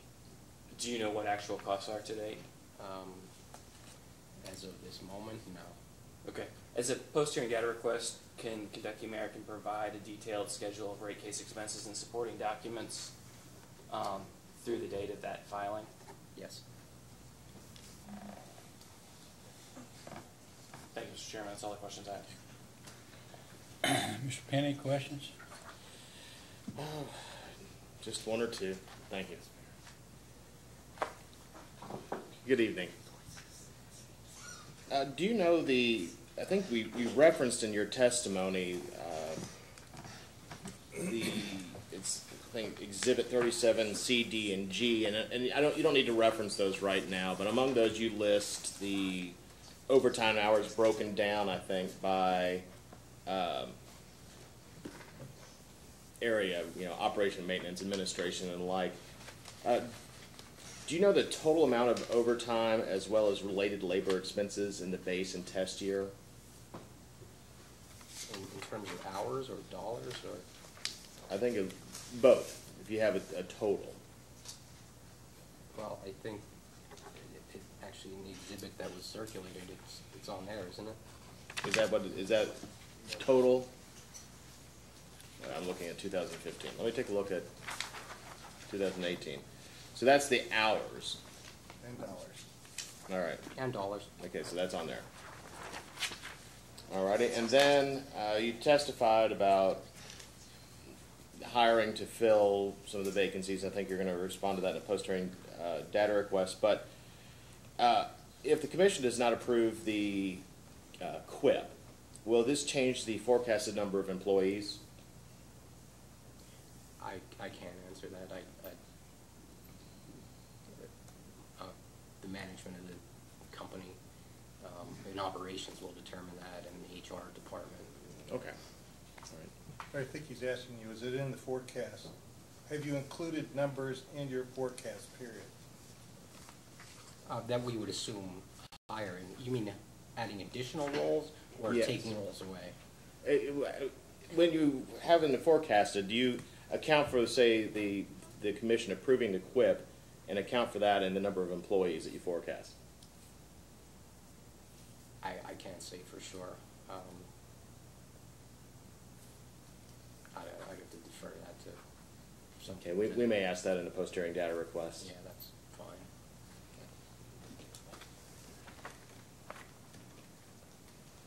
No further questions from staff.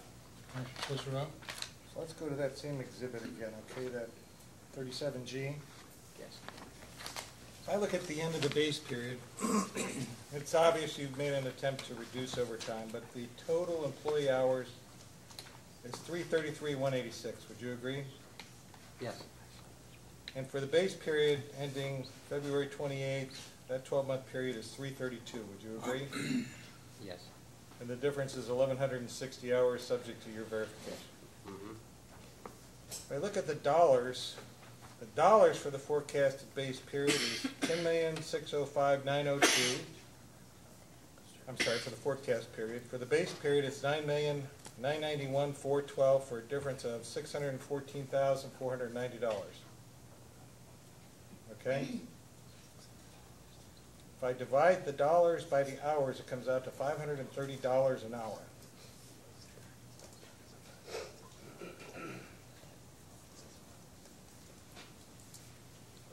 total or Your straight? changes, I'm just taking the difference in dollars versus difference in hours. Those 1,160 hours are worth $530 an hour.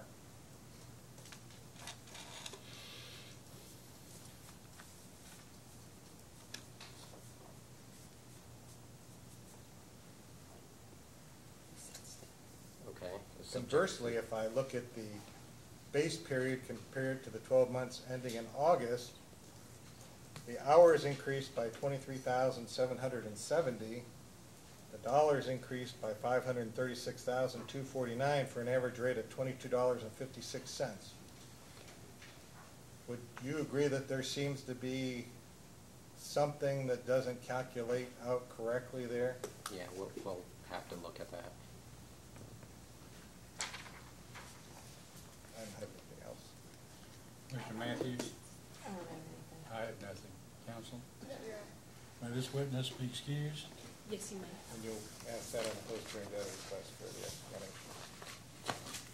You may step down, sir, and you're excused.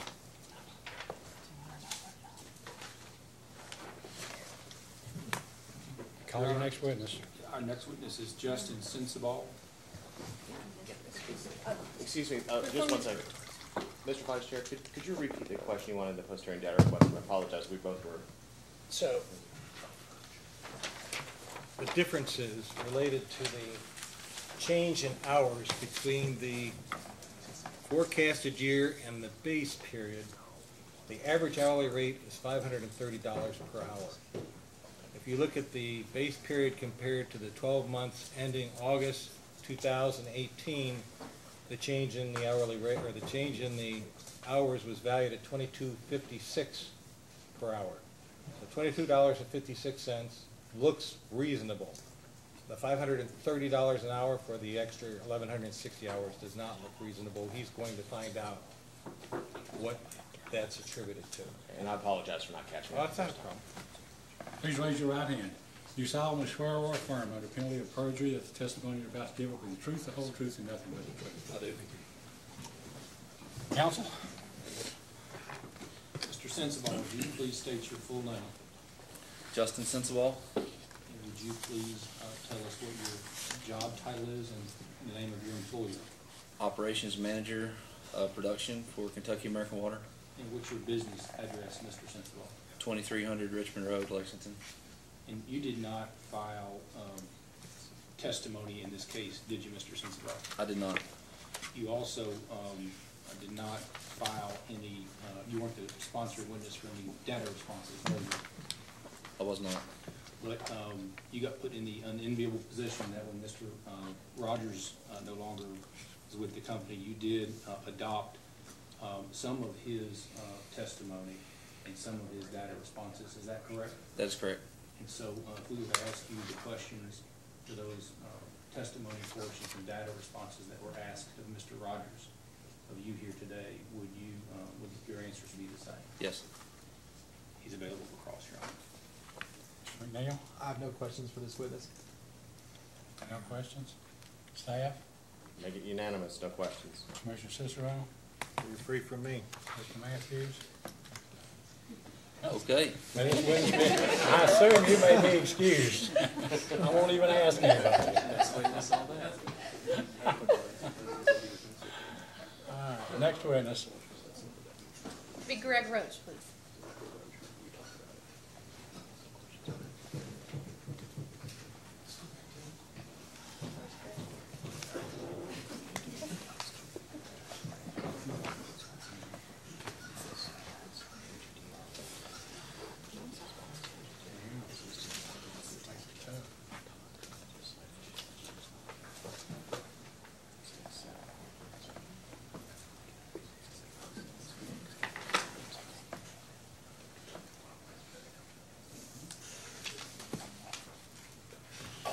Please raise your right hand. Do you solemnly swear or affirm under penalty of perjury that the testimony you're about to give will be the truth, the whole truth, and nothing but the truth? Yes, sir, I do. Please be seated.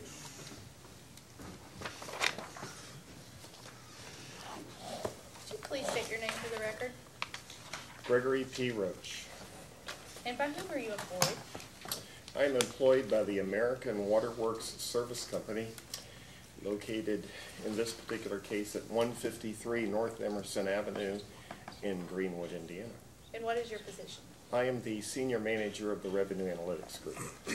Did you prepare direct testimony in this proceeding? I did.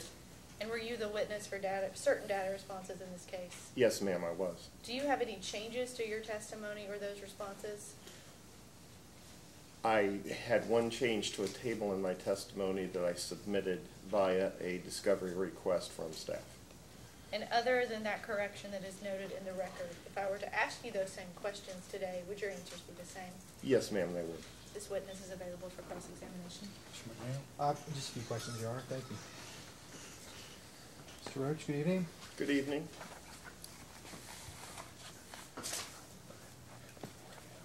Yeah. May I approach, Chairman? Yes, you may. Yeah. Thanks.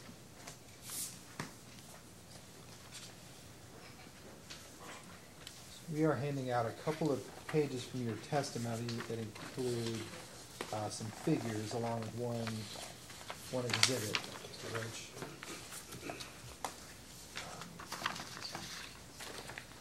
I guess to start, you provided an analysis for long-term weather normalized decline in future water usage for residential and commercial classes. Is that right? I provided a historic analysis of the relationship between usage per customer over time with certain weather factors included for both the residential and commercial classes. Based upon that historical analysis, which was using regression techniques to create a forecast model, we then used that particular model based on the historic data to make a forecast. Okay. Did you produce this analysis for all American Water affiliates or just Kentucky American Water? Are you asking me, do I produce this type of analysis? I'm just trying to understand Sure, the question. sure. Are you asking me, do I do this for just rate cases, or we do this for other purposes for all our affiliates? What are you asking? Either both. We do this for all of our affiliate companies for both rate case purposes as well as for our business plans. Okay. So, in the first page of this, it's your direct testimony, page 5. This analysis is covering the years 2008 to 2017. Is that right? That is correct. Did you have any data before 2008 for this? Were you provided any data? Were you asking me, is the data available, or did I use it as part of the analysis? Which? Is it available? Yes, sir, the data is available. And so why did you not use it in this analysis? Typically, we have used for purposes of our rate cases and our business plans 120 months or 10 years worth of data in order to get a nice median between having too short of a model that would be too sensitive to weather, aka 3 or 5 years, versus one that may be 15 years long and you may have weather patterns completely change. So that's why we've basically relied on using 10 years. Okay. So, at figure GPR1 on your direct page 5, you put in a trend line to show that weather normalized usage. Is that right? I put in the red line is what the regression model calculates as being the line that best fits a trend through that data based upon the variables that were included in the model. Thank you for that explanation. So, would you agree that the trend suggests this decline has been going on well before 2008? Yes, sir. Okay. Would you say that holds true for figure GPR 2, 3, and 4 as well? Well, GPR 2 is simply a reproduction of 1 with a forecast on it. And then looking at the commercial model, we see a much more variable usage per customer pattern, but the trend is overall down. I am not as familiar with Kentucky American's commercial usage prior to the period of 2008, so I can't really say without going back and looking at the data if this trend extends back beyond that. Okay, but the trend line that you have would suggest that it has been declining. Yes, sir. That's all. That's all. And then for Exhibit GPR4, you had looked at when a tornado hit Joplin, Missouri, and sort of the rate, the decline in water usage rate after that tornado. Is that correct? You've lost me as to what you're looking at. Okay. So GPR4 is that the last page of the packet I handed you. Oh, Exhibit GPR4 Exhibit as GPR4. opposed to Figure Yes. GPR4. Yes, sir. Go ahead. Well, I apologize, yes. So Exhibit GPR4, this is sort of representing, you were asked about a real-world example of this sort of decline in water usage. Is that right? in That's the correct. analysis? Okay. And this is representing sort of that trend from that instance in Joplin, Missouri, where after a tornado hit, fixtures were replaced, housing stock was rebuilt. Is that correct? That is correct. So looking at this exhibit, all I'm saying is that this also shows a trend from 2000, a market decline. Would you agree with that? In the District of Joplin, yes, sir. Yes, okay. So I say all that to say this decline in water usage is not a unique thing to Kentucky American Water. Would you agree with that? As demonstrated in my testimony, I have shown in, I think it is Exhibit 5, Exhibit GPR 5, that we are showing declining use more or less of around 2% for every American Water affiliate. Okay. Thank you. That's all I have, Chairman. Mr. Gardner? Staff? No questions. Commissioner Cicero? Any questions, Commissioner Matthews? Just, do you have any, based on your experience, any idea when the usage took the turn and started to trend negative? Commissioner, as the Attorney General's Counsel was looking at, in most of our affiliate companies, we have found that it begins somewhere around the year 2000, plus or minus 2-3 years. Okay. But that is generally when the trend began. Okay. That's all I have. I have nothing. Counsel? Yes, sir. May this witness be excused? Yes, you may. As you may step down, you may be excused. Let's take a 10-minute break before we start, and then I want to see counsel at the bench and ask about the remainder of this evening and tomorrow. We're in recess until 15 after 8. We're now back on the record, and it's 12 minutes after 8 p.m. Kentucky American has one more witness, and at the break, counsel advised that this cross-examination of the final witness would take some time.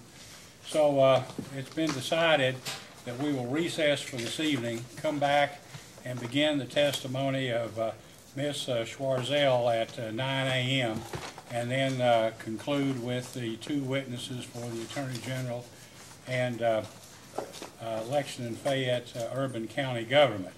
I understand, Mr. Ingram, that you'd like to have a meeting room here for a few minutes, half hour or so after we adjourn this evening. Is that correct? We'll be even shorter than that, 5 or 10 minutes. Which room are we talking about? The big conference Well, room. that will be fine because somebody will be here. I'll at least be here past that time. So is there anything else that council would like to bring to the attention of the commission before we adjourn for this evening? Yes, Your Honor. A couple of questions. One, there are several witnesses that have already testified today that are from out of town. We would like their permanent excusal so they don't have to come tomorrow to the extent they can arrange transportation to return home earlier. Those witnesses are Ms. Bulkley, Mr. Wildy, Mr. Mustick, Mr. Willig, Mr. Barenbrook, Mr. Rundgren, Ms. Heppenstall, Mr. Pellick, and Mr. Roach.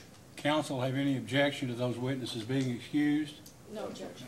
All right, so those identified witnesses are hereby permanently excused from this proceeding. The second question relates to Mr. Rowe.